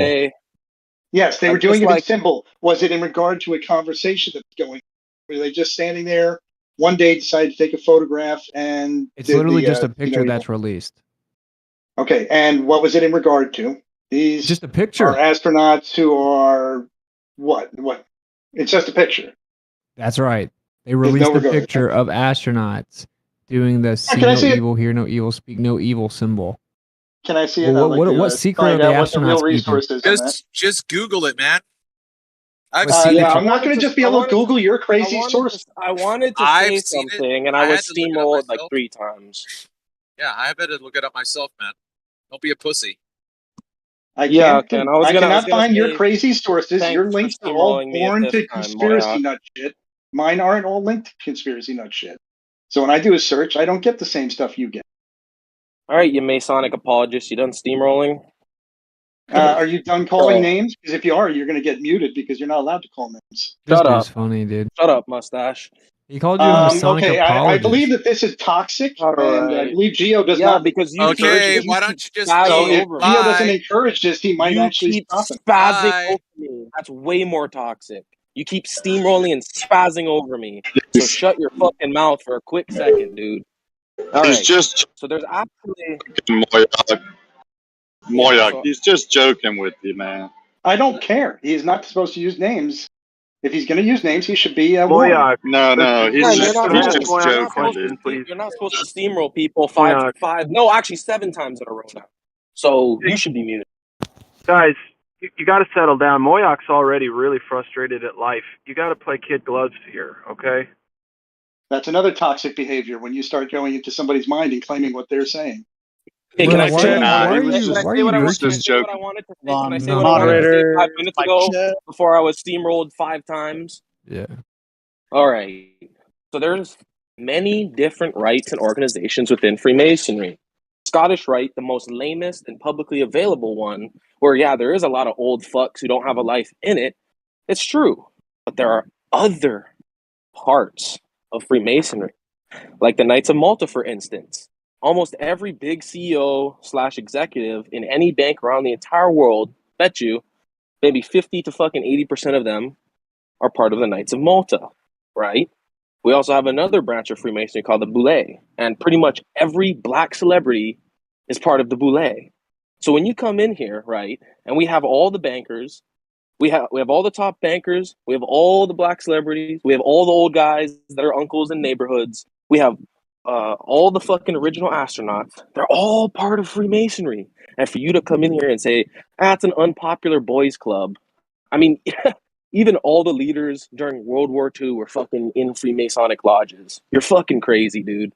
So this is the official story. It's it was tweeted by NASA, and the caption is goofing around during a leak check of the Falcon launch. That's their explanation. You said they had some explanation. That's it. Goofing around. During a leak check of Falcon, first off, not NASA. So did this come from It says NASA or did it photo come credit NASA. Okay, so they were mocking. So were they mocking? So they were mocking Elon Musk. Oh my God! This is them doing a leak check of their SoCal or Falcon launch and entry suits. You may not understand that they work together. You didn't know that SpaceX and NASA work directly together. Duh. They were mocking. They were mocking. It sounds like they were mocking the culture over at SpaceX. Yeah, so look what he does. Yeah, so like there's another one he posted that looks like it was like from the 60s with the NASA. Yes, that was probably in reference to the fucking problems that they were having with the ships and everything. Right. You're just so making earlier, stuff up. Wait, with it. Earlier, he just came up with some shit that he pulled out of his ass that Masonic fucking organizations are irrelevant and not popular and no one's a part of them. I fully refuted that claim. He doesn't concede. He then moves on, yes, unless you were not listening. I was listening. I didn't hear you put any evidence. Thank you, Spaz. Thanks. So Yeah, at the end, I refute his fucking claim, giving the Knights of Malta, Boule, and all the astronauts. Those are all influential and popular people, and a lot of people are part of those organizations. They're all Masonic. Fully refuting your claim that it's some unpopular old man's club. You don't concede. You don't do anything. You try to distract and run away from it and run to another conversation where you pull more shit out of your ass, where you're saying, yeah, no, they're just mocking SpaceX. You don't know that. You're just pulling that out of your ass, just like you pulled out of your ass. Well, what are you pulling out of your ass? Is uninfluential. You're just going to No, gap I'm not forever. pulling it out of my ass. I'm giving you not good even fun. information. I'm giving you good information. You can I'm giving you good information. I'm giving you good information. And yeah, He left because he knew that he I don't was know, just making stuff up. Yeah. Yeah, bro, it's kind of ridiculous that every time I'm exposing him, he has to fucking fundy mute me. You guys have to admit that's very weird, right? Like that he doesn't know anything about it. He said, "Oh, there's definitely a reason." What was the reason? There's definitely a reason. I went and found it for him and got the actual credits, the caption, and everything. There is no reason. It just says goofing around. That's coming from NASA, who posted the image to Twitter. And then he says, "Oh, they're probably making fun of SpaceX." What? What are you even talking about? And then we're talking about the older picture. And no, makeup. That's what like apologists, like religion apologists do. I'm just being honest. That's like exactly what they do. Yeah. Noah. Isn't that a troll? How do you? Maybe Noah. How do you spell that boule word?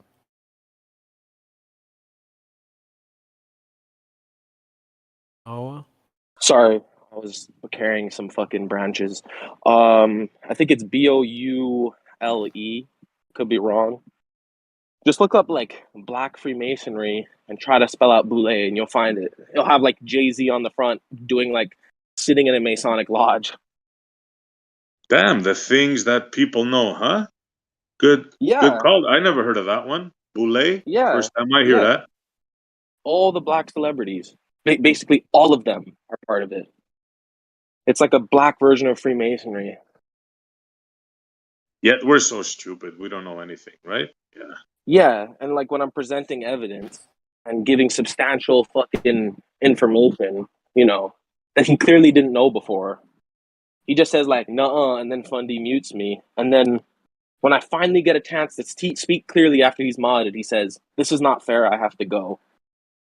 Yeah, like they'll never do what I just did before, right? To humble yourself and say, oh, Boule, what's that? I never heard that. Let me look into it. They'll never do that. Never. That's what blows my mind. Like, they have to know everything. I did that in a conversation with you last night, Issy. Not you. You're an exception, Kosho. I have to admit, you're an exception. Kosho and Nate are pretty good Globers. Yeah. Boyac Man is Listen, like guys, it damaged doesn't goods matter. or something. If okay, so the more things flat earthers are right about, right, the more things that it hurts their narrative, it hurts their confidence in their position, it doesn't look good to the audience for the globe narrative. Okay, we could be wrong about a banana being green, yellow, black, whatever. If we're wrong about the banana, that's another point on their side. If we're right about the banana, that's another point that takes away from their side. I actually do Is he agree breaking up? that, Okay, so like, they're not going to concede on too much. Yeah, he's breaking he's up. already Mark. muted. He's just delayed. Okay. I was just gonna say another Masonic lodge is the P2 Lodge in Italy, and they ran the Italian mob in America. So there's another instance of it being extremely influential and not just a bunch of old futs in a room, given the mafia run like all the casinos.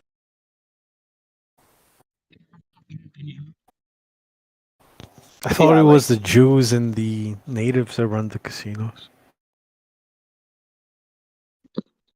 But I might be wrong. The natives have their own land, their own casinos. Yeah, they got a good thing, tax-free. You know the Italian mob, though, right, Nate? Yeah, you know, like Godfather. No, I've never heard of the Italian mob in my whole entire life. No, Never watched the Godfather movies. Yeah, it was a hypothetical question to set Yeah, you up. I know. To give you They got about the whole P2 P2 Lodge. conspiracy started with the third Godfather movie. You know how Michael Not a got conspiracy. the Pope assassinated in the movie. Yeah, I don't think he did get the Pope assassinated in the movie, but I might be in the remembering. movie, yeah, Godfather 3. Have you watched it, Numpty? Yeah. I don't think he got the Pope assassinated, but He I got could the be Pope wrong. I don't remember assassinated. the. Well, Okay, it wasn't I the don't- Pope, I but it don't- was okay, that's someone. regardless of the point. It was dude. someone I don't vying. get Well, the the Godfather listen. 3 sucks, Nate. You suck. They were vying for the Yeah. papacy. Godfather I 3 think he does killed- suck. He got one of the candidates killed, and it's either that is what created the No, it was John conspiracy Paul, the theory, one that lived for 33 days. Or that was. I'm talking about the movie, bro. In the movie, they try to get. I'm talking about they got- reality. yeah, but in the movie, you brought up the movie, right? You brought up the Godfather and the Mafia. No, so I I'm just brought up going along like with the what you brought Godfather, up. not the God. So in the movie, they try to get one of the people, one of the popes killed. And that's heavily linked to this whole P2 conspiracy. Right, but the thing is, the P2 conspiracy is not a conspiracy theory, it's a conspiracy fact. And if you want to go right now and look up the P2 Lodge on Wikipedia, they'll literally say, oh, a completely Masonic lodge didn't do anything wrong until around the 1970s when they got heavily affiliated with mob business. So even in the official mainstream bullshit 9/11 narrative, they admit P2 Lodge was running the mob in reality, not in the Godfather fake reality. You know what I just thought of? You know when they choose a new pope, there's something about a fire and smoke coming out white or black. Yeah. That seems like another ritual. Does anybody know anything detailed about that? I know that they do that when they finally choose him. Yeah, but anybody know the significance of that? So like a burnt offering? Yeah. It's something just like that. it just lets the people know what has happened. Yeah, but why? Yeah. Like, what's the No. symbology? Like, they could just put up a postcard saying we got the new pope. That's I true. mean, They it's a could put out valid a question as postcard. he's asking. I knew you were secretly Catholic, Nate. It's like a ritual, right? Think about it. It's a But I have ritual. family who's Catholic. You know, I know a lot more about Catholics than I do about Protestants and stuff.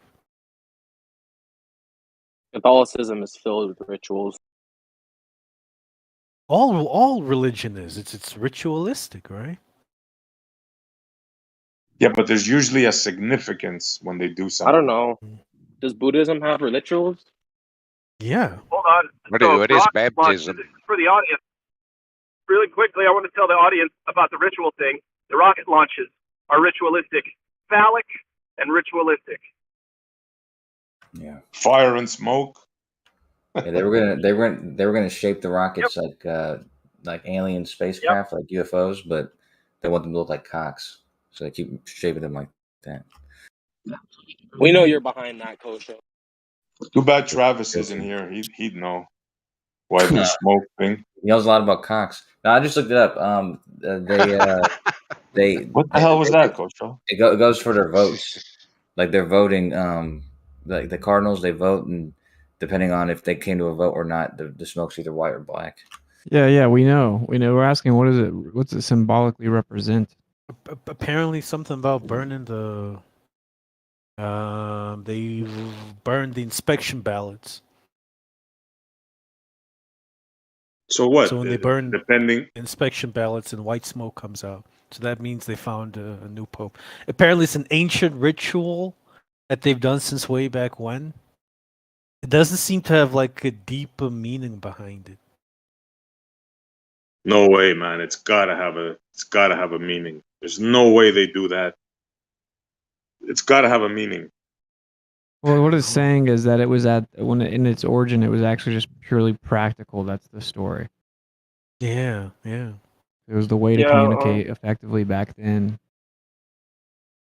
Yeah, with smoke signals and stuff. It was just to just communicate. Yeah, I want to. We have a new pope.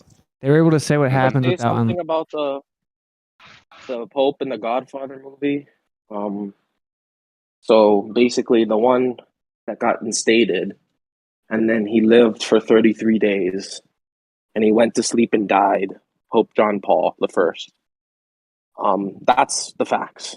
That is a factual statement right there.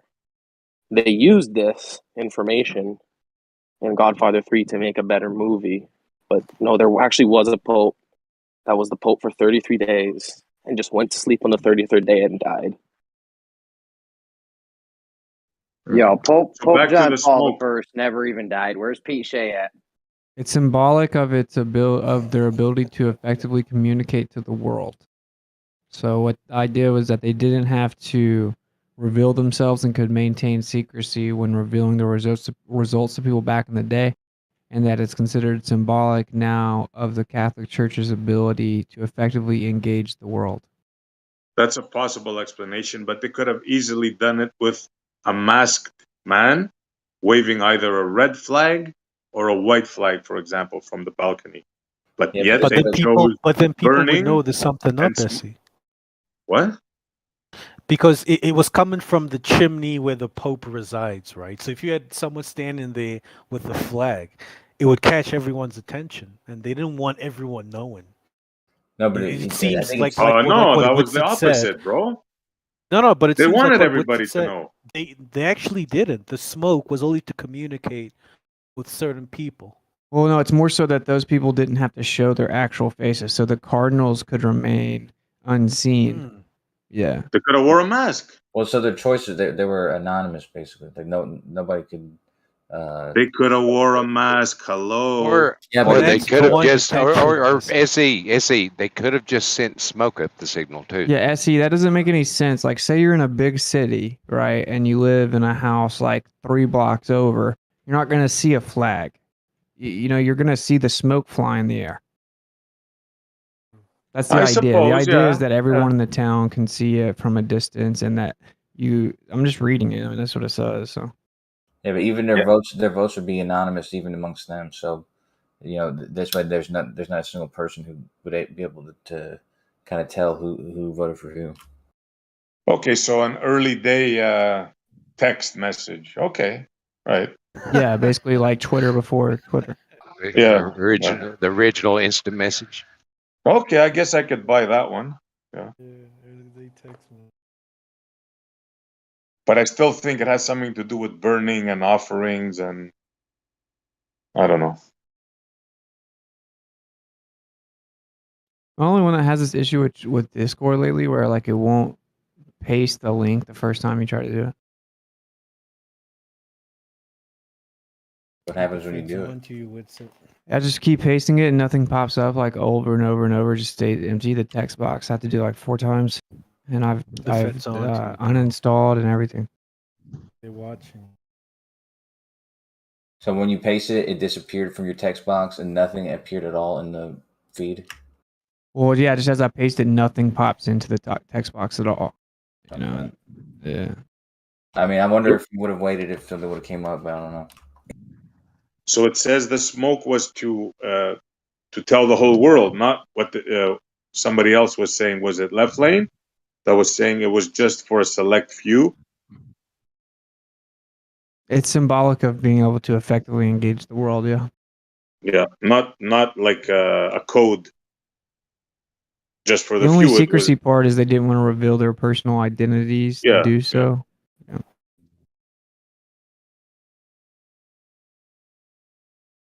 Kind of doesn't seem like too much. I mean, there may be. Like, we all know that the Vatican has cover stories for like everything. They have like, you know, it's just like they had Moloch outside, and they had a cover story for why they had Moloch. But I mean, you know, they had the child sacrifice god outside, and they built a statue and put it outside the Vatican. Also, What's the cover story for that? It was just that it was showing like ancient religions, ancient civilizations. Yeah, It was speaking just of paying which, homage, not even homage, but just showing like the progression of ancient civilizations and religions. yeah, like Nate, the Pope's hat, it resembles the fish god from ancient Dagon. Samaria. If you look Dagon. at, you know that, yeah, exactly, yeah. They had 2 gods, right? They had the fish god, and they had the eagle, the bird head god. And if you look at the hat, Fuckers, they're wearing goddamn fish hats. Fucking hilarious. yeah, have a look at it, man. Before you laugh, have a look at it. It's exactly the I've thing. seen them. They're all nicely decorated. You got your bedazzled ass fucking fish hats on these gay people. So funny, dude. Not that there's anything wrong with that. They don't even have a There's cover anything story. wrong with that. It just says that There is a lot wrong. It says that Moloch, linked to Phoenician religions, is featured, blah blah blah, and it'll be stationed at the entrance of the Colosseum to welcome visitors to the exhibition. That's what the press release says. Wow, man. In your face. That's how they do it, man. In your face. It's freaked out. Yeah, it was also like this Babylonian god Astaroth, which transitions men into females, and is the goddess of parades and and like gayness and shit. Literally, that god was literally venerated in June in ancient Babylon and Rome, and we still do it today for Pride Month. So Astaroth is still around and being venerated. So Nate, you refuted it? Have you seen the pictures of the No, the god? I'm doing some research and some googling, and this is what's coming up. You know, I'm not He's just gonna looking at- believe what you guys say, but I don't Yeah, yeah. believe what I just posted either. You know, I'm still looking into it. Have a look at that bird god thing. I can't post it. Does anybody have a picture of that now? The Anunnaki god. You know, the one where he's holding a purse and the other hand has an acorn. Oh yeah, I know what you're talking about. Post it so Nate could see what we're talking about. What's it called? Those are Anunnaki gods. Yeah, I've seen So that. type I've seen in- that carving or whatever, but I don't know where. That meme just says "nuh-uh." Yeah, that's Literally, what I said. it's I don't just believe the them, you know. information. It's just the information with literally in red words refuted stamped across it with no fucking reasoning of how it's refuted. Yeah. I mean, they just like, what are the odds of his hat matching that? Like, what if I just took NASA's website and then it was just describing the globe Earth, and then I just stamped in big red letters over it, refuted, and then didn't actually explain anything? Would that be proof? You wouldn't be the first. And plus, Rome, like it's historically documented that Rome imported culture, religion, and arts from Babylon in the East, and they had like a whole-on expansion and sort of mini enlightenment in Rome when they brought in all these Babylonian traditions and gods. So like it's historically documented, and for someone to just then stamp debunked across it is just ridiculous. Well, to be fair, some flat earthers do that too, right? Like, they'll just drop a picture and the meme will say, space is fake. Yeah, but it seems this hat, it wasn't always like this fish king thing, you know? It seemed to be very different in the past. And if you look at the hat worn by the Orthodox bishops, you know, they also wear a hat like this. But it looks like the olden day ones. I'm not sure why it morphed into what it looks like now, though. Hats look like bird beaks. Did you see the statue that I'm talking about? What's it Which said, posted? if you can, you know what I'm talking about. Post one of those, man. Oh, a statue of the fish head thing? Yeah. Cool looking thing. That's Moloch. That's put in front of the entrance right there. Oh. Yeah, the owl god, huh? Owl head. Moloch. Dude, Nate's looking for somebody to do his conversion for him. He's converting. What? You're converting to these ancient pagan gods? Me? Yeah, you're doing all this research. No, I'm just looking into it because I mean, these guys are talking about it, so Mm-hmm. just trying to see I don't know what's up. exactly what statue you're talking about. Like, I have the engraving here. Hey, why they gotta worship fish faces like bird beaks? Why are they doing that? Because fish were important to these people, you know. I think No. this would have been from what ancient Mesopotamia, so that was. Come on, Nate. Stop making bullshit up. You do this Well, all yeah, the time. it's true though. It would have been during the age of Yeah, Pisces show or it. Give us a something. citation. Fish could be their lifeblood. I have a guess. Come on, I have a guess. you don't know this, Travis. You studied this. We're in all I know is no, bro. We're in the age of Pisces right now, and transitioning to the age of Aquarius. Before that was Aries and Taurus, which aren't fish. What's the age of Pisces then? Shouldn't it be that? Age of Pisces is from like this age. Everything that's AD, the past 2,000 years. The one that's So almost. are they giving a nod to the age of Pisces? Or like I said, why fish face on the top of your head?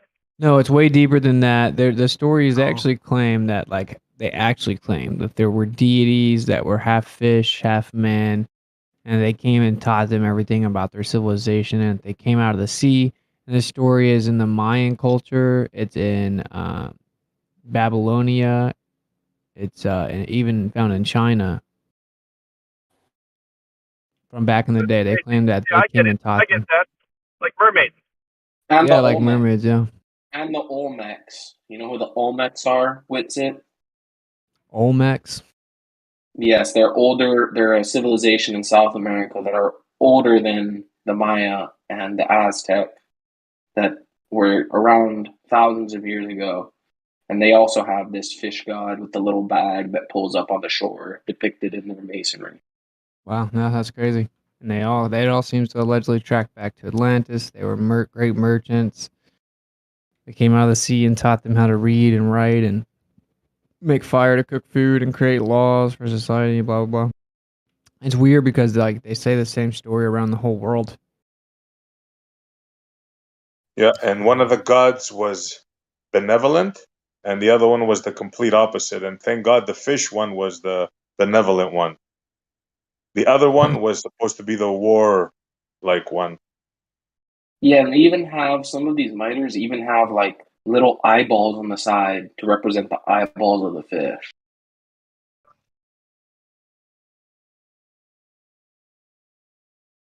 Yeah, it's crazy. The relationship is uncanny. Like it's yeah.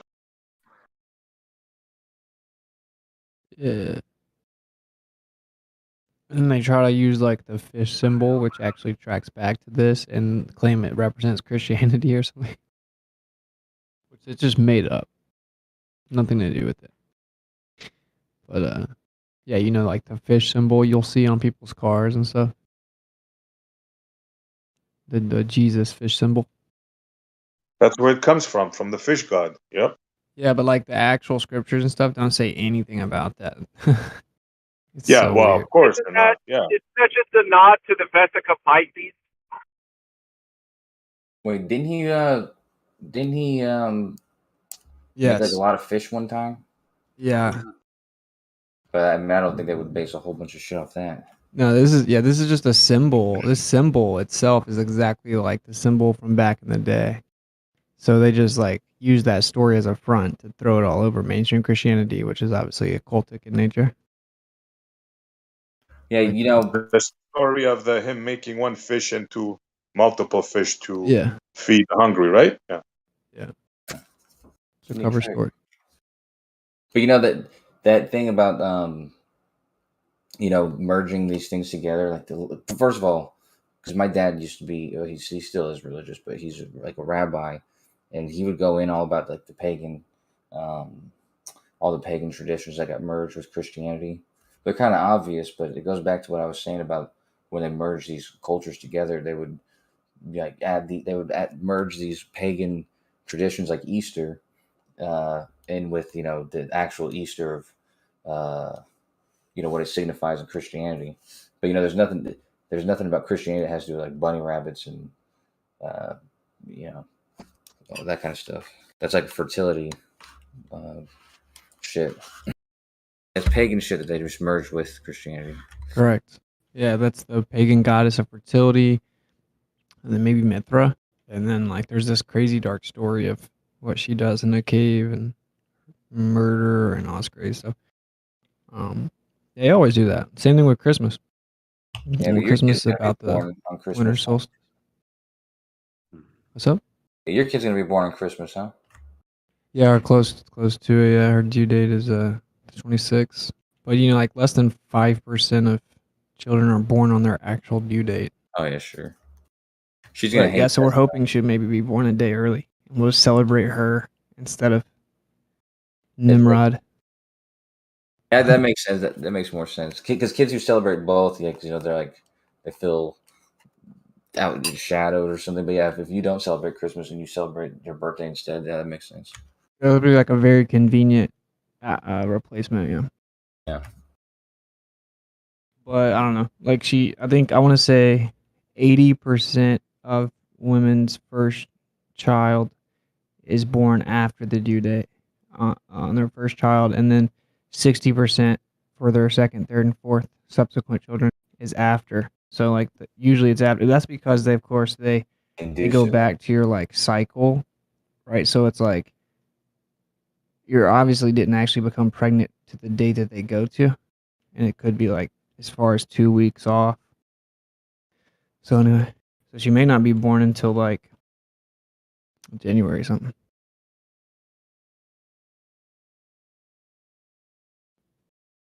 We'll see. That's why when I was booking the debate with Professor Dave, I guess he's actually supposed to be having a child too. He's supposed to be having a baby January 9th, so we booked the debate for like mid-December. Good Is this stuff, your first bro. kid, Whitson? Yeah. I hope the best.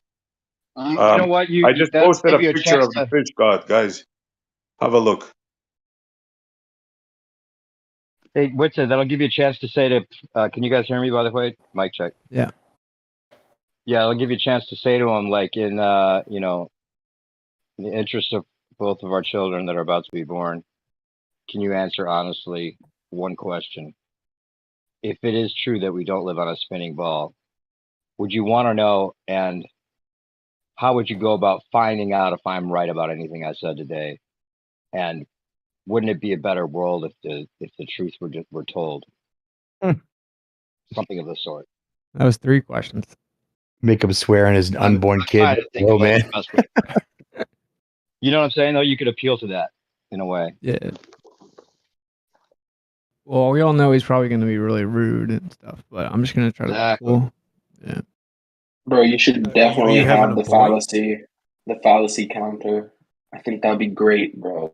Have a fallacy counter for Professor Dave, just to piss him off. Well, just the idea that he can't honestly say that he would rather have his kid grow up knowing the truth, regardless of what it is, and then blindly defend the model at the same time. In my opinion. What did you say, Dave? He can't blindly defend the model as well as hope for the truth, regardless of what the truth is. Who? So Nate, what do you think about the hat on the fish god? Yeah, I As see compared it. to the Pope. Yeah, but that's a whole fish, bro. Because you can see, like, he wears the fish's mouth as a hat. Yeah. The rest of his body's hanging over his back. Yeah. That's the That's whole the point. Yeah. Like, yeah, see, I dropped like 4 of them. Oh, you did? I didn't see them. Yeah. Yeah, like he just wears the top of the outfit. You think he's gonna walk around in a giant Those are fish? weirdos. Yeah. Weird. What do they think that they're accomplishing by dressing like that? Like, it's so strange. Yeah, it is really funny to me, to be honest. They're venerating their paganistic gods. And then have you seen his But they're not, throne? though, because it's all fake. Like, that's the deal. That's the thing. It's all fairy tales, so they're not really doing anything. It's just clothes. That's why I'm laughing. Have you seen like his throne? It's like a bunch of naked babies on the Pope's throne made of gold. The Pope's That's throne gross and is made weird. of gold. Gross and weird. They're just a bunch of weirdos with a lot of money. That's all that Very, is. very fitting though, really, when you think about Bunch of naked babies, bro.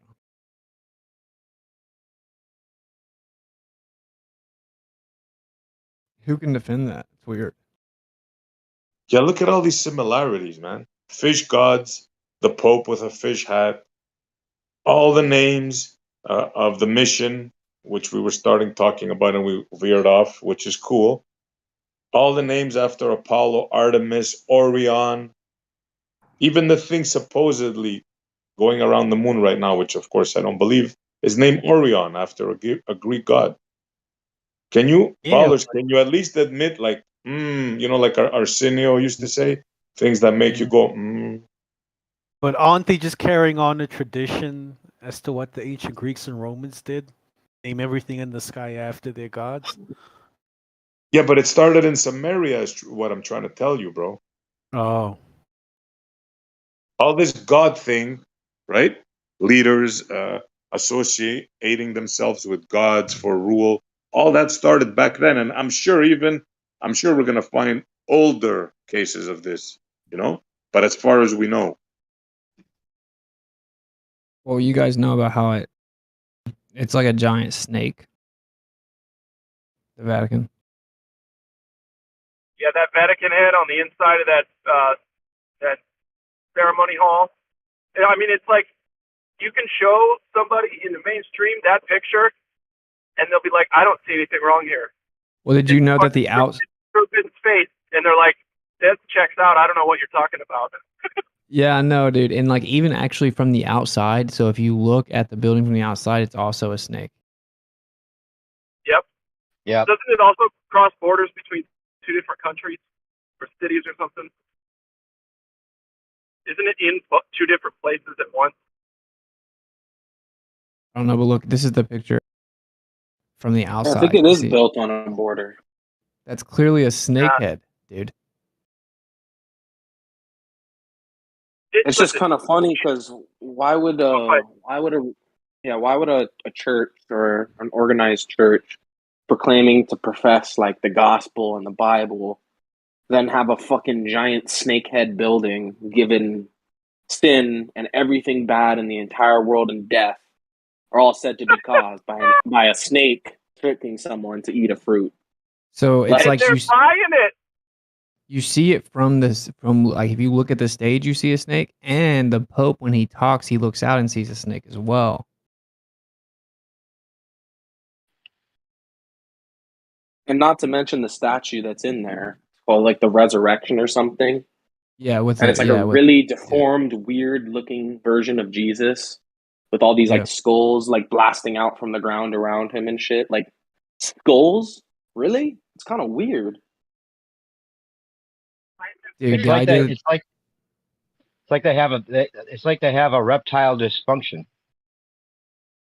The idea is just a coincidence. Like, do you know how long it took to build this place and how expensive it was? Like, there's a picture of it in construction. Like, it was intentionally done. And again, the outside looks like a snake. Most people haven't seen the other side.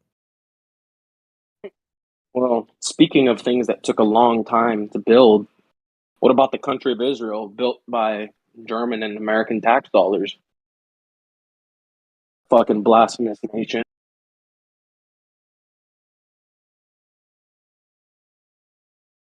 What are you insinuating, man? We have an entire blasphemous fucking nation that's completely and utterly supported by our tax dollars in America and Germany's tax dollars in Europe.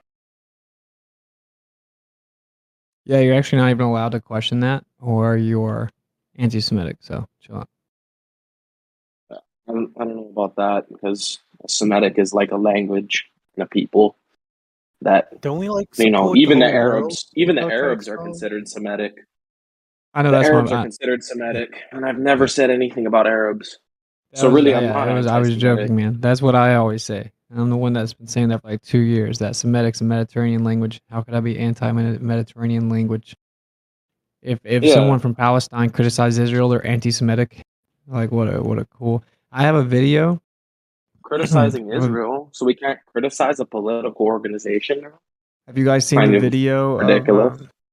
of the girl like the Israeli minister explaining that they just use that word to shut anyone down that questions them? Yeah, Tell them about the difference in Europe and North America. Yeah, so in Europe they just mention the Holocaust, and then in America they just call you anti-Semitic. This is her words in an interview. Yeah, she's like she is like helped lead like 2 of their political parties. She won the Israeli award. She's a Israeli minister, and she's asked in a radio interview about. She's like a lot of people. The interviewer asked a lot of people in the United States are called anti-Semitic. Like, what's your take when they criticize Israel at all? What's your take on that?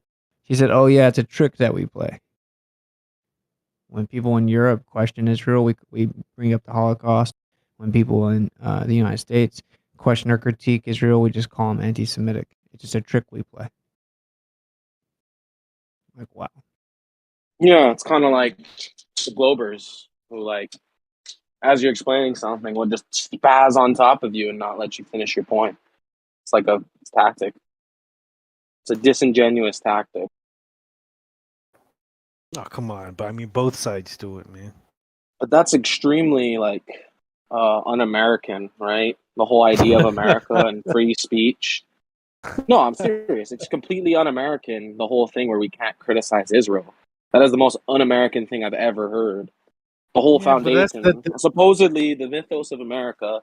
The whole foundation is people didn't fuck with the political fucking whatever, and so they decided to make a bunch of rules and go have a revolution over it.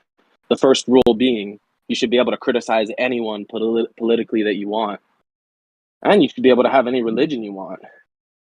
So it's just when you say like, but oh, it's you also shouldn't use your free anti-Semitic and speech. try to like, if you say it's anti-Semitic and try to like stop people's fucking speech when they're criticizing a nation that does horrible things, that's just un-American. Yeah. Here's the video right here. Just a minute long. It's like very telling. Shulamit Aloni. I'm sure there's some in there somewhere. I don't know how to speak Hebrew. But I think it's crazy that she just blatantly says it. And it is clearly the tactic used today. If I say, I'm like, it's funny how the right and left disagree on everything except for Israel. Like they'll argue about the grass being green for the public for the and space. bread and circus show, but when it comes to Israel, no. This is bipartisan and not questionable. Well, Israel and space, both of the two homo fucking Yeah. religions. But Israel's way more like directly impacting us, right? Like, yeah, I mean, I guess we understand the space thing, but like most people don't care. Like before I heard about Flat Earth, I didn't care at all about NASA, bro. Like at all. Like didn't even like pay attention to them at all. Didn't know what they were claiming they did at all. Didn't care. That I think most people are like I was, or just who cares? I didn't even think about keeping up with NASA. I didn't even know they were a thing, really.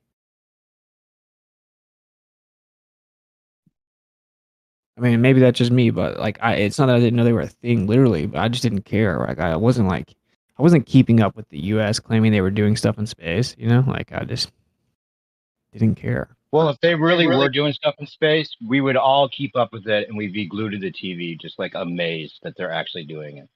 If You they were really wouldn't. doing it. Yeah, you're That saying, would really- you're saying it there's would maybe be like obvious a it's subconscious. real.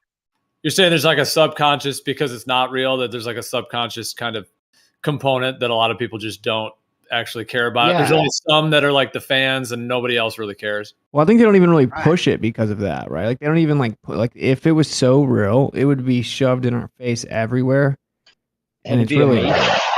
Nobody even talks about it, like at the dinner table or Thanksgiving or Right. Christmas. Your family Like, doesn't even talk about it. No one right? talks about it.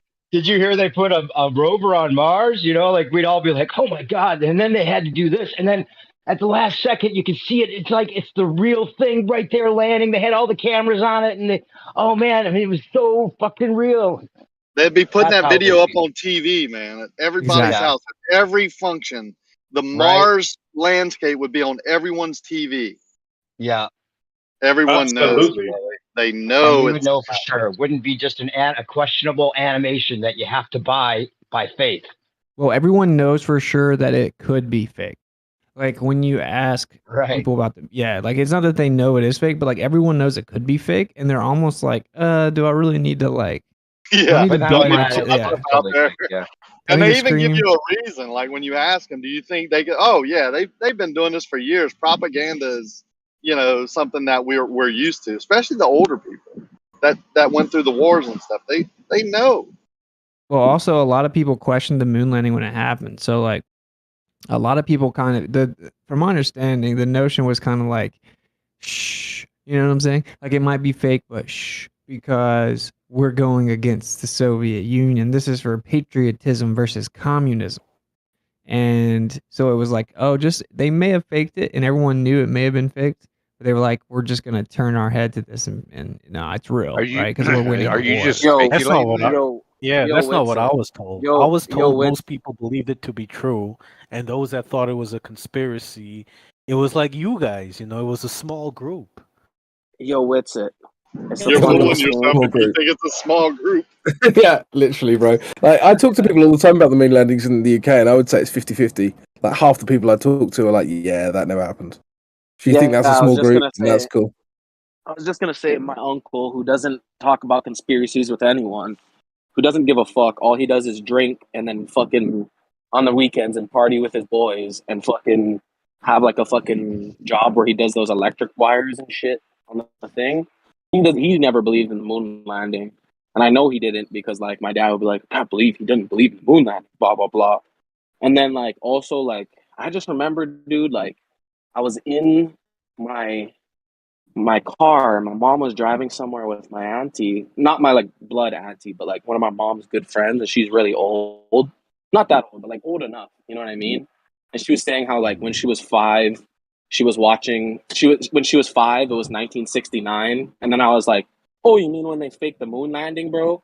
And both my mom and the auntie just started laughing, and it was just like, you know what I mean? Like kind of like, yeah, we know like we all know it's fucking fake, but like we just don't talk about it. Yeah, like the official mainstream articles here, because I read one. This was in like 2016, so it was before they like just altered the whole internet. I don't know how Globers can watch how Google has changed in the last like 7 years and not think it's weird. But anyway, there was an article explaining that like 1 in 3 people were skeptical or didn't buy the story about the moon landing at the time. there was an article explaining it. But now you look it up because I was like, I knew I wouldn't find it. Like I knew I wouldn't find that article. Obviously, if it's on Google, it's on page 400. But anyway, right here it says 1 in 10 Americans don't believe the moon landing really happened. That is objectively too low of a number. I went and asked everyone from like all ages, right? We asked everyone. Like when me and Chris would walk to the where we were going to